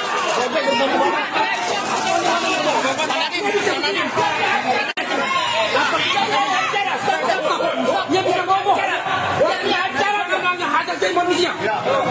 Stop. Dia punya acara. Jangan tahan. Dia punya acara. Sidang perdana kasus dugaan korupsi pengadaan Chromebook Kemendikbudristek periode 2019-2022 yang dihadiri mantan Mendikbudristek Nadiem Makarim tampak turut dijaga oleh prajurit TNI. Kehadiran prajurit TNI dalam ruang sidang juga sempat menghambat proses peliputan oleh awak media. Sidang dengan agenda pembacaan dakwaan terhadap Nadiem ini dimulai pukul 10.42 waktu Indonesia Barat di ruang sidang Hatta Ali. Sejumlah aparat TNI dan Kejaksaan melakukan penjagaan ketat di pintu dan jalur keluar masuk sidang. Setelah pembacaan dakwaan, sidang langsung dilanjutkan dengan pembacaan eksepsi oleh pihak kuasa hukum terdakwa. Adapun saat sidang eksepsi berlangsung, Hakim Ketua Purwanto S. Abdullah sempat menegur 3 anggota TNI yang berdiri di pintu masuk ruang sidang. Teguran dilayangkan karena keberadaan ketiganya mengganggu pandangan kamera awak media. Setelah ditegur, 3 anggota TNI tersebut mundur ke bagian belakang ruang sidang dan pembacaan eksepsi dilanjutkan oleh pengacara Nadiem. Pengamanan terhadap Nadiem kemudian berlanjut seusai sidang. Saat jeda persidangan sekitar pukul 1 siang, Nadiem langsung dikawal ketat pihak Kejaksaan dan anggota TNI keluar ruang sidang. Penjagaan ketat ini membuatnya tak sempat memberikan pernyataan kepada awak media. Kondisi ini membuat pengacara Nadiem Ari Yusuf Amir merasa kesal. Ia menyebut situasi itu melanggar hak kliennya